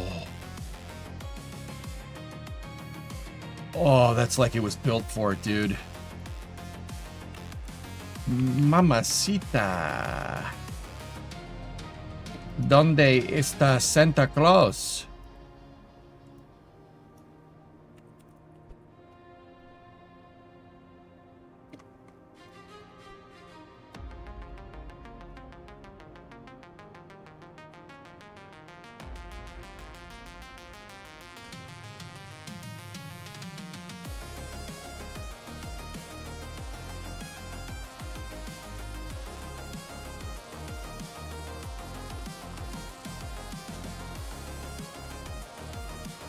Calm down, you're married.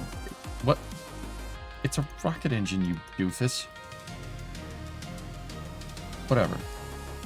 Whatever. Alright, so save the concept.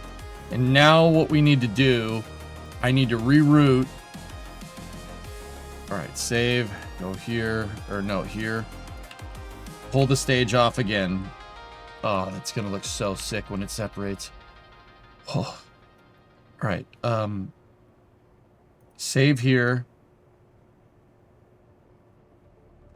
And we need to temporarily separate the upper stage. So I'm going to reroute the first stage to the fairing. Right? And then we select, turn off interstage nodes, select this fairing, and detach it just for a moment. Alright. Cool. Now, let's look at this. If we drain everything, drain all the tanks, where does our center of mass end up? Okay, so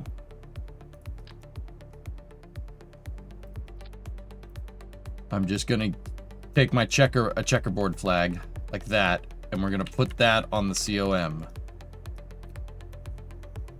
Right? Just remember this. That's the center of mass of the booster. Okay, that's all we really got to know. So now we can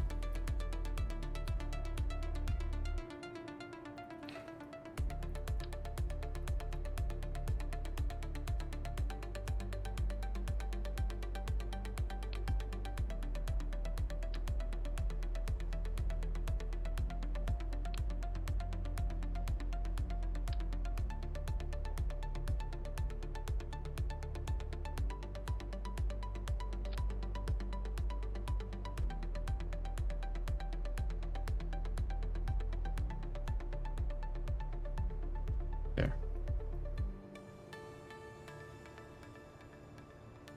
Okay. So now that I know the center of mass of the booster, we can start screwing around with this. How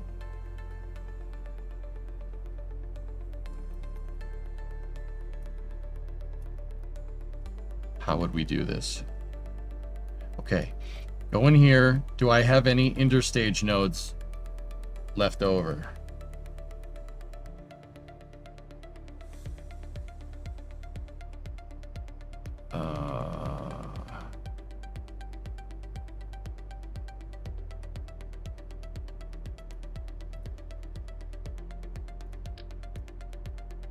We have at least 2. Yes. Okay.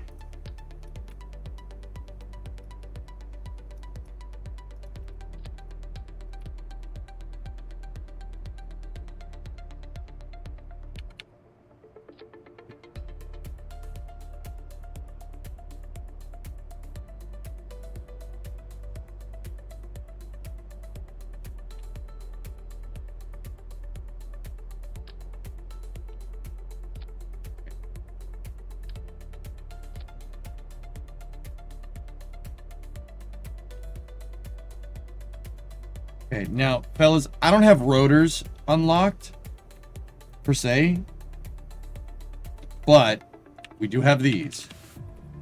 These use liquid fuel, but I'm not going to power them. I need to know, just on a side note, how much mass these things are. They're super freaking heavy.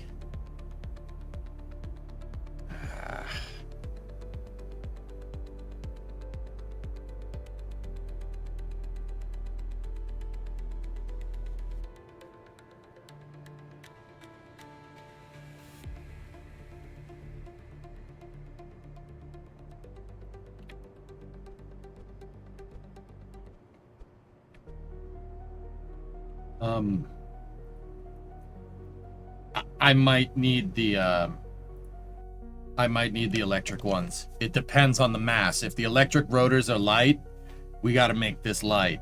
It's got to be really, really light.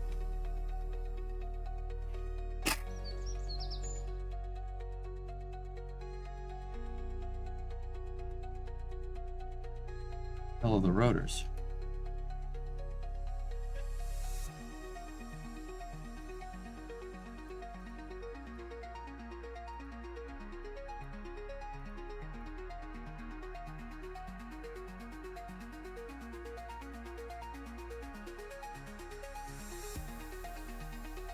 Hey, Chris.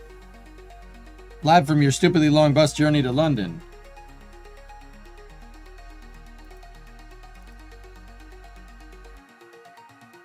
Those are servos.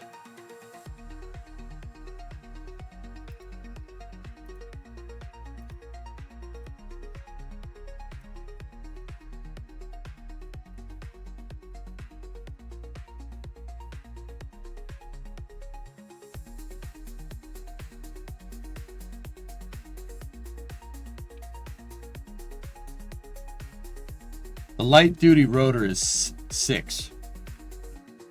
I mean, that thing is awfully small.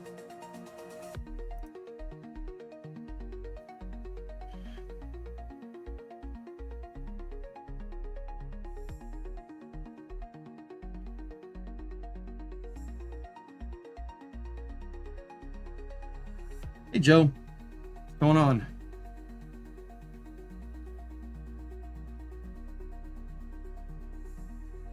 Can't you right-click and turn the engine motor torque down to nothing? Ah, yeah, that's right. You can do that.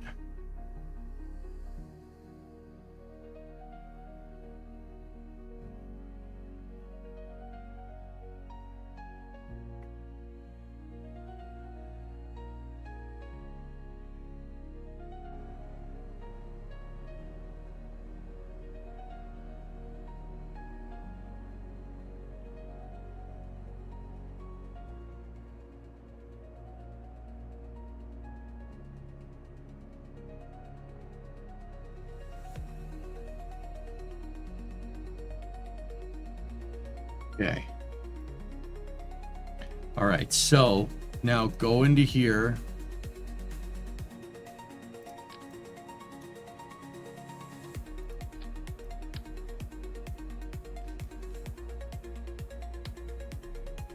Yeah, that's the one we're gonna need.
Okay. Contra rotating. Yes.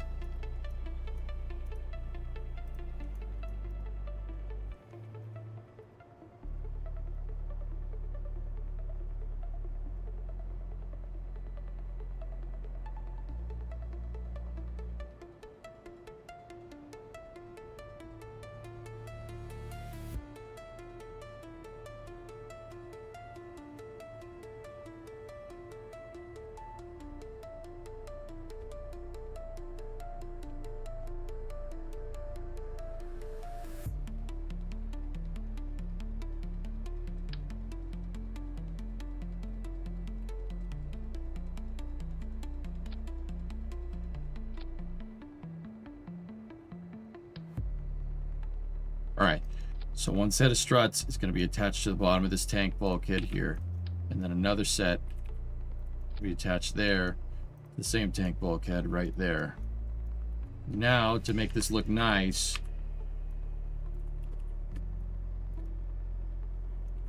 we take either set of struts, right? Gizmo them into position. And then absolute snap that. And absolute snap that. Okay, now on top of all that, we can take this grandparent strut 1, take that, and grandparent strut another. Sweet. Okay. This is one of the most... Yeah, it's definitely a little weird. Yeah, definitely a little strange.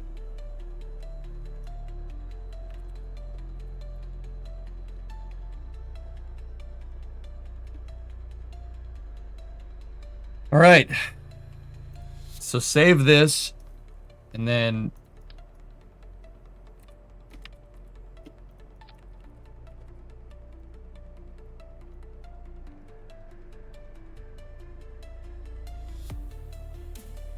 now the reason why we needed to unlock those plane parts is because I needed these wing connectors. So we take the wing connectors, we put them in 6x sim, and move them out. And then go over here, put them in 6x symmetry, and move them out as well. Now, no, that didn't do what I wanted. Use these.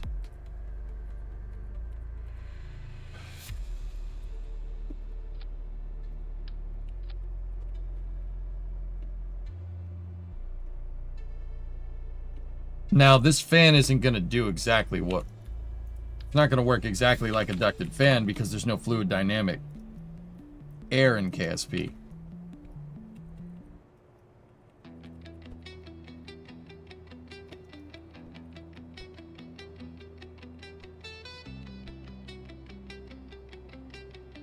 Move that down. Move that in. Right? Grandparents strut those. Grandparents strut those.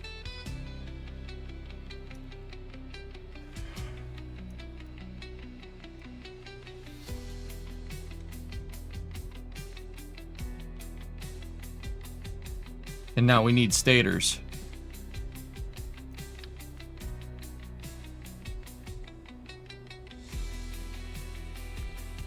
That's not going to work as a stator.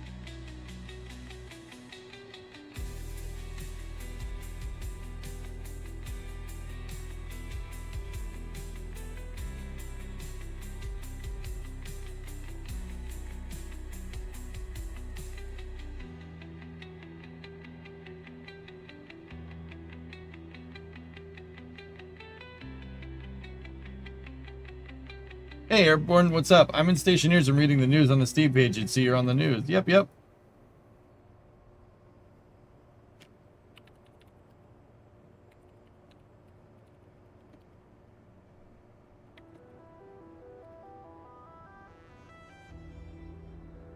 Also, hi. What's up, buddy? You just got gifted a sub. Oh, this is space. I'm in space. I'm so lost again. I wanted to try, and I'm struggling. I'm on the struggle bus. That game is no joke, dude.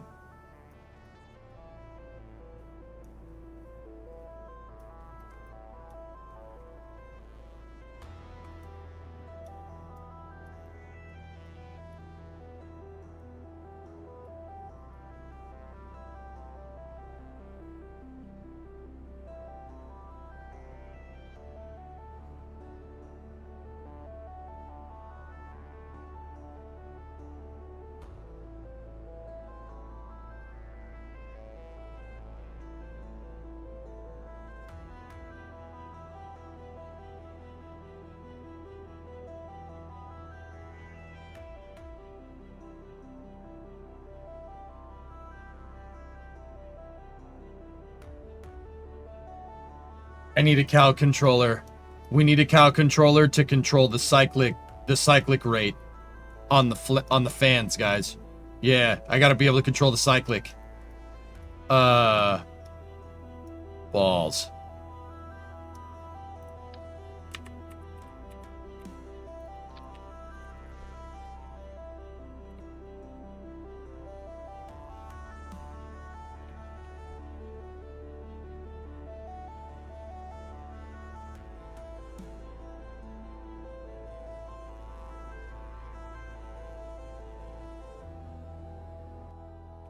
No, I have enough science to unlock it right now, Pig. Is he making the first stage reusable? Yes, but in a way you've probably never seen before.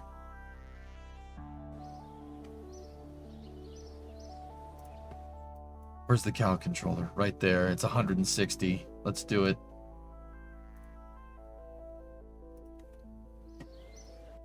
And I unlocked all the solar panels too.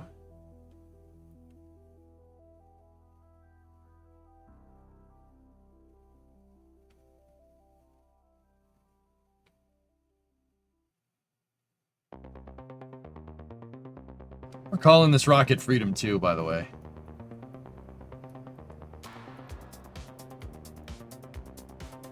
It's from the Freedom family of rockets that we made in mission mode. This is the third one. This is Freedom 2.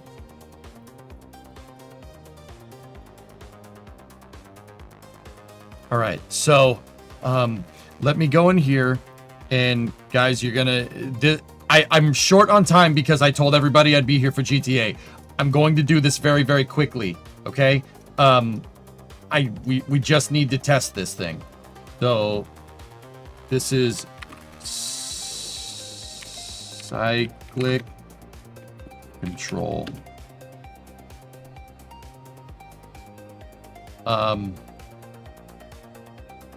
Or no, this would be collective. Collective rotor control. Go to collective control. Go here.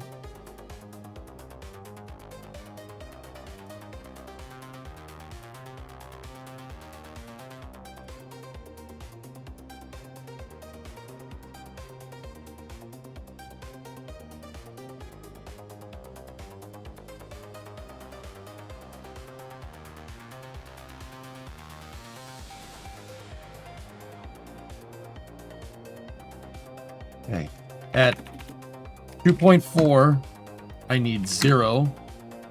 Flatten that out. Plus another one in, we need 2.6. I need 0. Flatten that curve, and then go over here, flatten that out. Copy that, paste it over here because they're married.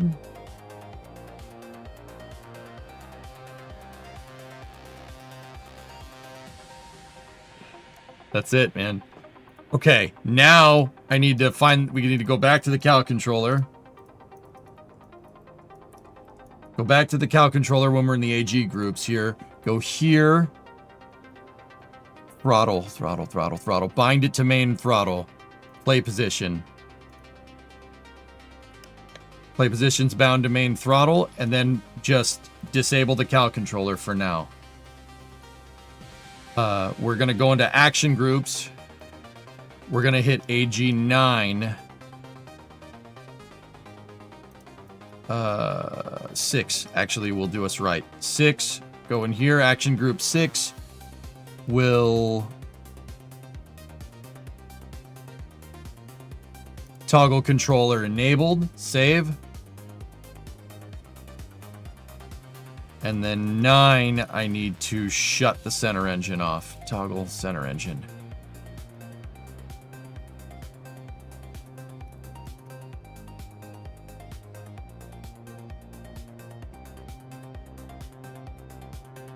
Guys, I'm just gonna have to ballast this.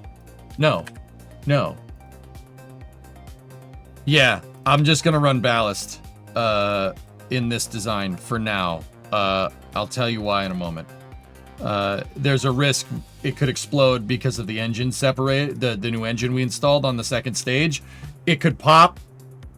I don't want payload on there when it does that. We do not have a high amount of money to be able to test this thing. So we really only can afford like one test. Or, you know what might be better? Grasshopper. You know what? That's a good idea. Let's do that instead.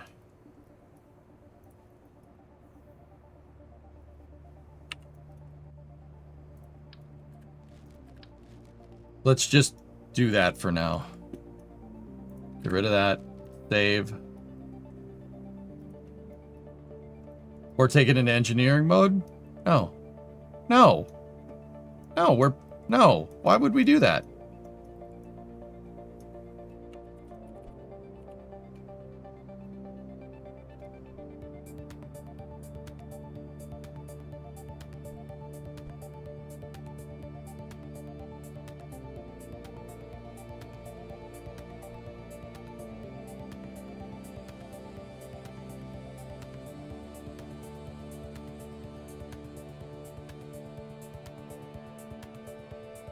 If it blows up, it blows up.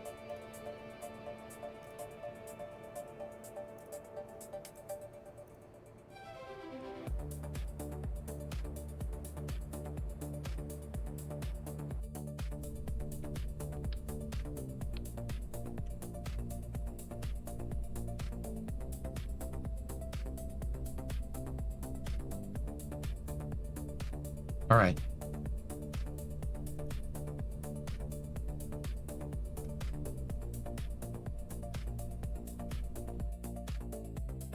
'13th. Where they launched Starship for full orbit. Oh, no, not full orbit. There's a test flight on the 13th, though.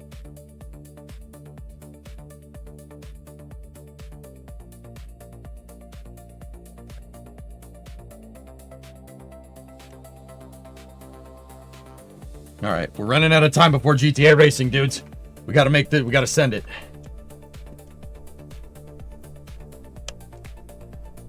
Control surfaces are good. We're gonna shut them off for now. All right, T-minus 5, 4, 3, 2, 1.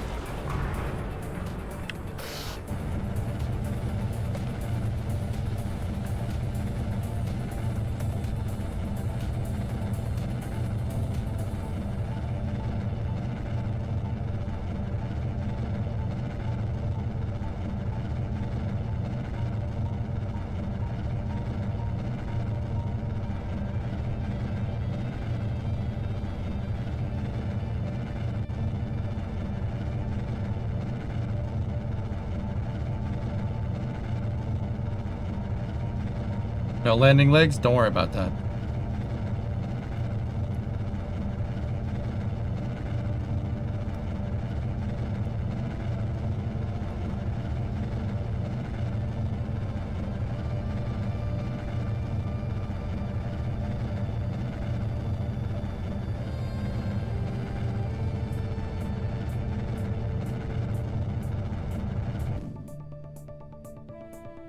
Okay.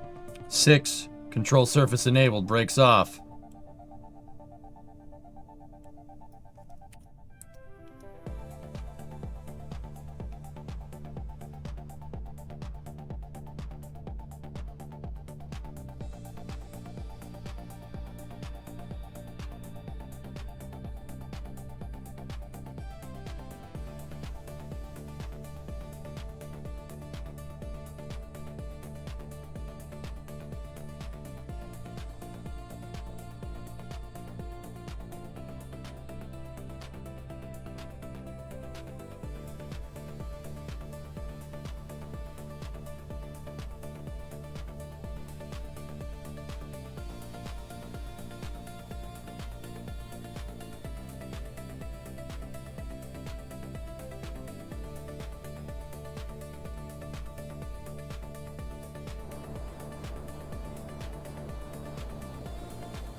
There it is!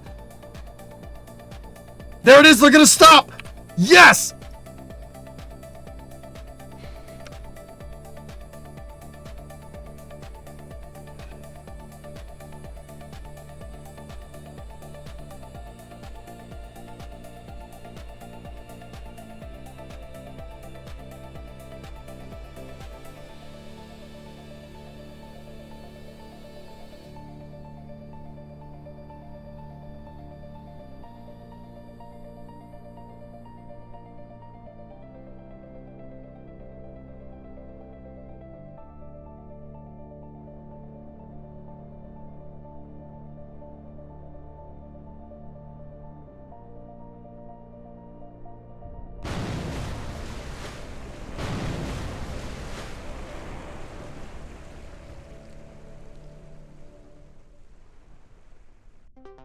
I'm gonna have to understand how that works a little bit more, dudes, but...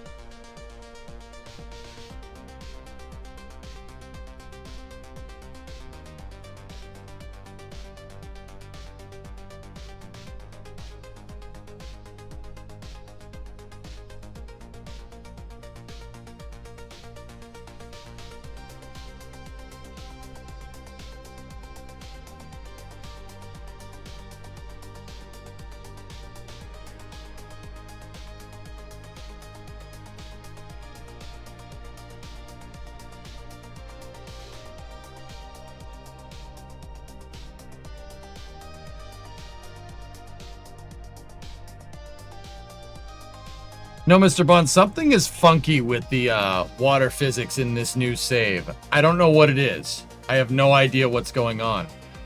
Water is very forgiving, and it's not a difficulty setting. All the difficulty settings are cranked to maximum. I'm not 100% sure why that's happening.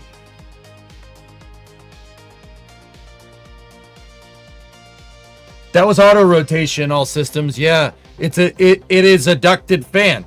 To take the booster's kinetic energy and not harvest it, but slow auto rotate the booster down. That's my new idea. Instead of making the cigarette rocket land on a runway, auto rotate the damn thing.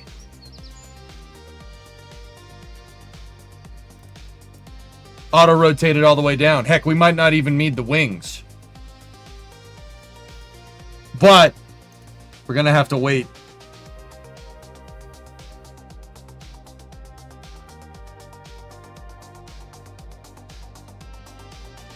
Those blades might not have been enough, dudes.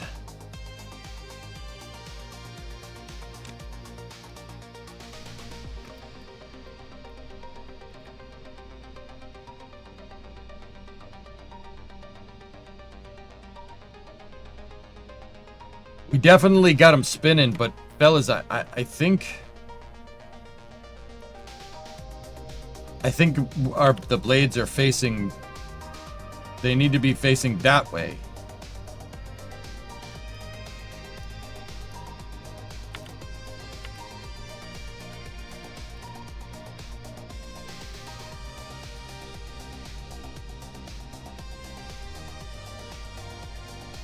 I'm ready to go for... Am I ready to go for GTA? Yeah, I should be ready to go on this computer for GTA.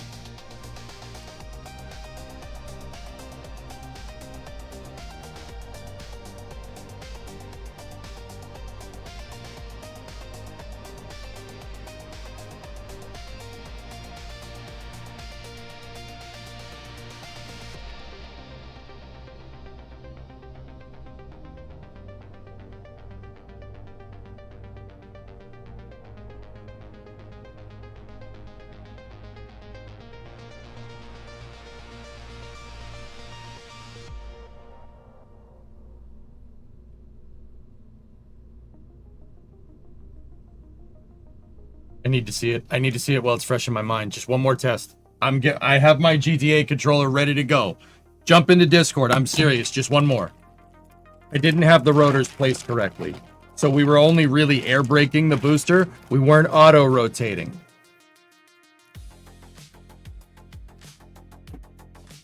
But I'm ready to go for GTA. I got the controller here ready to go.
Was working.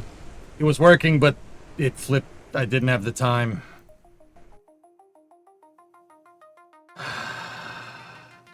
Did you see it? You see it slow down? We bled off probably about not 2 to 300. We bled off, I don't know, like 50 meters a second.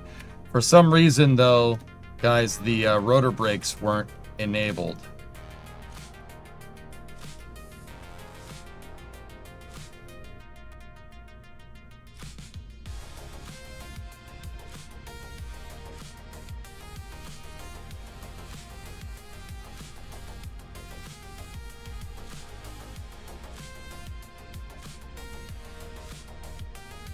Times you want to start racing, basically right now. Fellas, so I don't bleed off all my money in career mode, I'm moving this file over to engineering mode, and we're gonna mess with this on Monday. That is, dude, that's huge. I don't know why we've never thought of this. We can auto-rotate a booster down Roton style. It's not the first time it's been thought of. I just never thought it works perfectly with the ducted fan. I'm bumming that something went funky with that stage.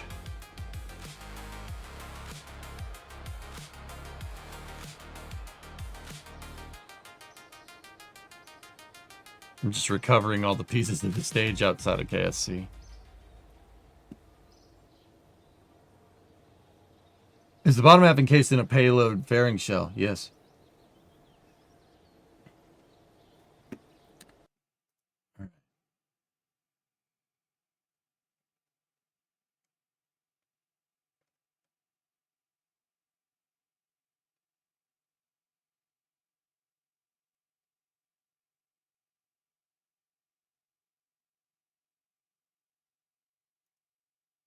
Wouldn't you want a separatable cover for the fins on launch in real life so the wind doesn't destroy it?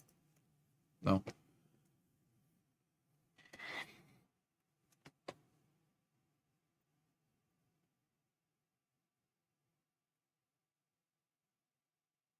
We are mid CS. You're in the middle of a Counter-Strike game?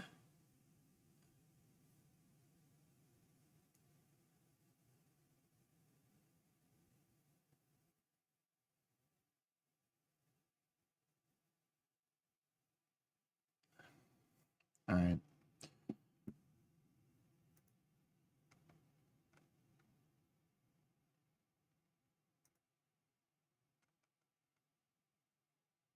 Well, it's going to take a second for everybody to get together, so. The fins in real life would be locked at 0 pitch in reference to prograde. On the way up, on the way up, you have the fins pointed into the wind, so they really don't do anything. They don't generate any lift. Discovery, go at throttle up. Right? Like grid fins. The grid fins aren't super heavy. They're deployed on the way up. They don't really generate anything because they don't have the spiky bits facing up. They have the spiky bits of the fins facing down. That's when they actually do work. Hey, W Canadian, what's up? 71-month resub. Thank you. All right, dudes. Well, hey, another really fun day. We'll work on this booster. We'll work on this design. This is a good one. That could save us a lot of money.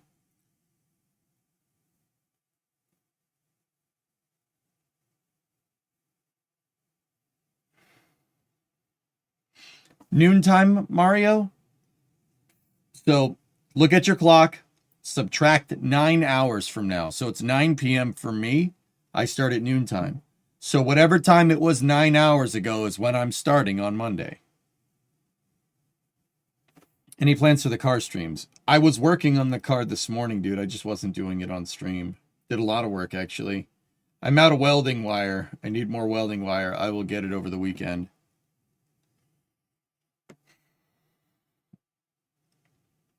All right, dudes. Let's have some GTA racing with viewers. We're racing on 5M. I'm pretty sure I have 5M installed. I could have sworn we did. Do we?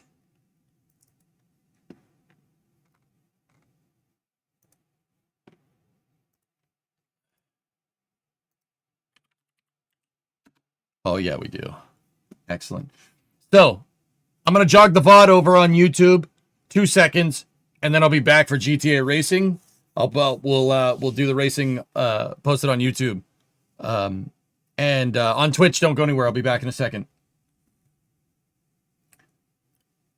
That's correct, Jackal, yes. Okay. I'll be back in a moment. Thank you very much for watching part 7. We're making some pretty good strides. We're going to make some pretty cool stuff here. We're back, baby. More Kerbal on Monday, but now it's time for GTA. See you in a second.